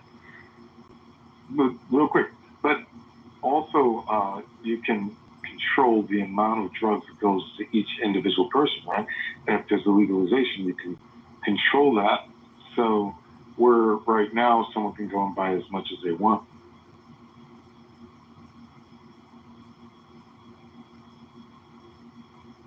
I think there's a lot of arguments that you can make about why it would be safer if it was legalized. If you had, I mean, what would the cartels have to do? Would they instantly become avocado farmers? Like if it became legal here, the cartels just would have so much less leverage, and clearly cartels are they're a criminal enterprise, but it's an enterprise nonetheless. Those people aren't going to just say, okay, we're never going to make money again. They just find new ways to make money. And so I think we should just figure out, how do we make drugs safer? And then also, how do we make sure that there's less violence associated with the drugs? I think those are the two priorities for me. Whether somebody chooses to do it as an adult or not, like I'll let people like whatever that guy's name that was here earlier, he can make that argument. I just like to see less violence associated with it. And if somebody is taking it, ridding it of fentanyl, so there's a the lethal dose of fentanyl is so fucking small. And if you talk to law enforcement agents, they basically say that every drug that's on the street now, everything that's on the street has at least some trace amount of fentanyl in it. And I don't think that that's a game that we should play. I think that's a dangerous game of Russian roulette. And for us to allow that to happen, I think that's basically saying that we're secretly hoping that the people that choose to use illicit drugs die. And I think that there could be a more empathetic approach to this. But that is literally what they did during the first prohibition. They had obviously poison alcohol. The government had it, and people were so desperate that they drank it. I mean, yeah, no, that was 100%. That's what excites me about getting meditation into schools and that kind of thing, Joe, because you're dealing with the source of a human being, right? A human being feeling whole, and a child feeling inspired about their future in a certain way. All these kind of things, you have to address it that way, with young people as well as with the product that's out there on the streets. But you do also have to be honest. I think that's probably the one thing that was kind of ridiculous about the DARE programs. I mean, yeah, this is your brain on drugs and what have you. I mean, if you were honest and be like, this is a person who's on crystal methamphetamine and this is what happens to you, and you were honest to kids that, these are things that happen and these drugs, these fentanyl, they are in carts, they are in all this other stuff. I mean, it has to be a twofold thing. You're an emancipated individual. You can make good choices, but also this is the world that exists around us, and these are the results of, the actions if you do choose to take them. So, yeah, you're correct on that, sir. Yeah, and you work with kids. So there are kids that obviously they grow up in a certain environment. They're going to be much, much more reckless than others, and they could see that the real after effect of doing certain drugs and it won't be on their head because they're out there to do something. They're out there to, whatever's missing in their life, whatever anger or, or whatever they feel just a bit horrible about, they're willing to go and take some drugs. That could be deadly. So it has to be addressed.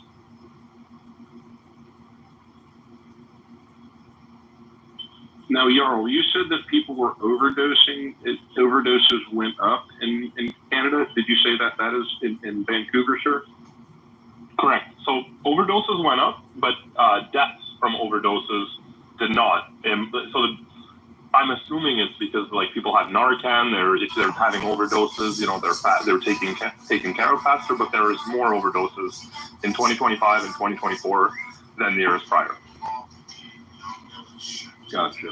So, I guess for school kids, do you have do you have the same problems that we have in the United States? I'm assuming you do. Do you have drug prevention programs in schools?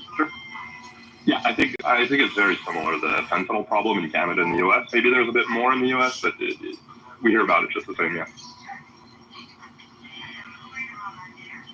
Now, you guys have a socialized medicine system. Does it treat addiction and stuff like that, or are you on your own to this project?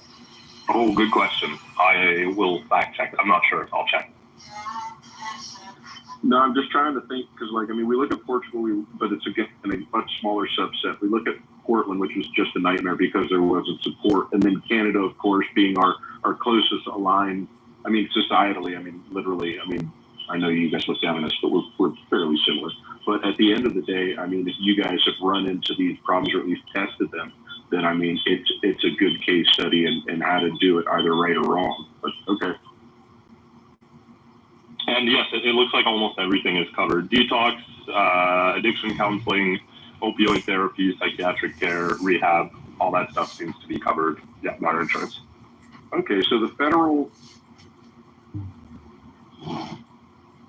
legalization of marijuana being $10 billion direct, and then obviously they got another $24 billion indirect.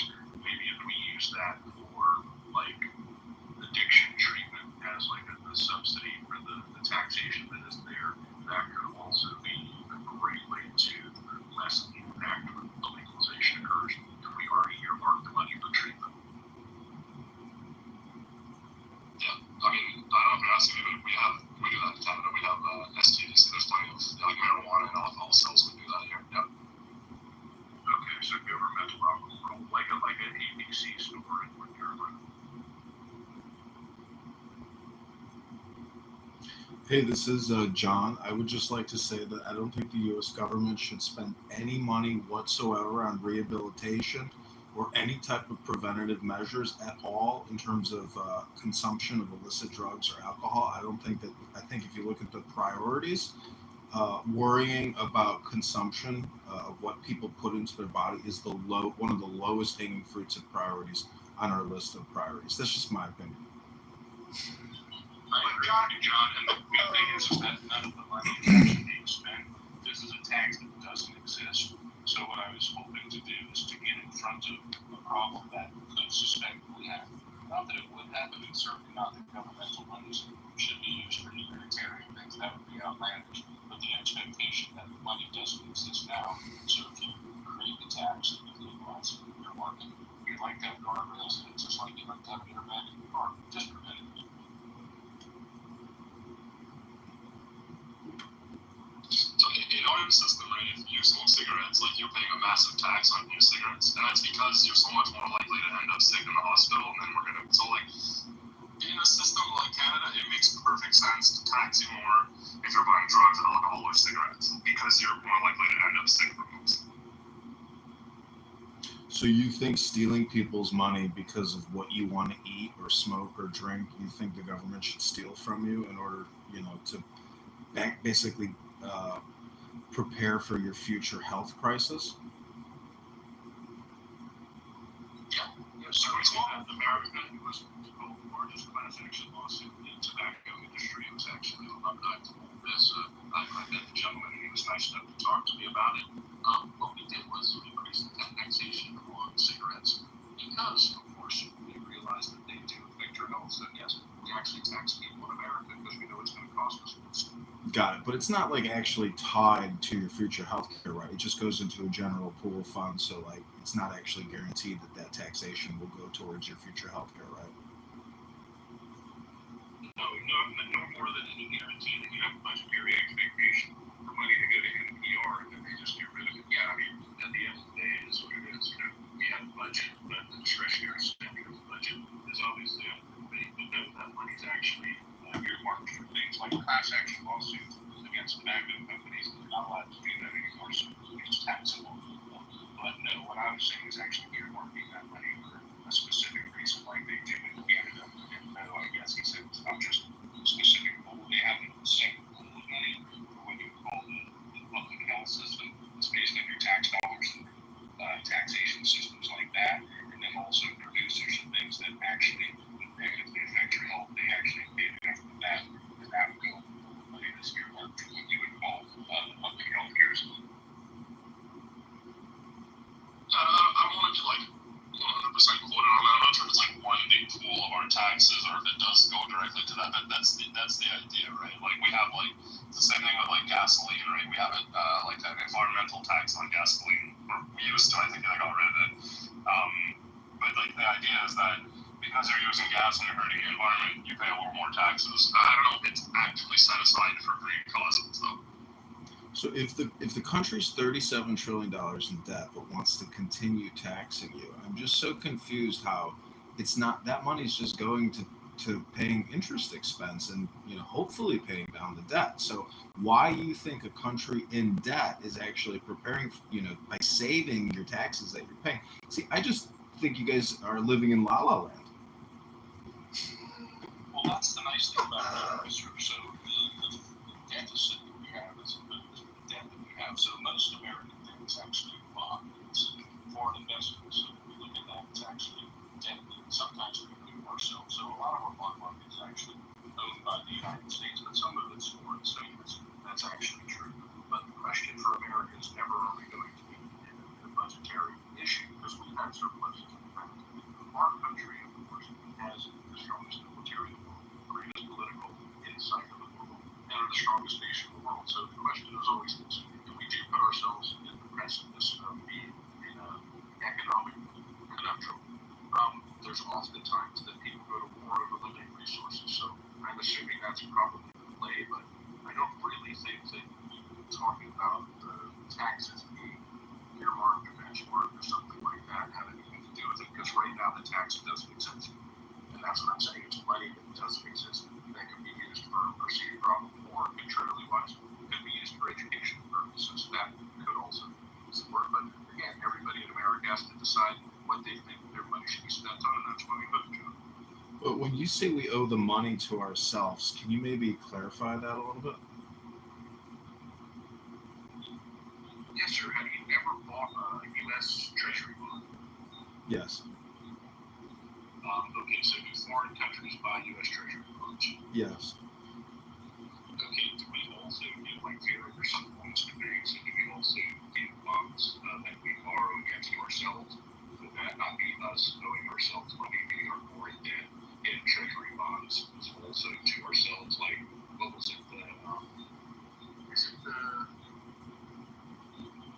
Yes, the U.S. mail. So the U.S. mail, Congress borrowed against some of the assets of the United States government's mail department. And what they wanted to do was to borrow that money and write themselves a little check they put it aside. When it came time to pay it, unfortunately, the Congress didn't want to do it. So what they did was they made the U.S. governmental mail department actually pay all of their pensions forward. So it looks like they don't have any money. So for the United States to have debt to itself, yes, we